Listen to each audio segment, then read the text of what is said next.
Uchiha Lan accidentally traverses to the world of Naruto. As a member of the Uchiha clan, he possesses no special abilities and can only develop cautiously and discreetly, determined to change the tragic fate of his clan's annihilation. However, fate does not favor him, and he ultimately fails to prevent the night of the massacre.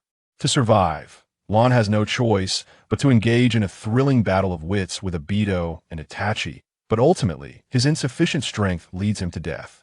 Just as his life is about to end, under extreme pressure, he awakens the greatest power of his clan, the Mangekyō Sharingan. Under the influence of the mysterious power of the Sharingan, Lan traverses to the world of Demon Slayer, barely saving his life. However, having endured such suffering, how can he be content with mediocrity? The deep hatred he holds for Itachi and Obito continues to burn in his heart. As Lan learns the breathing techniques in this new world, what dazzling sparks will erupt from the fierce collision of ninjutsu and breathing techniques? A tale of revenge and growth that transcends worlds is slowly unfolding. Chapter 1. The Night of the Massacre Land of Fire. Konohagakure in the darkness of the Uchiha clan's territory. A shadow stands atop a tall utility pole, cold and indifferent as. It gazes at everything belonging to his clan. It's time to act. It's time to end this cursed clan. This statement seems to be either self-talk or directed at the air. After the shadow finishes speaking, it instantly disappears from the spot. Not long after the shadow leaves, a ripple appears in the air, and a person wearing a one-eyed mask steps out from the void. Let's begin. White Zetsu, you take care of the fodder. White figures slowly rise from the ground, grinning with sharp teeth, saying Wakata. Uchiha Nagi swiftly leaps across the rooftops and soon arrives at the clan leader's home. Uchiha Fugaku sits alone in the yard, drinking wine in solitude while gazing at the moon. Uchiha Nagi gently lands and stands before Fugaku.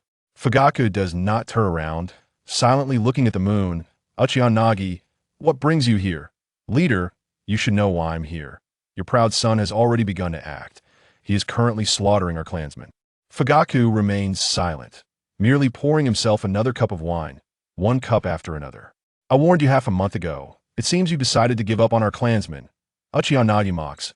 As a time traveler, he had known this outcome ever since the Nine Tails incident years ago, with the giant Sharingan in the eyes of the Nine Tails. This blame cannot be shaken off.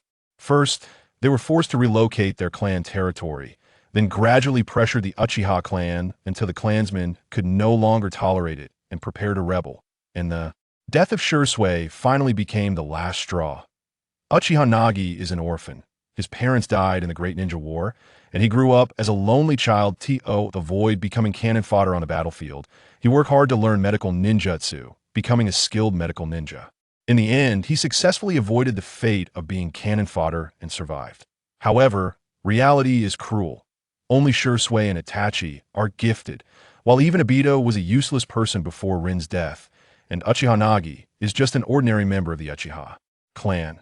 After years of hard practice, his strength has reached its limit, and his mental power is at its peak, but he still cannot break through the final barrier to awaken the Mangekyō Sharingan.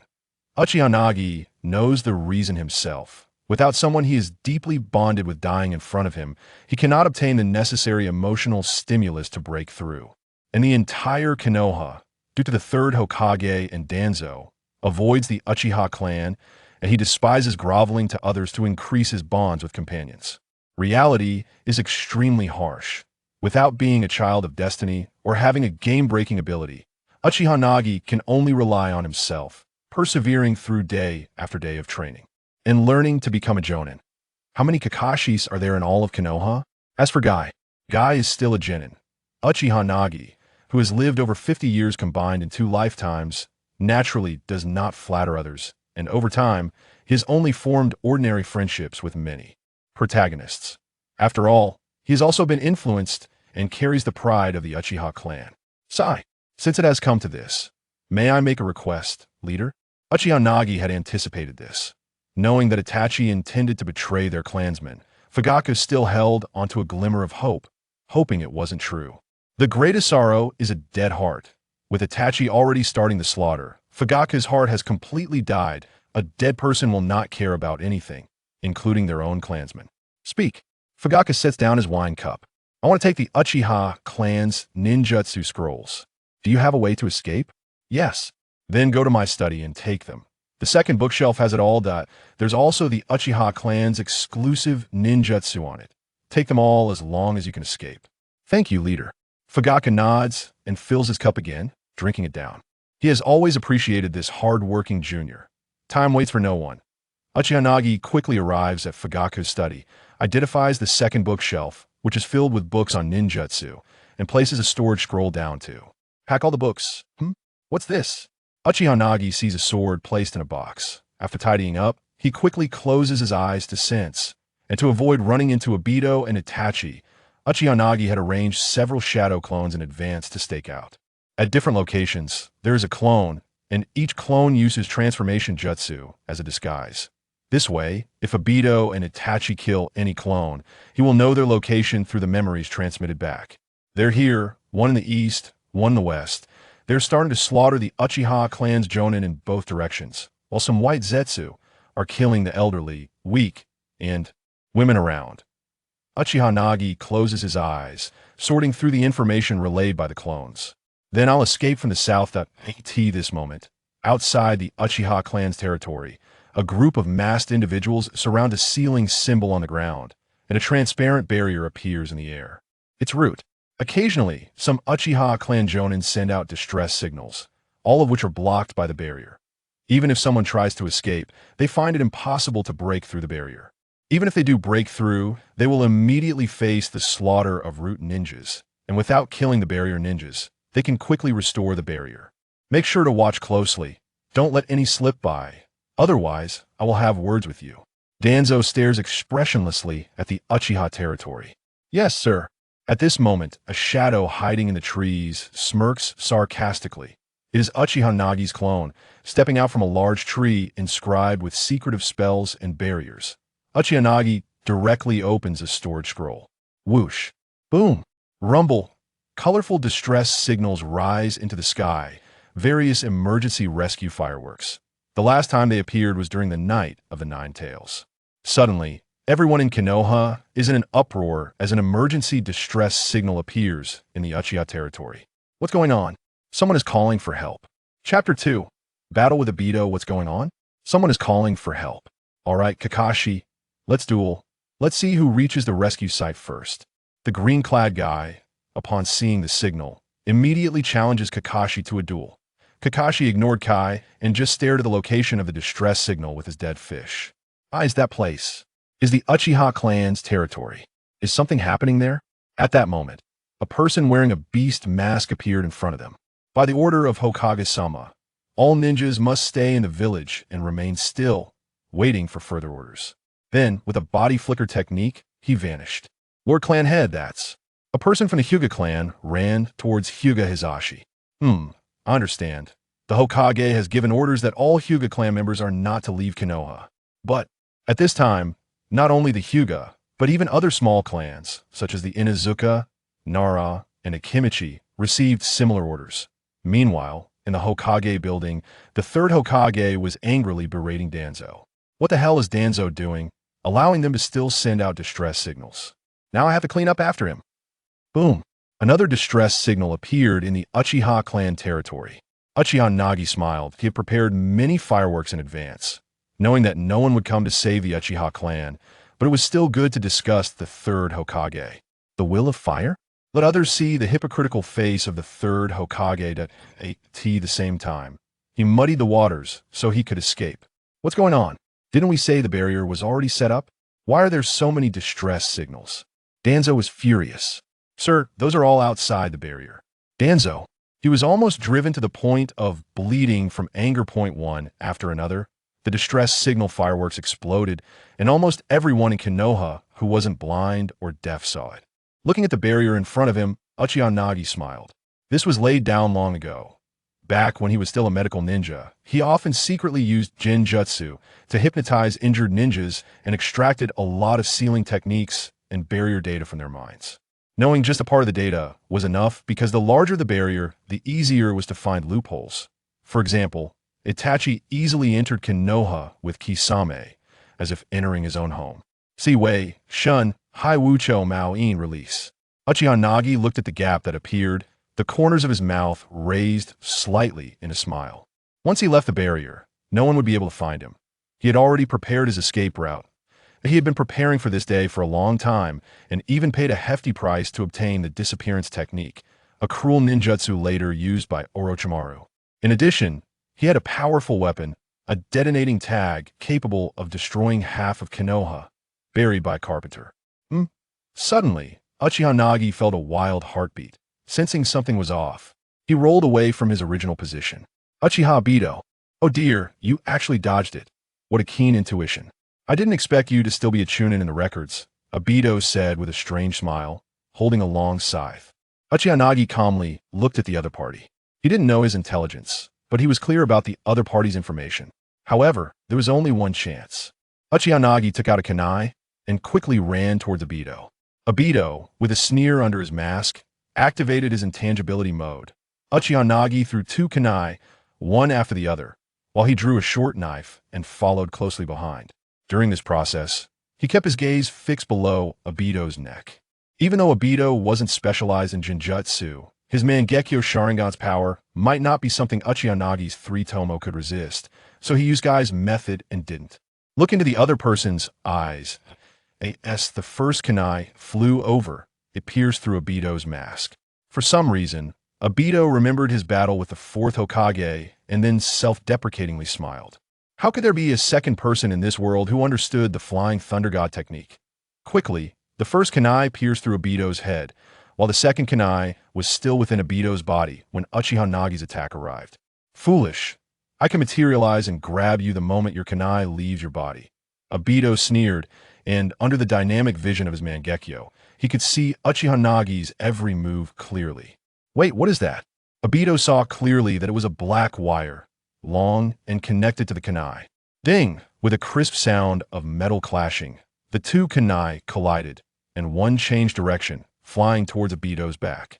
I see, exploiting my visual blind spot with only one eye, using the first kunai as a distraction, employing Itachi's best technique of manipulating shuriken. That's right. There's a visual blind spot in human eyes.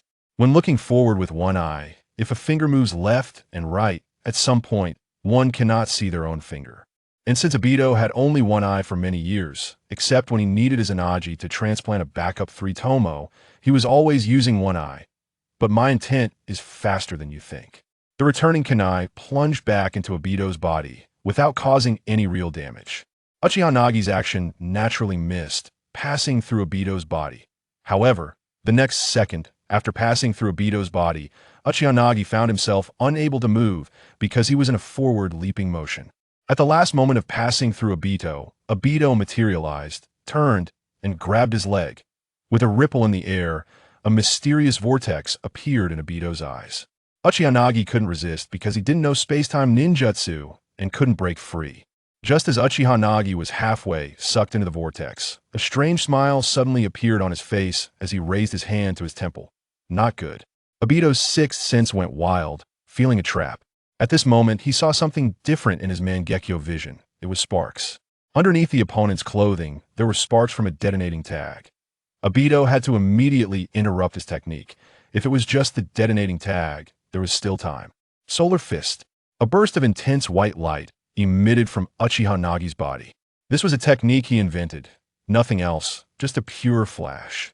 Uchiha Nagi knew better than anyone that the Uchiha clan was strong because of their eyes and weak because of their eyes, so he developed this visual targeting ninjutsu, which later Kabuto also created a similar one, that the reason it was called Solar Fist was in memory of an anime he liked in his previous life. Obito had never encountered this situation before. For a moment, his eyes were blinded by the flash. At that moment, a kunai descended from the sky, and a cloud of smoke transformed into Uchiha Nagi, wielding a short knife toward Obito's head. This was his true body. It turned out that during his escape, Uchiha Nagi had thought of a scene from the future involving Naruto and used a transformation technique to turn himself into a kunai. When he threw it at Obito, one of them was actually him. Subsequently, the two kunai passed through Obito's body and collided, one using chakra threads to pull back and stab at Obito's head, while the other was thrown into the sky. A white hand flew into the sky. Chapter 3. Battle with Uchiha Itachi. Ah! A white hand flew into the sky. Obito let out a scream, instinctively raising his hand to block at the critical moment, narrowly avoiding a lethal strike. Uchiha Nagi squinted his eyes, seizing the opportunity, and as soon as he landed, he pushed off with force, aiming to cut Obito down before his vision recovered. Boom! The detonating tag exploded. Using the force of the explosion, Obito pushed off the ground and jumped back with great force in close range. Kamui was interrupted, and the moment he materialized, Uchiha Nagi was flashed in the eyes by the solar fist and also severed one of his hands. It seemed to take a long time, but in reality, it was less than a second. Ninja speed is incredibly fast. The fourth Hokage could rip Naruto's clothing off and teleport away at the moment an explosive tag detonated. Obito may not be as fast as the fourth, but his reactions are not slow either. Swish! Uchiha Nagi's short blade grazed Obito's neck, but it was too late. Obito had entered his intangibility mode, and the blade passed through his neck without any contact. Although his vision was briefly blinded, it did not mean he could not use Kimi. I underestimated you. Where did you get my intel? After a few seconds, Obito slowly removed the hand covering his eyes. Uchiha Nagi did not answer because the fact that Obito lost a hand did not mean he could not defeat him. The unparalleled ability of Kamui had already placed him in an invincible position, while he was just a jonin.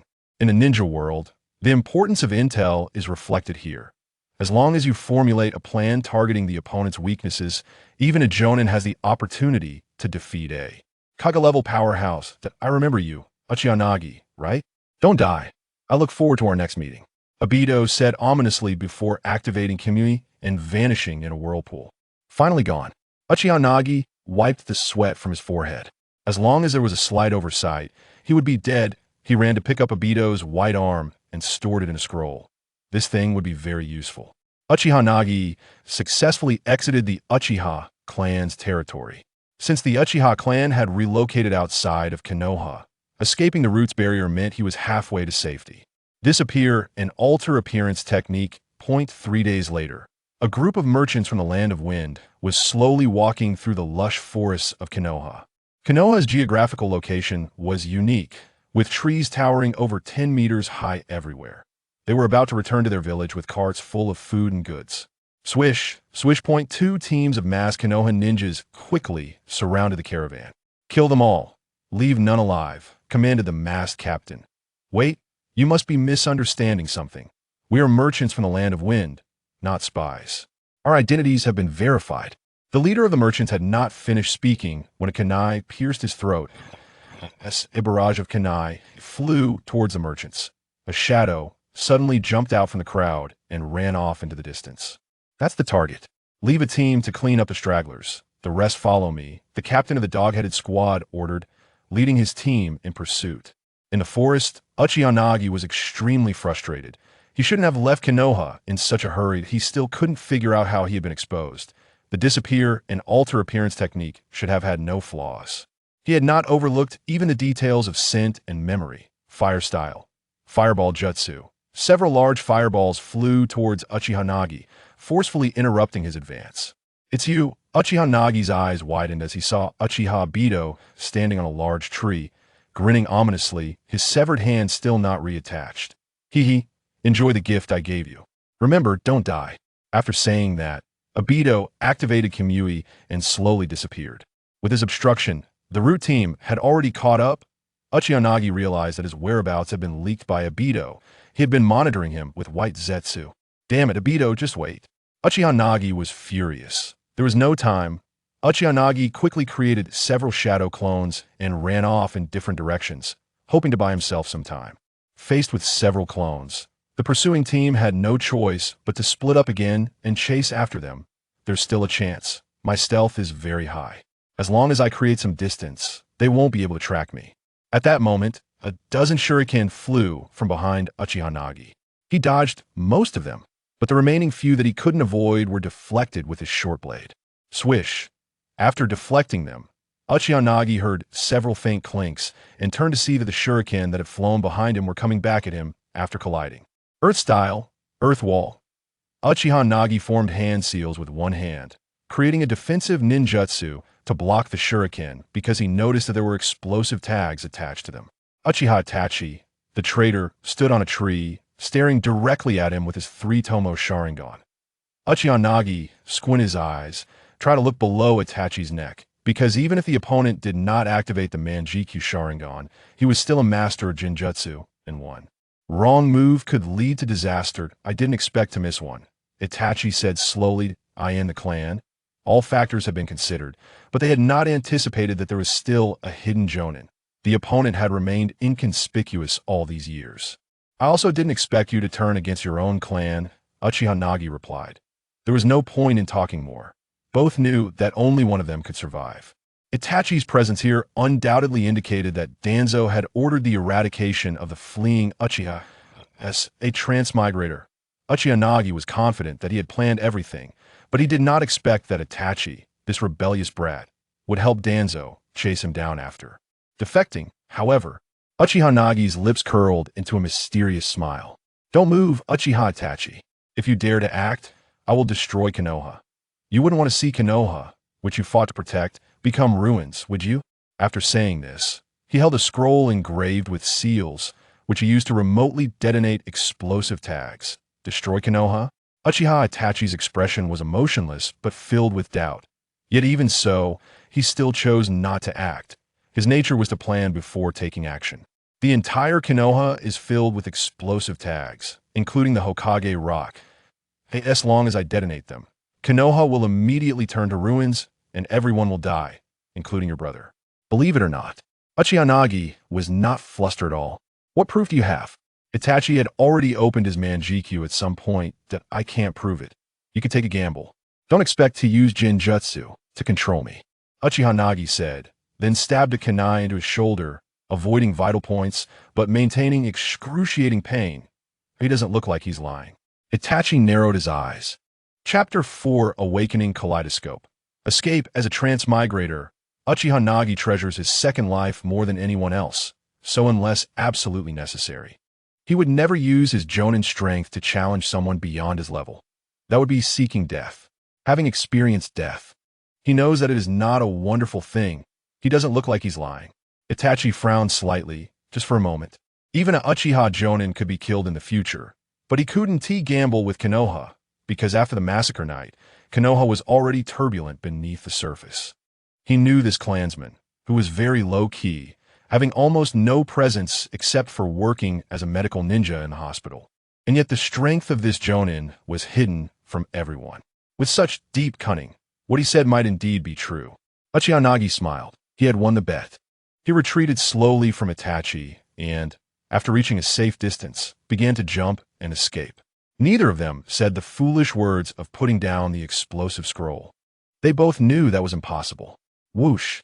Uchiha Nagi quickly leaped through the forests of Konoha, the injury on his shoulder already healed on the surface by medical ninjutsu. Just as he was about to jump to the next tree, his pupils suddenly dilated as a shadow quickly circled around from behind a tree. It was the shadow imitation technique of the Nara clan, that invisible technique. He had chosen the timing very well. As long as Uchiha Nagi couldn't fly, he would inevitably land on the tree trunk and then be done for. Fire style, great fireball technique. Uchiha Nagi quickly formed seals and cast a fire ninjutsu. It could burn the trees, and also, any flames that erupted forward would always generate kinetic energy, and the resulting reaction force would be enough to change his direction. However, a change occurred when he landed. As the voice of the heart-to-heart technique appeared, Uchiha Nagi found himself unable to move. He had been caught. It turned out the real killer move was here. One link after another. This is how ninjas fight, as long as it's not at the super shadow level. And with proper coordination under the right intel, even Inoki and the Raikage could be taken down. Swish! As he couldn't move, the shadow imitation technique appeared again, directly binding him. Heiji, I have already controlled him. You can lift the technique now. A masked root ninja slowly walked out from the forest. Uchiha Nagi glared at them, and behind them, Uchiha Itachi was slowly approaching. Why? I just want to live just to live. Puffed. Uchiha Nagi's hand holding the explosive scroll was severed by Nara's root ninja using the shadow imitation technique. Then the scroll was grabbed and brought to his own front. I don't want to die. The intense pain from his severed hand and the crisis of death made Uchiha Nagi's Sharingan start to spin rapidly. As his mental strength had already reached its peak, he just lacked the final step. In a life-and-death crisis and despair, the chakra within Uchiha Nagi began to change wildly, with a trace of evil and cold attributes starting to mutate and surge into his eyes. Not good. He is about to break free. Quickly kill him. The root ninja's expression changed, and he clasped his hands together to exert control over his shadow imitation technique. Originally, he could easily control several jonin, but he suddenly found it becoming difficult. The opponent's mental strength was rapidly increasing. He knew. The root ninja named Heiji quickly threw several kunai at Uchiha Nagi's vital points. He broke free. Uchiha Nagi was overjoyed. In a life-and-death crisis, his surging mental strength allowed him to break free just as several kunai were about to hit him.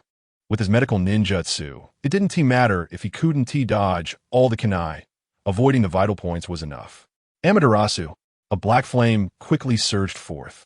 Itachi, at that moment, still had his eyesight intact. From a distance, when he saw Uchiha Nagi's Sharingan start to spin rapidly, he secretly thought something was wrong. This was the sign that Uchiha was about to awaken the Mangekyō Sharingan.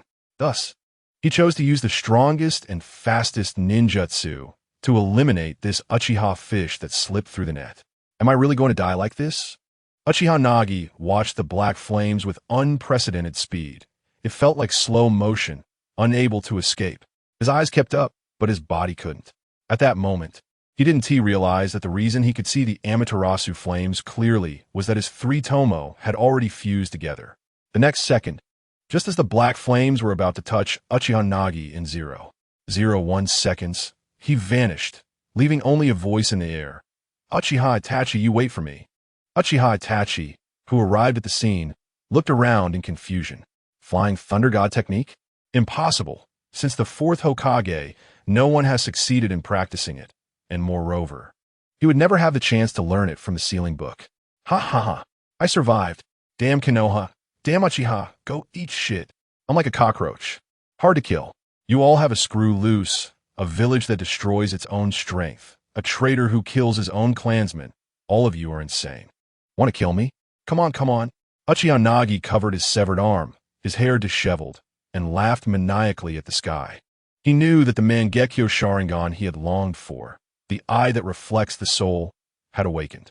Uchiha Itachi, wait for me. Once I'm healed, the first thing I'll do is kill that traitor, so you can taste the pain.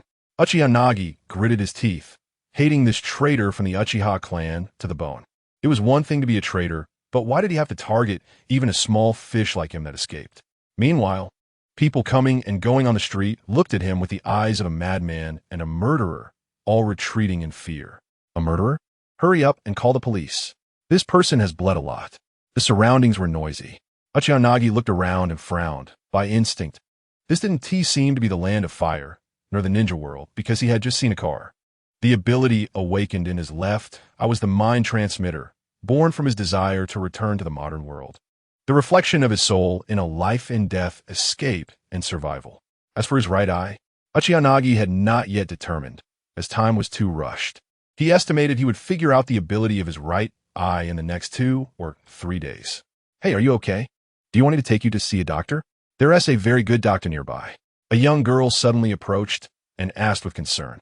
Although Uchiha Nagi was covered in blood and had a severed hand, who could blame him for being handsome? Good looks have always been a currency since ancient times, and the Uchiha clan's appearance had always been decent.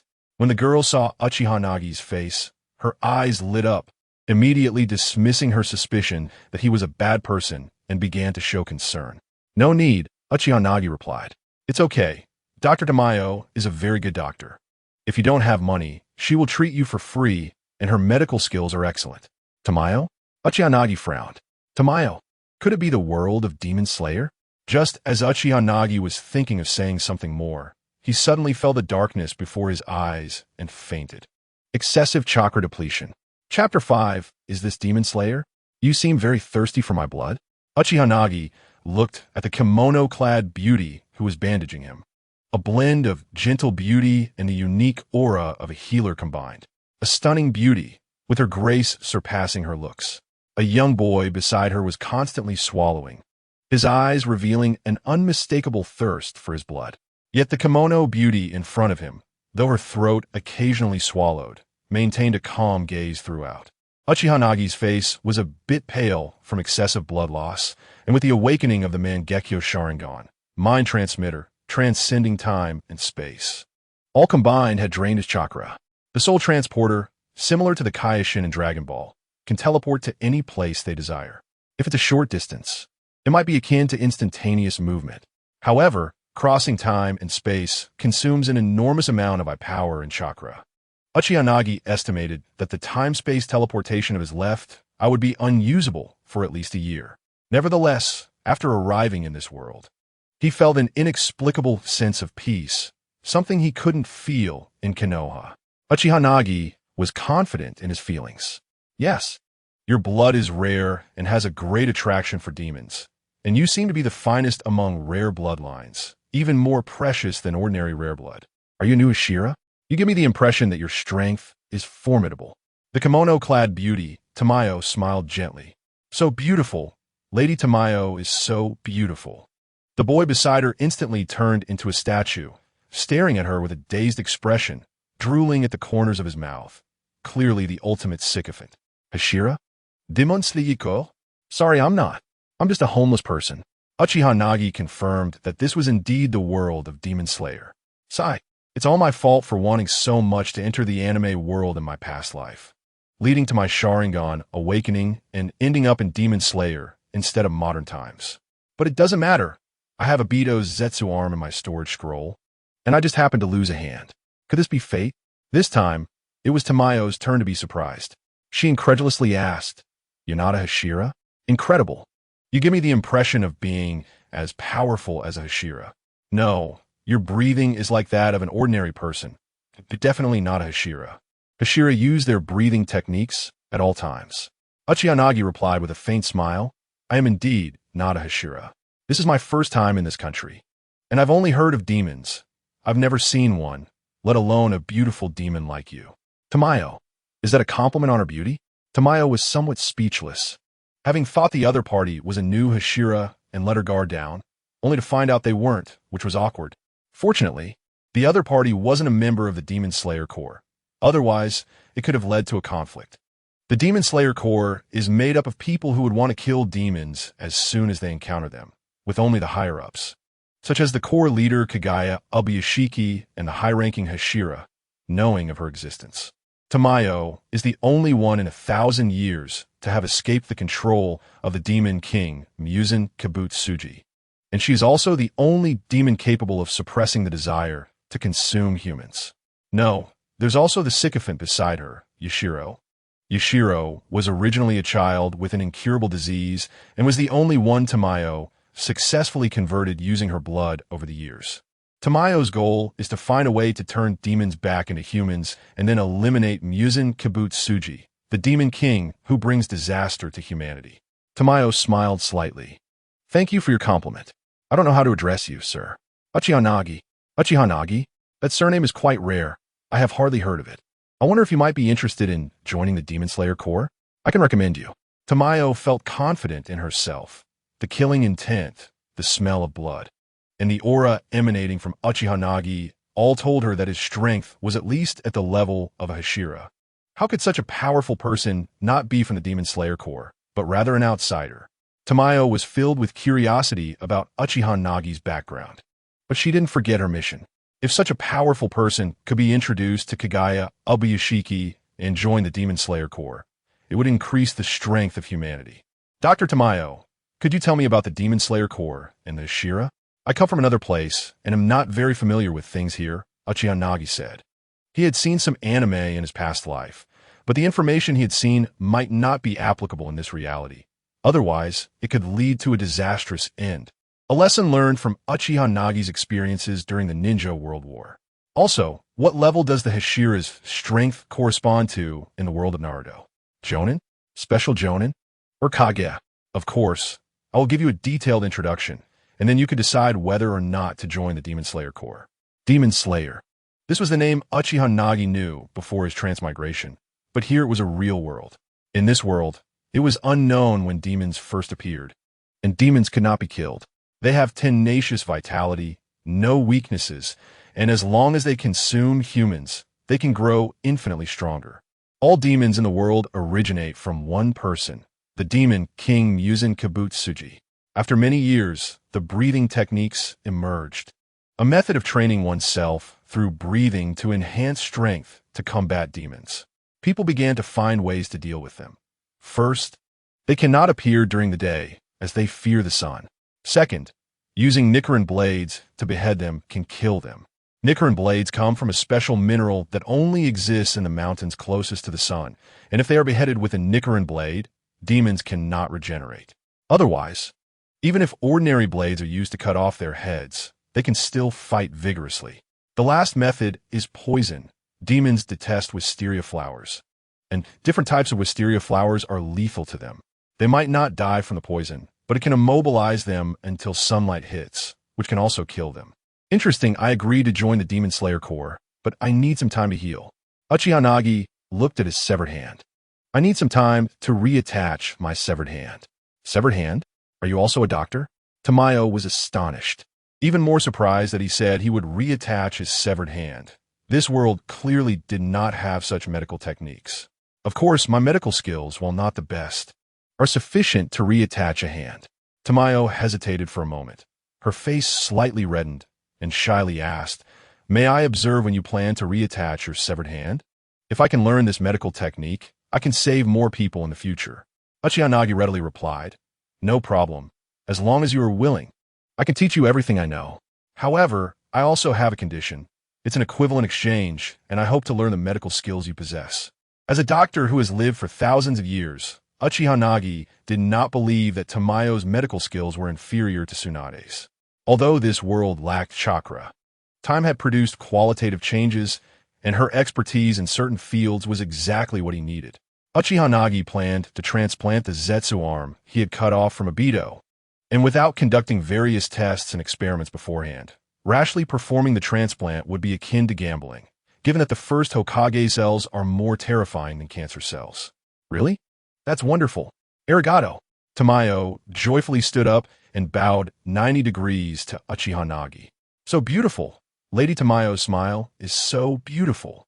The boy Yashiro beside her once again transformed into a sycophant, gazing at her with dreamy eyes. At this moment, a young, energetic girl peeked in. "Excuse me, has he recovered?" Chapter 6, Ten-Fist Sword. At this moment, a young, energetic girl peeked in. "Excuse me, has he recovered?" It was her. The girl who had been the first to support Uchiha Nagi on the street, and had brought the unconscious Uchiha Nagi to Tamayo for treatment. After losing a lot of blood and awakening the Mangekyō Sharingan for the first time, he had fainted from chakra depletion. In such circumstances, anyone could have taken Uchiha Nagi's life. If she hadn't brought him to Tamayo, he might have died from excessive blood loss after fainting. Fortunately, he not only encountered a kind girl, but also a non-carnivorous demon. "This is Goyo. You fainted on the street, and she brought you here," Tamayo said. The girl seemed carefree, but became flustered upon seeing Uchiha Nagi, clearly eyeing something. "Did Dr. Tamayo help you recover?" "Dr. Tamayo, may I ask how much the medical fee is? I might not have brought enough." The girl shyly touched her head. "No need." Uchiha Nagi was about to say he had money, but then realized an issue. His mouth twitched slightly. His money was from the Naruto world and definitely wouldn't be usable here. "No need. I just helped this Uchiha gentleman stop the bleeding. No money is needed. Besides, I still need to learn medical knowledge from this gentleman later," said Tamayo. "By the way, Mr. Uchiha Nagi, for some special reasons, it's not convenient for me here. So you can stay at Go's house during your treatment period. Go happens to live alone, because she and Yashiro are demons. They use blood demon arts to conceal the house to avoid their kind, and if there are unfamiliar human scents in the house, it can easily attract trouble." Is that okay?" "That's really great," the girl said joyfully. "Uchiha Nagi, speaking of which, is this safe? Bringing a stranger man home? Just like that." After Uchiha Nagi left Tamayo's house, he followed the girl to her home. As night fell, the bustling street was filled with crowds coming and going, some selling on the street, some begging, and there were also extravagantly dressed beautiful people waving handkerchiefs on the second floor to attract customers. "That handsome young man over there. Would you like to come up for a cup of tea?" "Oh, what a handsome young man, sisters. Quickly look." Go beside him couldn't help but darken her face, angrily pulling Uchiha Nagi away quickly from the spot. Uchiha Nagi looked around a bit dizzy. There were no ninjas, no wars. This was a peaceful world, somewhat resembling the Steam Age, with electric lights and cars and internal combustion engines.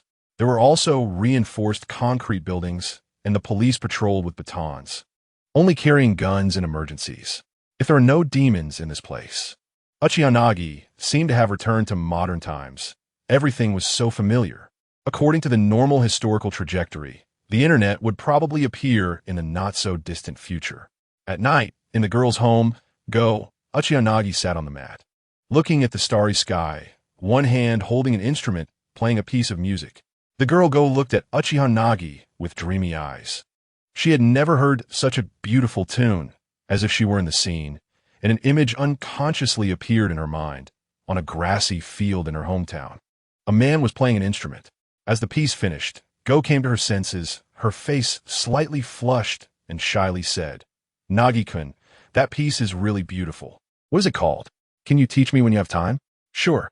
Uchiha Nagi nodded. "It's called The Original Scenery of Hometown, if you like it. I'll teach you." "Really? Thank you so much, Nagi-kun." Hometown, what a distant word.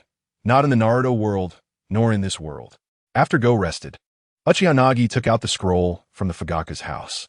Susanoo, Izanami, Izanaji, these are all techniques that the Uchiha clan developed to the extreme over thousands of years. Uchiha Nagi wouldn't use the last two, as the side effects were too severe, sacrificing an eye with each use, so only Susanoo remained. And Susanoo had the lightest cost, requiring only eye power, while the Mangekyō Sharingan could lead to blindness if used too frequently before upgrading to Eternal Mangekyō Sharingan. Unless Uchiha Nagi glanced at his missing left hand. The eye power of the Mangekyō Sharingan wasn't unrecoverable, just extremely slow. Otherwise, Madara couldn't have fought the first Hokage for so long.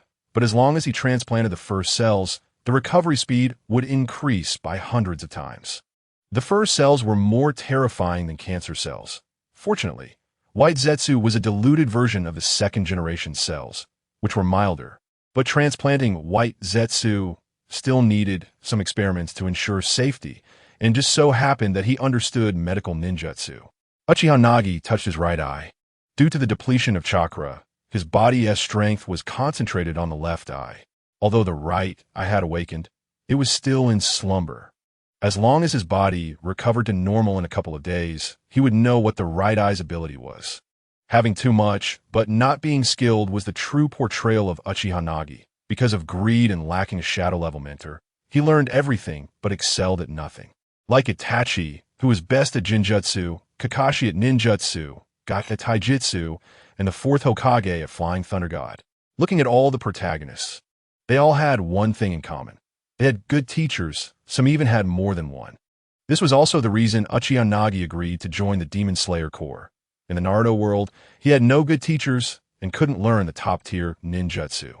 Having many ninjutsu, but not being skilled was more of a helpless situation. However, when Fugaku was dying, he had packed some family ninjutsu for him, which was enough.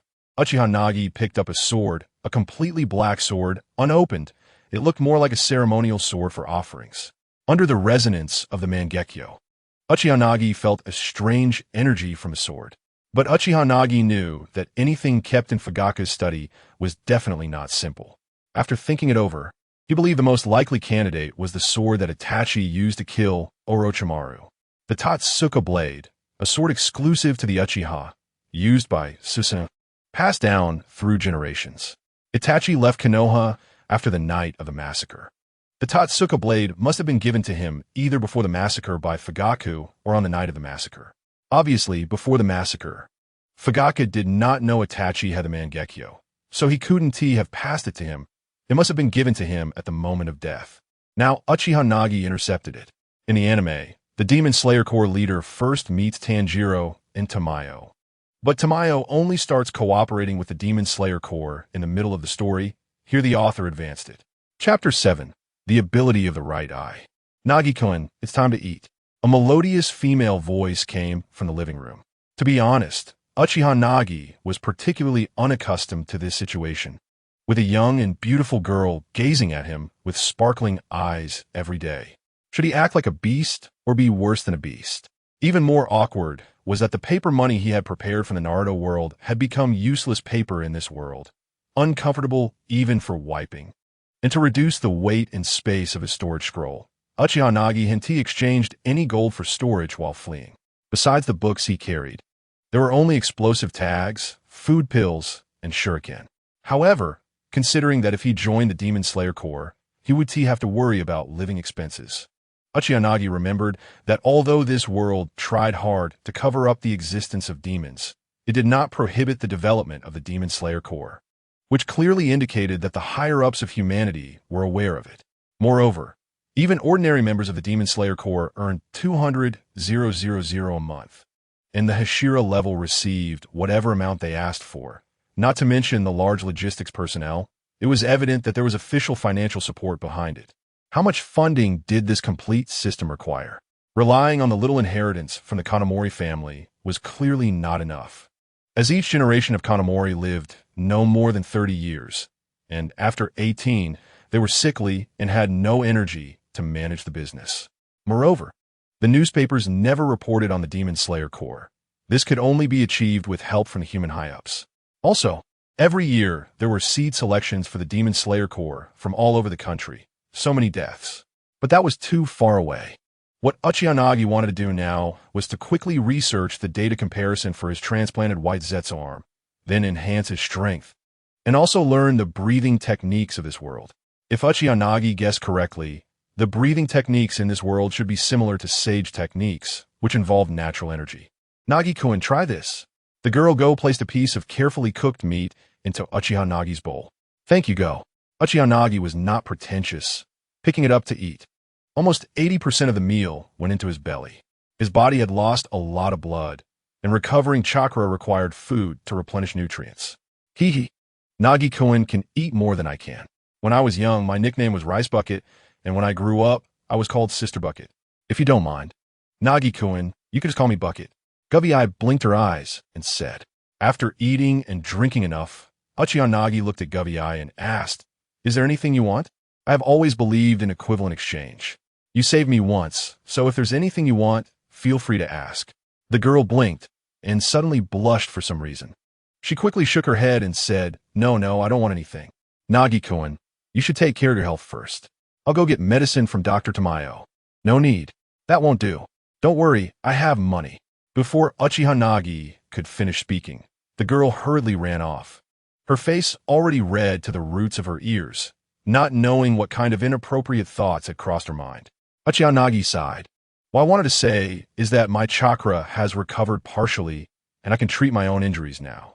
After saying that, Uchiha Nagi raised his right hand, emitting a green light from a medical ninjutsu, and began to heal his left arm. However, while he could treat himself, he could not regenerate severed limbs, as medical ninjutsu essentially allows the body cells to divide again. Finding a mirror, Uchiha Nagi slowly closed his eyes. When he opened them again, the three Tomo appeared, quickly spinning and finally merging together to form a kaleidoscope Sharingan. Why does it look a bit like a plum blossom? The kaleidoscope pattern resembled a plum blossom, round in the center with petals around it. Although the left I couldn't temporarily use mind transmission, it was merely used for visual observation.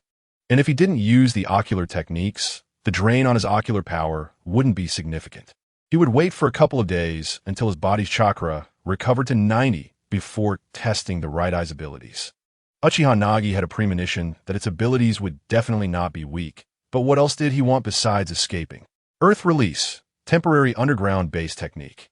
Before Govy returned, Uchiha Nagi used Earth Release to create a small underground room, similar to Yamato's Wood Release House. The difference was that the temporary underground room created by Earth Release was unstable and needed to be reinforced with ninjutsu every day.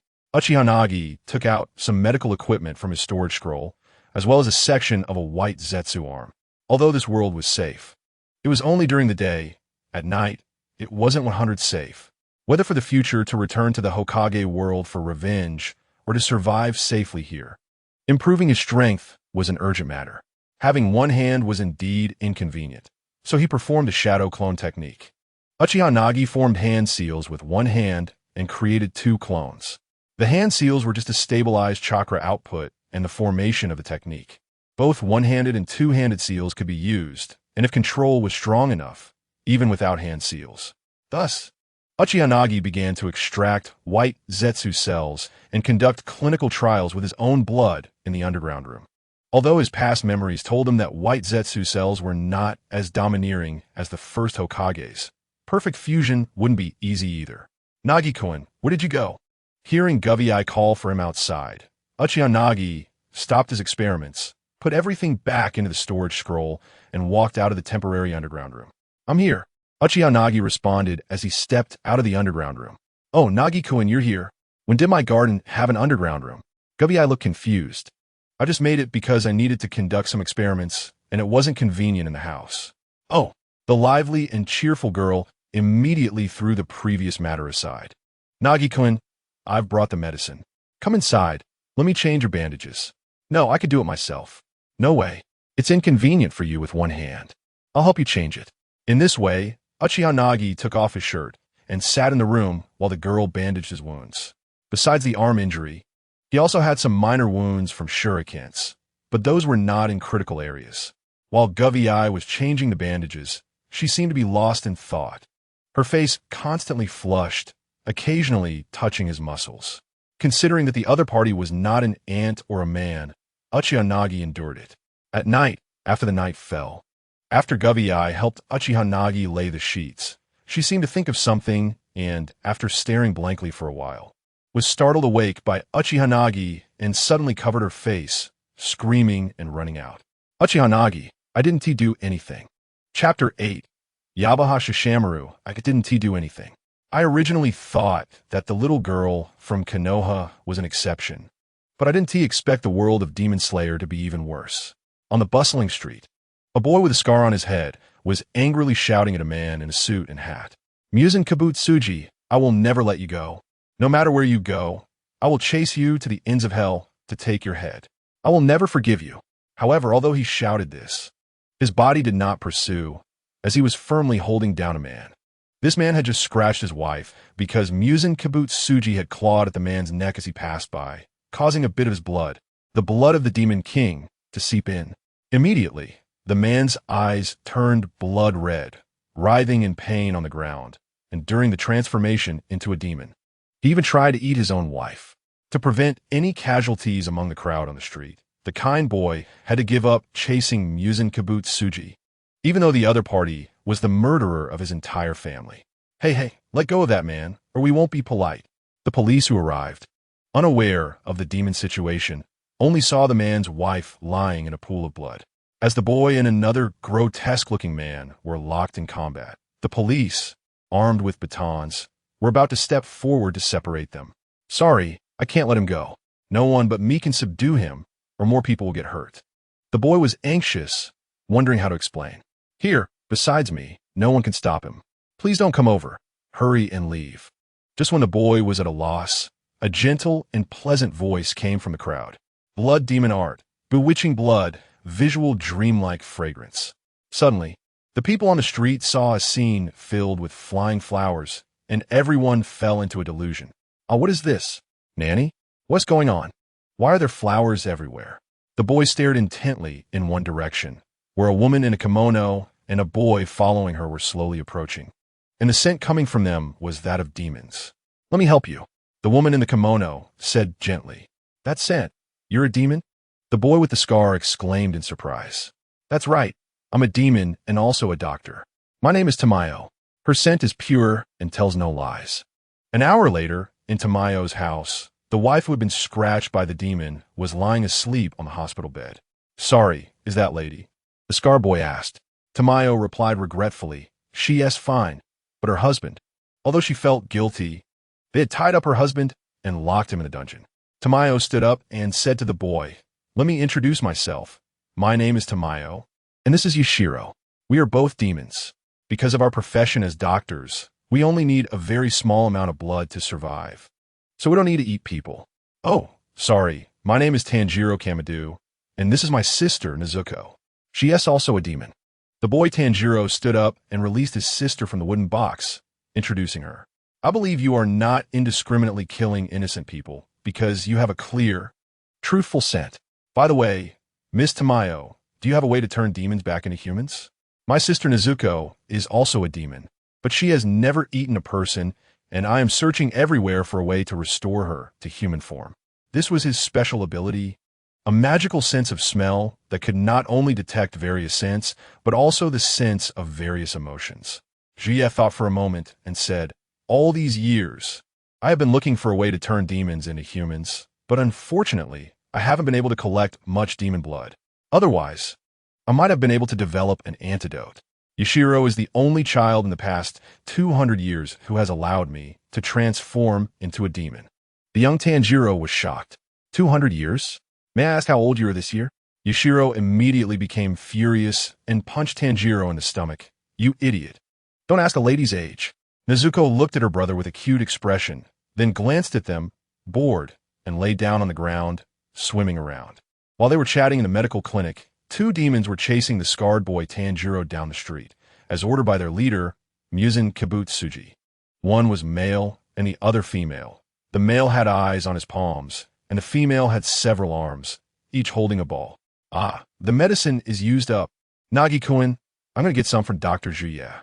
The girl, Govei, called out to the basement before bouncing out.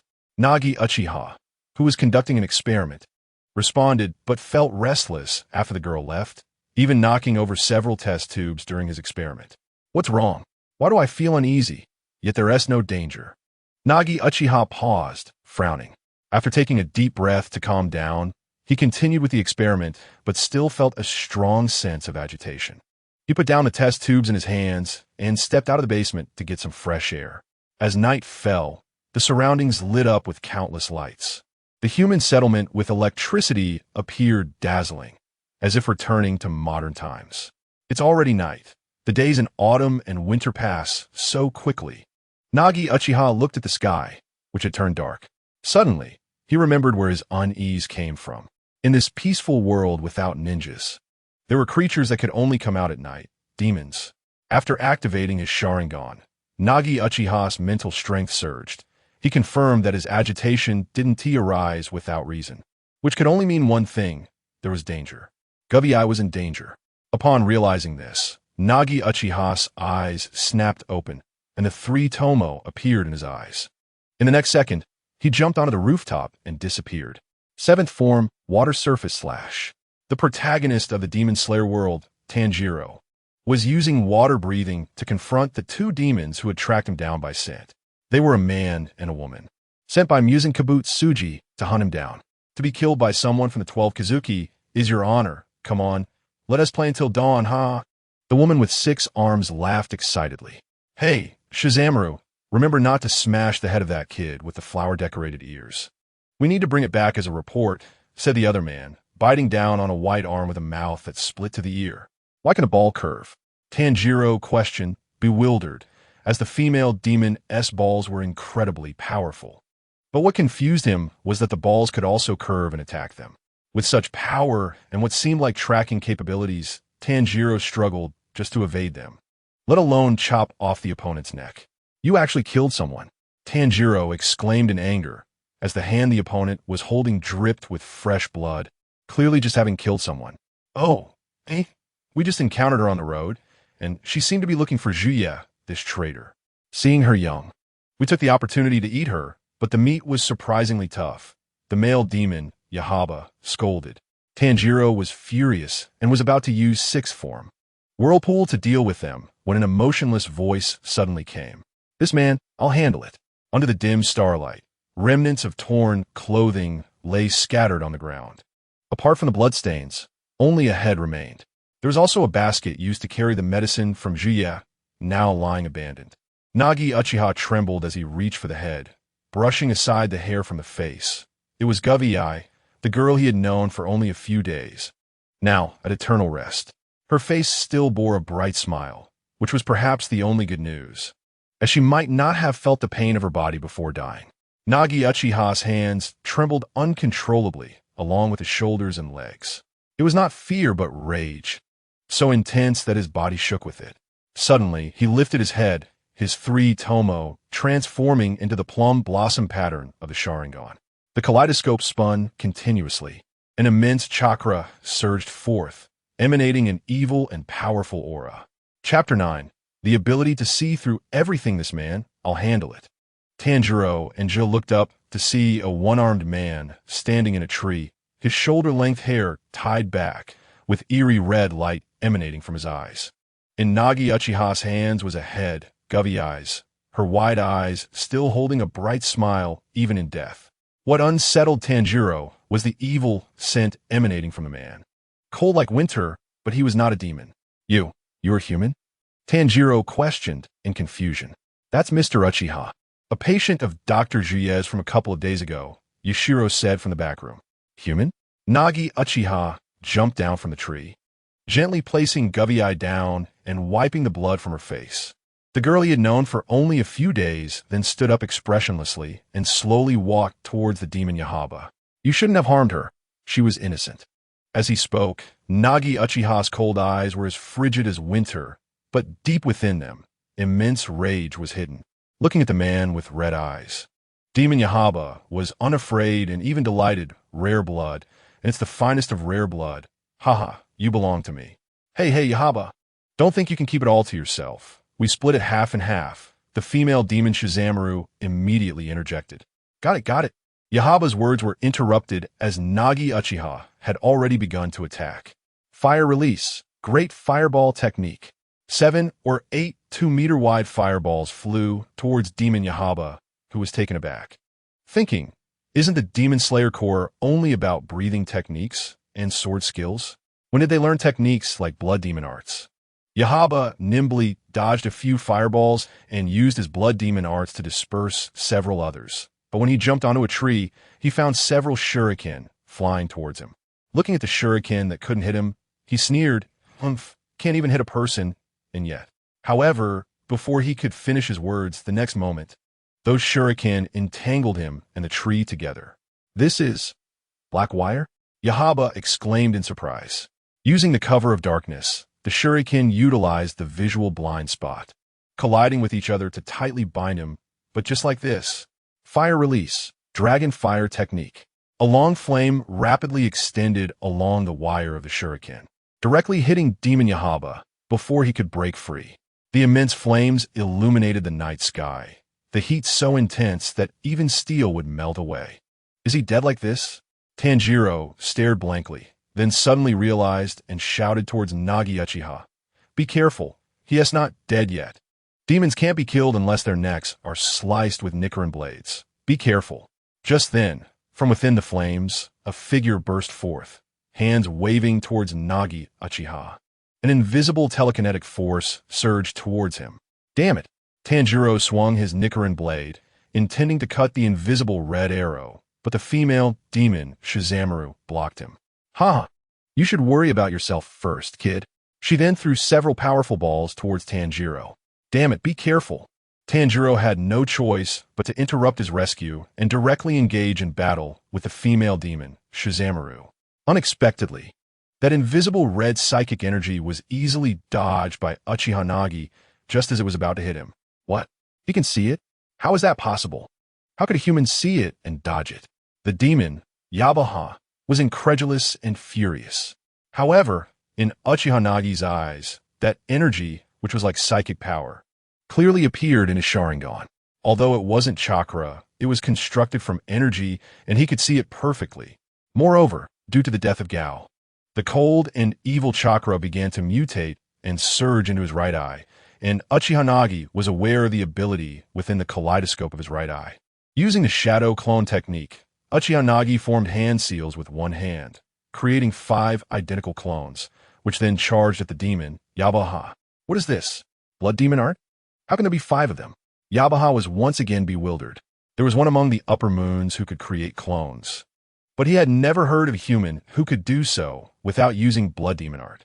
Yabaha quickly swung his hands, catching 2 of the clones and hurling them into the sky before smashing them down hard. Bang! The 2 clones turned into smoke, and Yabaha looked at the remaining three, which were quickly approaching him. However, he was not flustered. Without the Nichiren blade, demons could not be killed. Ha ha! Without the Nichiren blade. Do you think you can burn me to death? Demons cannot be burned to death. Only you fragile humans can be. Uchiha Nagi expressionlessly raised a hand to his forehead and said, "You are too confident." Sun Fist. A blinding light appeared in the darkness, as bright as day. Even dazzling Tanjiro and the female demon, Shizamaru, who were fighting nearby, causing them to momentarily halt their battle. Moreover, who said flames cannot burn you to death? Amaterasu. Uchiha Nagi opened his right eye, blood streaming from the corner, and a black flame struck Yabaha directly. On my eyes. Fire again. I told you. Flames cannot burn me to death. Wait, what kind of flame is this? Oh, what's happening? Yabaha's recovery ability was evidently superior to that of humans. While it would take a human 10 seconds to regain their sight, he recovered in 3 to 4 seconds. However, after regaining his vision, Yabaha discovered that his entire body was covered in black flames, and what was more terrifying was that these flames could not be extinguished. No matter how he tried to put them out, they continued to burn. Uchiha Nagi looked on expressionlessly. I'm curious, does your regeneration ability really have no energy limits? Enjoy it. Damn it. Yabaha spread his hands, but the intense burning of the black flames, along with the strange energy within, interfered with his blood demon art. Skin, flesh, and bones were being burned to ash by the black flames every moment, yet the demon's physique allowed him to regenerate rapidly. This pain was like being cut 1,000 times, unbearable and life-threatening. Amaterasu will not extinguish until the target is burned to ashes, unless its master allows it to be extinguished. It's your turn. Uchiha Nagi's appearance was terrifying, with 3 tomo merging into a plum blossom-shaped kaleidoscope. Blood still flowing from his right eye. Damn it. How can he defeat a demon without the Nichiren blade? Shizamaru was shocked, forgetting to attack Tanjiro. Amaterasu is Itachi's technique. It is now being used by Uchiha Nagi. This is because Uchiha Nagi's right eye kaleidoscope ability is to copy. At that moment, due to an extreme desire for strength, the ability to copy was born. To be precise, the ability is to see through and analyze the operational laws of things. Any ninjutsu, as long as he sees it once, he can analyze and see through it. As for whether he can copy it, it depends on several factors. For example, Kimimura's Shikatsumiyaku and the first Hokage's Mokuton require bloodline techniques. He can copy them, but cannot use them unless he has the same genes. And as for this demon in front of him, he saw through and copied that invisible psychic power. But he did not have the genes of a demon and could not use it unless he could modify into a technique that does not require demon genes to use. However, this is enough. In the Naruto world, there are many powerful techniques. Rasengan, Chidori, Flying Thunder God, Edo Tensei. And here, there are various breathing techniques passed down for centuries. Chapter 10. This tune is so beautiful. In other words, it is an enhanced version of the kaleidoscope copy. Weakness is weak, and strength is at its peak. When he first awakened, he caught a glimpse of Itachi's Amaterasu, and his right eye recorded it. But with the mental transmission, his body's chakra was drained. Naturally, his right eye fell into slumber, just like Kakashi's when he first awakened. However, he is of Uchiha blood, so after his chakra recovered, the right eye received chakra supply, and its power was restored. Damn it, without the Nichiren blade, we cannot be killed. The female demon Shizamaru jumped back a distance, letting out a fierce roar as she threw her balls. These balls in her hands had the impact of cannonballs. If a human was hit, even a scratch would turn them to flesh and blood. This was her unique blood demon art, and the balls were made from her blood. There was no limit to how many she could create, solid and resilient. When she collaborated with Yabaha, they were like a human-shaped mobile artillery. Yabaha's invisible psychic power could control many balls, while she could create and launch them, allowing countless balls to fly around like cannonballs. Repeatedly reused. As long as they kept their distance, even Hashira would meet their demise on the spot. The female demon Shizamaru knew her opponent was formidable, so she unleashed her full power, instantly transforming her 6 hands into 6 balls, throwing them like cannonballs, then creating another 6 balls to throw again. Boom! Boom! Boom! The scene was as if a 19th century artillery battalion was attacking, with countless powerful balls comparable to iron balls directly heading towards Tanjiro and Uchiha, shattering the brick structures like paper. Human-shaped artillery.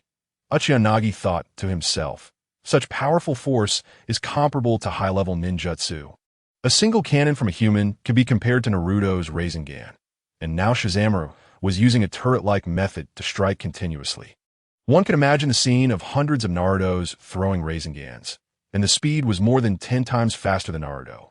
Beside him, Tanjiro's pupils constricted, and he quickly used his breathing technique, water breathing, 4th form, tidal wave. Like a whirlpool, the water breathing technique moved his Nichiren blade, swiftly striking the countless incoming cannonballs. No, I need to get closer to her, otherwise if this continues, my stamina will be exhausted, and I will eventually be hit. Breathing techniques are not invincible. They consume physical strength constantly. Tanjiro could only defend against her heavy balls while getting closer. Do you want to cut my neck? Ha, don't dream. The female demon Shizamaru laughed sharply, using her blood demon art while jumping back a large distance. You can't escape. Just obediently let me kill you. Ha ha ha. Uchiha easily dodged, his 3 tomo enough to avoid her attacks. Not to mention the kaleidoscope, which had dynamic vision capable of contending with the flying thunder god. He did not need to dodge her cannonballs. He only had to evade the direction from which she threw them, just like dodging bullets is hard. But dodging a person's hand is simple.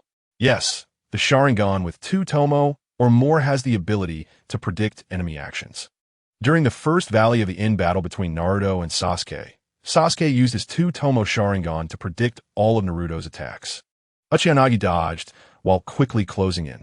Just as he was about to get close, his red pupils flashed, and he used Tanjiro's technique, water breathing, 4th form, striking tide. After the 2 figures crossed paths, Uchiha sheathed his sword, while the disoriented Shizamaru behind him murmured and cackled something, only regaining clarity when his head fell to the ground. Oh, what happened? Didn't I kill you? Why is my head cut off? What's going on? Shizamaru was horrified to discover that his head and body were separated. Not only that, but his body was also dismembered, with 6 arms and 2 legs all severed by the opponent.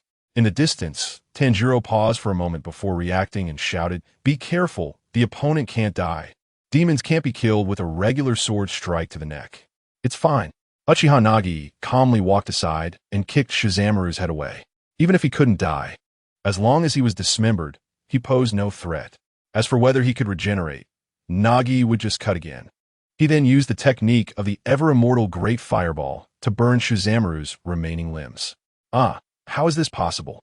I clearly killed you. How did it turn into me being beheaded? I don't believe it. Shizamaru screamed in confusion as his head rapidly regenerated. I used an illusion, the kaleidoscope's illusion. Which weaklings like you can't resist? Uchiha explained as he walked closer to her. In that moment of eye contact, she fell under the spell of the kaleidoscope's illusion.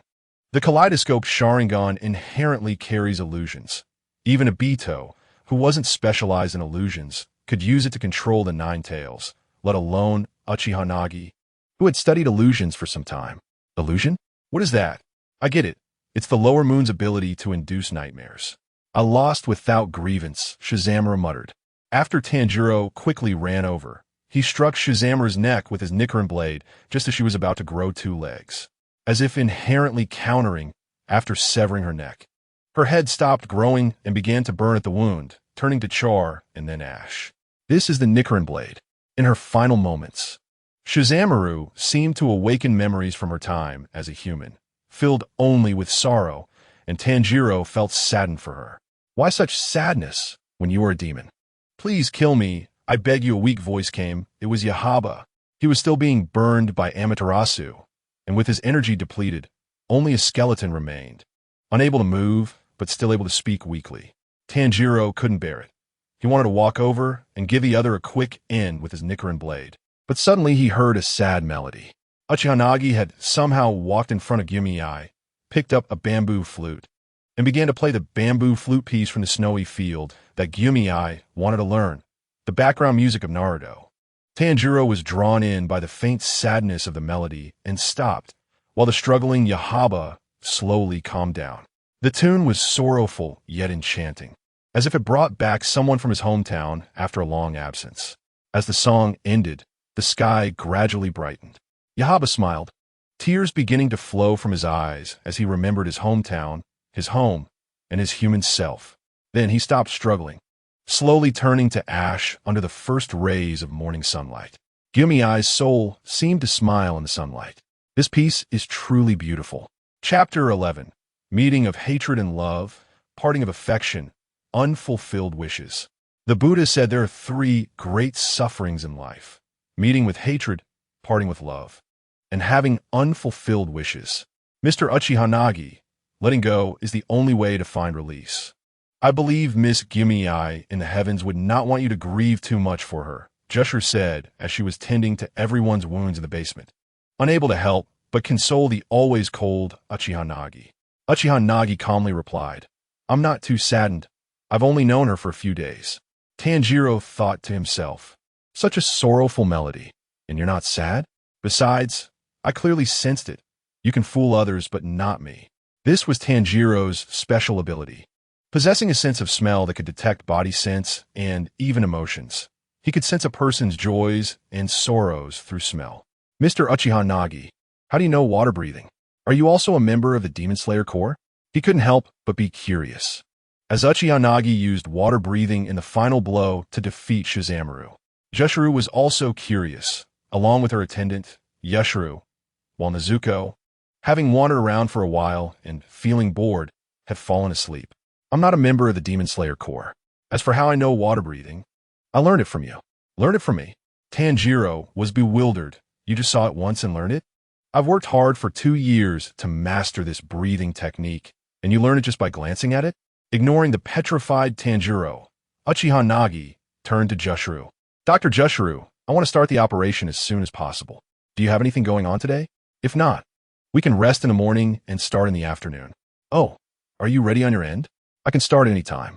Demons have very strong stamina recovery, and I barely participated in last night's battle. You experienced such fierce fighting.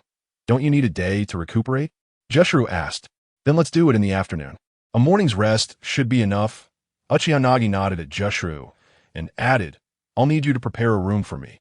I'll rest for a few hours, and we'll start the operation in the afternoon. Okay, Yushru, please take Mr. Uchiha Nagi to rest. Yes, Lady Jushru. Yushru immediately got up, looking infatuated, not wanting to waste a moment, eager to return to Jushru's side after escorting Uchiha Nagi to his room. After thanking him, Uchiha Nagi followed Yushru down the corridor, feeling a renewed sense of urgency. According to Jushru, these two weren't among the 12 Kazuki, but from Uchiha Nagi's perspective, even the insignificant ones had the strength of a Jonin. How much stronger would the 12 Kazuki be? Based on his experience in last night's battle, the demons in the Demon Slayer world, with their immortality, could each match the strength of a Chunin. Without the Nichiren blade, no Chunin could defeat them one-on-one. This refers to normal Chunins, not the 12 Kazuki. Furthermore, the 2 demons that came last night, Yahaba and Shizamaru, had Jonin-level strength. Without a Nichiren blade and lacking intel, even Jonin couldn't deal with them. Their immortality was just too overpowered. As long as they were human, they would tire from battle, their muscles would ache, and their chakra would be depleted. The more intense the fight, the faster their strength would drain, but demons wouldn't tire. Even if one were significantly stronger than a demon, as long as it turned into a prolonged battle, they would ultimately lose due to fatigue. Victory could only be achieved by overwhelming them, striking their necks with a Nichiren blade in one go to prevent them from recovering. Fortunately, according to Jushru, the strongest 12 Kazuki were extremely rare. However, Uchiha Nagi wouldn't entrust his life to the hope that they wouldn't notice him. Last night, he learned that in the eyes of demons, he was considered a rare bloodline treasure, akin to the flesh of Tang Sung. This was not surprising. It was Uchiha blood. Therefore, Uchiha Nagi decided to speed up the process. The experimental data from the past few days indicated that he should not have any rejection reactions after transplanting the white Zetsu arm. Uchiha Nagi speculated that this arm had no rejection because Obito had fused with it for a long time, so the rejection issue was long resolved. Transplanting this white Zetsu arm that Obito had used would pose no problems. After the transplant, he wouldn't have to worry about excessive usage of his Sharingan leading to blindness, allowing him to enhance his strength without reservations. Unlike the Uchiha brothers and Obito, Uchiha Nagi's Mangekyō does not possess combat abilities, both being auxiliary types. However, they are of a godly level of support. Once he sees a breathing technique, he can replicate it. Thinking of this, Uchiha Nagi felt a surge of excitement. What if he could copy all the breathing techniques in this world? Though he knows many ninjutsu, they are similar to a certain Hokage doctor, numerous but lacking in refinement, which is his most frustrating issue. Because he doesn't have a strong teacher, reality differs from novels. Even genius protagonists have mentors guiding them. There is no scenario where Zhang Wuji could achieve mastery through sheer hard work alone. Having a suitable teacher can enhance one's abilities several times over. For instance, Kakashi, as the teacher of Naruto and Sasuke, didn't significantly boost their strength. But once Naruto saw Jiraiya and Sasuke found Orochimaru, their power skyrocketed. This illustrates just how beneficial a suitable teacher can be. Soon, after half a day of rest, Uchiha Nagi regained his strength, and his chakra was restored after consuming soldier pills. He entered Jie's operating room, nodded at her, and they quickly prepared before stepping into a clean room. Uchiha Nagi opened a storage scroll, revealing a white arm before him. Dr. Jie, it's quite inconvenient for me to perform surgery on myself with one hand, so I'm counting on you. Uchiha Nagi then created a shadow clone. This clone would serve as the primary surgeon, while Jie, a doctor with hundreds of years of experience, would assist without issue. I understand. I'm very familiar with human anatomy, so please don't worry.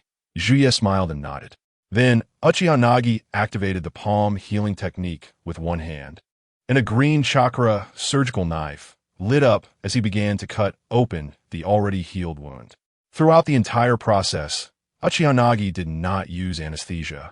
He merely bit down on a towel.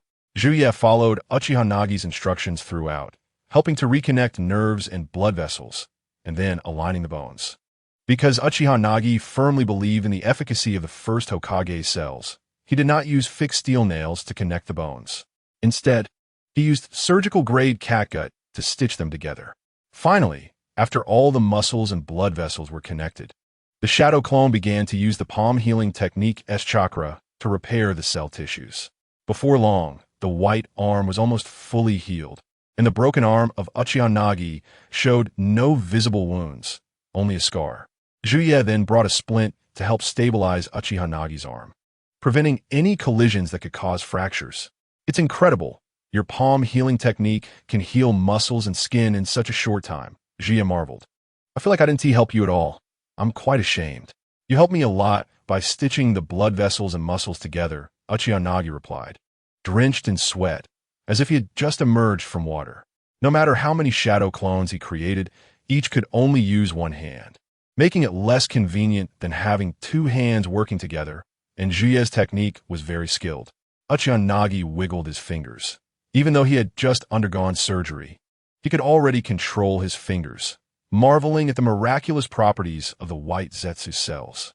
He could even feel tingling sensations in the bones, muscles, and blood vessels, signs that the cells were regenerating rapidly, with his blood circulating vigorously through the white arm. The white arm absorbed nutrients and chakra from the blood, and the cells began to grow and heal the severed arm at an astonishing rate. He believed that within a day, the broken bones would heal, and within 3 to 4 days, he would be able to use the arm normally. More importantly, there seemed to be some inexplicable substance within the white Zetsu cells that was slowly circulating through his body with the blood, making him feel less fatigued from using the Mangekyō Sharingan. A refreshing sensation began to flow into his eyes, and even his heavily strained left eye started to recover slowly. He believed he could use it again without waiting a year. I have received a reply, Mr. Hiyori Tsutsumi welcomes your joining and invites you to the headquarters of the Demon Slayer Corps. You can rest for a few days, and once your injuries are healed, you can set off with Tanjiro. Thank you very much. Uchiha Nagi thought it was reasonable to join the Demon Slayer Corps to learn the breathing techniques of this world. Moreover, compared to the ninja world, where one could be attacked by ninjas with various abilities at any moment. There were far fewer demons in this world. Most of the time, the Demon Slayer Corps outnumbered the demons, and as long as they were in the sunlight, they could completely relax without worrying about ambushes. In the ninja world, even eating, sleeping, or playing cards with a woman involved the risk of poisoning or ambushes, especially in Konoha, where Uchiha Nagi could not feel at ease, knowing that a certain pot king might try to steal his Sharingan. Then, Uchiha Nagi began to discuss medical techniques with Juye as agreed and explained the principles of the palm healing technique. Chakra? Is it the basic energy required for your amazing techniques? It's fascinating. This is the first time I've heard that humans have something called chakra besides breathing techniques, Juye remarked. According to your explanation, extracting cells from the human body is somewhat similar to our blood demon arts, but once we convert a human into a demon, we might not be able to extract the type of energy you mentioned and can only perform blood demon arts. Uchiha Nagi replied, the blood demon arts seem to come from the genetic combination of the demons themselves. Each demon cannot replicate another's blood demon arts, right? But chakra can be used to perform all universal techniques for humans. However, the specifics still need to be verified. Since no one in this world had chakra, it was uncertain whether it could be learned, which required further research. As for the breathing techniques, Uchiha Nagi was confident he could use them. He could replicate Tanjiro's water breathing without any issues. Aside from being relatively weak in earth attributes, he was strongest in fire, while water, lightning, and wind were average, making it easy for him to copy Tanjiro's water breathing. Moreover, chakra attributes could be enhanced through development. Could different attributes of breathing techniques not be developed as well? Kakashi continuously developed his different attributes and eventually became the copy ninja, having a naturally weak attribute, but being able to enhance it through training. Digressing, after chatting with Juye for a while, Uchiha Nagi went to the ground level. During the day, Juye and the others couldn't come out, but Tanjiro could. He was practicing his breathing techniques in the ruined courtyard, combining them with his sword skills to perform impressive moves. After watching for a while, Uchiha Nagi called out to Tanjiro, Tanjiro, I have something I want to discuss with you. Tanjiro turned around and came over. Mr. Uchiha, is your surgery finished? It's incredible that you have such abilities. You managed to reattach your severed hand? Tanjiro marveled at Uchiha Nagi's arm. Hee, if you want to learn, I can teach you. By the way, can I see your water breathing techniques?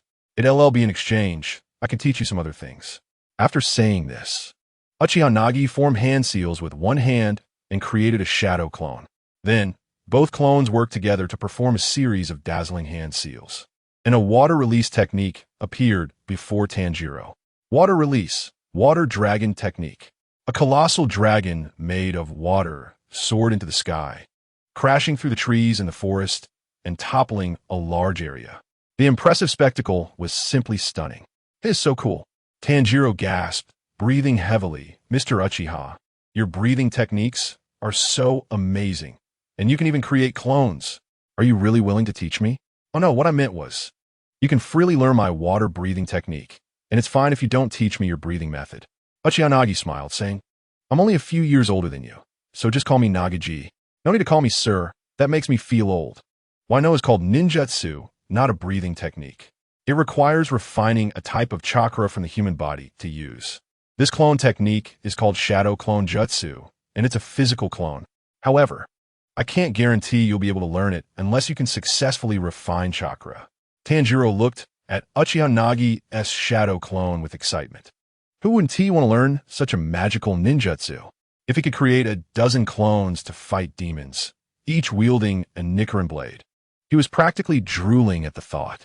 Moreover, the ninjutsu that could manipulate water looked incredibly magical. Despite its name suggesting it's a water-breathing technique, in actual combat, there isn't a bunch of water swirling around. It's merely a combination of breathing techniques and sword skills. Chakra is an energy generated by the perfect fusion of various energy components controlled by the human body. It is the source of energy for performing ninjutsu, genjutsu, and taijutsu. This energy is drawn from the 130 trillion cells in the human body, one cell at a time, and is a form of physical energy accumulated through extensive training and experience. Uchiha Nagi also internally added one last sentence. If one practices Sage Mode, then it becomes a form of natural energy. Sage Mode has always been something he yearned for, but unfortunately, no one has guided him in this area, making it extremely difficult to explore on his own. Even geniuses like Obito and the second Hokage were unable to master Sage Mode. They were both close relatives of the first Hokage, who surely wouldn't hide anything from them. The fact that they couldn't learn it just shows how high the threshold for Sage Mode is. As for Naruto and Jiraiya later on, they are considered half-baked in terms of Sage Mode. Chapter 13. Uchiha White Fang. After half a day of learning from Uchiha Nagi, Tanjiro understood the basics, but unfortunately, when he tried to practice, he didn't even produce a shadow of chakra. However, considering the different systems of their worlds, Uchiha Nagi didn't expect the other party to learn chakra refinement in one go. After all, there are very few genius children in ninja schools who can refine chakra in a single day. Don't worry, it's normal to fail the first time. I also took a month to refine my first trace of chakra. Uchiha Nagi comforted him. Really? Then I'll keep working hard. By the way, Nagi-ji, let me show you the breathing technique once, Tanjiro said, scratching his head, recalling how Uchiha Nagi had learned the breathing technique in one go last night. All right, I appreciate it, Uchiha Nagi nodded. First form, water surface slash. Tanjiro shouted as he began to use the breathing technique sword skills. Second form, water wheel. Third form, flowing dance. Fourth form, striking tide. Fifth form, blessed rain after drought. Sixth form, whirlpool. Seventh form, drop ripple thrust. Eighth form, waterfall. Ninth form, water flow splash. 10th form, constant flux. After demonstrating the entire set of breathing techniques, Tanjiro was already drenched in sweat. This is the complete basic 10 forms of breathing technique. However, each breathing technique can be combined with other techniques in different situations, so its variations are endless. Tanjiro wiped his sweat and said, for example, he had previously combined the second form, water wheel, with other techniques to create modified second form, water wheel. Additionally, he had combined sixth form, whirlpool, with other techniques to create flowing sixth form, whirlpool. Also, he had transformed seventh form, drop ripple thrust, into seventh form, drop ripple thrust curve. The two looked similar, but the differences were significant. The former of the seventh form is the fastest assault technique in the water-breathing techniques, but is not suitable for beheading demons. The latter is an application technique with a curved trajectory for flying counterattacks. In other words, the breathing technique isn't merely the 10 forms on the surface. It's 10 to the power of 10, and as long as you have exceptional talent, you can fuse those 10 techniques repeatedly, creating nearly endless possibilities. The 10 forms are just the basic breathing technique, and whether or not one can fuse other techniques depends on personal talent. After all, every time you use a more powerful technique, it demands greater personal cultivation, and composite techniques require even more. The strong are those who flexibly apply different techniques in various combat situations, and not every modified version is necessarily suitable. Uchiha Nagi knew that the current water-breathing Hashira, Juto was someone with exceptional talent who developed the 11th form, calm and quiet, based on the original water-breathing techniques. Isn't that exactly what he has been dreaming of? Konoha White Fang, although a ninja, excelled in swordsmanship, and his short blade instilled fear in many ninjas, leading to the saying that encountering White Fang could result in a mission being abandoned without consequence. The eternal Mangekyō Sharingan is a great thing, but Uchiha Nagi is an orphan and cannot possess the eternal Mangekyō Sharingan. Without the eternal version, he could never awaken the Rinnegan. Rather than that, it would be better to specialize in breathing techniques to strengthen himself. Seeing Uchiha Nagi lost in thought after hearing his explanation, Tanjiro cautiously asked, Nagi-ji, did you understand everything? I might not have explained it very clearly. It would have been great if Mr. Sakanji Urokadaki were here. He could explain it in more detail than I can. Yes, I roughly understood. Let me demonstrate. Uchiha Nagi nodded, took out a short blade, and walked to the open area. Following Tanjiro's method, he took a deep breath and began demonstrating the water-breathing techniques he had just copied from 1 to 10 without any errors. However, this was merely superficial. To truly make it his own, he would need continuous practice and refinement. Wow, Nagi-ji, you're amazing. You learn it just by watching once. That's incredible. Tanjiro exclaimed excitedly. This is just superficial. I'm still far from you. Uchiha Nagi shook his head. Oh, but I also feel like something is missing. By the way, is it necessary to practice underwater? When I learned water breathing, I often practiced by the water, Tanjiro recalled. That should be it. Uchiha Nagi nodded, pausing.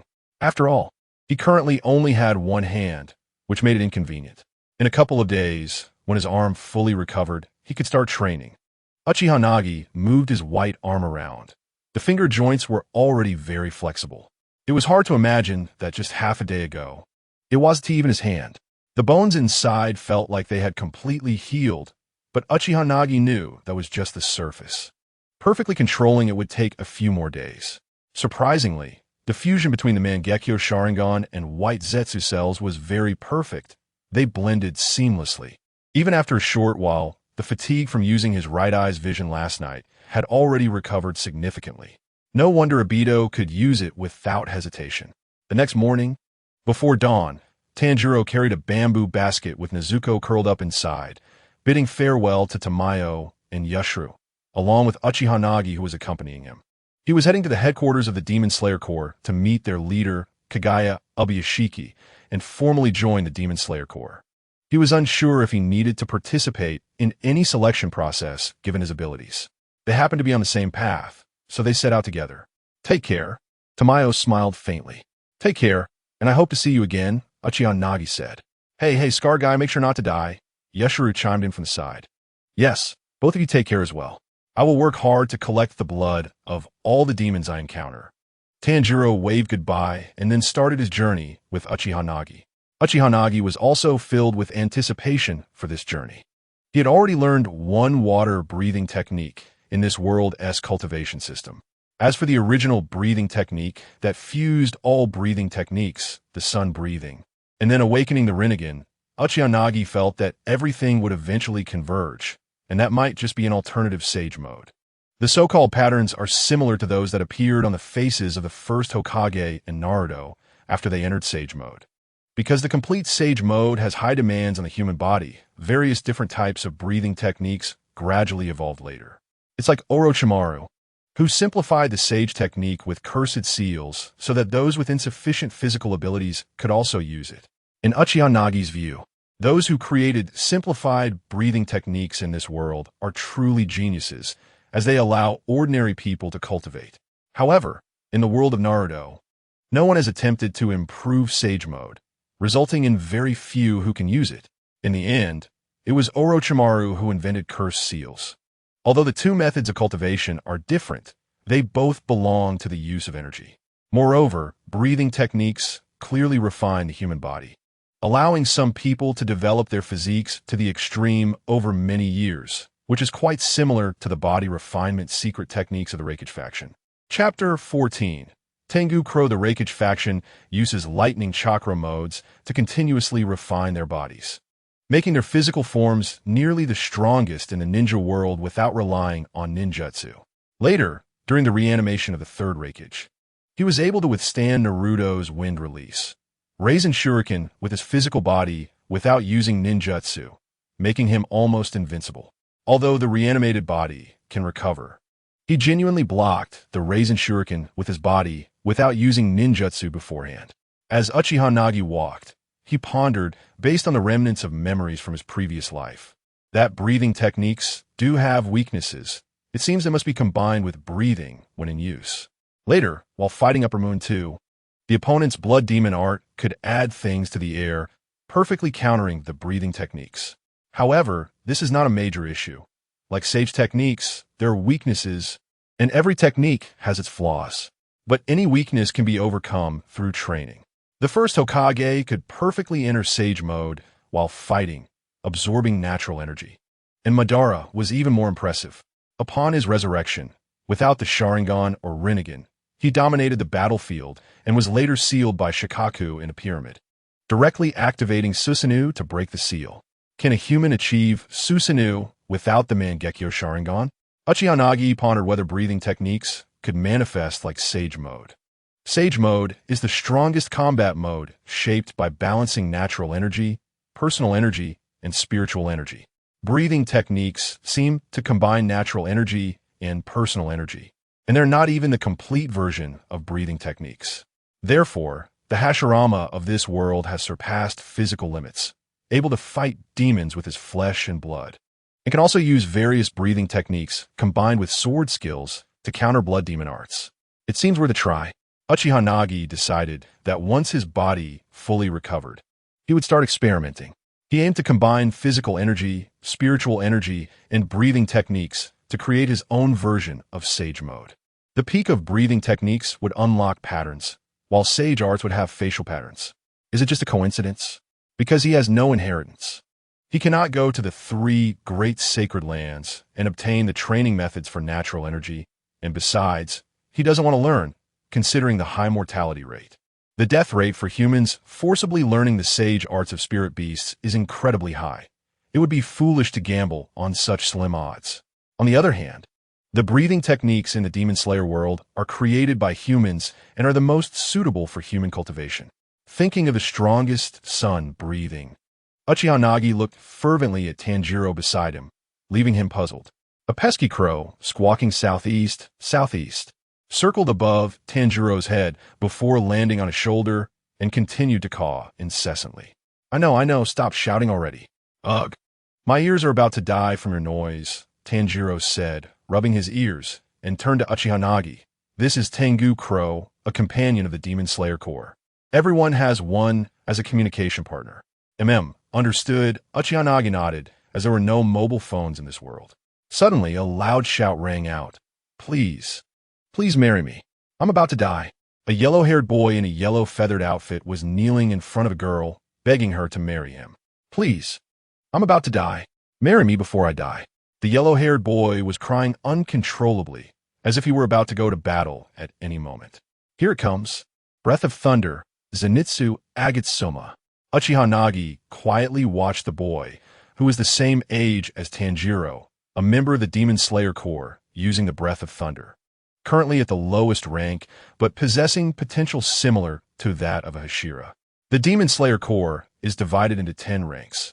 A, B, C, D, E, F, G, K, E, J. New members of the Demon Slayer Corps start at the lowest rank, and above a rank are the Hashira, currently the highest combat strength of humanity. Uchiha Nagi did not interrupt, watching the 2 innocent boys interact comically for the first time, knowing they would become comrades in life and death in the future. After Zenitsu Agatsuma had helped the unfamiliar girl shake off his entanglement, he clung to Tanjiro, appearing terrified of death. Completely unable to imagine that this person would become a powerful user of the Breath of Thunder once he fell asleep. No, I'm not going. I refuse to go. I'm not going, no matter what. Zenitsu cried, clinging tightly to Tanjiro's leg. Zenitsu, you're not going? Why are you so shameless? Think about why you became a member of the Demon Slayer Corps. Tanjiro said angrily. I never wanted to become a Demon Slayer. I was tricked by a woman and ended up in debt. The old man who helped me pay off my debts is my trainer, and every day is hellish training. Just training. Zenitsu held his head in his hands. I'm definitely going to be eaten by a demon. Before I die, my brain will be sucked out through my ears. I don't want to. Help me. He cried out, shouting desperately. Beside him was his dedicated Tengu Crow, a unique sparrow, chirping away on Tanjiro's shoulder, beginning to complain. Watching Tanjiro nodding and agreeing, Uchiha Nagi could roughly guess the content. It was just that this master was afraid of death and didn't dare to go when demons appeared. Uchiha Nagi was envious of Tanjiro's ability to communicate with animals. His crow could talk, but this sparrow could not. It was evident that both Zenitsu and Tanjiro possessed some peculiar abilities to communicate with animals. By the way, this guy is also an eavesdropper. In the southeast direction, in a house, the target appeared, and members of the Demon Slayer Corps were already heading over. Let us hurry and set off, Tanjiro said as he pulled the crying Zenitsu along with Uchiha Nagi. After a while of calm, Zenitsu still followed behind them, looking as if he were worse than dead. After walking for a few hours, the 3 arrived outside a house. Tanjiro spotted 2 children in the woods and ran over to ask them. Just then, a corpse flew out from inside the house. Uchiha Nagi rushed over. The man who had flown out was already on the brink of death. And after just a couple of words, he passed away. With such injuries, even medical ninjutsu couldn't save him. If only we had come sooner. Damn it, we couldn't save him, Tanjiro said as he brought the two children to Uchiha Nagi, explaining that they were the parties involved. And the older brother had already been taken inside by a demon. Drawing his Nichiren blade, Tanjiro prepared to rush in, but Uchiha Nagi stopped him. A wooden house. We can try burning it down. They're afraid of sunlight. Uchiha Nagi began forming hand seals. After 2 days, his white Zetsu arm had fully healed, and he could move it now, although the bone connections were still not very sturdy. Fire style, great fireball technique. Uchiha Nagi used his proficient fire style ninjutsu, intending to burn down the house and force the demons inside to come out. After being in the ninja world for so long, he instinctively felt that entering a house with enemies bore traps. Chapter 15. The drummer Hikari. Have you heard the strange drum sounds? Shoyuta, trembling beside him, seemed to have heard something. The fire struck the wooden house, igniting a fierce blaze. But it extinguished shortly after because the wooden house seemed to be covered with a peculiar power that prevented the wood from catching fire. This is troublesome. A chakra contest? Uchiha Nagi frowned, realizing something was off with this house. The fire wouldn't catch. Did he need to use an oversized ninjutsu to destroy it? Competing in strength with the opponent was clearly unwise.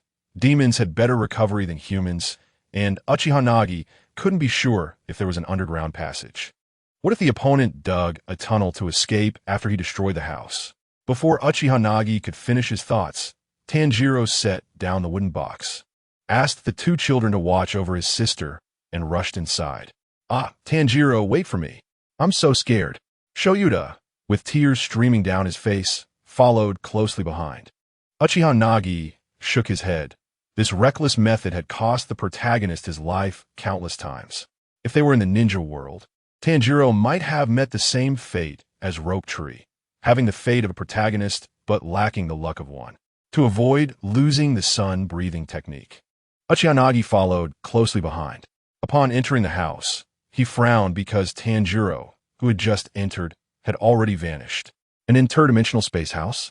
In the past, he would never have stepped into such a house, but now with the kaleidoscope and Susanoo for absolute defense, Uchiha Nagi felt fearless. However, he cautiously sent out several shadow clones to scout ahead. Being careful was never a bad idea. As he carefully walked into a room, he discovered that the direction of gravity inside was reversed. The ground felt like the ceiling, and as Uchiha Nagi lightly jumped, he stood steadily on the ceiling, or rather, what was ground for him? The demons in this house could change the orientation and even the room itself. However, how it changed was of no concern to Uchiha Nagi, as he could use chakra to adhere firmly to the walls. Just as Uchiha Nagi was about to search for Tanjiro, a chilling voice echoed from the side. Well, good luck. There's a rare blood here. Haha. An ugly figure entered, with eyes on its belly and mouths all over its head. Ha, you're mine. It opened its massive mouth and lunged at Uchiha Nagi. Uchiha Nagi frowned. The opponent seemed to rely solely on brute force. Boom! After several explosions, the muscular demon was blown into pieces, while Uchiha Nagi stood on the other side.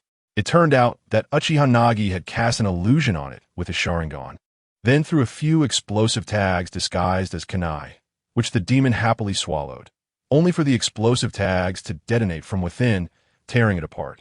No wonder Itachi liked using illusions. Sometimes, dealing with someone could be quite simple, regardless of how powerful they were. As long as illusion techniques were their weak point, Uchiha Nagi muttered to himself, recalling a certain unfortunate individual named Deidara. Despite having the power to flatten any village, he was completely restrained by illusions. What happened? I clearly killed you. My head, why is my body shattered? The demon asked incredulously. There's no need to ask too much when you're dead. Uchiha Nagi calmly walked up to it, wielding his short sword, and severed its head from its mutilated body. Ha, useless. Without the Nichiren blade, you can't kill me. The remaining head of the demon laughed maniacally, mocking Uchiha Nagi. Uchiha Nagi grinned, revealing 2 rows of white teeth. That's fine, you can regenerate, right? I'm curious if you truly have no limits. He then swung his short knife, slicing the still writhing flesh into several pieces. The demon's face twisted in rage as flesh began to grow from its neck, but in the next moment, Uchiha Nagi swung his short knife and cut off the newly grown parts. After the second cut, the demon's body stopped moving, likely due to the lack of a head to direct it. However, the head Uchiha Nagi held in his hand continued to struggle. Have you heard of Theseus's ship? I'm curious, after you were severed from your neck by an ordinary blade, will your body grow a new head, or will a new body grow from your new head? Uchiha Nagi raised the head to look into its eyes, then asked, are both of you the same? Do you fight with yourself? He then pieced the demon's body back together, and was surprised to find that the limbs could still connect to each other. What incredible vitality! Are you a devil? Boom! Boom! Meanwhile, Tanjiro was in a room, being tormented by a demon with several drums on its body. Alongside him was a member of the Demon Slayer Corps wearing a pig mask. Every time the demon struck a drum, the room would spin, and Tanjiro, unable to use chakra to cling to the ceiling, could only fall continuously under the force of gravity. The demon attacked him with unseen claws while spinning the room. Damn it, my foot. My fracture hasn't healed yet. Tanjiro gritted his teeth, pain affecting his strength. Water can change into any form. Just then, the words of his teacher, Uro Kadaki Sakanji, echoed in Tanjiro's mind. That's right, the 10th form of water breathing can adapt to any environment, even with a broken foot. Tanjiro suddenly had an epiphany. As if everything connected, his inner power burst forth, and Tanjiro stopped being so helpless, continuously using water breathing to adjust his body, while occasionally using sword techniques to fend off the demon's invisible claws. The drummer demon, Hikari, frowned. I need to quickly consume rare blood. Damn bugs, damn bugs. Hikari opened his eyes wide in anger, revealing two characters deeply imprinted in his pupils. Lower 6, but marred by a scar inside. He was the eliminated lower 6. Blood demon art, rapid drum strike. Hikari began to beat the drums on his body with a sinister expression, causing the room to spin wildly, and countless claws followed to attack. In this scene, Tanjiro's leg was fractured, yet he was able to use water breathing to strengthen his leg muscles and maintain combat. Chapter 16. Charge forward. The room began to spin rapidly in all directions. If an astronaut were here, they would surely vomit. And the unseen claws attacking while the room spun made it even worse. One hit from those deep claws would result in a disastrous fate. The worst part was that this was Hikari's blood demon art, formless and shadowless, invisible to the naked eye, only avoidable by intuition. Wait, that pig-headed guy can sense it too. Tanjiro observed the pig-headed man, who seemed to possess a beast-like intuition, managing to narrowly avoid Hikari's attacks at crucial moments. Oh no! Tanjiro suddenly panicked as Hikari attacked a little girl. The two siblings he had previously encountered outside the house had come in looking for their older brother, who was the rare blood captured earlier. Tanjiro had instructed them to wait outside, but the noise from Izuku in the box frightened them, causing them to follow him in. Now, the little girl suddenly appeared at the doorway, disrupting Tanjiro's rhythm. To protect her, he had to jump over and embrace her, which only added to the burden of his breathing technique. The drum demon, Kyoka, didn't give up this good opportunity and directly spun Tanjiro 360 degrees, making him dizzy. Then, with several blood demon arts, he aimed to make him taste death on the spot. As for the pig-headed man beside him, his breathing technique wasn't as gentle as water breathing and couldn't adapt to different environments, so he could only defend himself, let alone counterattack. He planned to deal with this brat first before slaughtering the pig-headed man. Water release, water wall. At a critical moment, a voice appeared, and a water-based ninjutsu materialized in the room, helping Tanjiro block a lethal attack. Although the opponent's blood demon art still broke through the ninjutsu, having the water wall as a barrier was enough. Tanjiro executed a water-breathing, 6th form, whirlpool. He directly led the opponent's invisible claws into his whirlpool, then released a rotation to another place. This is the incredible versatility of water breathing. After the attack ended, Kyoka's attention was no longer on Tanjiro, but turned to the person who had just entered. Rare blood. Ah, the finest among rare blood. Ha ha.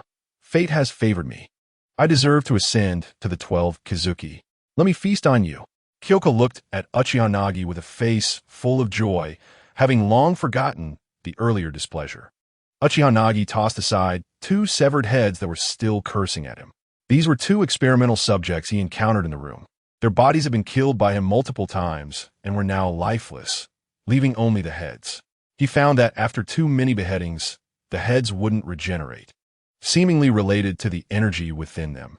These demons' heads stored less energy than their bodies, so once separated from their bodies, killing them a few more times would suffice. Then, only 1 head remained, occasionally trying to escape. If not careful, it could grow tentacles or legs and run away. So, Uchiha Nagi carried it with him, occasionally slicing off some flesh, creating a horrifying scene. Tanjiro, just protect the kid. Leave this drum guy to me. Uchiha Nagi glanced at him and thought this guy didn't seem too capable. Boom, boom, boom. Kyoka excitedly beat the small drum on his body, trying to kill his opponent the moment they lost their balance. However, after spinning several times, he found his opponent was standing firmly like him, completely ignoring gravity, leaving him dumbfounded. Why can you ignore my blood demon art? Uchiha Nagi looked over. If this is all you've got, then you're gonna die here today. Kyoka furiously said, with just you? That short blade isn't even a Nichiren blade. Boom! Kyoka once again struck his drum, but this time it unleashed his invisible claw blood demon art. Faced with such extremely sharp invisible blades, Uchiha Nagi frowned and could only jump to evade. The opponent was waiting for this moment, quickly adjusting the drum's rotation direction. In midair, Uchiha Nagi couldn't use his legs for leverage before landing due to gravity, and Kyoka unleashed his invisible claws to try to kill him. You underestimate me too much. Uchiha Nagi smirked. Not to mention the ninja's body replacement technique, which could use a replacement wooden dummy to evade. He also had the strongest defense, Susun, backing him up. What was there to fear while suspended in the air? Uchiha Nagi whispered, 6th form, whirlpool. He used his short blade to execute water breathing. Water is both soft and hard, not competing with all things, yet can be invincible, achieving everything without striving. Uchiha Nagi guided the opponent's claw blood demon art into a whirlpool and accelerated towards it, quietly shouting, 9th form, water flow splash. Water flow splash minimizes both the landing time and area while moving, allowing agile movement in unfavorable footing situations. As Uchiha Nagi flew quickly towards him, Kyoka panically beat his drum. However, the 3-tomo Sharingan had already seen through all his actions. A flash of white light passed, and Kyoka's head fell to the ground. Uchiha Nagi stood firmly, sheathing his sword. Ha ha ha, human, you're really good. You managed to behead me. Unfortunately, your blade isn't a Nichiren blade, or you would have succeeded. Seeing Kyoka pick up his own head, preparing to reattach it, Uchiha Nagi turned to the pig-headed man in the corner and called out, Hey, little piggy, lend me your blade. Little piggy? The pig-headed man looked around and then pointed at himself. Are you talking to me, you bastard? I won't lend it. I want to behead him myself. Charging forward before the opponent could unleash the rotating room's blood demon art, the pig-headed man swiftly ran over. Beast breathing, first fong, piercing. After a flash of white light, Kyoka's head, which had just been placed back on his neck, fell to the ground again. It wasn't that he didn't want to dodge. It was just that this beast-like man was too fast. Ha ha ha, charge! Charge! Did you see? I killed him. The pig-headed man looked at Uchiha Nagi, his excited eyes blazing with enthusiasm. Hey, it's your turn. Let's duel. Saying that, he picked up his sword and charged at Uchiha Nagi. Clang! A clash of metal echoed. Sparks flew, and Tanjiro blocked him, glaring angrily. Bastard, aren't you a member of the Demon Slayer Corps? How can you attack your own people? There's still many demons in this room. Uchiha Nagi looked at the pig-headed man, curious about how this brainless creature had survived for so long. Hey, who cares about the Demon Slayer Corps? The pig-headed man shouted angrily, raising his sword to strike. Do you not know that team members cannot fight each other? Our primary mission is to exterminate the demons in this room. Tanjiro yelled while defending himself. Uchiha Nagi, speechless, called out to Tanjiro, let me handle this. Hey, little piggy, do you dare to compete with me? Whoever clears the most demons in this room wins. How about it? I don't care about that. Bring it on. I want to fight you. You're stronger. Hey, you aren't scared, are you? If you're scared, then forget it. Get lost. Who's scared? Let's compete. Also, my name is Inosuke Hashibara, not Little Piggy. Don't give others nicknames. After that, the pig-headed man, no, Inosuke Hashibara, excitedly jumped up, pointing his sword in a direction, and shouted loudly, there's a demon over here. Let's kill it. Charge. Hey, here's something for you. Uchiha Nagi tossed him a food pill. Although people in this world didn't have chakra, the essence of the food pill remained unchanged. It restored various nutrients and energy for the human body. This can restore your stamina. You haven't eaten for 3 days, right? Inosuke held the food pill to his nose and sniffed it, then swallowed it in one gulp. Oh, this is good stuff. My strength is even more abundant. Charge. After that, like a wild beast, he broke through the wall and rushed out, as if he had eaten something energizing. Uchiha Nagi slowly turned to Tanjiro. Did you see that? To deal with someone so single-minded, you have to use this method. Tanjiro. Without the drum man's control, the room slowly returned to normal, no longer shifting or altering gravity at will, making the fight much easier. The remaining demons weren't part of the 12 Kazuki, so cleaning them up wouldn't be difficult. Tanjiro walked up to the beheaded drum man, comforting him. No matter how many bad things you've done before dying, you'll always recall your memories as a human. Most were originally ordinary people who became demons for various reasons. Many of them were inherently kind when they were human, but slowly, in their desire to eat and gain power, they forgot their memories and lost their true nature. Is it pitiful? When he fell, he was no longer worthy of anyone's pity. Uchiha Nagi said, I know that no one will forgive him. The wrongs he has committed are unforgivable. I just feel sorry for him. Tanjiro sighed. Uchiha Nagi looked at Tanjiro, a person with such pure and innocent heart. To be honest, he didn't like such people. However, thinking about the Uchiha clan, which was filled with madness in the world of Naruto, and the scheming of Konoha, it was still more relaxing to be with innocent people. The so-called Will of Fire was just a slogan. In reality, it was only about naked interests. Even the younger brother of the Hyuga clan head could be casually sent to death. Here, it seemed that aside from protecting ordinary people and killing demons, there were no other intrigues, making life simple and comfortable. Found you, Boar Rush. In the room, the faint voice of the boar-headed man Inosuke could be heard. A person with a one-track mind is easy to fool. I'll let him take care of the remaining trash. Without the Nichiren blade, Uchiha Nagi was too lazy to clean up. After all, those immortal creatures were too troublesome to deal with. Before long, Tanjiro and Zenitsu began to clean up the house, carrying the dead ordinary people outside to bury them, along with 3 ordinary people they had rescued. Just as Tanjiro was carrying another corpse out with someone else, he saw a horrifying scene. The boar-headed man Inosuke raised his Nichiren blade and charged towards the wooden box hiding his sister Nezuko, intending to kill her. Yamaro, stop! Tanjiro shouted. It was too late. At that moment, Uchiha Nagi used a body flicker technique to appear in front of the wooden box, opening his Sharingan. Hey, little pig, look at me. The boar-headed man Inosuke accidentally glanced at Uchiha Nagi's red 3-tomo and was instantly caught in a Jinjutsu. Boar Rush. I'm going to chop you down. Watching Inosuke foolishly swing his blade at the air, he eventually became unable to move, his eyes spinning as he fell to the ground and fell asleep, leaving everyone else dumbfounded. Zenitsu cautiously walked over and kicked him. It seemed this guy had fainted. Was he sick? Why was he swinging his blade at the air? Driven by curiosity, Zenitsu removed the boar mask that had been on Inosuke's head. Girl? Zenitsu shouted in shock. Beneath that strong body was a girl-ass face. It was a monster. Not long after, when everyone had dug a pit and was ready to bury the victims, the little pig Inosuke woke up again. Inosuke shouted as he flipped over and jumped up, ready to fight. Upon waking, he found a demon, a Boar Rush. After saying that, he picked up his blade and charged at Nezuko, determined to slay her under his Nichiren blade. Tanjiro quickly stood in front of him. Stop. That's my sister. She is not a bad person and hasn't harmed anyone. Who cares about that? Since you don't want me to kill her, then come and fight me. Little pig Inosuke shouted angrily. Suddenly, Inosuke felt a chill on his face and touched it, realizing he wasn't wearing the mask. Bastard, who took my mask? Zenitsu. standing nearby, chuckled. You look just like a pretty girl.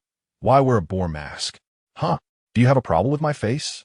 Inosuke said, his expression darkening as he charged at Zenitsu, raising his blade to fight. Help! Zenitsu ran directly behind Uchiha Nagi. Uchiha Nagi's mouth twitched. Such a timid dual personality was truly exceptional.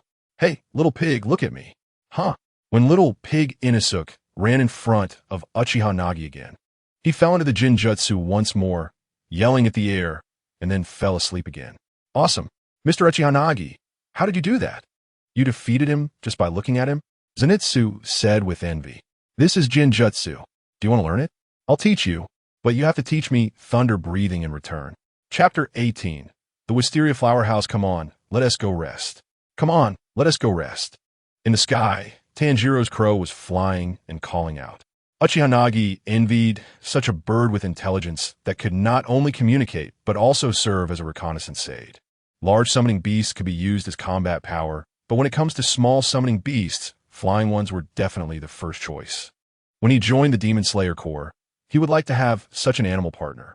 As for large summoning beasts, Uchiha Nagi frowned. The three great sacred lands were clearly out of reach, and he looked down on wild ones for being too weak.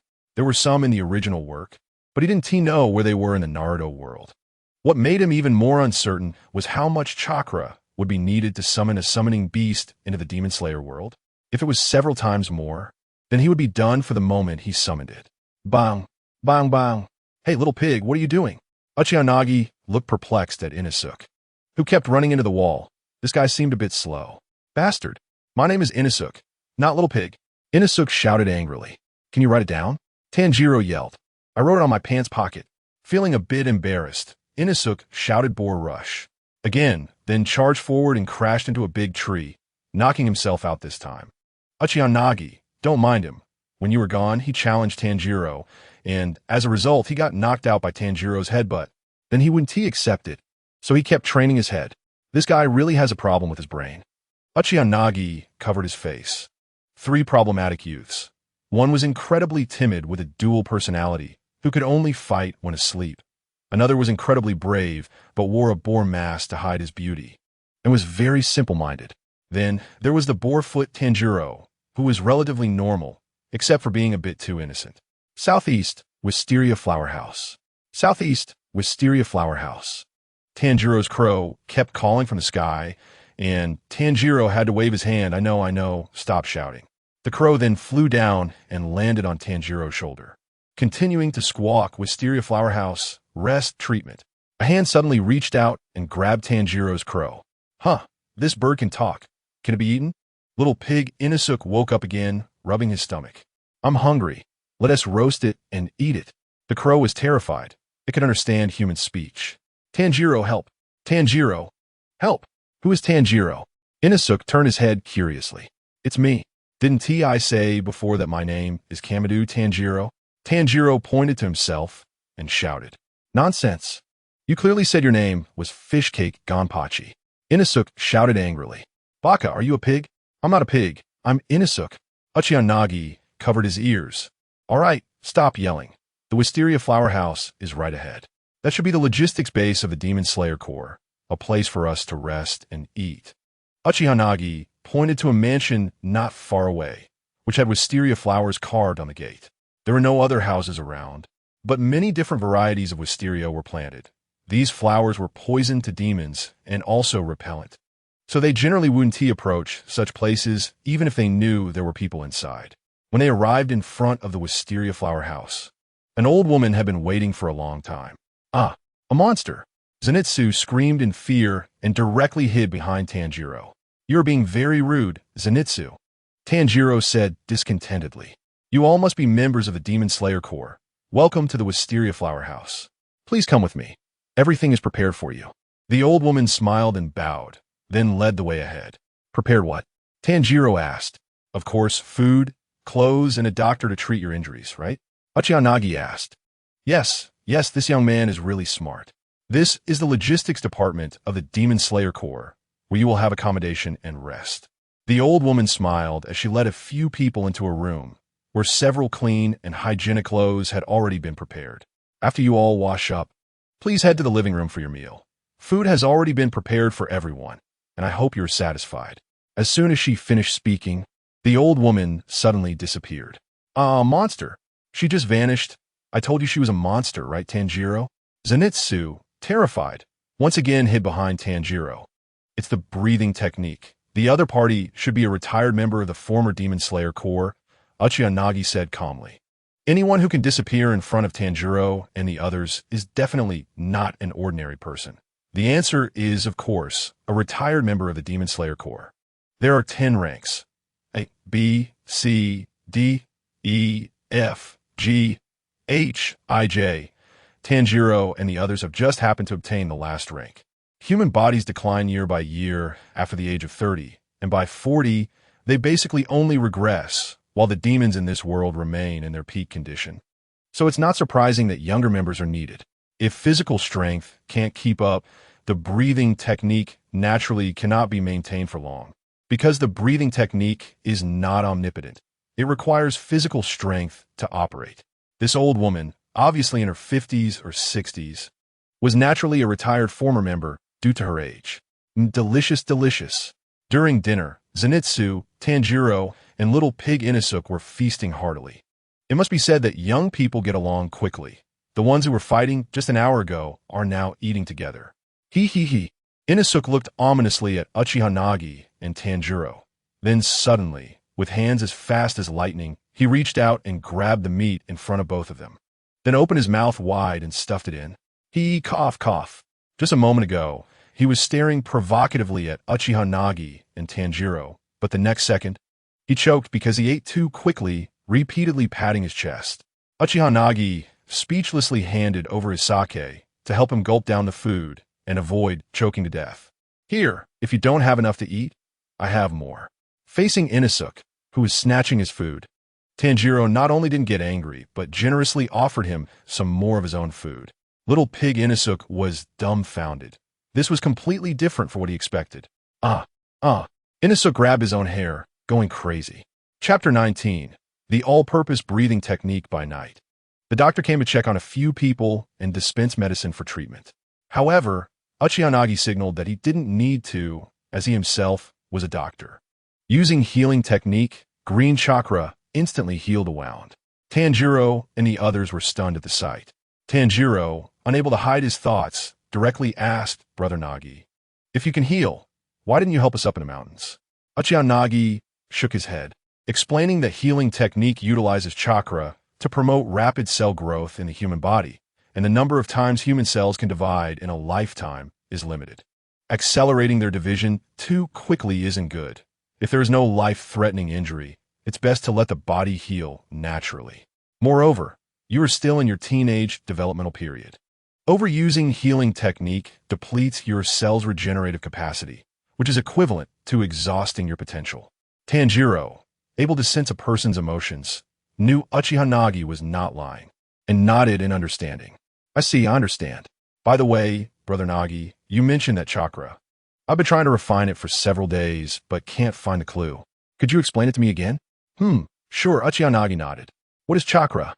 Zenitsu asked, with little pig Inosuke looking curious as well. Uchiha Nagi smiled faintly.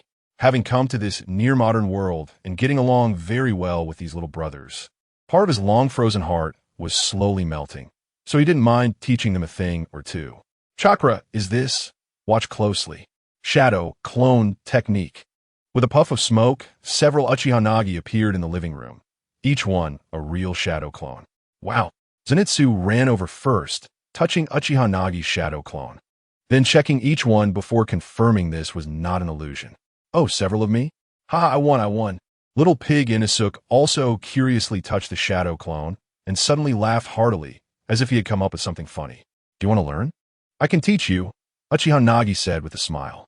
You want to learn? The three of them sat obediently in front of Uchiha Nagi. Uchiha Nagi looked at little pig Inosuke.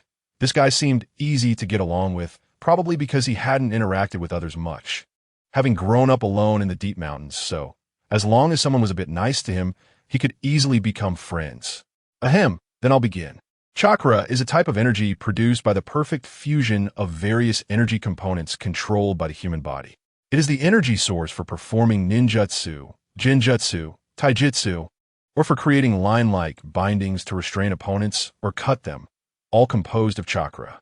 The composition of this energy is as follows. First, it comes from the energy absorbed from the 130 trillion cells in the human body, one cell at a time. Second, it is the mental energy cultivated through extensive practice and experience. What are cells? What is mental energy?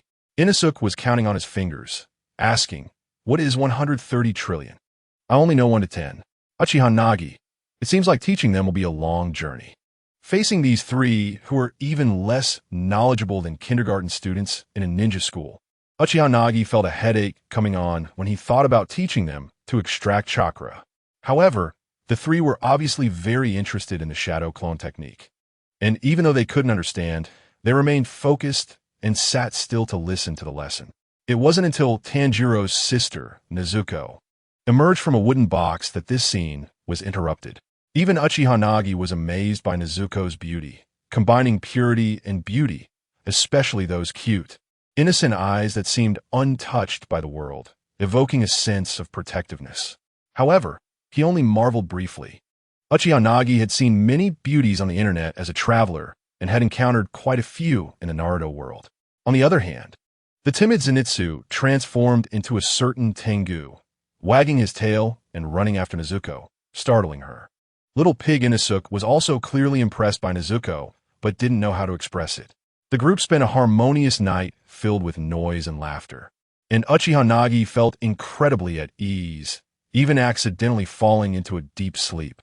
By the next morning, when Tanjiro and the others opened their eyes, Uchiha Nagi was already practicing the breathing techniques he had just learned in the yard. Beast breathing, first form, piercing thrust. Water breathing, first form, water surface slash. Two shadow clones wielded swords and fought against each other, leaving Inosuke, who had just come out, looking shocked. Why can you use my beast breathing? Smack! Zenitsu slapped Inosuke on the head. Idiot, call him Brother Nagi. Oh right, Tanjiro nodded. Brother Nagi can learn the breathing technique after seeing it once.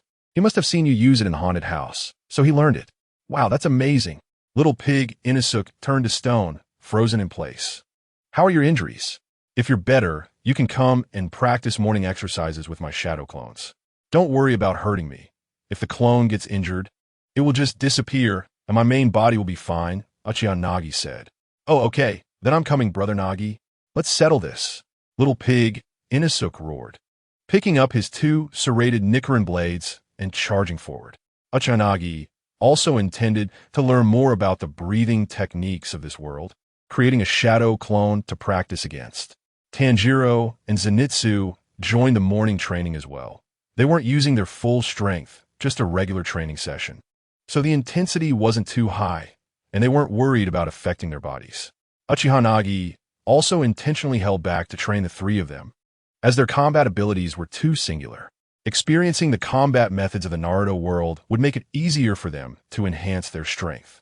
The three little ones, in terms of overall strength, were probably just low-ranking ninjas in the Naruto world. They didn't know ninjutsu, body techniques, genjutsu, or any strategies like poisoning. However, strictly in terms of combat power, they might have the strength of a jonin like Neji when he fought Spider-Man, and perhaps even surpass it. After all, breathing techniques are like a universal remedy. In their long battles against demons, the Demon Slayer Corps continuously used breathing techniques to counter unknown blood demon arts and kept improving. Various bizarre blood demon arts emerged, and gradually, breathing techniques adapted to counter them.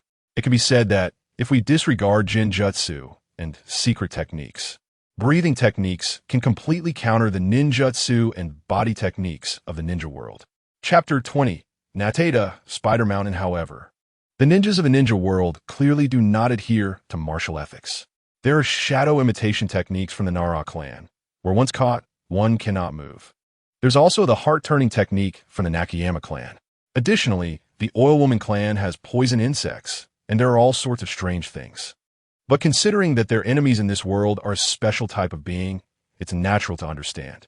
The bizarre assassination techniques of the ninja world are aimed at humans, and they are not effective against the demons of this world.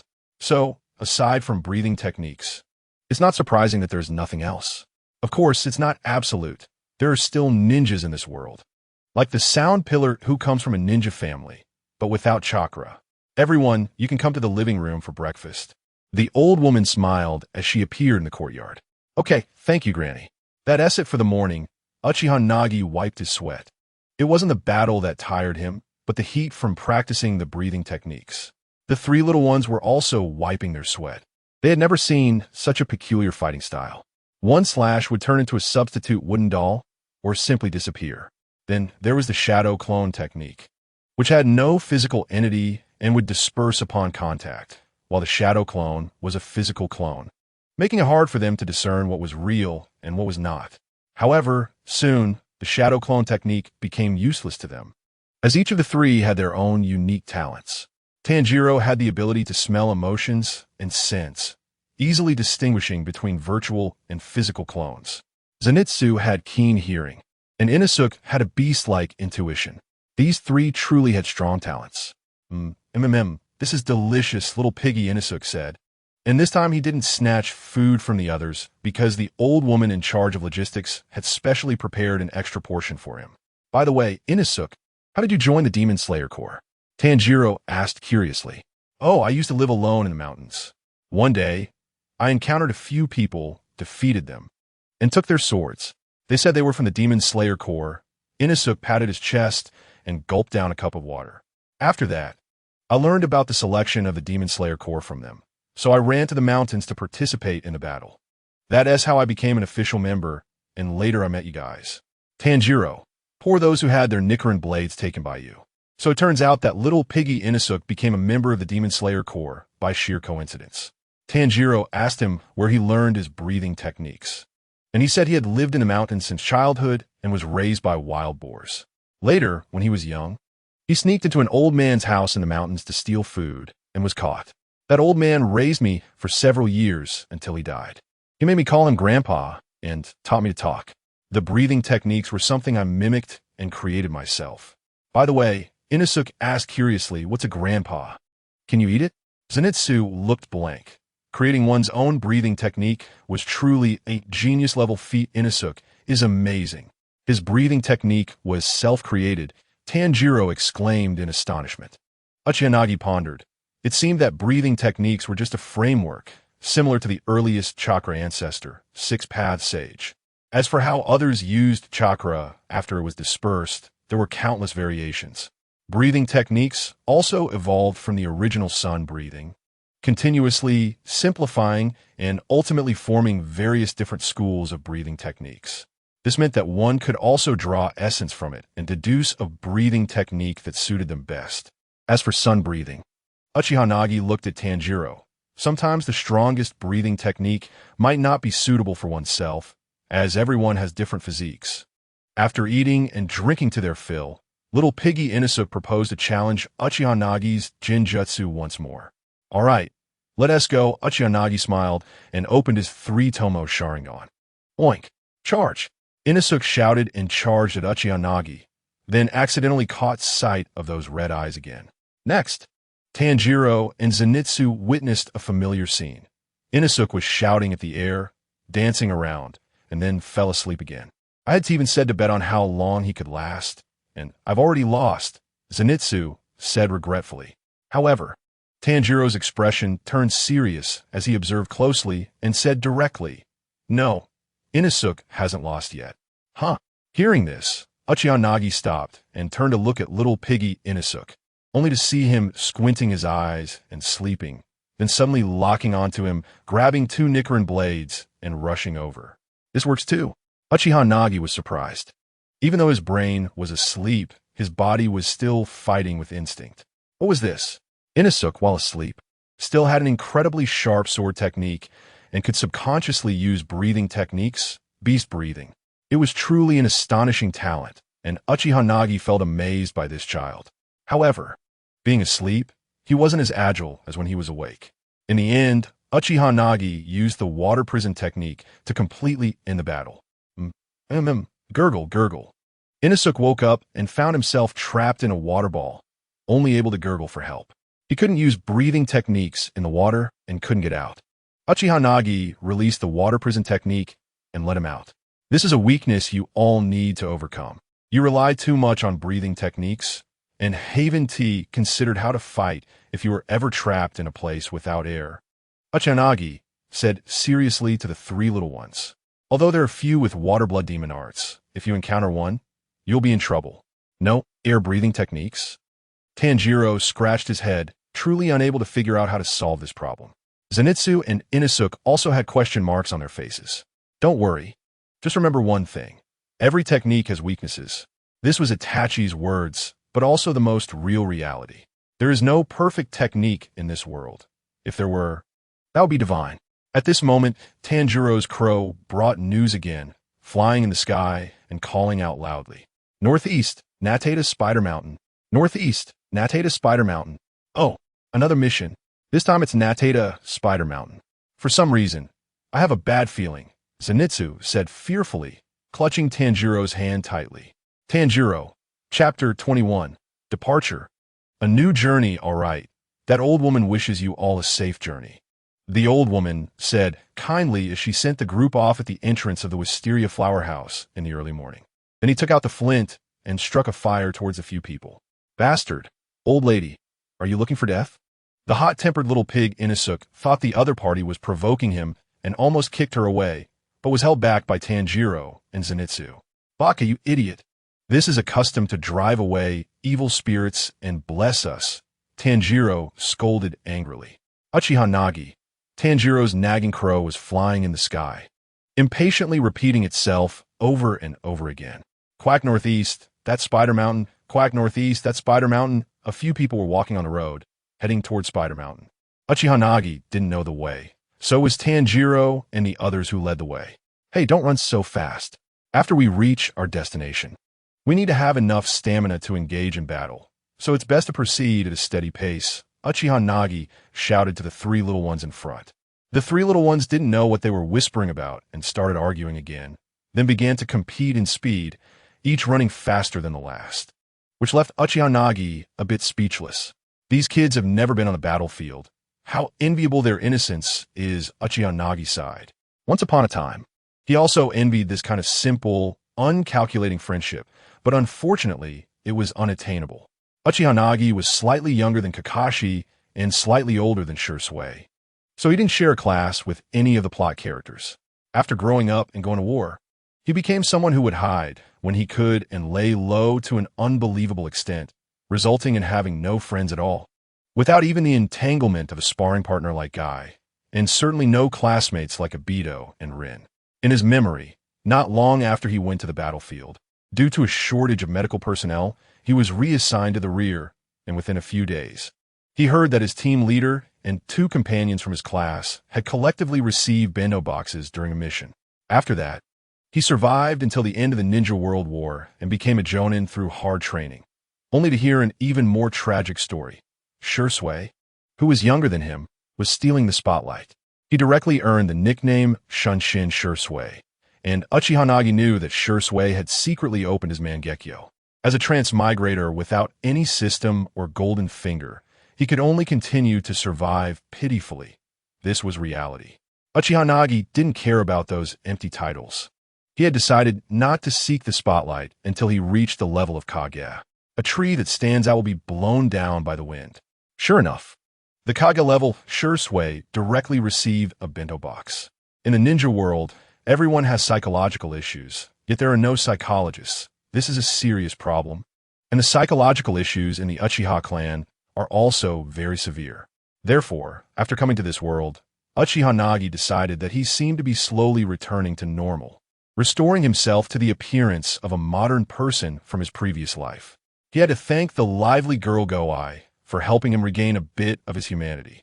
Uchiha Nagi picked up a bowl-sized instrument and played a tune called Beloved. The three little ones, who were playing around, gradually stopped upon hearing Uchiha Nagi's music, especially Inosuke, who had never heard music before. His eyes widened in a daze, even taking off his pig mask.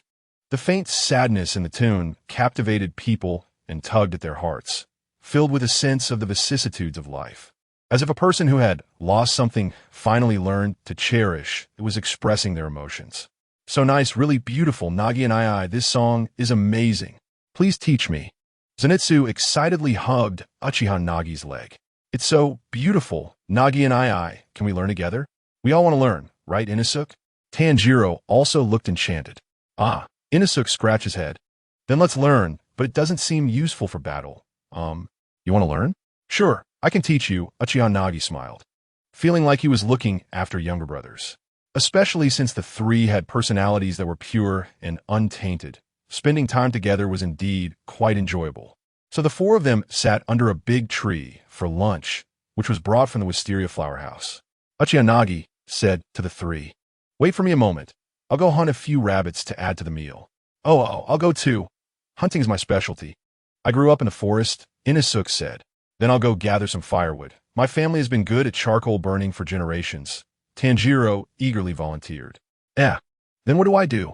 Zenitsu asked with a puzzled face. I'll just be responsible for eating, right? Ouch. Inosuke punched him on the head, bastard. You go help Tanjiro. In less than half an hour, Uchiha Nagi and Inosuke returned with 2 rabbits and a few fish. Seeing that Tanjiro and the others hadn't come yet, Uchiha Nagi started to process the catch. Under Inosuke's curious gaze, he used earth release to create a small pit. Then, with water release, a small pond appeared. Next was gutting and cleaning the animal's innards and skin, and then he took out a storage scroll, producing a pot and seasonings. Tanjiro, who had returned with firewood, looked enviously and said, "Wow, Nagi, your scroll can hold so many things. It's really enviable." Uchiha Nagi smiled. "If you can refine chakra, I'll give you a scroll. This storage scroll requires chakra to open and store." Zenitsu joyfully exclaimed, "Really? Nagi and I want one too." Inosuke angrily shouted, "Bastard, I saw it first. I want it first." Tanjiro then yelled at the two, "You guys are so rude." Watching the 3 peers bickering, Uchiha Nagi smiled faintly, reminiscing about the times when he went on outings with his classmates. After placing the processed rabbits and fish on the grill, he also boiled a pot of fish soup, constantly sprinkling some seasonings and flipping it occasionally. Before long, the aroma of grilled meat and fish soup wafted through the air. Gulugulu. Little pig Inosuke was drooling at the sight. "It's ready to eat." Uchiha Nagi handed the grilled fish and rabbit meat to them. Inosuke grabbed 2 grilled fish first, not caring about the heat as he devoured them. "Hot but delicious. Wow, so tasty. Nagi and I, how is your cooking so good?" Tanjiro asked. "I live alone since I was young, so I learned to cook for myself over time," Uchiha Nagi replied. But I also live alone. Why is the food I make just cooked?" Inosuke asked in confusion. This question left everyone present at a loss for words. I'm so full. Being full is so comfortable. Are we setting off now, or resting a bit?" Zenitsu asked. "Let's set off. If we reach Spider Mountain early, we can reduce some casualties among the ordinary people," Tanjiro said as he planned to carry the wooden box. However, the 3 silently looked at Uchiha Nagi, waiting for him to speak. Unknowingly, whether in age or strength, Uchiha Nagi had left the position of the leader in their hearts. Chapter 22. 12 Kazuki. Uchiha Nagi looked at the sky. It was noon, and the sun was still high in the sky. "No, Tanjiro. Let's take a nap and set off in the evening." "Oh, why?" Tanjiro asked, confused. "Because they only appear at night. Even if we rush to Spider Mountain now, we won't see them. So it's best to rest well now and reach Spider Mountain in the remaining 2 or 3 hours in the afternoon." Uchiha Nagi looked at the map given by the old lady. When they reached Spider Mountain, the sun would have completely set, and they should appear then. "We need to maintain our best stamina and state for battle. This is the most rational approach." "Oh, then let us rest now and fight at night," Inosuke said, finishing the remaining soup and wiping his mouth before jumping under the shade of the tree. "Gaga gaga, this spot is mine." Tanjiro rolled his eyes.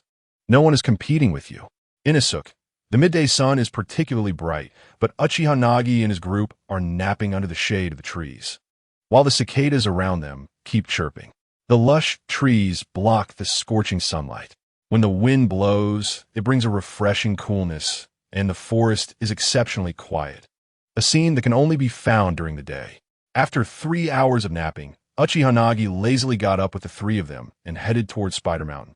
Tanjiro's crow was still cawing incessantly, but Uchiha Nagi stuffed its mouth with a rabbit leg, silencing it. The group walked at a leisurely pace, and, after 3 hours, they arrived at the foot of Spider Mountain, just as dusk began to settle. Tanjiro, this is a military supply pill. Eat it when your stamina is severely depleted. It can replace food and replenish some nutrients. Each of you should keep one on you, Uchiha Nagi said. Tanjiro and Zenitsu took the pills, but then they heard a woo from beside them. Turning to look, Inosuke had already tossed his pill into his mouth. Tanjiro, Zenitsu, Uchiha Nagi, idiot, that's not a snack. It's for emergencies. Less talking, we're about to fight. Of course, I'm eating it now.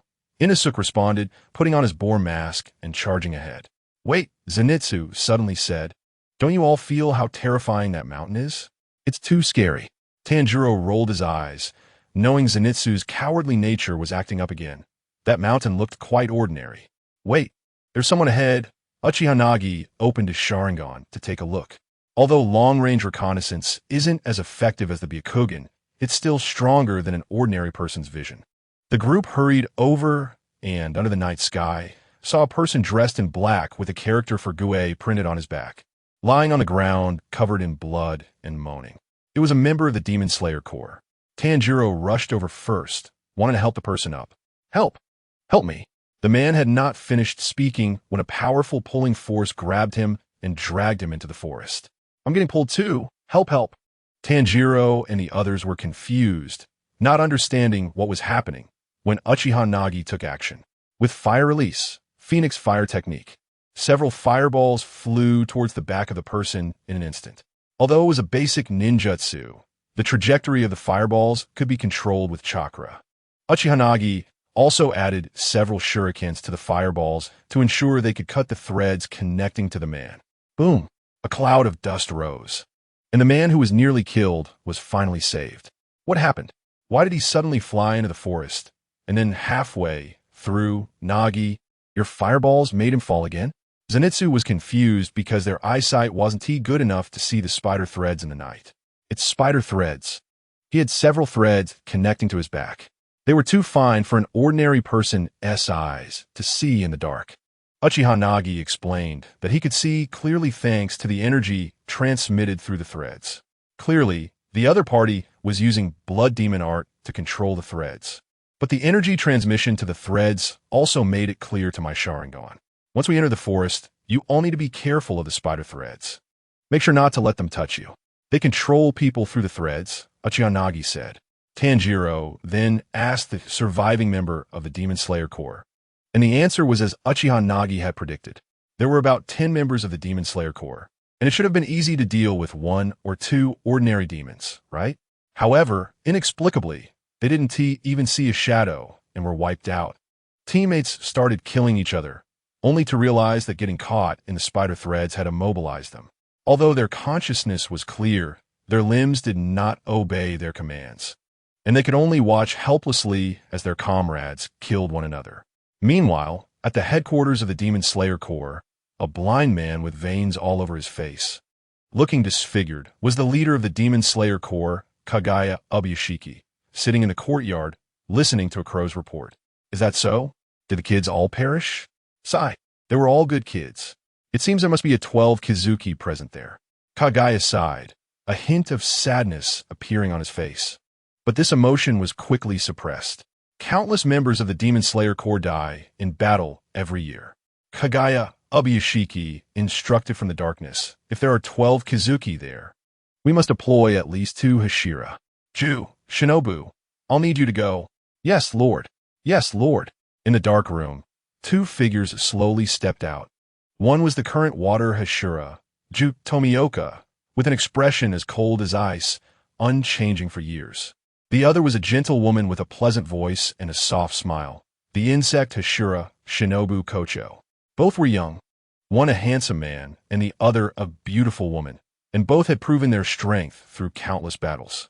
After bowing to Kagaya Ubuyashiki, they activated their breathing techniques and sped off towards Spider Mountain like a gust of wind.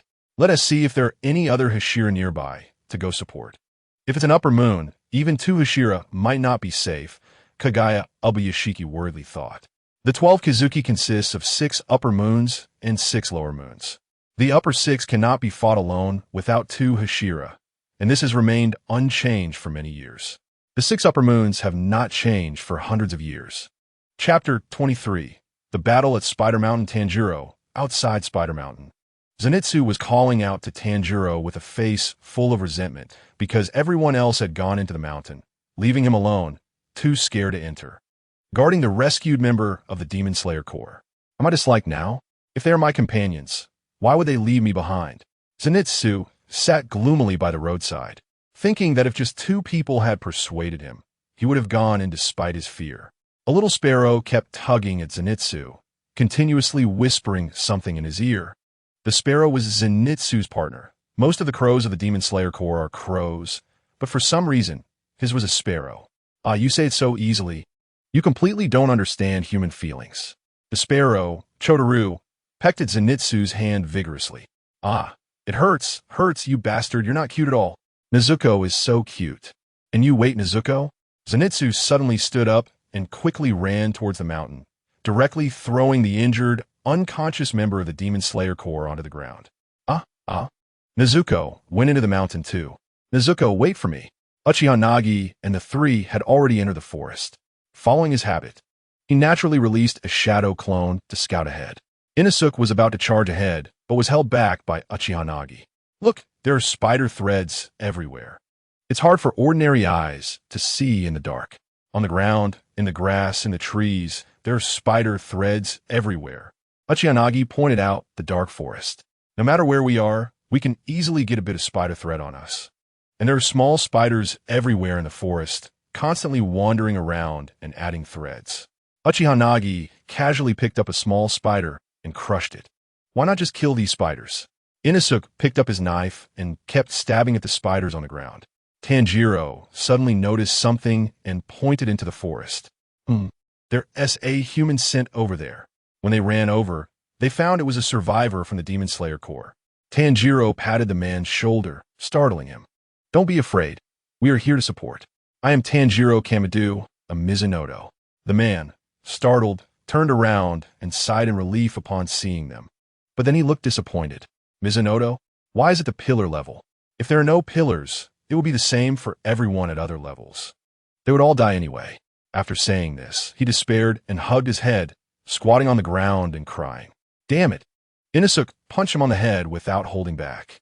Quickly explain the situation, you coward. The man then began to recount his experiences. His name was Yamada, a member of the Demon Slayer Corps team that had come here. Unlike others, he was extremely lucky and had directly escaped calamity. While others were controlled and killed each other, he managed to slip through. It's similar to puppet technique, but this one can control living people. Uzumaki Nagi thought, and suddenly sensed a powerful aura nearby. Hey, Tanjiro, Inosuke, you guys go look for those who are being controlled. Maybe we can still save them. Uzumaki Nagi said, softly while looking at the moon. What is wrong, Nagi and I? Tanjiro asked. A big one is coming. You're no match for it. Uzumaki Nagi drew the Nichiren blade, which he had casually taken from the injured member outside Spider Mountain. After all, killing an unkillable demon is too troublesome. Tanjiro and Inosuke looked up at the sky. Under the pure, white moonlight, a white boy was suspended in midair. No, it wasn't he floating. He was standing on a spider silk. The opponent's aura was completely different from any demon they had encountered before. No wonder I felt something here calling to me. It turns out to be a rare blood. Gulping involuntarily, he swallowed, and in his eyes, Uzumaki Nagi was a rare delicacy. What's worse? The other party was the best among rare bloods. If he ate him, he would definitely be able to level up. Go save the people. I can handle him alone. Uzumaki Nagi shouted at the 3. Okay. Inosuke, use your beast breathing to find them. Got it. Inosuke closed his eyes and murmured, beast breathing, 7th form, spatial perception. Found it, over here. He stood up and pointed in a direction, then rushed wildly into the forest. Shash. After a few people left, Uzumaki Nagi looked calmly at the boy standing in the air. This was the high-end combat power of this world, the 12 Kizuki. Rui. You feel very special to me, but I can't say why. Lower Moon 5, Rue. Uzumaki Nagi looked at the characters in the opponent's eyes, not knowing what their leader was thinking, liking to carve words in the eyes of the strongest 12 under him. It seems we're going to fight. Let us start with a warm-up technique. Uzumaki Nagi smiled and unleashed his ultimate move. Fire style, Great Fire Annihilation. The flames of the Great Tao instantly engulfed the surrounding forest. As for whether it would cause a forest fire, Uzumaki Nagi didn't care at all, because this was the other party's territory. In the grass, among the bushes, and on the trees, there were small spiders and spider silk everywhere. Careless movements could lead to getting caught, and the opponent's blood demon art could obviously control humans through these spider silks. If, in the middle of the fight, he suddenly got his hands and feet controlled, even if he could break free, he might accidentally lose his life on the spot. Therefore, Uzumaki Nagi directly unleashed his ultimate move to clear the field. Moreover, after opening the Mangekyō, his chakra, which had not increased for a long time, began to surge wildly. This is the unreasonable part of the Uchiha clan. Once the eyes are opened, not only does the strength soar, but the chakra can also rise along with it. Additionally, compared to the three Tomo, the power of the Mangekyō is even stronger, inherently possessing powerful illusions. Even someone as experienced as Danzo could be caught off guard. Plus, Uzumaki Nagi's body also had white Zetsu cells. What? Inosuke, running halfway, saw the towering flames behind him and immediately felt a surge of battle intent. Wanted to turn around and join the fight, but he was stopped by Tanjiro. Inosuke, wait. We need to rescue the captured Demon Slayer members first, then deal with the other demons, and only then can we help Nagi and II. Damn it, who cares about those useless lives? Inosuke, don't you understand how strong Nagi and II is? Tanjiro shouted. If it were you and Zenitsu who were captured, I would choose to save you first too. In an instant, the little pig Inosuke was taken aback. Then, okay, let us save them first. Inosuke scratched his head, wondering what this inexplicable warm feeling was about. Chapter 24, Blood Demon Art. Marked lines, what a strange technique. It can release such a wide range of flames. It's a bit like our blood demon art. But it's useless against us, don't you know that? After the flames passed, Lower Moon 5, Rue, stood unharmed in place. The reason he seemed unharmed was that the surrounding spider silk had been burned away by Uzumaki Nagi's fire. It wasn't that he was unscathed. Rather, the speed of his recovery was too fast, faster than Haiden. After the fire burned, he immediately regenerated, making it seem as though he hadn't suffered an attack at all. This is just the beginning. Uzumaki Nagi said lightly. Really? As food, you still want to resist? I've killed pillars before. Don't even mention ordinary Demon Slayer members. Rue expressionlessly raised a hand. Blood Demon Art, killing Itachi. Lower Moon 5 Rue waved his left hand, and suddenly dozens of blood-red spider silks flew toward Uzumaki Nagi, entangling him. Fire style, Great Fireball technique. Facing the spider silks that were about to wrap around him, Uzumaki Nagi unleashed the Uchiha clan's signature fire technique. However, the next second made his pupils widen in shock, as the fireball had no effect on the opponent's blood-red spider silks. It was even sliced into small fireballs, scattering on the ground. These blood-red spider silks were extraordinarily tough. The blood demon art, killing Itachi, directly enveloped Uzumaki Nagi, then sliced him into several pieces. Rue frowned, because the Uzumaki Nagi killed by the blood demon art immediately turned into smoke, and in several pieces it would fell to the ground. Substitution technique. This is a ninja's hallmark skill. As long as you have time to form the seals, you can use the substitution technique. What a miraculous technique. Escaping at the moment of being hit by my killing Itachi. How did you do that? The Demon Slayer Corps members can't do that. Rue slowly turned around to look in another direction, where another figure emerged, Uzumaki Nagi. Uzumaki Nagi was a bit curious. Could this extremely tough and fine spider silk be cut by Chidori? Unfortunately, he didn't know Chidori. Without guidance, it's very difficult to develop a ninjutsu on his own. To kill this man in front of him, he couldn't use many things from the ninja world. Or rather, he could defeat him but not kill him. A troublesome enemy. Each one was like Haiden, and he had similar abilities to ninjutsu. The regeneration ability was far superior to Haiden's. Thunder breathing, first form, thunderclap. Uzumaki Nagi forcefully exhaled air, and a flicker of lightning surrounded his body. This was Zenitsu's thunder breathing. At this moment, Zenitsu, unable to overcome his psychological barrier, could only use the first form of thunder breathing, but he had mastered this move to perfection, making it more powerful than other forms. Boom! After a flash of lightning, Uzumaki Nagi transformed into thunder, instantly reaching Rue's front and slicing his neck. However, in the next second, the opponent controlled the dense blood-red spider silks to surround him, intending to shred Uzumaki Nagi. There's no time. The surrounding spider silks are too dense. The substitution technique can't escape its coverage. Then, Uzumaki Nagi narrowed his eyes. Water breathing, second form, water wheel. Immediately, the water breathing technique activated, and as he swung the Nikron blade, he spun like a water wheel, finally cutting through the surrounding spider silk cage and opening a gap to escape. After escaping from the opponent's blood demon art, Uzumaki Nagi flipped a few times and jumped a distance, only to see that a spider silk was wrapped around the opponent's neck, due to the opponent's shoulder-length hair. He noticed. I see. The moment I cut your neck, you first used your spider silk to cut your neck and then retracted it. What powerful battle awareness. Uzumaki Nagi marveled. Compared to a certain severed neck that couldn't move, Rue was simply too powerful. The speed was truly breathtaking. You almost had the chance just now, but there is only one opportunity.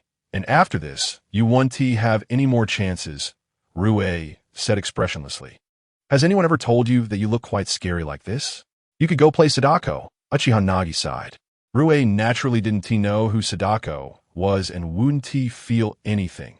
Since turning into a demon, he had gradually lost his emotions. In search of the emptiness within, he had found many weak demons to play the roles of his family, from parents to siblings, but these bonds were merely castles in the air, built on the intimidation of his power. Rue stretched out his arms, his face twisted, blood demon art, marked line rotation. On the other side, Tanjiro and Inosuke had finally found the mastermind controlling the Demon Slayer Corps, a woman in white, just like Rue. After a fierce battle, they ultimately defeated her. But before they could celebrate, they encountered another powerful man, accompanied by a girl in white with white hair. Mom was defeated by them, Dad. We'll leave it to you. Take revenge for Mom, the girl said. The demon, who had multiple rows of countless eyes on its head and 2 rows of sharp teeth in its open mouth, was captured by Rue to play the role of his father, yet its strength was not low.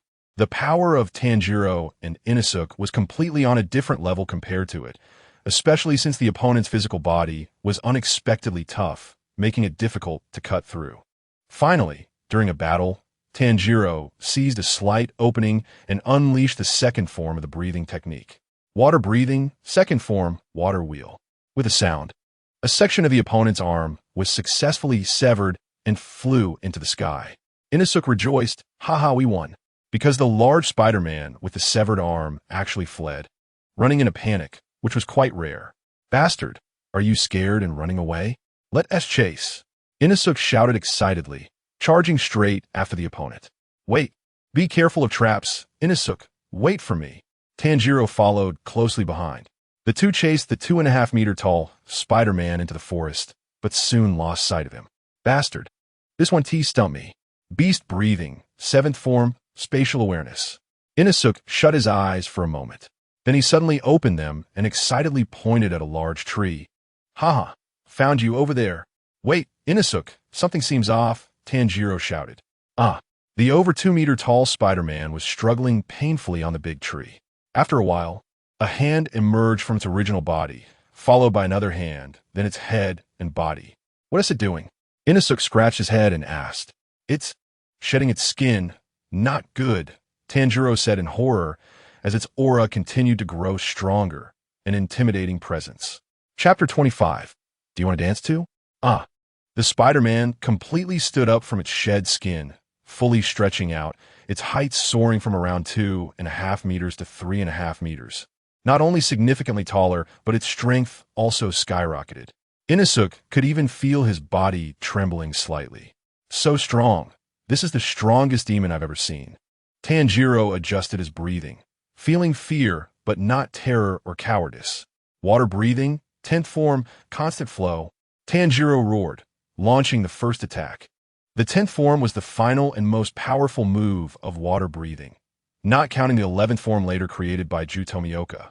However, such a powerful move. While it caused the opponent's flesh to fly and arm to shatter into pieces, the blade ultimately got stuck at its neck and couldn't penetrate. Stuck? Tanjiro was taken aback. Roar. The spider giant roared, breaking Tanjiro's sword and kicking him away. Tanjiro tumbled through the air, crashing into a large tree and spitting out a lot of blood, several ribs broken. Oh, charge forward, little pig. Inosuke yelled, grabbing his two serrated blades and rushing up to help. However, after previously fighting Rue's mother, his body was already injured in multiple places and his stamina was greatly diminished. Ultimately, using beast breathing, Inosuke's Nichiren blade was firmly blocked, and then his head was grabbed by the spider giant, squeezed tightly. Bastard, beast breathing, first fang-piercing shot. With his last ounce of strength, Inosuke thrust the short blade into the opponent's neck. However, it merely pierced and didn't sever. It was completely useless. As the opponent exerted force, Inosuke's head began to bleed, about to be crushed alive. At a critical moment, Tanjiro picked up the remaining small section of the Nichiren blade, suppressing the pain and using water breathing to rush forward to save his companion. A scene flashed in Tanjiro's mind. His inherently frail father, dressed in thin clothes, dancing in the icy cold for hours. Mom, how can Dad dance for so long with such a weak body? I feel like my lungs are about to freeze. Tanjiro, breathing has its methods. There's a way to breathe that won't tire you no matter how you move, as long as you breathe correctly. Breathing? Yes. As long as you breathe correctly, Tanjiro can dance like Dad for a long time, and the cold won't matter. Tanjiro, this Kagura dance and these earrings. You must remember to pass them on. Don't let them be interrupted. Suddenly, instinctively, Tanjiro transformed water breathing into his family's Kagura dance, unknowingly reviving the long-lost sun breathing. Dance of the Fire God, round dance. The broken Nichiren blade began to show a trajectory like flames, and with Tanjiro's continuous swings, it directly severed the spider giant's hands used for defense, then easily cut through its neck like slicing tofu. After the flame-like figure passed, the spider giant crashed to the ground, its head spinning a few times before beginning to burn at the wound. Wow, so strong. When did Tanjiro become so powerful? Inosuke murmured. Struggling to stand up, little pig Inosuke shouted at Tanjiro, Bastard, if you can do it, I can too. Don't underestimate me. Tambaku. Emma got it. But can you get my name right? I'm not Tambaku. I'm Tanjiro, Tanjiro said, holding his body and collapsing. Tanjiro was in immense pain all over. Accompanied by tinnitus, the Kagura dance was over 10 times more powerful than the water breathing he used, but the side effects were also. I don't want to. Wah, Tanjiro, save me. Up in a tree, Zenitsu was crying while holding the tree. He had snuck away here alone and was bitten by a little spider, suffering from severe poison. Then the mastermind Spider-Man appeared, eagerly waiting for Zenitsu to die from the poison. This was a potent toxin that would turn poisoned humans into spiders. Looking at the large spiders on the ground, one could tell, with a human head atop the monstrous body, the scene was extremely horrifying. Seeing such a human-headed spider, Zenitsu was terrified, clinging to the tree and refusing to come down. Ha, you're so cowardly. Are you really a member of the Demon Slayer Corps? The Spider-Man laughed heartily, having never seen such a cowardly member before. Too deep in poison. Zenitsu directly fainted and fell from the tree, falling from his height. Isn't he going to die? The Spider-Man's eyes widened. A member of the Demon Slayer Corps who died from falling? That was too rare. However, as he fainted, a booming breath echoed in Zenitsu's mouth, thunder breathing, appearing. Blood Demon Art, marked Silk Prison. Hui Gravlet, sending a massive web of spider silk flying toward Uchiha Nagi, enormous and impossible to evade. The originally white spider silk was transformed into blood red with an incredible hardness. A thin strand of silk, difficult to see with the naked eye, was even harder than steel, capable of easily cutting through it. Can you imagine? Earth release, Earth wall. Uchiha Nagi quickly formed hand seals, but contrary to his expectations, the earth wall was directly sliced into dirt by the fine spider silk. Water-breathing, landform, twisting vortex. With the earth wall as a barrier, Uchiha Nagi used the twisting vortex, and the rapid spinning successfully broke through the opponent's silk prison, avoiding being cut into pieces. Before this, he had already used many water-breathing techniques. Still struggling? Although being cut into pieces would be troublesome to eat, since you were trying so hard. "I'll help you out," said Rue casually. "Struggling? You don't really think I can't defeat you, do you?" Uchiha Nagi said with a slight smile. "Foolish. I'm just using you to practice my swordsmanship." His own Mangekyō Sharingan, although powerful, doesn't mean that the copied skills make him as strong as the original user. For example, if he copied Guy's 8 gates and opened 7 gates together with him, does he really think they would be the same? The 8 gates only become stronger when a strong user opens them. It's not just about opening more gates. The strength of the body and the sophistication of martial arts are different. Even if Uchiha Nagi perfectly copied Guy's 8 gates, he would still suffer a crushing defeat in a fight with him. The same goes for breathing techniques. Tanjiro practiced water breathing for 2 years. Although Uchiha Nagi perfectly copied it, in actual combat, he certainly wouldn't be as proficient as Tanjiro. Thus, from the beginning, Uchiha Nagi intended to use Rue, one of the 12 Kazuki, as a practice partner for his water breathing to further strengthen his skills to catch up with Tanjiro. In other words, his right eye, which sees through and analyzes the operation of things, can only copy techniques and cannot replicate the opponent's combat experience or physical strength. If that were the case, Uchiha Nagi would basically be invincible. Even Kagaya's resurrection would be nothing more than a dish. Under such contempt from Uchiha Nagi, Rei couldn't help but become furious. He had felt this kind of anger in a long time. Having killed Hashira before, he didn't care about this low-level Demon Slayer member at all. Because Uchiha Nagi's clothes were not exclusive to Hashira, Rue subconsciously felt that he was not a Hashira. Blood Demon Art.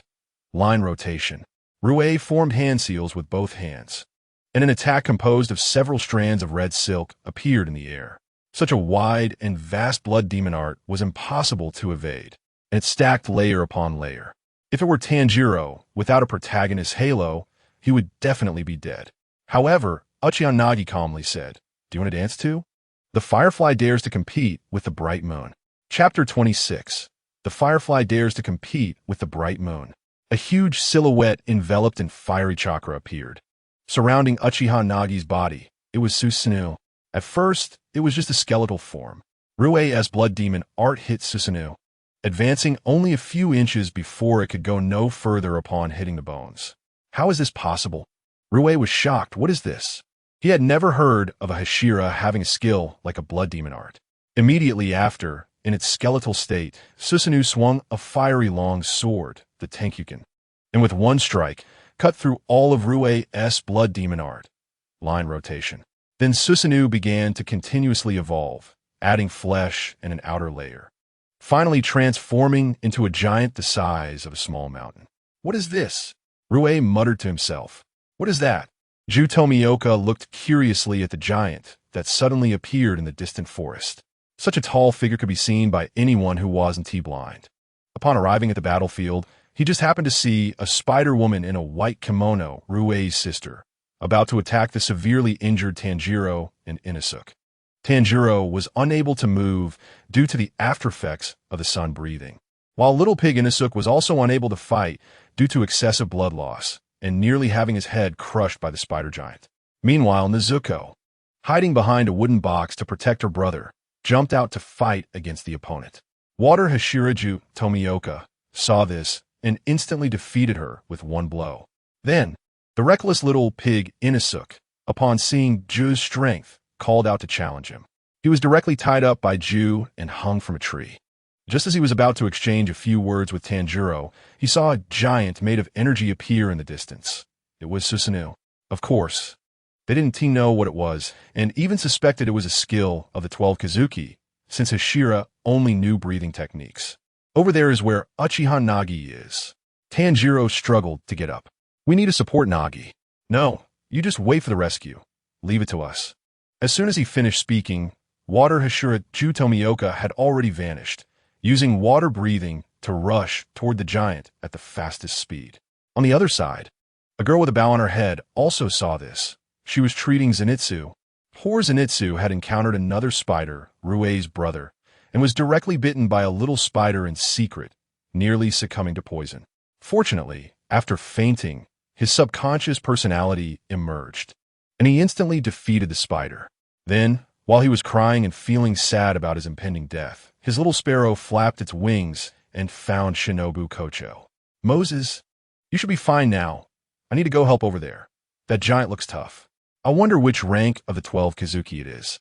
Shinobu smiled as she patted Zenitsu's head, then leaped down. Like a butterfly, she used the breathing technique to quickly head toward the yellow giant. Compared to Madara, it's still several times smaller. Uchiha Nagi looked at his Susanoo, which was also tens of meters tall, nearing 100 meters. However, compared to Madara's mountain-like Susanoo, it was like the difference between a child and an adult. The reason for activating Susanoo wasn't to show off, but because any ninjutsu would do minimal damage to Ruei. The opponent's physical recovery speed was incredibly fast, and their skin was extremely hard, comparable to the third Raikage. Every one of the 12 Kazuki is like this. They are exceedingly troublesome. Amaterasu might be useful, but given the opponent's recovery speed, they would probably just use silk to cut off the burned parts of their body immediately, just like the Raikage. What is more troublesome is Ruei's long-range attack, which is omnipresent. The hard and sharp spider silk would result in Uchiha Nagi being shredded to pieces. In that case, it would be better not to use it and conserve energy, so directly using Susanoo's big move is the best option. Absolute defense. Clearly Uchiha Nagi made the right choice. Ruei's blood demon art couldn't break through Susanoo. It could only cut through the outermost layer. As he expanded Susanoo to cover his entire body, Ruei's blood demon art became completely ineffective. This is impossible. What kind of technique is this? Ruei, unwilling to admit defeat, used his ultimate move again. Blood demon art. Line rotation. This time, Ruei used a much larger blood demon art, directly overwhelming the area. The remaining large trees around were crushed into sawdust by the invisible spider silk. Oh no, Tomioka, rushing from afar, saw Rei using his blood demon art. And the insect Hashira, Shinobu Kocho, who was closely following behind, also sighed. It was clear that the two wouldn't make it in time. Uchiha Nagi, however, laughed arrogantly. Humph? You think you can dance too? Uchiha Nagi controlled Susanoo, raising Susanoo's exclusive sword, Tenkyuken, and struck down with force. Although Tenkyuken was just a ceremonial sword in its physical state and lacked power, its spiritual form had immense power. Susanoo wielded it, directly cutting Ruei's blood demon art into pieces. And then, at the moment Ruei was terrified and wanted to escape, he was directly sliced in half. Those pierced by Tenkyuken would have their souls sealed in a world of drunken dreams. Go in peace, Uchiha Nagi said to them. Then the exhausted body was recovering, but the eyes were very dazed because his soul had been directly sealed. Once the sunlight of day broke, his body would turn to ashes and he would die. Moshi, this little brother doesn't seem to be one of our Demon Slayer Corps, does he? It seems he killed the lower moon. The lightweight butterfly ninja floated down slowly, of course, not letting her guard down. For example, the body of a Susanoo-like figure was stomped on, but it turned directly into mush. Humans do not have the immortality that demons possess. As long as it's not a demon, Water Pillar, Tomioka said expressionlessly. Uchiha Nagi had, of course, seen them, followed by the heavily injured Tanjiro and the boar-headed Inosuke, who were still struggling to come to support. Ski. Big brother Uchiha Nagi is really too strong. Tanjiro, supported by his sister, saw the giant before he and Inosuke got close. Damn it. Why are there suddenly so many people stronger than me? It's infuriating. Inosuke was furious. He originally thought he could surpass Uchiha Nagi, but now there were two more. Seeing Uchiha Nagi on the forehead of Susanoo in a form resembling a deity, Inosuke felt a bit of envy while being angry, imagining himself piloting such a giant to stomp demons one by one. He couldn't help but laugh out loud, thinking about crushing those things like cockroaches. Tomioka looked at Inosuke and couldn't help but roll his eyes at him. This guy, is he sick?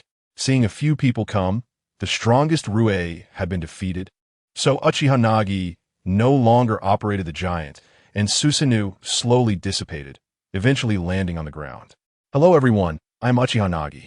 Chapter 27. Tomioka. Not disliked. Hello, I am Uchiha Nagi. Uchiha Nagi introduced himself. This is Big Brother Uchiha Nagi. He is not a demon. Just like us, he is human. Tanjiro hurriedly explained, fearing a misunderstanding might lead to a fight. Tomioka, the water pillar, remained as taciturn as ever. Moshi Moshi, I am Butterfly Shinobu. This Mr. Uchiha Nagi is indeed human, but little brother, the girl next to you is not. Butterfly Shinobu smiled. Then, under Tanjiro's gaze, she chillingly drew her Nichiren blade, intending to eliminate Nezuko. Wait, Nezuko is not a bad person. She has never harmed anyone. Tanjiro quickly opened his arms to shield his sister. What you say doesn't count. Butterfly Shinobu's voice came from beside him, and Tanjiro was horrified to find that she had already appeared behind him. Clang! The sound of metal clashing came. As Tomioka blocked Butterfly Shinobu's strike aimed at Nezuko. Why are you stopping me, Mr. Ju? Butterfly asked. Didn't you say that humans can't coexist peacefully with demons? Why are you helping him? Tanjiro, take her away first, Tomioka said, still as few words as ever. So fast. Uchiha Nagi squinted. The three-tomo Sharingan barely kept up with their speed. Only the Mangekyō could see clearly. This is the highest combat power in this world, the Hashira. There are no flashy ninjutsu or secret techniques, just speed and strength combined with breathing techniques. And this speed was not at all slower than the body flicker technique. It was hard to imagine that this was a speed entirely based on human explosive power. No, Uchiha Nagi carefully observed with the Mangekyō. The two were running the breathing technique at every moment, having integrated it into their daily lives. Even without fighting, they were practicing the breathing technique. In his previous life, Uchiha Nagi had practiced yoga. He knew that consciously controlling breathing during exercise was not difficult, but maintaining it in daily life was incredibly hard. Clang! Another spark flew as Butterfly Shinobu, while not as strong as the male Hashira, was still quick and agile. A fragrant scent wafted through, and Tomioka felt a bit dizzy. Accidentally, Ju was bypassed by her and caught up with Tanjiro. Still injured from using the sun breathing, could not run far. Nezuko, run! Run forward! Tanjiro pushed his sister and shouted. Just as Butterfly Shinobu was about to catch up with Nezuko, a voice came from behind. Water release. Water prison technique. A water prison securely trapped Nezuko, blocking Butterfly Shinobu's sword. Sometimes ninjutsu could be used not only to trap people, but also to save them. This lady, Nezuko, is not a bad person. Although she is a demon, she possesses human-like intelligence and has never harmed humans. Uchiha Nagi used the body flicker technique to appear above the water prison. Oh, is that so? How pitiful. Then I'll use the gentlest poison to let her die without pain. Butterfly Shinobu said with a gentle smile. With me here, you can't do that, Uchiha Nagi said confidently. In the distance, Tanjiro struggled to run over, and Inosuke followed. Nagi, big brother. Red-eyed big brother. No need to say. The latter was Inosuke calling out. Bastard, if you want to kill Nezuko, you have to defeat me first. Inosuke shouted, raising his broken dual swords and charging forward. Bang! Not even a second later, Butterfly Shinobu instantly appeared behind him and struck at his neck. Inosuke rolled his eyes and was knocked out on the ground by Butterfly Shinobu. Although Butterfly Shinobu couldn't decapitate a demon due to her smaller female strength, it depended on the opponent, and she could still cut down those below the 12 Kizuki level with ease, not to mention the lowest-ranked Inosuke. Uchiha Nagi, Tomioka, interrupted by Uchiha Nagi. Tomioka also caught up from afar. The cold-hearted water pillar quietly stood next to Nezuko, standing alongside Uchiha Nagi. Seeing this, Uchiha Nagi smiled at Tanjiro.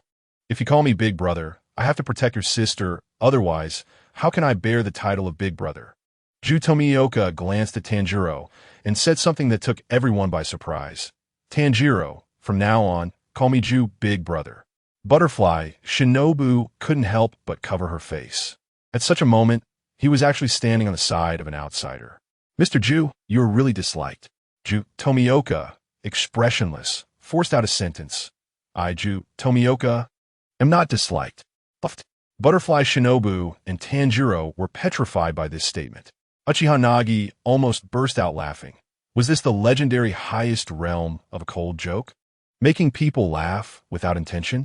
Butterfly Shinobu also couldn't help but cover her face, feeling embarrassed for the other's cold joke. Sorry, it seems you're not aware of how disliked you are. I said some unnecessary words. I'm really sorry.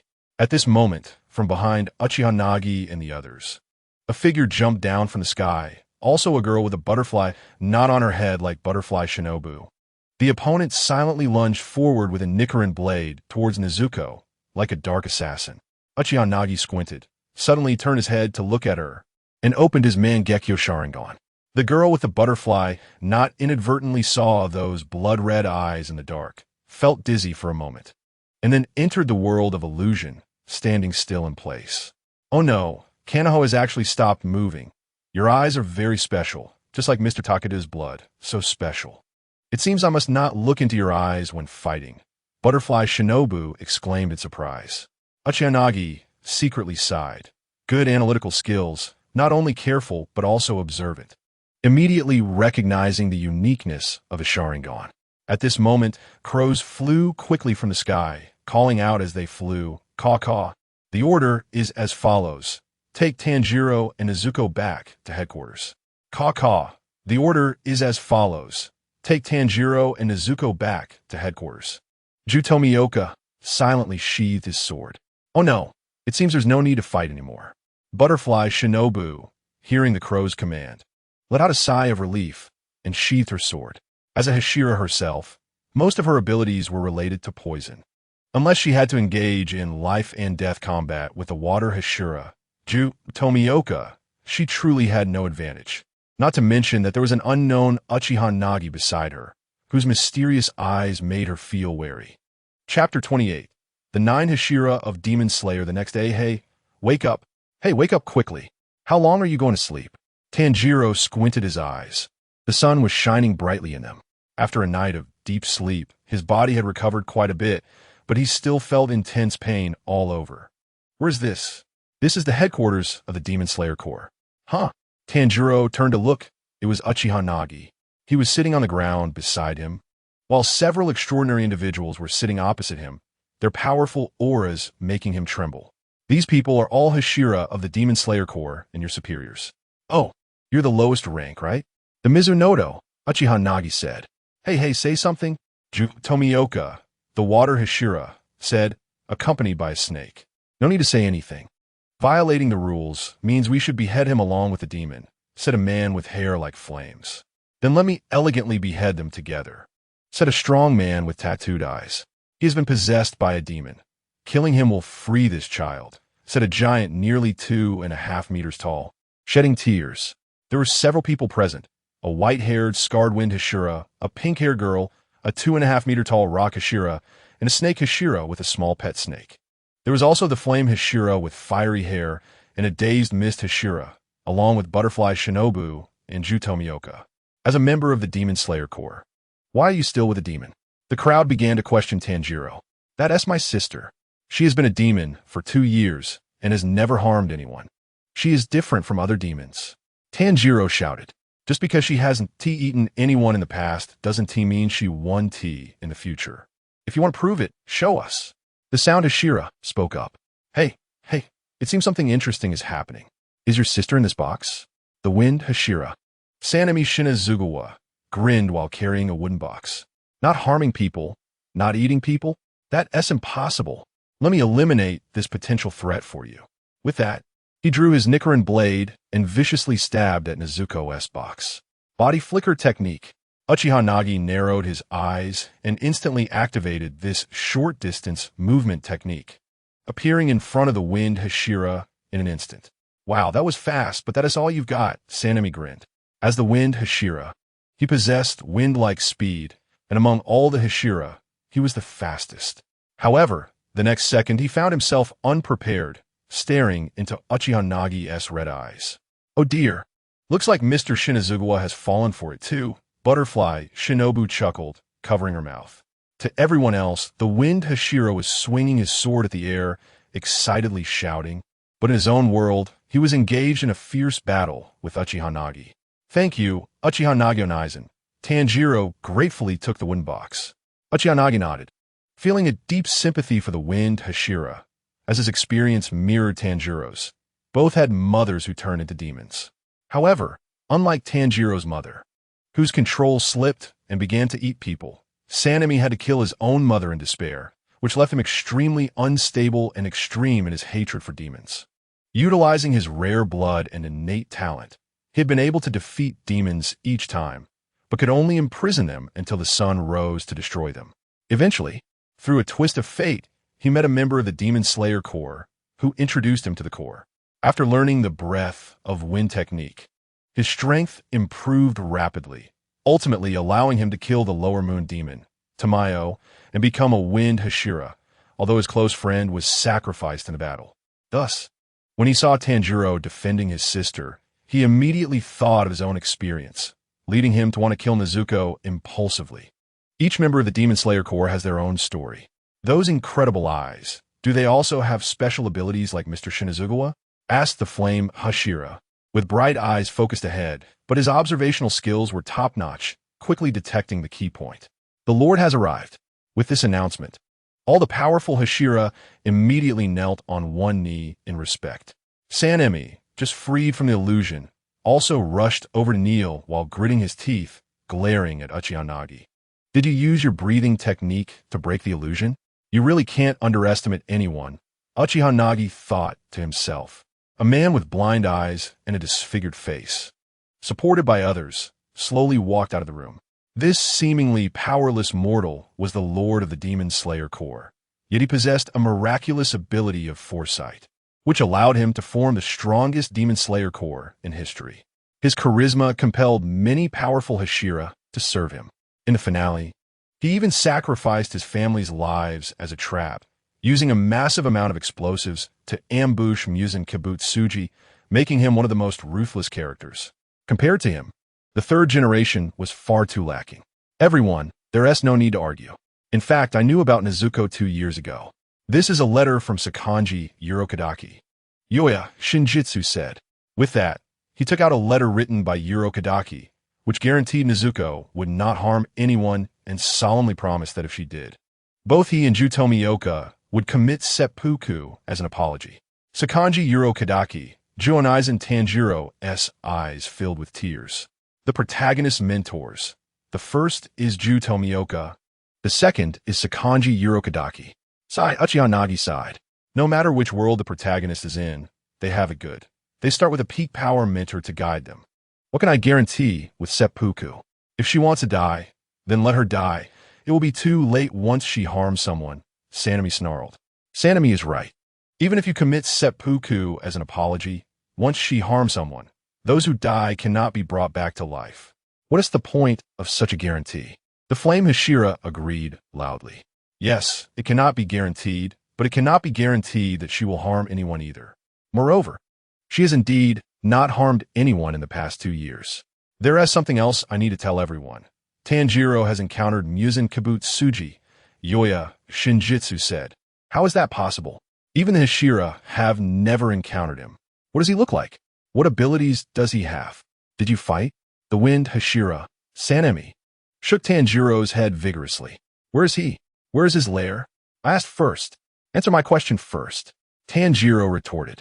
Chapter 29. Equivalent Exchange, Shu, Yoya Shinjitsu said. He had previously sent someone to hunt Tanjiro, which was enough to prove that Tanjiro and his sister had something that attracted him, although his reason was to silence them.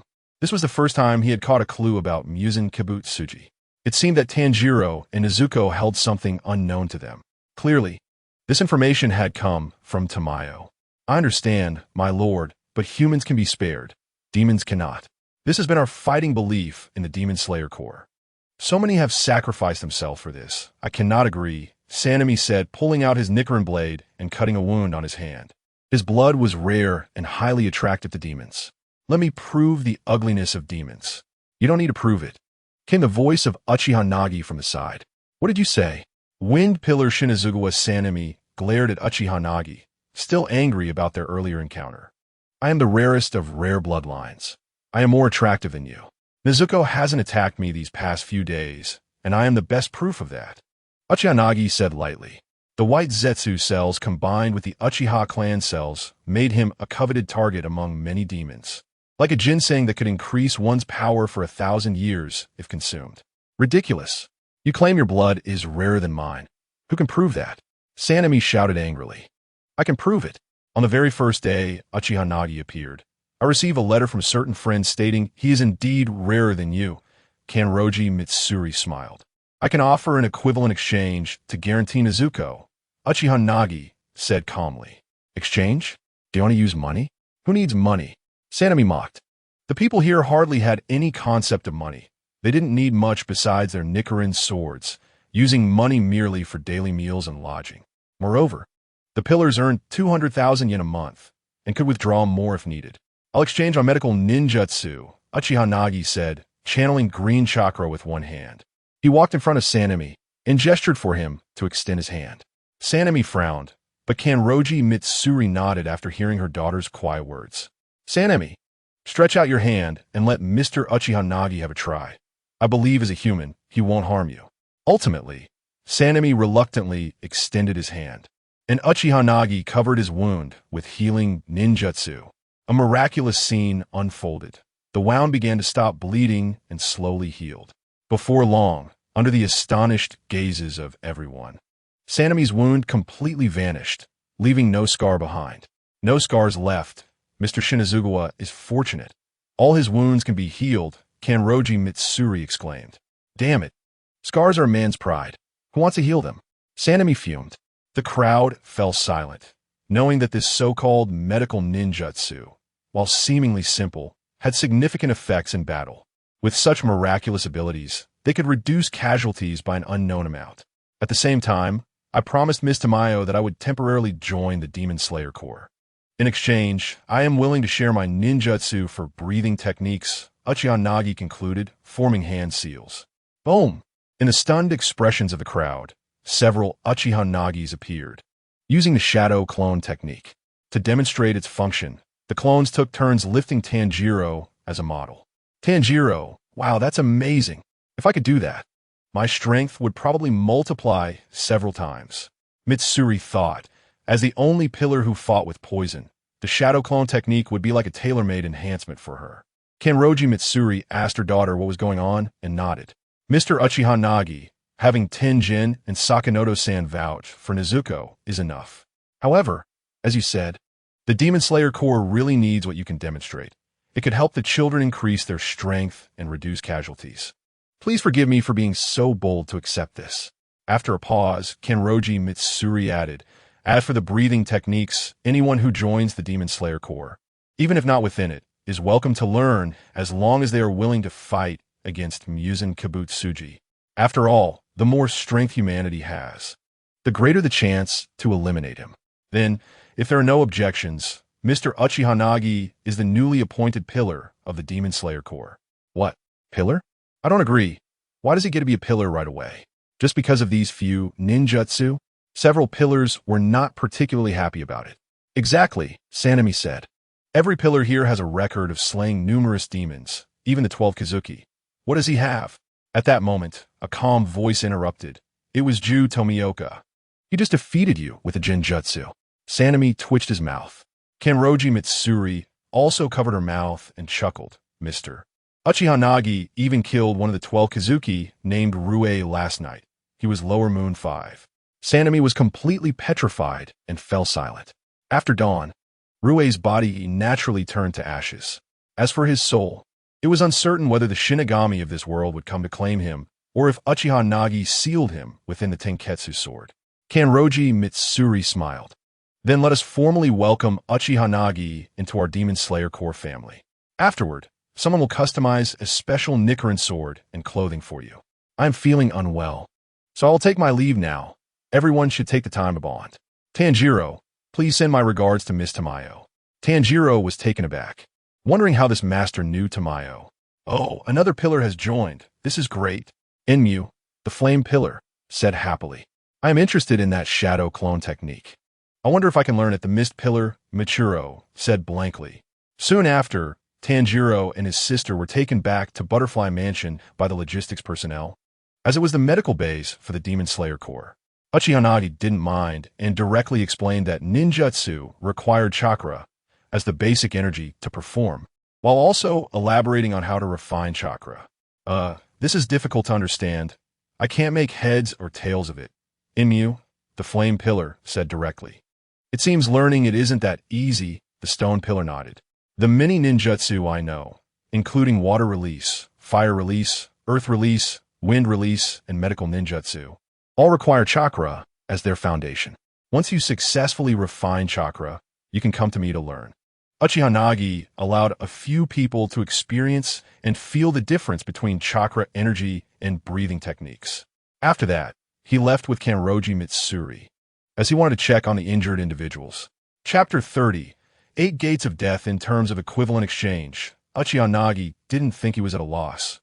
Rather, he felt he had gained the highest cultivation system in this world, the breathing techniques, in exchange for the ordinary ninjutsu from the ninja world, was a huge profit for him. Moreover, he hadn't even given out the advanced ninjutsu yet, such as the 8 Gates of Death, Raikiri, Rasengan, and Flying Thunder God. Of course, Uchiha Nagi wouldn't use them. He only knew the 8 Gates of Death. For them, there was no loss. Just the medical ninjutsu alone was a massive gain. In this world, besides breathing techniques, humans had no extraordinary abilities for rapid healing, unless it was blood demon arts, while medical skills were advanced. They were similar to the world Uchiha Nagi came from, close to the early 20th century. The Demon Slayer Corps had a vast logistics team because not everyone had the talent to advance to pillar status, and those who were injured or had lower talents would enter supportive roles. Butterfly Mansion was such a place, although it was called Butterfly Mansion. It was about the size of a small estate, surrounded by wisteria flowers, with various hybrid strains cultivated, as they were poisonous to demons. In addition, there were many medicinal herbs for the members of the Demon Slayer Corps, treating both external and internal injuries. Members who knew breathing techniques were physically stronger than ordinary people. As long as they weren't eaten by demons on the spot, they could generally survive, although some were left disabled. Hey, Mr. Uchiha, can your healing ninjutsu even reattach severed limbs on the spot? That's an incredible technique. It's hard to imagine that this was created by humans. Kanroji Mitsuri said as she discussed medical ninjutsu with Uchiha Nagi inside Butterfly Mansion. It's not absolute. After a person's hand leaves the body, the cells will rapidly die due to a lack of nutrients, so it's best not to exceed 24 hours. It's best to keep the severed arm at low temperatures. If it exceeds 48 hours, even if you can reattach the arm, it might be partially useless. Uchiha Nagi said, I see. However, I still don't fully understand that chakra. I tried for a few hours this morning and got no response at all. Don't rush. Extracting it within a month is considered normal. Regarding this, Uchiha Nagi didn't have specific reference values either, as children in the ninja world generally start learning the basic knowledge of chakra extraction at a young age, and they succeed naturally. Children's comprehension varies. Some take a few months or a year or two to show chakra, which is very normal. However, Uchiha Nagi really doesn't know anyone who starts learning chakra extraction when they're already adults, so he can only lie to them, saying that extracting chakra within a month is normal. Speaking of which, I'm curious about Mr. Uchiha's origins. The place you came from is truly magical. Was something like chakra existing? Butterfly Shinobu said, I come from another world. I ended up here due to being chased by others. And I was also shocked by the breathing techniques in this world. Uchiha Nagi replied with a faint smile. By the way, if you don't mind, you can call me Nagi and Ai like Tanjiro and the others. I seem to be a year or two older than you. Butterfly Shinobu was momentarily stunned. Not because of Uchiha Nagi's words, but because of his faint smile, which left a deep impression on her. The Uchiha clan has always been known for their beauty. Even the least attractive, Obito, is still handsome, while Uchiha Nagi stands at the top of Uchiha's beauty, alongside Itachi and Sasuke. Butterfly Shinobu instinctively blushed a bit because, among the Demon Slayer Corps, Jutomioka is considered quite handsome, but compared to Uchiha Nagi, he falls several levels short. I'll call you Mr. Nagi. We just met, so calling you and I feels a bit awkward, Butterfly Shinobu said. As you wish. I'll give you the books related to medical ninjutsu first. If anyone in the logistics team extracts chakra, they can learn by observing. If you don't understand the books, feel free to ask me. Uchiha Nagi took out a storage scroll, opened it, and with a puff of smoke, a pile of books appeared. These are some medical materials he carried. They are not forbidden techniques and are already memorized in his mind. So giving them to Butterfly Shinobu is not an issue. What a convenient thing. It can store items, but it must require chakra to use, right? Butterfly Shinobu looked at the storage scroll enviously. If she had this, she could carry more wisteria flower toxins in the future. Yes, but I don't know if the materials to make storage scrolls can be found here. I'll make a list later to see if the Demon Slayer Corps can find substitutes. Uchiha Nagi said, storage scrolls are often made from the pelts of powerful chakra beasts or have some added, which is why they have such strong storage capabilities, rather than just being a plain sheet of paper as some people might think. After bidding farewell to Butterfly Shinobu, Uchiha Nagi entered the infirmary of the Butterfly Mansion, where the three little ones were still lying on the hospital beds. Zenitsu's arms and legs were significantly shorter because he was poisoned by a spider and almost turned into one. Now, the poison has been cured, but it will take a long time to return to normal. Tanjiro is suffering from the after effects of using the sun-breathing technique, while Inosuke is severely injured with broken bones. Uchiha Nagi didn't plan to use medical ninjutsu to make them recover quickly unless it was a dangerous situation. He noticed that Konoha Hospital also had a lot of injured people, and natural healing is often more effective. It's great that you're all fine. Rest assured and heal. When you're better, I'll teach you a few things, Uchiha Nagi said. Uchiha ni, Naki ni. Oh, red-eyed big brother. Without a doubt. The one who couldn't remember the name was Inosuke. Red-eyed big brother, what good things are you going to teach us? Is it breathing techniques? Inosuke asked curiously. No, it's taijutsu. Your respective breathing techniques are already very perfect. What I want to teach you is called the 8 gates. Uchiha Nagi said. 8 gates. That's right. The 8 gates. The stronger the body, the stronger the technique when opening the gates. This technique is not a forbidden technique. Anyone who understands medical ninjutsu can learn it by themselves, but the difficulty lies in constantly honing your physical body. If you're weak, even if you open the 7th gate, you won't become very powerful, but a strong person, once they open the 7th gate, can be devastating. Most of the Hashira in the Demon Slayer Corps are already adults, as with age, their bones and meridians gradually become fixed. Even if they train in the 8 gates, it is likely that they will find it difficult to reach the 8th gate. However, for the boys who are still in their developmental stage, training in the 8 gates will be more effective, and Uchiha Nagi is also a bit curious if they can use the 8 gates while maintaining their breathing techniques. Uchiha Nagi won't admit that he just wants to be a porter. Chapter 31. The Other Shore Flower Zenitsu. I heard Butterfly Shinobu say that you defeated that spider person while you were unconscious using the thunder breathing technique. This shows the potential of the human body. Normally, the human body has a self-protection mechanism, and these 8 gates are it. Once opened, it is equivalent to releasing the body's limitations, gaining extraordinary strength. But this is not a good thing. Without the body's self-protection mechanism, it is easy to get injured. Tanjiro asked curiously, so this technique is meant for mutual destruction? Of course not. To avoid getting hurt, you need a strong body to protect yourself. Remember, the stronger your body, the safer you are after opening the gates. And you must never exceed your limits, Uchiha Nagi said. Nagi and I, what about the last gate, the death gate?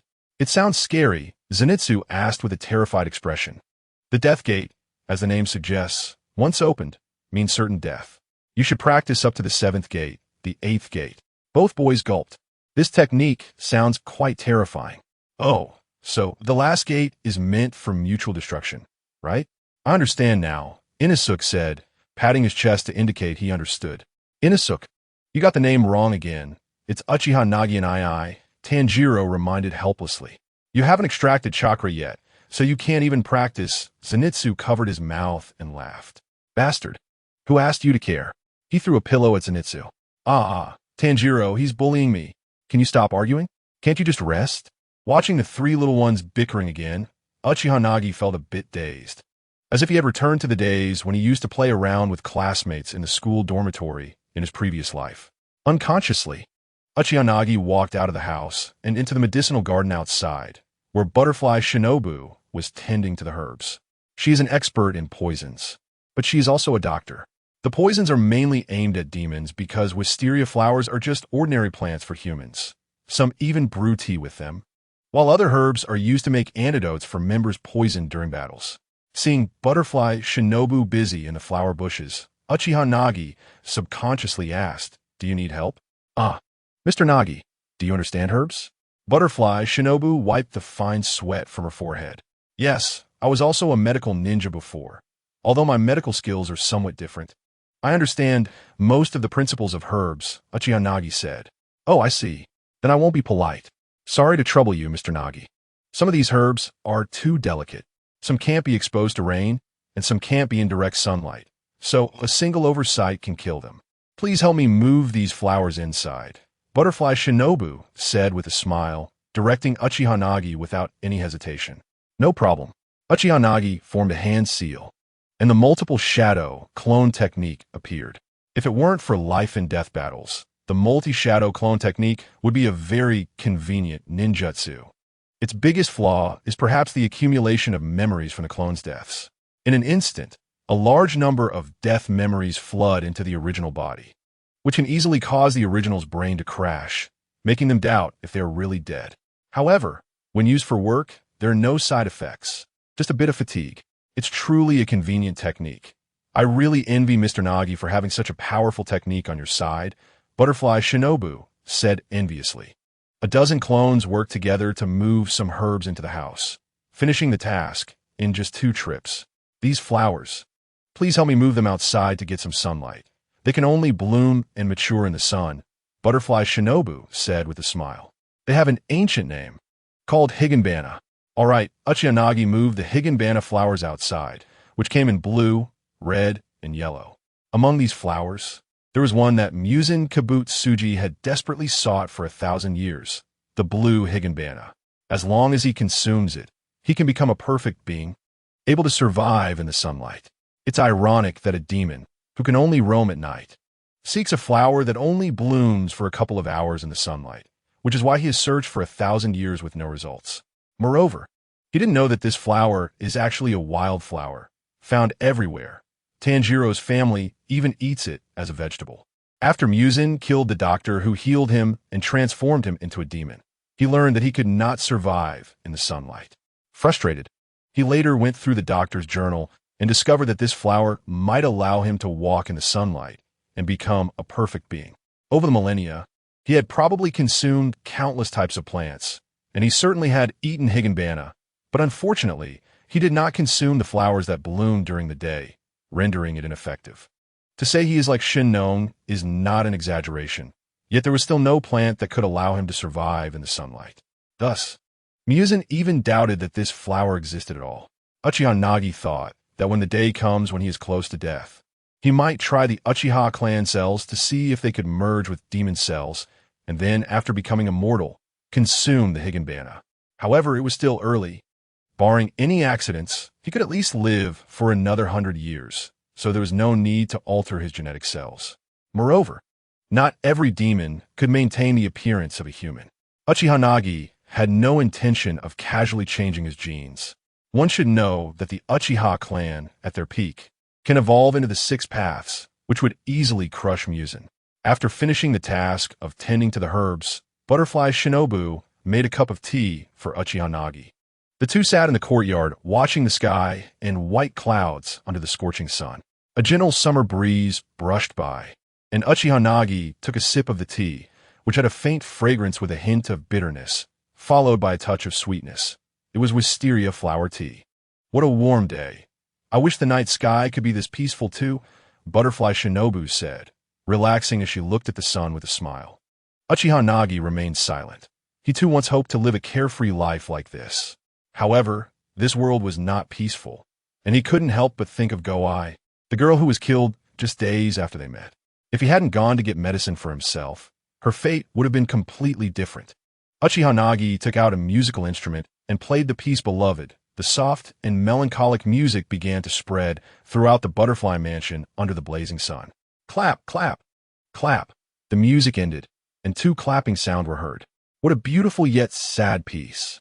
"Oh, Mr. Michiro, what brings you here?" Butterfly Shinobu said after noticing the other applause. which was from a mist Hashira-To Michiro. I think I've managed to extract chakra-To, Michiro murmured softly. To his surprise, after being given the chakra seed, the first one to extract it was Michiro, something even Tanjiro couldn't do. The mist Hashira-To Michiro was a descendant of Kokushibo, the user of moon breathing, who became a Hashira in just 2 months of holding a sword. Kokushibo was the twin brother of Yorichi, the user of sun breathing. Unable to resist the temptation of immortality and jealousy, willingly fell and became a demon, leaving behind offspring before becoming a demon. However, due to memory loss, he lacked emotions and was indifferent to others. In reality, he didn't lack feelings. He simply didn't understand how to care for others. To put it simply in modern terms, he was a reclusive child, a shy boy. If it weren't for his talkative and adorable companion constantly seeking him out, this introverted boy might have remained single for a lifetime. Let me see. You try extracting a bit of chakra, Uchiha Nagi said, getting up and placing a hand on his shoulder. Okay. Michiro immediately closed his eyes and began to extract chakra according to the method Uchiha Nagi had described earlier.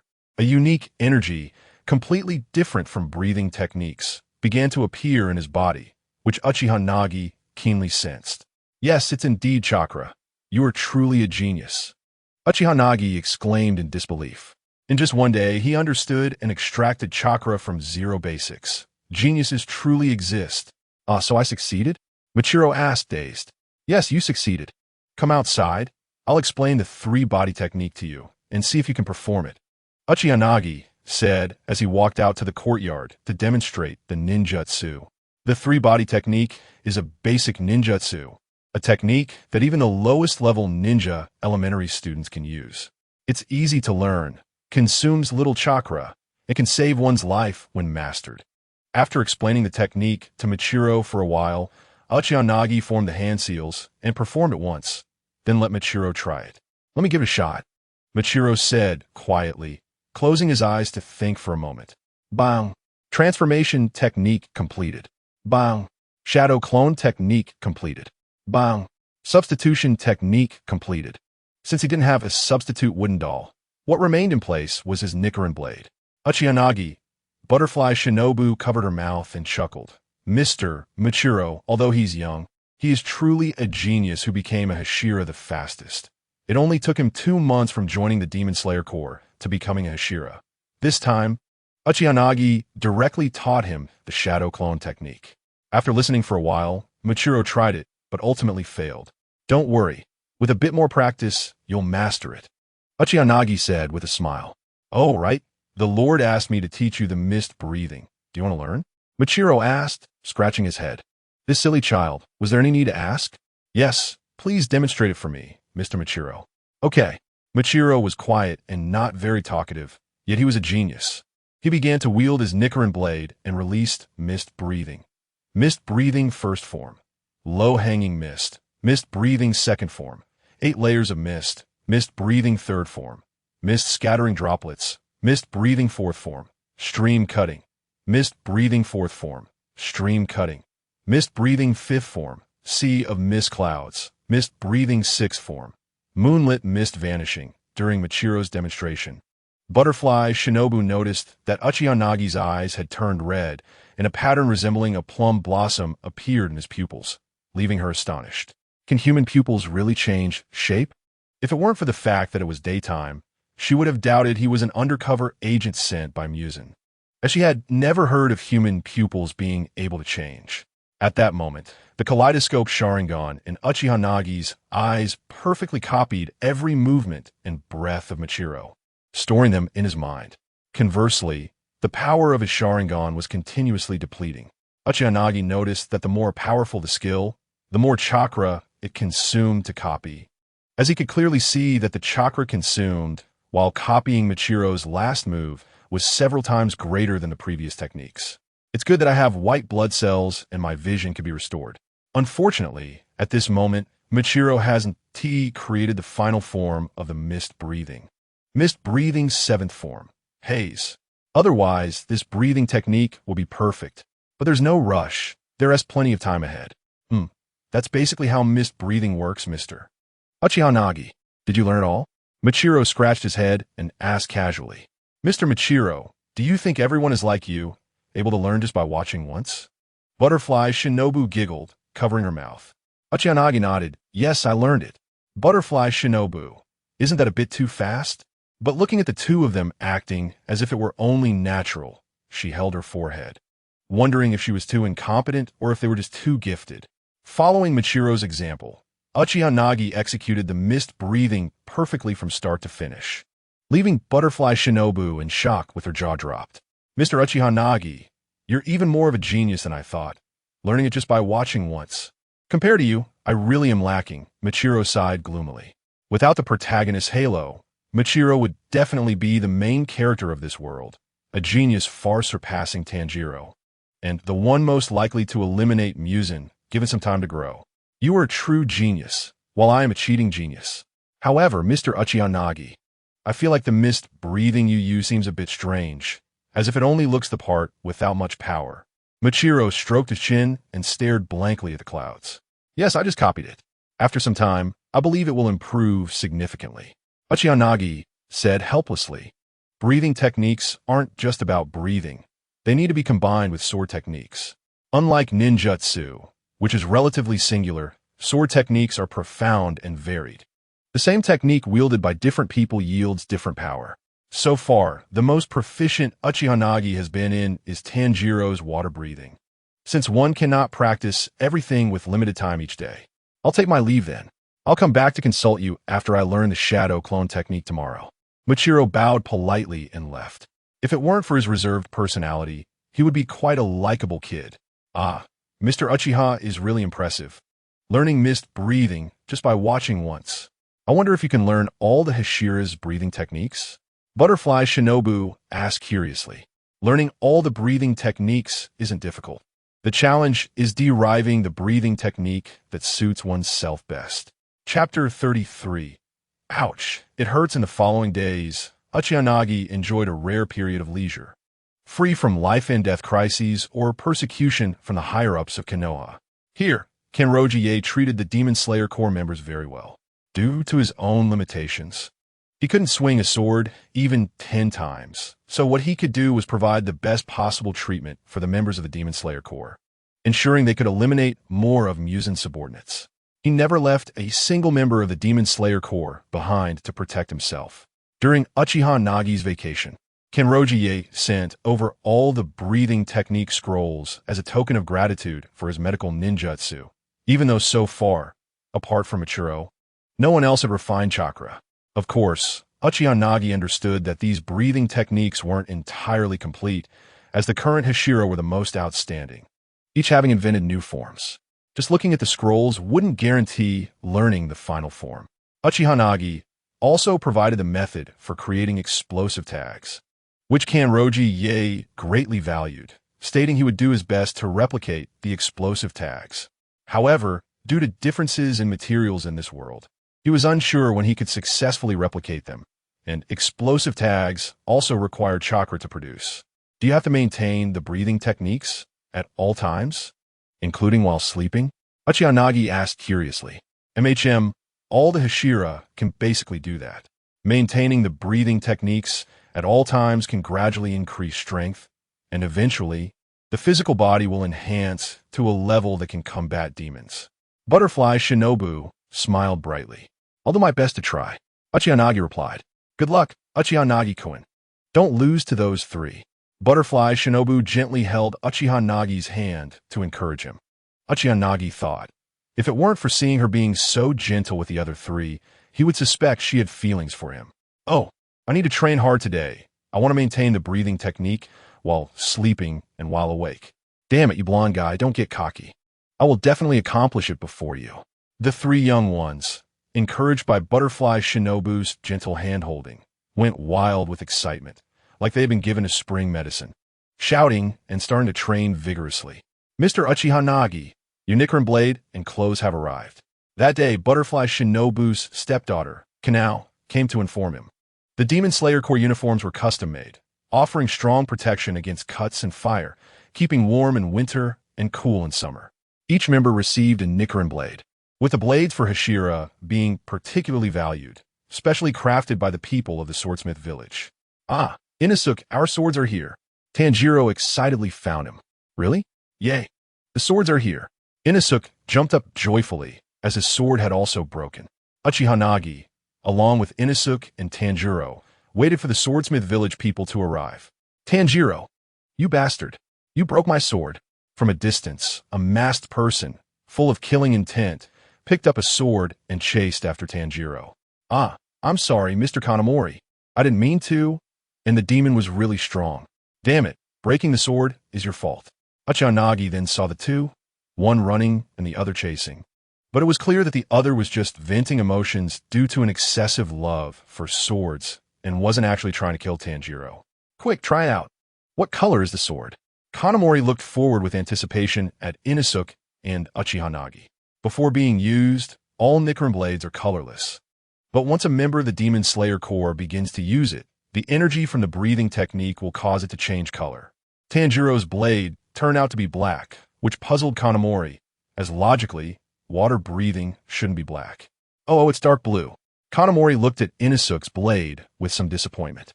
Ah, it's your turn. Hurry, let me see what color yours is.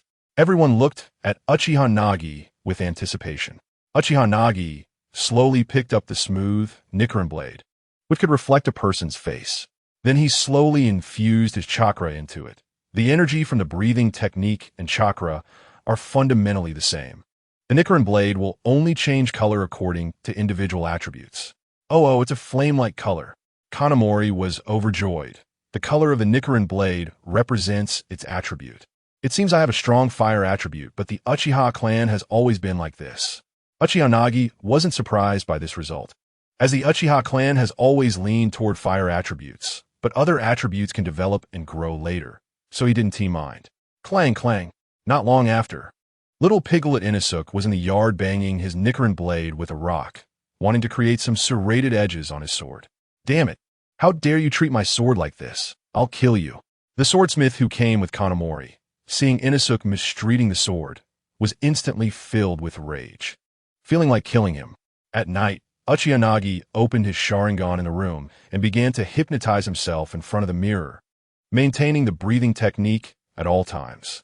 This is something ordinary people can't achieve. In his past life, he had practiced yoga, which also emphasized breathing techniques. But a person can only maintain the breathing technique when they remember it. Once forgotten, they revert to their normal breathing state. Uchiha Nagi is aware that he is not a genius, let alone the child of destiny, so he can only rely on cheating to remind himself. The hypnosis of the kaleidoscope allows him to keep his subconscious from forgetting to maintain his breathing technique, which is a very difficult task because he can deceive others but not himself. However, Uchiha Nagi uses the hypnosis of the kaleidoscope as an alarm clock. Once he reminds himself to breathe, he will recall it, gradually getting used to it by maintaining it for 24 hours a day. After doing all this, Uchiha Nagi jumped onto the rooftop and began to meditate. After a while, feeling a bit bored, he picked up an instrument and started to play a tune. Which one to play? How about the one from the snowy field? Uchiha Nagi played a pure instrumental piece from his past life, a song from the anime Naruto, the name of which he had forgotten. It was a pure music piece set against a snowy background in Naruto, evoking the loneliness of a solitary person walking in the snow. Under the night sky filled with stars, the beautiful melody floated above the butterfly mansion, and many people heard it. A petite, graceful figure silently descended behind Uchiha Nagi, without any killing intent. Uchiha Nagi only realized someone was approaching when he caught a whiff of a woman's fragrance. Startled, it was like being suddenly scared by someone from behind, especially for a ninja, a sensitive profession. Uchiha Nagi instinctively turned his head, and his lips accidentally brushed against the equally warm 2 petals of crimson lips. His white teeth collided with the red lips, resulting in a soft cry. Ah, that hurts. Chapter 34. Butterfly Shinobu's Haori Mr. Nagi. It's so late, and you're still not asleep, Butterfly Shinobu said, blushing, gently covering her lips with a handkerchief because she was bleeding. Uchiha Nagi was speechless. Butterfly Shinobu was silent and liked to sneak up behind others and speak very close to them. Luckily, it was him. If it were a man like Tanjiro who was disfigured, It would have been a big loss, wouldn't it? Yes, I was practicing the breathing technique. Try to maintain my breath at all times, and then I got a bit bored, so I played a tune. Did I disturb you? Uchiha Nagi wiped the blood from his lips. Since the other party didn't bring it up, he naturally wouldn't awkwardly mention the embarrassing moment. Oh, Mr. Nagi, the piece you played is really beautiful, but each one carries a hint of sadness, Butterfly Shinobu said. Everyone has their own unresolved sorrow, don't you? Although Miss Shinobu always maintains a smile, the hatred in her heart can never be resolved, Uchiha Nagi replied. Especially when you look at Nezuko, even though you maintain a smile on your face, your heart is still filled with anger. Ah, Butterfly Shinobu's smile began to fade as Uchiha Nagi exposed her inner thoughts. My sister died at the hands of a demon. She always hoped that humans could get along well with demons, but in the end, Butterfly Shinobu's sister, Kane Kocho, always hoped that humans could coexist peacefully with demons because many demons were forcibly transformed by Muzan but were inherently kind. She believed that if they could control themselves and not harm humans, they could coexist well. However, during a mission, she encountered the Upper Moon 2 Doma. He was a monstrous creature devoid of emotion, frighteningly powerful, and ultimately, Kane was defeated and killed by him. Butterfly Shinobu thus grew to hate demons. Inheriting her sister's will and the butterfly Haori, always using a gentle smile to conceal her true feelings. You miss your sister very much, don't you? Uchiha Nagi asked. I do miss her, but what can be done? I can never see her again, Butterfly Shinobu said, her smile fading and revealing a hint of sadness. I can let you see your sister once, Uchiha Nagi said. Butterfly Shinobu looked at Uchiha Nagi in confusion. Uchiha Nagi activated his kaleidoscope Sharingan, his crimson eyes appearing in Butterfly Shinobu's vision. Sister. Butterfly Shinobu looked at her sister in surprise, glancing around as if she had returned to several years ago. Everything just as she remembered it. Her sister wore a gentle smile, taking her to a bustling market, buying young Kane and playfully teasing the human trafficker by scattering money all over the ground when she paid. She realized she was in an illusion created by Uchiha Nagi's unique technique. Even so, she couldn't bear to use her breathing technique to break this dream. Instead, tears streamed down her face as she rushed to embrace her sister. Sister, I miss you so much, she cried, reverting to her lively, straightforward, and bold nature in the dream world. This was not Tsukuyomi. It couldn't keep Butterfly Shinobu in the illusion for 3 days and nights in an instant. As time passed, even if Butterfly Shinobu did not break the illusion herself, it would automatically dissolve after a few hours. Under the starry sky, the moonlight, like a layer of gauze, gently covered the two sitting on the rooftop with a blanket. It's dawn, the first golden rays of sunlight in the morning shone on her eyelids, and Butterfly Shinobu, tears in her eyes, woke up smiling, reluctant to leave the illusionary world. She wiped the tears from the corners of her eyes, stretched, and heard her bones crack after sitting all night. What a good dream. Thank you, Nagi-kun, for letting me have such a wonderful dream. You're welcome. If you can't sleep at night in the future, feel free to come find me, Uchiha Nagi replied with a smile. Suddenly, he felt that something about his words might not be quite right, but before he could finish, Butterfly Shinobu had already disappeared, only leaving a fleeting glimpse of her blush reaching her ears. That was fast, almost comparable to the body flicker technique, Uchiha Nagi muttered to himself. Although he hadn't slept all night, Uchiha Nagi still felt spirited, perhaps due to having taken advantage of the girl. Before long, the introverted Tsujikuni Yuichiro arrived. In recent days, Yuichiro had been coming every day to learn from Uchiha Nagi. Uchiha Nagi taught him swordsmanship and breathing techniques, while he sought Uchiha Nagi's guidance on chakra. Surprisingly, within a few days, he had mastered the shadow clone technique and was integrating it into his breathing technique. Moreover, Yuichiro proposed whether it would be possible to use the body replacement technique while attacking with shadow clones, then switch between the physical and shadow clones. Because in this world, demons could only be decapitated with Nichiren blades, and if shadow clones did not have Nichiren blades, attacking wouldn't be effective. If this method were feasible, then during simultaneous attacks by several shadow clones, a momentary switch using the body replacement technique could allow a single Nichiren blade to kill a demon without needing multiple blades for the shadow clones. After all, everything about shadow clones is a transformation of chakra, and chakra cannot become a physical Nichiren blade. Uchiha Nagi was stunned.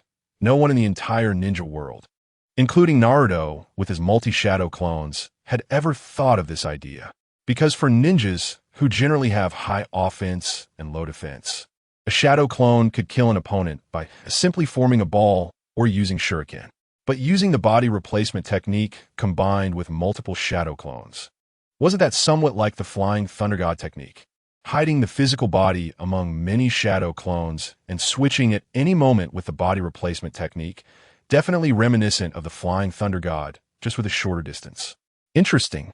Your suggestion is really intriguing. Let's study it together. It might become a killer move against demons in the future, Uchiha Nagi said enthusiastically. By the way, are you going to try the water prison technique today? Uchiha Nagi asked. Yes, I will. This is a weakness of the breathing technique. If we encounter a demon with this kind of blood demon art, we will be doomed, so it's best to overcome it in advance, Yuichiro nodded. This was something the two had discovered during their previous sparring. Yuichiro was trapped in the water prison and couldn't breathe. Without the ability to use the breathing technique, a Hashira would merely be a lamb to the slaughter. Uchiha Nagi couldn't help but think, if Kisame were to create a dam and then use the water prison technique, would it wipe out all the Hashira? After all, if they can't breathe underwater, their strength would drop by 90%. Thus, a water prison ninjutsu with a diameter of 10 meters appeared, and Michiro was trapped inside, trying to find a way out. When he could no longer hold his breath, Uchiha Nagi would release the jutsu and let him out. Chapter 35. Support for the Infinity Train if he could overcome this weakness. Then in the future, Michiro wouldn't have to share an indirect kiss with a man. However, breathing is indeed a weakness. After all, humans must breathe. Even ninjas would panic if trapped in a water prison for 10 minutes without air. Later, Tamayo's blood demon art is simply a nemesis to breathing techniques. One of his blood demon arts scatters tiny ice crystals in the air, and when humans breathe, they inhale the ice crystals along with the moisture in the air, becoming poisoned. This move is practically the bane of breathing techniques. If one cannot defeat him immediately, they will only grow weaker the longer they fight. This highlights the importance of intelligence. If one knows their opponent's information, they wouldn't lose in a fight. They could just use a wind release to disperse the ice crystals, or a fire release. But it's not that simple. The lower moons have the strength of upper-ranking ninjas, and with their special immortality, one cannot underestimate the upper moons. This has always been Uchiha Nagi's view. Survival is the way to go. Underestimating others will only lead to a fate like that of the second pillar. Despite having an eternal Mangekyō Sharingan, was stabbed to death by Madara. By the way, their essay mission, the leader asked me to see if you want to go. After training, Michiro held his chin and suddenly remembered something. What mission?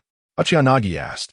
He viewed his relationship with Kanroji Yaozai more as a cooperative one rather than as a subordinate or vassal, and Kanroji Yaozai didn't mind this at all. After all, being able to exchange ninjutsu with Uchiha Nagi was already a tremendous help to the Demon Slayer Corps. There's been intel about demons in a certain location, and all the swordsmen sent there have lost contact. Therefore, the leader suspects the presence of a lower moon. Michiro said, a lower moon? One Ashira might not be enough. Since you just joined, the leader wants to ask you to go together. Of course, it's not mandatory. If you're willing, you can go ask the leader for the details. Uchiha Nagi thought for a moment and nodded. Sure, I'll head over there shortly. With the Nichiren blade, the eternal Mangekyō Sharingan, and Amaterasu, Susanoo, and the Tenkyuken, if you were to die that easily, it would be just like a plot kill for sure sway. In the afternoon, Uchiha Nagi arrived at Kanroji Yaozai's house. To be honest, Kanroji Yaozai is a broad-minded leader. For those who have seen demons and are now cowardly and fearful, he assigns them to logistics, and for those who are older, weary, or injured, he allows them to retire. Some retired Hashira go on to become trainers for the next generation of the Demon Slayer Corps, while others manage logistics like the Wisteria House. And some, like the Flame Hashira's father, do nothing at all. In short, working for him means you can start and finish at will. And you can retire at any time without worrying about being discarded like a tool. Unlike a certain third generation, who, after several ninja world wars, directly exterminated the Uchiha clan. Such a broad-minded boss makes collaboration very comfortable. Mr. Kanroji, I heard from Mr. Machiro that you were looking for me? Uchiha Nagi said respectfully. Although he was respectful, both parties were in a cooperative relationship, so Uchiha Nagi did not kneel, and the other party didn't mind this. Please, have a seat, Uchiha-kun. Kanroji Yaozai smiled. I'm sorry, I can't see, so I must trouble you to pour the tea yourself. No problem. Uchiha Nagi didn't mind this much, and poured himself a cup and another for Kanroji. To be honest, I invited you here because I want you to go with the Flame Hashira. There has been intel about demons on a train, and a team of swordsmen went to investigate but went missing entirely. Kanroji sighed and began to explain the situation. A small squad went to investigate a missing persons case on a train, but they all vanished. You should know, although this squad had a newly joined Mizunoto member like Tanjiro, the team was led by 2 Jonin, equivalent to having 2 Hashira leading the way. Since the rank above Jonin is Hashira, so I suspect there is a lower moon there. I have already sent the Flame Hashira, but after he left, I had a bad feeling. The Kanroji clan's premonitions are usually accurate, so I wanted to ask for your help. Sure, I can go. I also want to learn about the Breath of Flame. Uchiha Nagi nodded. Thank you. Your messenger crow has arrived. I'll have someone take you over shortly. By the way, that train is called Infinity. Infinity Train. Things have been quite unsettled lately with that so-called Jack the Ripper along the railway. The passenger flow has decreased significantly. Yeah, those useless police have been unable to catch the murderer for so long. We small vendors are the ones suffering, still having to pay rent. I heard the number of missing passengers has already reached over 40. Next to the bustling train station, there are many people coming and going, moving goods, but there were very few travelers. Some small vendors selling peanuts and sunflower seeds looked worriedly at the newspaper, hoping to see news about the capture of the murderer, all while grimacing and calling out to passing passengers to buy something. A crow perched on Uchiha Nagi's shoulder. Fortunately, it was not a chatterbox like Tanjiro, or he would be annoyed, nor was it a sparrow like Zenitsu, because he couldn't understand bird language. The crow led him to the train station, which was roughly in a steam-powered era with cars and electric lights, but no televisions, and news was still spread through newspapers. Uchiha Nagi thought, if Muzan were to be eliminated in the future, could he go to other countries to see what extraordinary powers they have? Hello, are you the Hashira? Uchiha-san, a young man who had been waiting at the train station for a long time, was excited when he saw Uchiha Nagi because he recognized the crow on his shoulder as a unique partner of the Demon Slayer Corps. Uchiha Nagi was a newly promoted Hashira, but his title hadn't been determined yet, as most before him were Hashira who inherited the same breathing techniques. But he was a bit special. My name is Murata, and I'm the Mizunoto member sent to escort you. Thank you. Uchiha Nagi politely nodded to him. Oh, no need to be polite. Let us get on the train. The tickets have already been purchased. According to the intel from the crow, the Flame Hashira has already set off to check the Infinity Train, and will take this train to meet him. Murata scratched his head, not expecting a Hashira to be so easy to talk to. Uchiha Nagi nodded, and the two of them took their tickets and boarded the train. Chapter 36, Brother. Flame Hashira the train was speeding along. Its speed wasn't too fast. Around 80 would be about it. Looking at the scenery retreating outside the window, Uchiha Nagi felt a bit dazed, as if he had returned to the time when he squeezed into green-skinned trains with others in his previous life. When he grew up, things more advanced than trains had already appeared, like high-speed trains, but when he traveled to very distant places, he had still taken these slow trains. Due to the recent news about the Ripper, many people were afraid to choose trains for travel, so the train was quite empty, with only Murata and Uchiha Nagi. Uchiha Nagi was eating a bento, which he bought before getting on the train, and Murata had the same. Mr. Flame Pillar set off first to investigate the missing persons. Those mysteriously disappeared Demon Slayer members, all of whom had an incident on the Infinity Train. According to the message sent by the crow, Mr. Kaijiro Rengoku, the Flame Pillar, has already headed towards the Infinity Train. After the incident on that train, many people felt something was wrong and were sent back to the repair shop for rework. Before Murata could finish speaking, he was interrupted by Uchiha Nagi. Murata, look over there. Huh? Murata glanced outside and was immediately petrified dropping everything in his hands. What is this? Outside in the pitch-black night, two figures were moving rapidly, their speed several times faster than the train. One dark blue figure flashed past along the railway, barely visible in the dark night, like a bolt of lightning. The other figure was flamboyant, the air around its body igniting, racing forward like a fireball, closely following the figure in front. "Is that Mr. Kaijiro Rengoku?" Murata exclaimed in shock. "Murata, you don't need to follow me. I can handle this." Uchiha opened the window and jumped out. "Ah, wait, Uchiha-sama." However, Uchiha had already disappeared. In the dark night, the flamboyant flames of the flame pillar were incredibly obvious, allowing Uchiha to track him effortlessly. However, the crow on his shoulder still dutifully flew above, guiding the way. "This way, southeast. This way, southeast." Running at full speed, Uchiha could catch up to him. But the principles of a ninja meant he couldn't exhaust all his energy running in an unknown situation. Therefore, Uchiha maintained a safe speed behind the flame pillar. Although slow, it ensured he would have enough stamina and strength to fight when he arrived at the scene. However, it wasn't slow. A high-ranking ninja's speed approached 80, almost the same as the train. But compared to the flamboyant speed of the flame pillar, it was indeed much slower. Kaijiro Rengoku seemed to have sensed someone following him, but he was in a hurry to deal with the opponent in front, so he didn't stop. By the time Uchiha arrived, it seemed the battle had already reached a conclusion. A demon had its legs severed and was limping while holding an old lady hostage. Meanwhile, the flame pillar was holding a little girl, standing face to face with the demon. "Come on, let's place a bet. Let's see if you can cut off my head first, or I kill this old lady first." The demon probably knew that a pillar was coming and felt it couldn't escape, so it was a bit deranged. It's you, that newly promoted pillar. What was your name again?" Kaijiro Rengoku smiled. "My name is Uchiha." Uchiha felt a bit speechless because the demon was looking straight ahead while speaking. "All right, you're very strong. I've heard them say you've learned several breathing techniques and are a genius, even more impressive than Michiro. Let's deal with this guy first. Then we can catch up. Deal with me? You must be joking. I've already killed the old lady."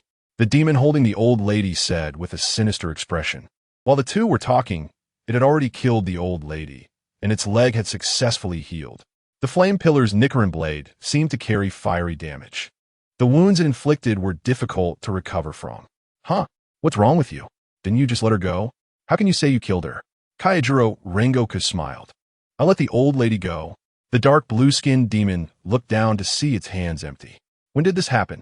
Looking closely, the old lady had already crawled away far, and when it glanced at the two in front, it only noticed a pair of red eyes. "When you see my eyes, you're already dead," Uchiha said flatly. At that moment, when the demon saw Uchiha Sharingan, it had already fallen into an illusion. The instant it moved its hand, its neck was severed by a flash of flame. Everything it thought had happened was merely an illusion. "What a special technique. It's faster than my blade," Kaijiro Rengoku exclaimed.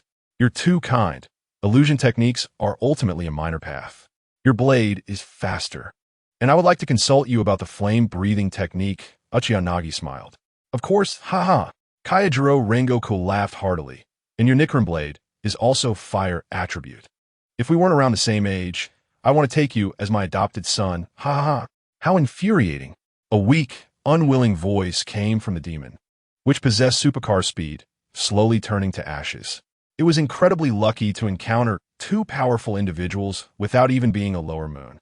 The rescued old lady, tears streaming down her face, murmured to Kaijiro Rengoku, 20 years ago, were you the one who saved me and my daughter? The same hair, the same face. Kaijiro Rengoku coolly sheathed his blade. Oh, you might be referring to my father. 20 years ago, he was also a member of the Demon Slayer Corps, but he has since retired. A little girl wearing glasses came running over, crying as she embraced her grandmother. I'm sorry, Grandma. I shouldn't have said that there are no demons in the world. No, that's good.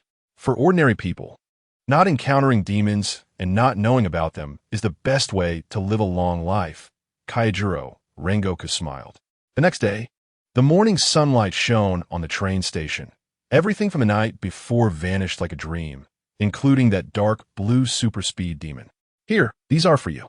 The little girl and the old lady smiled as they handed something to Kaijiro Rengoku and Uchiha Nagi. Thank you for saving us last night. Oh, that's great. I didn't eat anything yesterday, and I'm still hungry. So let me buy everything. Kaijiro Rengoku said happily. No, this is to thank you for saving us. You don't need to pay, the old lady hurriedly replied. Watching both sides, one wanting to give and the other wanting to pay, Uchiha Nagi rolled his eyes, unable to watch any longer, and directly said, there's no need to be polite. We have money, a lot of money. Chapter 37. Dance of the Fire God, go for it. You can definitely do it. At the Butterfly Mansion, 3 triplet little girls were cheering for Tanjiro and the others. Tanjiro and the others had reached the peak of their breathing technique training, now able to maintain it subconsciously from morning till night. Being able to maintain the breathing technique for 24 hours is something only a pillar can achieve. This means that those who can reach this step have the potential to enter the realm of pillars. Now it was time for their final test, to blow up a large wooden gourd. From the initial speed and agility to the breathing technique, they were now training their lung capacity to the point where they could blow up a gourd the size of a half-person with their breath. If a person's lungs are powerful enough to do that, their internal organs will also become incredibly strong. And training the body to strengthen the internal organs is the essence of the breathing technique. The 3 little ones took a deep breath and blew with all their might. Finally, after turning red in the face, the gourd exploded with a bang. Yay! We did it! Ha, I, Inosuke, am indeed the strongest. We can go find Uchiha Nagi now. If you can't bear to part with me, I can stay for you. Butterfly Shinobu watched the 3 inexperienced boys with a slight smile, reminiscent of her own past. Just the day before, Tanjiro had specifically sought her out to inquire about the dance of the fire god, a technique passed down in his family, which he had used in battle. However, Butterfly Shinobu firmly told him that she had never heard of the dance of the fire god, but suggested he could ask the flame pillar, as it was also a fire attribute breathing technique, and the flame pillar might know something. Then she reported to Kagaya Ubuyashiki, applying for them to assist the flame pillar. Upon hearing this, Kagaya Ubuyashiki smiled slightly, further confirming his suspicion that Tanjiro was related to the sun breathing technique. Only the breath of the sun is what Muzan fears the most, which is why he is determined to send people to hunt them down.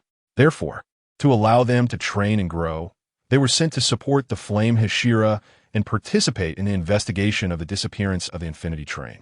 Get out of the way. Let me deal with this monster. Inosuke shouted, drawing his sword and preparing to strike the train's engine. Don't embarrass yourself. This is a train, Zenitsu said, holding on to him with a look of embarrassment. If he didn't hold on to him, Inosuke would really have gone to attack the train.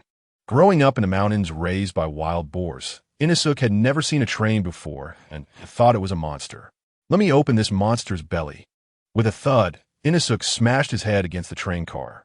So embarrassing. The 3 of them boarded the train, and shortly after it started moving, they began searching for the whereabouts of the Flame Hashira in the carriages. Wow, this monster runs so fast. Inosuke shouted excitedly, sticking his head out of the window. Stop embarrassing yourself. Let us hurry, Zenitsu said, pulling him away and apologizing to the nearby passengers. Sorry. The 3 of them passed through one carriage after another, looking for someone with flame-colored hair, as Tanjiro had seen him once at the meeting. I wonder if the Flame Hashira is hard to talk to, Tanjiro asked worriedly. Well, Miss Shinobu said he might talk a bit off topic, but he's a warm-hearted and cheerful big brother, Tanjiro recalled. And Mr. Tenjin said he always initiates conversations, so he should be a pretty easygoing person. Finally, when they opened one carriage, they heard a loud, hearty voice. Delicious. So good. Uchiha Nagi looked speechlessly at the high stack of bento boxes on the table, knowing that those who trained in martial arts could eat a lot. And he himself had recently increased his appetite, but someone who could eat this much could almost rival Hinata. The table was already piled high, with dozens of bento boxes, with several unopened ones set aside. Flame Hashira, Rengoku Kaijiro, is eating with grease all over his mouth, shouting that it's delicious. His eyes seemed a bit off, always staring blankly ahead, while Uchiha Nagi was right across from him at the window, yet he was just staring ahead. Found you, Uchiha Nagi, Mr. Rengoku Kaijiro. Tanjiro exclaimed joyfully. Uchiha looked up and saw the trio of main characters. Oh, it's you three. Long time no see. I hope you're all well. Tanjiro, it seems you've mastered the constant breathing technique. Impressive. Uchiha smiled. Not at all, Nagi. You're already a Hashira. You're the impressive one, Tanjiro said, scratching his head shyly. Hey, two Hashira, why don't you fight me? I want to challenge you. Inosuke hadn't finished speaking when Zenitsu covered his mouth and pulled him aside. This is Tanjiro. Uchiha introduced. Those two are Inosuke and Zenitsu. The three of them are potential future Hashira. Delicious, Rengoku Kaijiro said cheerfully while eating. I can tell you three have been training with me. By the way, why did you three come here? Rengoku Kaijiro asked. Well, the crows delivered a message saying that the number of victims on the Infinity Train has increased, so we came to meet up with you. And I also have some questions for you, Mr. Rengoku Kaijiro, Tanjiro replied. Oh, what is it? Rengoku Kaijiro had finished all the bento and comfortably burped. Meanwhile, Inosuke had already forgotten his earlier challenge and was now half of his body hanging out of the train. Inosuke was excitedly waving his hands outside the window. Ha ha, this steel monster runs so fast. Don't stop me, I want to go down and see who can run faster. Zenitsu, holding onto his legs from behind, was on the verge of breaking down. Hurry up and stop. How could someone be so foolish? Uchiha laughed, thinking this little piglet was truly a joy, amusing people effortlessly. Tanjiro said, my father was physically weak and sickly since birth, but even so he could dance the kagura in the bone-chilling snow. Rengoku Kaijiro exclaimed. That's wonderful. Tanjiro shouted, excuse me. Rengoku Kaijiro shouted, even louder, speak.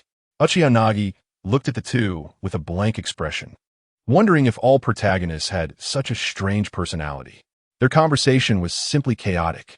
The dance of the fire god, the round dance, is something I instinctively use, taught to me by my father when I was young. So I want to ask Mr. Rengoku, have you heard of the dance of the fire god? I've never heard of it. Chapter 38. The origin of breathing techniques. The history of the breath of flames is very long, but I truly haven't heard of the dance of the fire god. Your father's dance can indeed be useful in battle, but we should leave this topic here. Can I say a few more words? Come be my adopted son, and I will take care of you. When you talk to Tanjiro, what do you look? Next, Rengoku Kaijiro began to explain the origin of breathing techniques, the most original and earliest breathing methods, divided into 5 main attributes: flame, water, thunder, wind, and rock. Many later geniuses improved and invented many derivative breathing techniques based on their own affinities. The derivative of the breath of flames is the breath of love, while the derivatives of the breath of water are the breaths of flower, insect, and serpent. The derivative of the breath of thunder is the breath of sound, while the derivative of the breath of wind is the breath of mist. Similar to the major attributes of chakra in the ninja world, Uchiha thought. In the ninja world, besides the 5 basic attributes, there are also higher attributes, such as yin and yang. For example, the shadow techniques of Inara clan are a form of yin release, while the techniques of the Akimichi clan are a form of yang release.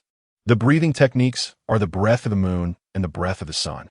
Although the breath of the moon is derived from the breath of the sun, there is actually no distinction of strength between the two.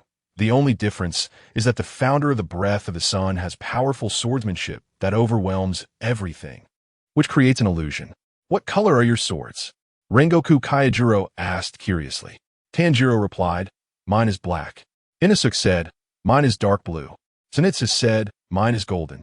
Uchiha said nothing and directly drew out his Nichiren sword for them to see. Oh great, it's the same color as mine. Then, you all come train with me. I will teach you well, ha ha ha ha. Seeing that Uchiha sword was the same color as his, Rengoku Kaijiro was overjoyed. A new member with the same attribute. And the first to join is a Hashira like Michiro, powerful and from the same school, making him incredibly happy. He was even happier than having 3 adopted sons. Despite his quirky personality, he was generous, cheerful, and passionate, with a fiery personality. It's no wonder he is recognized as the big brother of the Demon Slayer Corps. Tanjiro blinked. In his special sense of smell, if Uchiha scent was the coldness of summer ice, then the flame Hashira's scent was the warmth of winter flames. You all need to be careful. There are demons hidden on this train. Don't let your guard down. Uchiha Nagi interjected. "Ah, there are demons. I want to get off the train, I want to get off." Upon hearing that there were demons, Zenitsu's timid personality erupted, struggling to jump out of the window. "You bastards, stay put. With Inosuke here, what is there to be afraid of?" Inosuke yelled angrily, grabbing Zenitsu to prevent him from running away. Previously, Zenitsu had been holding on to him. Now, it was he holding on to Zenitsu. "I don't want to. I want to get off. I am scared," Zenitsu cried, tears and snot streaming down his face. "Attention, passengers, please show your tickets." A ticket inspector walked by, checking tickets with the surrounding people. Sniff, sniff. There's an ominous smell. Tanjiro suddenly caught a strange scent. Then, in the next second, the people around them began to fall asleep, entering a deep slumber, including Rengoku, Kaijiro, and Uchiha Nagi. "Be careful, enemies are coming." Kaijiro Rengoku suddenly stood up and drew his Nichiren blade. Such a large body can still hide. Is it a blood demon art? At this moment, a giant figure with a head full of eyes suddenly appeared, crouching on the roof of a car, with multiple hands and feet like a spider, firmly gripping the car roof. The giant-eyed Spider-Man roared, opening its mouth full of fangs. Flame-breathing, first form, unknowing fire. A flash of flames passed by, and before the opponent could react, its head had already rolled onto the ground, and its body began to burn to ashes. So impressive. "Big brother, take me as your disciple." Tanjiro hugged his leg. Me too, me too." Zenitsu cried. "I want to join too." Inosuke exclaimed excitedly. "Big brother from now on. You are my big brother, I'll follow you." Nagi Uchiha cried. "Ha ha ha, sure, sure. I'll take you all as my disciples." Kaijiro Rengoku laughed heartily. "What is this? Modern?" Nagi Uchiha looked around at the familiar world with emotion. At this moment, he found himself in a modern metropolis, surrounded by bustling streets, and a large crowd waiting to cross a pedestrian bridge. This was the center of a super first-tier city from his previous life. After crossing the bridge, a main road led into a shopping street with several pillars outside that read East Gate Pedestrian Street. Nagi Uchiha already knew what situation he was in when he entered this world.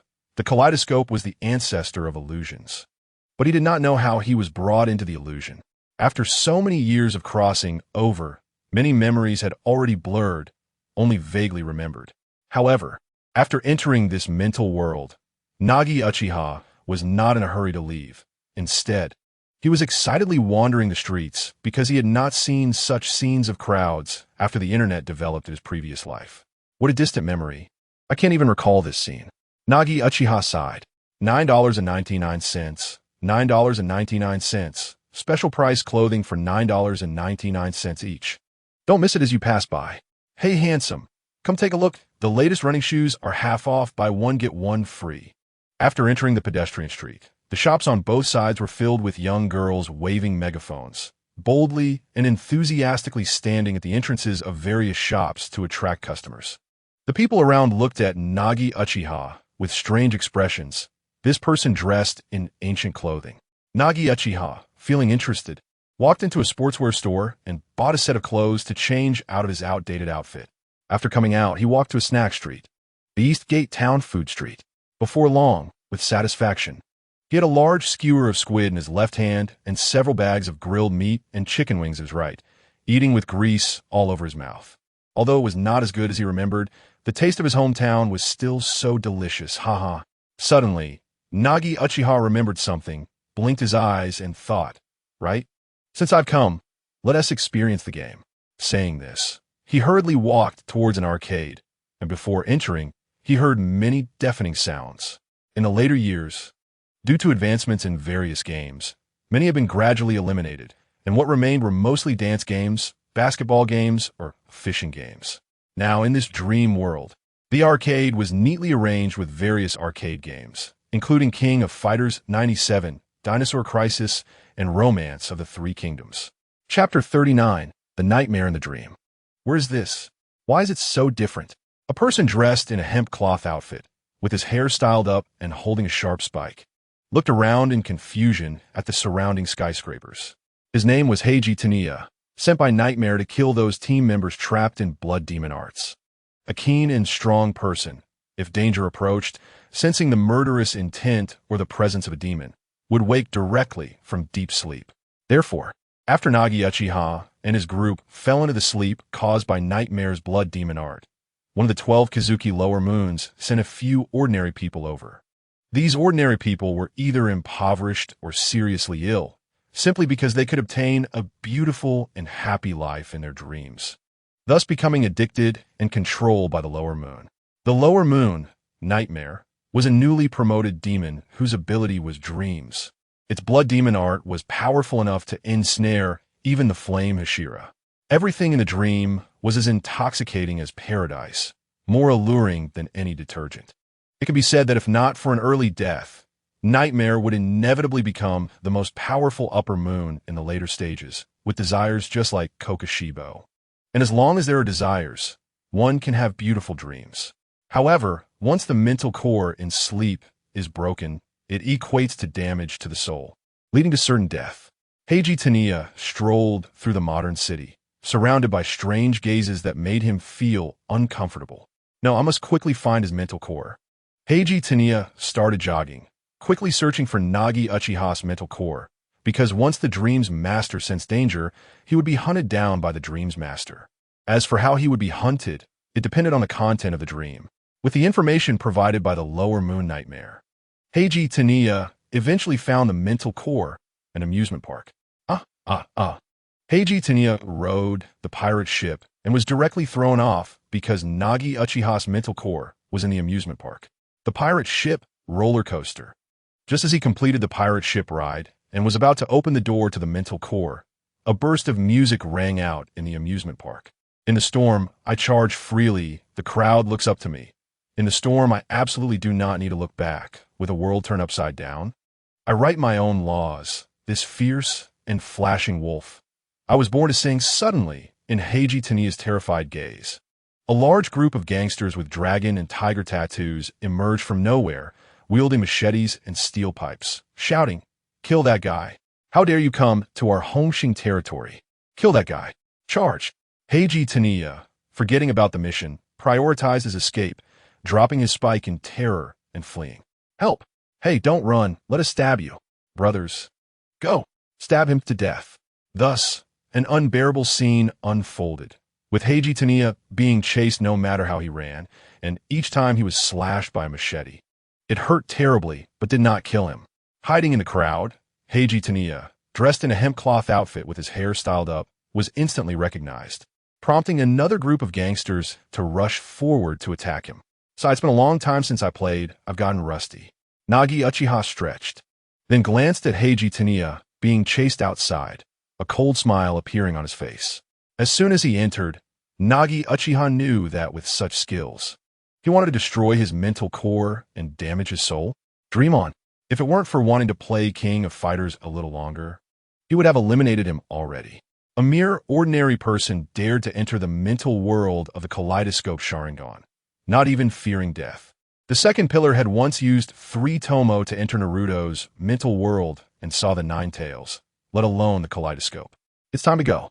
Nagi Uchiha reluctantly looked around. This world was created by Nightmare, but it existed in his mental world. If he were to create it himself, it would lose its meaning.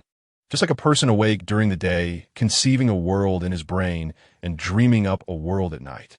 However, he had to leave. Nagi Uchiha closed his eyes and opened them again to see the kaleidoscope pattern, effortlessly breaking free from the dream world and returning to reality. Snap! Back in the real world, Nagi Uchiha reached out and snapped the neck of Heiji Taniya, who had just attempted to assassinate him in the dream world, letting him die without pain. Beside him, a girl's soft sobbing could be heard. Uchiha Nagi turned to look, and it was Tanjiro's sister, Nezuko. She sensed that her brother was in danger, crawled out of the box, and then headbutted him to wake him up. As a result, Tanjiro didn't wake up. Instead, Nezuko's head started bleeding. The skull was indeed hard to deal with. Everyone had a rope in their hands, tied together with the assassins, and Nagi's intuition told him that cutting the rope would harm the spirits on both sides. "Don't worry, I'll wake him up, it's fine," Uchiha Nagi smiled and comforted Nezuko. He then looked at the ordinary people sent by Nightmare to assassinate them and sneered. whether forced or addicted to the dream. It was not a reason to spare them for trying to kill his group. One of the women was suddenly grabbed by the neck by Kaijiro Rengoku, the flame Hashira, and lifted up. Rengoku had veins bulging on his forehead, his face twisted in anger as he held onto the woman's neck, seemingly ready to snap her spine at any moment. As expected of the leader of the Demon Slayer Corps, the flame Hashira, with the threat of death, his brain didn't react, and his body defended itself automatically. Uchiha Nagi marveled. Uchiha Nagi walked in front of Kaijiro Rengoku and opened his eyelids. Kaleidoscope Sharingan. In Rengoku's world, he was having a beautiful dream. His father had once been the previous flame Hashira, but after his wife passed away, he became despondent, lost motivation, and spent his days drinking. Kaijiro Rengoku worked hard to gain his father's approval and became the flame Hashira, yet his father didn't even look at him. He wanted to be his brother's pride, while also earning his father's praise. In this dream world, everything was perfect. His mother was alive, and the family lived happily together. Rengoku was teaching his younger brother swordsmanship and breathing techniques in the yard when suddenly he saw a red-eyed person appear in the yard and kick his brother away. "Watch out, who are you? Don't you dare hurt my brother!" Kaijiro Rengoku shouted as he held his brother close and drew his sword, glaring at the intruder. "Wake up, Kaijiro Rengoku. You've fallen under a blood demon art. Don't get lost in this illusory dream. I'll go wake Tanjiro and the others." Uchiha Nagi, sitting up. He then exited Rengoku's mental world and returned to reality. "Is that you, Uchiha Nagi?" Kaijiro Rengoku cried, tears streaming down his face. "Mother has long since passed away." "I know." Chapter 40, Battle in the Dream. "I'm sorry. Mother, I have to go. My friends are still in danger." Kaijiro Rengoku knelt before his mother, crying. "Go, my child. Though I don't know what's happening, your mother will always support and love you," Rengoku's mother said gently, just like in his memories. "I'm sorry, mother." Kaijiro Rengoku cried, bowing his head silently before drawing his sword. There are many ways to break free from the dream world, either by having strong mental power to break the other's deception or by killing oneself. Or, Kaijiro Rengoku thrust his sword into his mother's heart. In that moment of stabbing his mother, his heart was filled with unbearable pain, so painful that he couldn't breathe. Emotional pain is also a way to awaken from the dream world. Uchiha Nagi noticed the corners of Rengoku's eyes starting to tear up and knew that he had realized he was in a dream. He immediately stopped hesitating and walked towards the others. He then opened Tanjiro's eyelids and entered his mental world. The sky was blue with white clouds, and there was a large lake on the ground, crystal clear. The air was incredibly fresh, and everything was so bright. This was Tanjiro's heart, pure without a trace of impurity.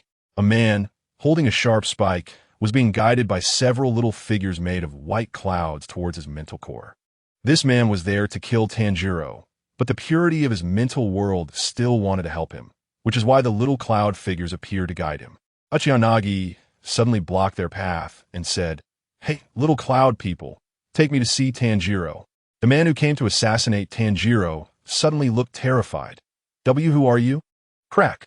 Uchiha Nagi showed no mercy and directly snapped the neck of the assailant, including the woman in Rengoku's world. The little cloud figures remained pure and innocent, nodded, and began to lead the way, leaving the assassin's corpse behind. In the forest, Tanjiro stood by the river, already sensing something was wrong. But he didn't know how to exit this dream world. "Tanjiro, the dream is over. Hurry and come out." "Huh?" Tanjiro turned around, surprised. "Uchiha Nagi, how did you get here?" Uchiha Nagi nodded. "I specifically came in to wake you up. The others are still in the dream. If you're done playing, come out quickly." Tanjiro hurriedly said, "Nagi, I know I'm in a dream, but I don't know how to get out. What should I do to leave?" Uchiha Nagi stroked his chin and pondered. When a person is dreaming, there are several situations that can wake them up. One is their own death. Another is killing their most precious person. An intense pain that penetrates to the bone can also awaken them. The last one is like me, knowing that I'm in a dream and having strong mental power to break through the dream. Uchiha Nagi patted Tanjiro's shoulder. "Your mental power is too weak. You can only choose one of the two. I'll go out and see how Zenitsu and the others are doing." Understood. Tanjiro took a deep breath. Hurting his family was something he couldn't do, but clang. The sound of a sword being drawn rang out, and a splash of blood flew from his neck. In Zenitsu's world, it was pitch black. The person sent to assassinate him was searching for his mental core in the dark. Why? Why can others enter besides Nezuko? A Zenitsu with a sunken face had transformed into a ghostly figure, following the assassin closely and occasionally making some noise to scare him. Nezuko, where are you? Where? I don't know, help. I'm being scared by Zenitsu.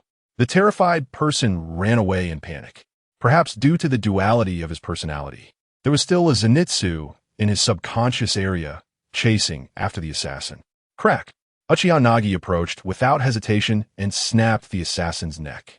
Uchiha Nagi smiled and said, Zenitsu, stop playing and hurry up and come back to the real world. By the way, Nezuko is in danger, so if you hurry, you can still be the hero who saves the beauty. After speaking, Uchiha Nagi exited and moved on to the next person. Wait, Nezuko is in danger. I need to go. Nezuko, I'm coming. Zenitsu transformed into the ultimate sycophant, rushing to escape the dream world. In Inosuke's world, he was leading a few people on an adventure, aiming to conquer the train monster ahead. In his subconscious mental core area, there is a large wild boar-like Inosuke chasing after the assassin. Are people with abnormal brains that excellent in their subconscious? Uchiha Nagi laughed at this scene. Oh, who are you? Inosuke, chasing after the female assassin, stopped halfway when he saw Uchiha Nagi. It's time to go, Inosuke. The battle outside can't do without you. Tanjiro is in danger. Ruhr, got it. Inosuke is coming. On the fast-moving infinity train, a man in a suit was standing there. Although he was male, his androgynous face and effeminate voice made him look like a Tony teacher. At that moment, he was confused because his blood demon art was being broken one after another. Those demon slayers not only had their mental cores intact, but they were also breaking free from his dream world. Why? Why hasn't any of them been resolved? Lower Moon 1, Nightmare, frowned in confusion. Huh? Nightmare suddenly noticed several people quickly running towards him.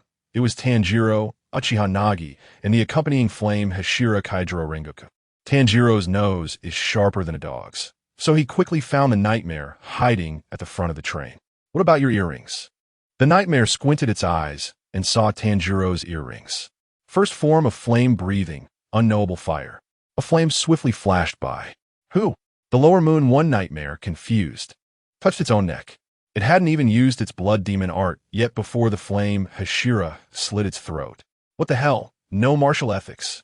A bloody head rolled off the roof of the train. Is it resolved? Uchiha Nagi frowned. The flame Hashira's speed was too fast. It ended before he could even approach. Each breathing technique, perfected by generations of Hashira, has a high-powered quick strike, and among flame breathing, the fastest is the first form. It's really surprising. I didn't expect the Hashira to be this strong. I couldn't even release my blood demon art. A slow voice, resembling Tony, echoed. The head severed by the Nichiren blade did not turn to ash but instead grew a body. My body has long merged with this train. You can't kill me. So, how about killing everyone on the train together? I'm looking forward to it. Then the Nightmare let out a creepy laugh. Can you protect all the people on the train? Dere oli mai belli. Ah. After saying that, the Tony-like Nightmare let out a perverse giggle and directly merged into the train. Rengoku Kyujuru did not try to stop it, because that wasn't the real body. Slashing it multiple times would yield the same result. Clearly, the Nightmare's plan was simple, using its demonic advantage to devour the hundreds of passengers on the train, forcing Uchiha Nagi and the others to keep running and saving people to exhaust their stamina. Demons have infinite stamina. At least they can fight until dawn, while humans obviously cannot last that long. Foolish. Uchiha Nagi scoffed, using passengers as hostages, and then trying to exhaust their stamina to win. Only Tanjiro and his group would fight for ordinary people. The first lesson for ninjas on the battlefield is to disregard the lives of civilians. Oh no, it's attacking. We need to hurry down and save those passengers. When Uchiha Nagi, Tanjiro, and the flame Hashira got into the carriage, flesh began to appear, rapidly increasing in speed, enveloping the passengers in an attempt to devour them. Listen, they're SA-way. There are 8 carriages on this train. Rengoku Kyujuru raised 5 fingers. I can protect the passengers in 5 carriages. Nezuko can protect 1 carriage. That blonde boy can take 1. The boar-headed boy can take 1. And the rest will be up to you. While you two protect the passengers, you can also look for the demon's neck, no matter what form it takes. There will definitely be a neck.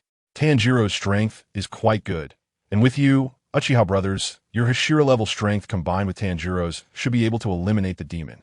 At this moment, Uchiha Nagi proposed a different approach. No, I have another idea. What if we don't need to protect the passengers? After saying that, Uchiha Nagi formed hand seals and created a large number of shadow clones. Uchiha Nagi smiled slightly, clearly thinking that the nightmare wanted them to protect the passengers, to exhaust their stamina, and ultimately defeat them. How can we let him have his way? As long as the passengers are not on the train, we won't be so restricted.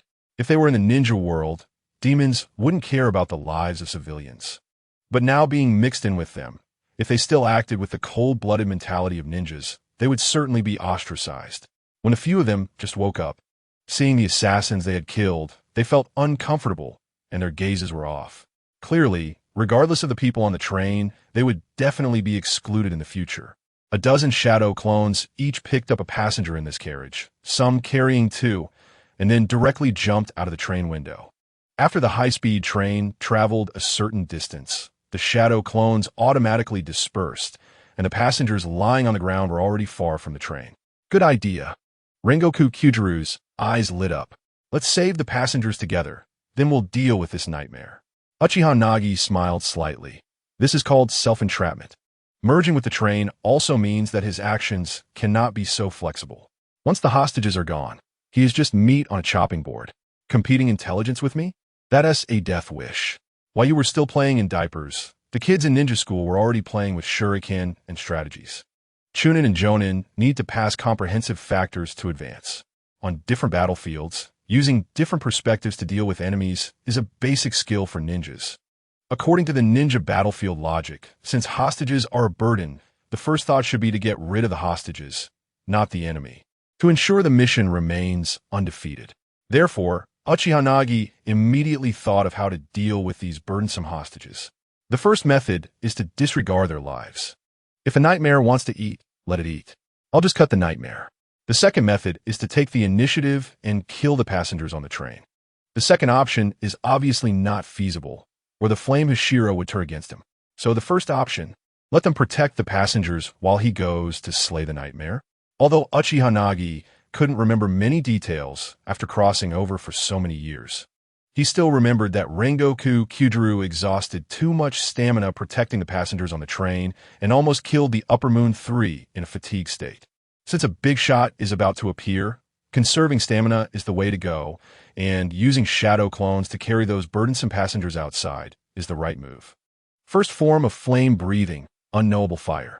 A flame surged through 5 carriages, turning all the flesh that sprouted from the roof and floor into ashes. At the back of the train, thunderous sounds crackled. It was Zenitsu. Tanjiro, hold on a bit longer. It'll be over soon. Got it, Uchiha brother. In no time, Uchiha Nagi rescued 1 carriage, then entered the second, used shadow clones again, and carried the passengers out of the train, then proceeded to the 3rd carriage. The whole train is my body, and the more than 200 people on it are my hostages. Are you going to watch them die, or choose to save them? If you choose to save the passengers, then when your stamina runs out, the Tony-like creepy laughter echoed again. At that time, he would devour these few people. Surely a Hashira-level demon has a lot more energy, right? However, this time, he stopped laughing halfway, because he noticed that the passengers in the train were decreasing one by one. In just a few seconds, 1 carriage was empty. In 1 minute, 3 carriages were empty. What is going on? What is happening? Where are they? They can't possibly jump off the train while asleep. All the hostages are gone. The nightmare was stunned. It had painstakingly merged its body with the train, all because it had hundreds of hostages as food, right? Boom. Not long after, the train began to slow down. With no passengers left, there was no point in the train running at high speed anymore. Now, what could do was kill these demon slayers. Chapter 42. Martial Artist Upper Moon 3, Akaza. You bunch of bastards. The nightmare came to a halt. The train has slowed down.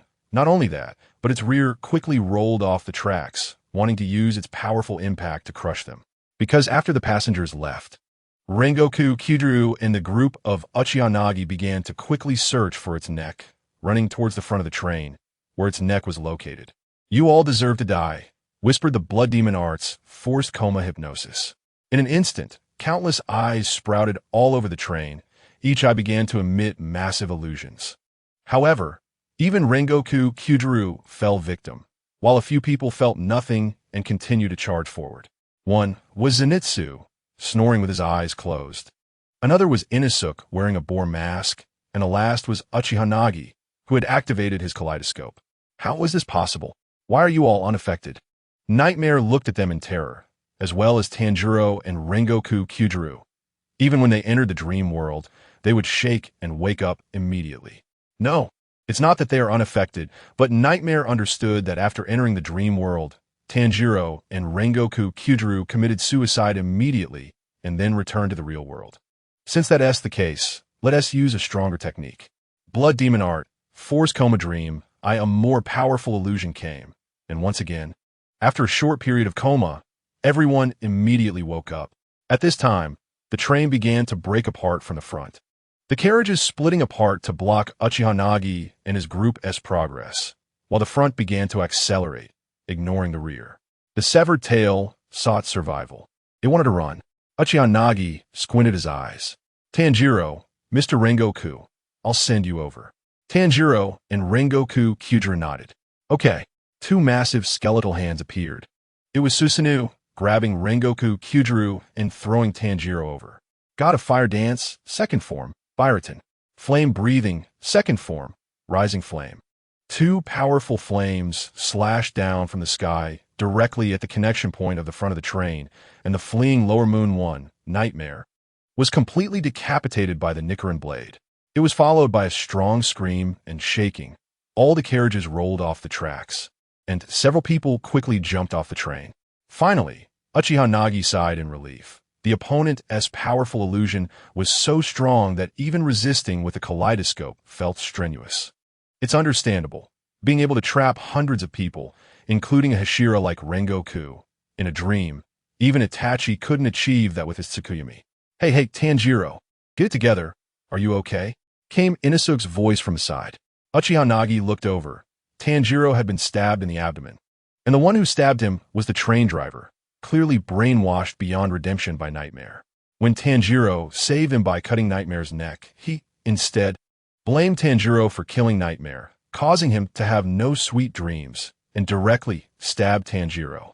Just as Uchiha Nagi was about to stab the train driver, Tanjiro struggled to shout, "Wait, Nagi, don't kill him.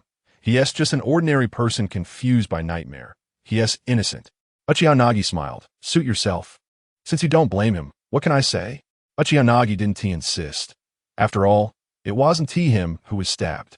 At this moment, Rengoku Kyūjuru walked over and looked at Tanjiro's injury. "It seems you've already managed to achieve total concentration. Constant. Not bad." Rengoku Kyūjuru smiled. "Constant is just the first step to becoming a Hashira, but there are still 10,000 steps to go. Concentrate a bit. Extend your control to every corner of your body to control the blood vessels, those ruptured blood vessels." Rengoku Kyūjuru began to guide, pressing his finger on Tanjiro's forehead. "Focus and then stop the bleeding." A miraculous scene occurred. Tanjiro's abdominal wound began to heal on its own, without Uchiha Nagi needing to help him. "Phew, it worked." "Thank you, Mr. Rengoku," Tanjiro gasped heavily. Achieving the breathing technique to its extreme allows you to accomplish all sorts of things. "It's great that everyone is okay, haha." Rengoku Kyūjuru stood up and laughed heartily. "It's a bit early to say that," Uchiha Nagi said. Rengoku Kyūjuru was puzzled when suddenly he felt something was off. He didn't know when, but a well-built man with perfect muscle lines and red hair was smiling and crouching not far away, watching them. What was even more chilling was that the opponent's eyes had words. "Upper Moon 3, such a powerful aura. Is this a new enemy? Hiss, it hurts, damn it." Tanjiro tried to get up but accidentally touched his wound, turning his face pale from the pain. "Strong, very strong." Boom! A loud noise erupted, causing an explosion at the spot, as he stomped on the ground and quickly rushed towards Tanjiro. A heavy punch fell directly on Tanjiro's head. The speed and power were simply extreme. "Can't keep up." Uchiha Nagi took a glance and knew he couldn't keep up with the opponent's speed. Just like Sasuke fighting the Raikage, facing someone who had pushed their physical techniques to the peak with speed and power maxed out, even the kaleidoscope was helpless. Although the kaleidoscope's vision could keep up with the opponent's speed, his own body hadn't been tempered to that strength, and his speed and power couldn't match the opponent. However, predicting was still possible, and one person could keep up. That was the flame Hashira next to him. Flame breathing, second form, rising flame. A blade of fire flashed, aimed directly at the hand that was about to strike Tanjiro. Uchiha Nagi wouldn't sit idly by either. He had already used the breathing technique before the opponent arrived. Water breathing, second form, water wheel. The water wheel spun vertically, cutting towards the opponent's neck, seamlessly coordinating with the flame Hashira's flame breathing, one saving a life, the other taking it. Boom! After a cloud of dust, Upper Moon 3 successfully jumped back to his original position, smiling at the two in front of him. One hand was severed by the flame Hashira in the middle, but it wasn't completely severed. The other hand was cut off by Uchiha Nagi, while his neck bore a shallow cut. Just as Uchiha Nagi slashed towards his neck, the opponent extended a fist to block it. The second form water will severed his fist, but when reaching the neck, it was blocked by his incredibly tough steel-like skin, leaving only a shallow wound. I am Upper Moon 3, Akaza. Chapter 43, Physical Technique Destruction Kill Good Blade. I'm Upper Moon 3, Akaza.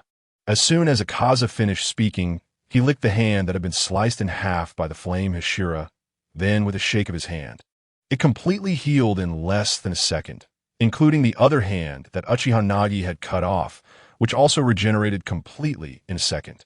However, the flame Hashira didn't answer.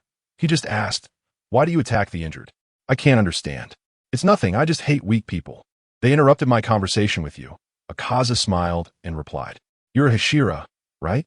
The fighting spirit on you has been refined, approaching the highest realm. I have a suggestion. How about becoming a demon with me? As long as you become a demon, you won't have to worry about aging, and you can enjoy the fun of becoming stronger and fighting forever." The flame Hashira said, "I have nothing to say to you. Although it's our first meeting, I already dislike you. I am the flame Hashira, Rengoku Kyūdō. It's impossible for a Hashira to join the demons. As long as one is human, they will age, they will die, and they can never step into the highest realm." Akaza sincerely extended his hand to Rengoku. "Become a demon, Kyūdō. That way, you can train for 100 years, 200 years, as you please." Uchiha Nagi realized that he seemed to have been underestimated. The opponent obviously had some perception, sensing Rengoku Kyūdō's body and strength that had reached the peak. Uchiha Nagi had just recently learned the breathing technique, and the chakra within his body was like strength. It could be temporarily extracted each time it was used, but in the perception of others, it did not resemble fighting spirit. Moreover, Uchiha Nagi's body was not particularly powerful, so he was directly overlooked by his opponent. However, this was not entirely wrong. Flashy ninjutsu was of no use against an immortal body that could regenerate in a second. I refuse. Life, with its aging, illness, and death, is short, but that is precisely the beauty of human life. It is because we age and die that humanity is so sacred. I say it again, my values differ greatly from yours. No matter the reason, I will never become one of the demons," Rengoku Kaijuro declared firmly. "Is that so?" Akaza lamented. "What a regrettable answer. In that case, let me kill you in your prime." He then stomped heavily on the ground, his palm facing forward, and around him appeared a fighting spirit pattern resembling snowflakes. Destructive killing, Rashin. With a loud bang, he charged toward flame Hashira Rengoku Kaijuro at an incredible speed, so fast that Uchiha Nagi's body couldn't keep up. "Ha ha ha ha, I have yet to kill a flame Hashira, and no one has accepted my invitation." Akaza laughed maniacally, striking Rengoku Kaijuro with his fist, which was met head-on by the opponent's blade. He was completely unconcerned about the impact on his body because, except for his neck, he had no weak points. Being struck in the head or heart would allow him to regenerate in a second, while Rengoku Kaijuro was forced to defend himself, needing to find a way to attack his opponent's neck while constantly on guard. After all, the human body cannot heal in a second. "Ha! Out of respect for the strong, I will use all my power to ensure you die without regrets, Akaza cackled. Destructive killing, void style? Rengoku Kaijiro let out a pained grunt because Akaza's void style was invisible. He simply punched the air and ended up being hit, as if by an air cannon. Flame breathing, fourth form, flame tornado. Uchiha Nagi did not intervene, as he was first unable to keep up with the speed, second. The outcome for the flame Hashira was different, as he still maintained his full stamina at that moment, and third. He discovered something surprising. The opponent's technique was not purely blood demon art and could be replicated. Indeed, the martial art that appeared to be fighting spirit was something that existed in this world since ancient times.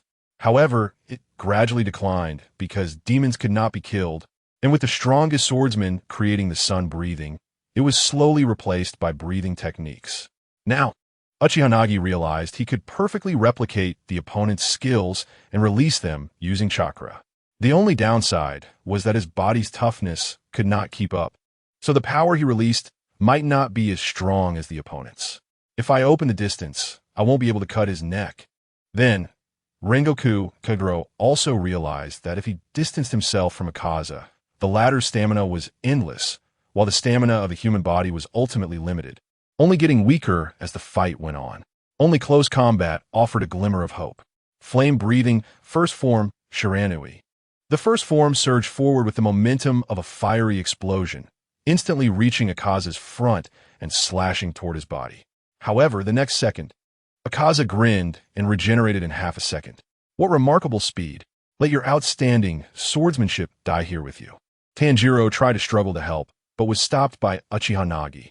Tanjiro, you can't keep up with its speed. Stay here and don't interfere. I'll go help, Uchiha Nagi said. After some analysis, Uchiha Nagi concluded that Akaza was very much like Might Guy when he opened the 8 gates. Both ranged and close combat were flawless. Uchiha Nagi had not seen Guy open the gates, so he did not know how many Akaza matched, but one thing was certain. The demon's immortality was stronger than Guy's, and Akaza was not in a state of fatigue like Guy after opening the gates for 10 minutes. This state could be maintained for an entire night. The battle between the two had extended into the forest. In the forest, there were occasional loud, rumbling sounds, with trees and dirt flying everywhere. Finally, the flame Hashira, wielding the Nikron blade, was kicked out, rolling as he landed on the ground. Rengoku Kaijiro had begun to breathe heavily and sweat, but he had not sustained serious injuries. In contrast, Akaza emerged from the forest smiling, having lost one arm. The next second, with a shake of his hand, the severed arm grew back, and there was no sign of fatigue on Akaza's face. Become a demon, and you won't feel tired or fear injury. I refuse. I say it again, I hate you. Flame breathing, third form, flame tiger.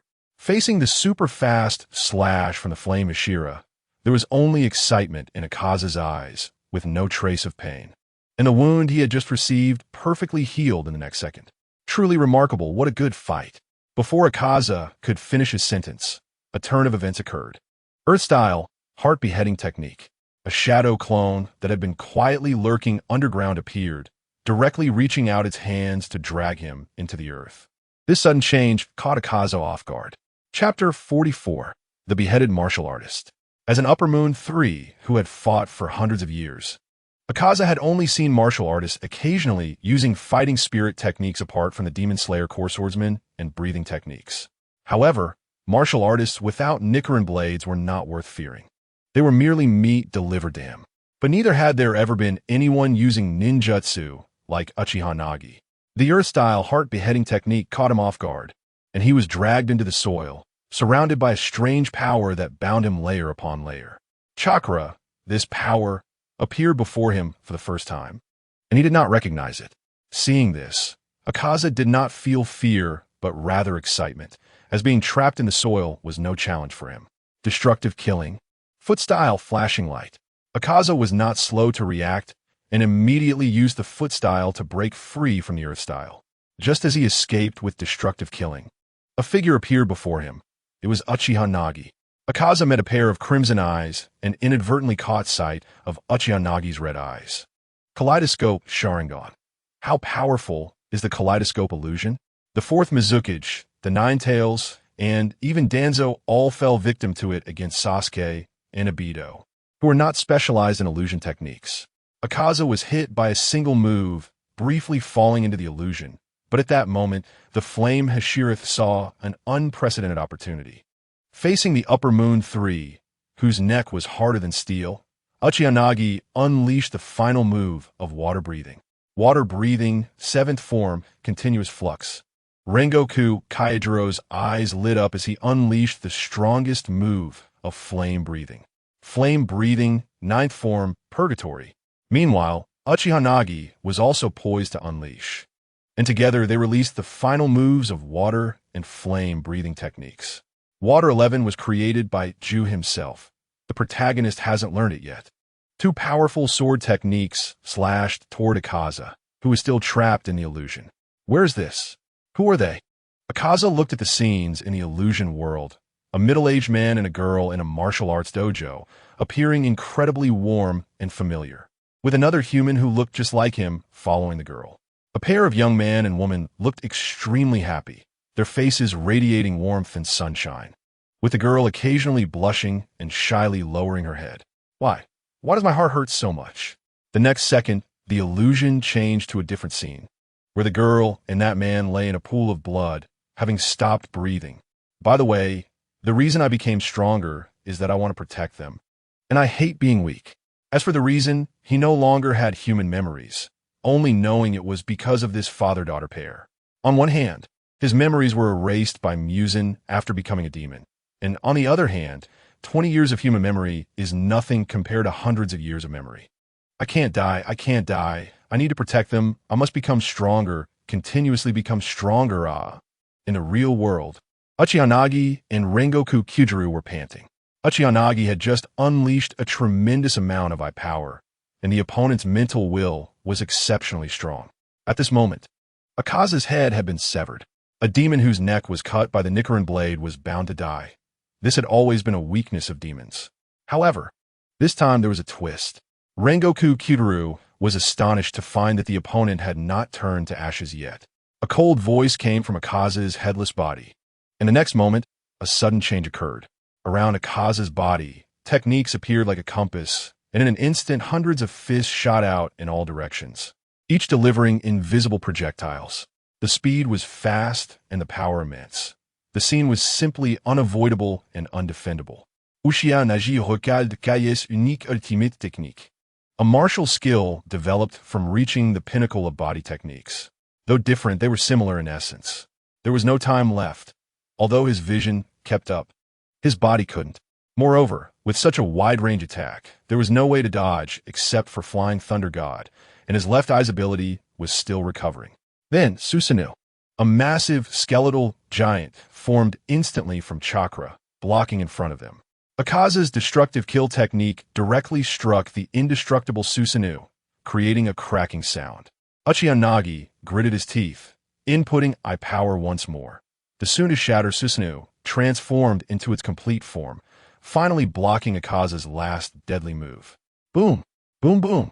The scene stirred up waves of dust as Tanjiro, Zenitsu, and the others looked on in disbelief at the battle ahead, completely unable to intervene. That massive Susanoo and Akaza's technique had altered the terrain. The originally lush, primeval forest was gone, replaced by a pockmarked area, with broken trees still burning in flames. As the smoke cleared, 3 figures slowly emerged. Akaza's head had regrown, and a head with closed eyes rolled on the ground nearby. Perhaps it was strange that the regrown brain was still not his own. However, at this moment, he appeared perfectly intact in front of them, alongside Uchiha, who had tears streaming from his eyes. His Susanoo had been withdrawn, and his eye power had been heavily depleted. Rengoku Kyūjiro, on the other hand, was not seriously injured because Susanoo had blocked most of the attacks, but he was exhausted and panting heavily. I underestimated you. I didn't expect your fighting spirit to be weak, yet your strength is not to be underestimated to actually sever my neck.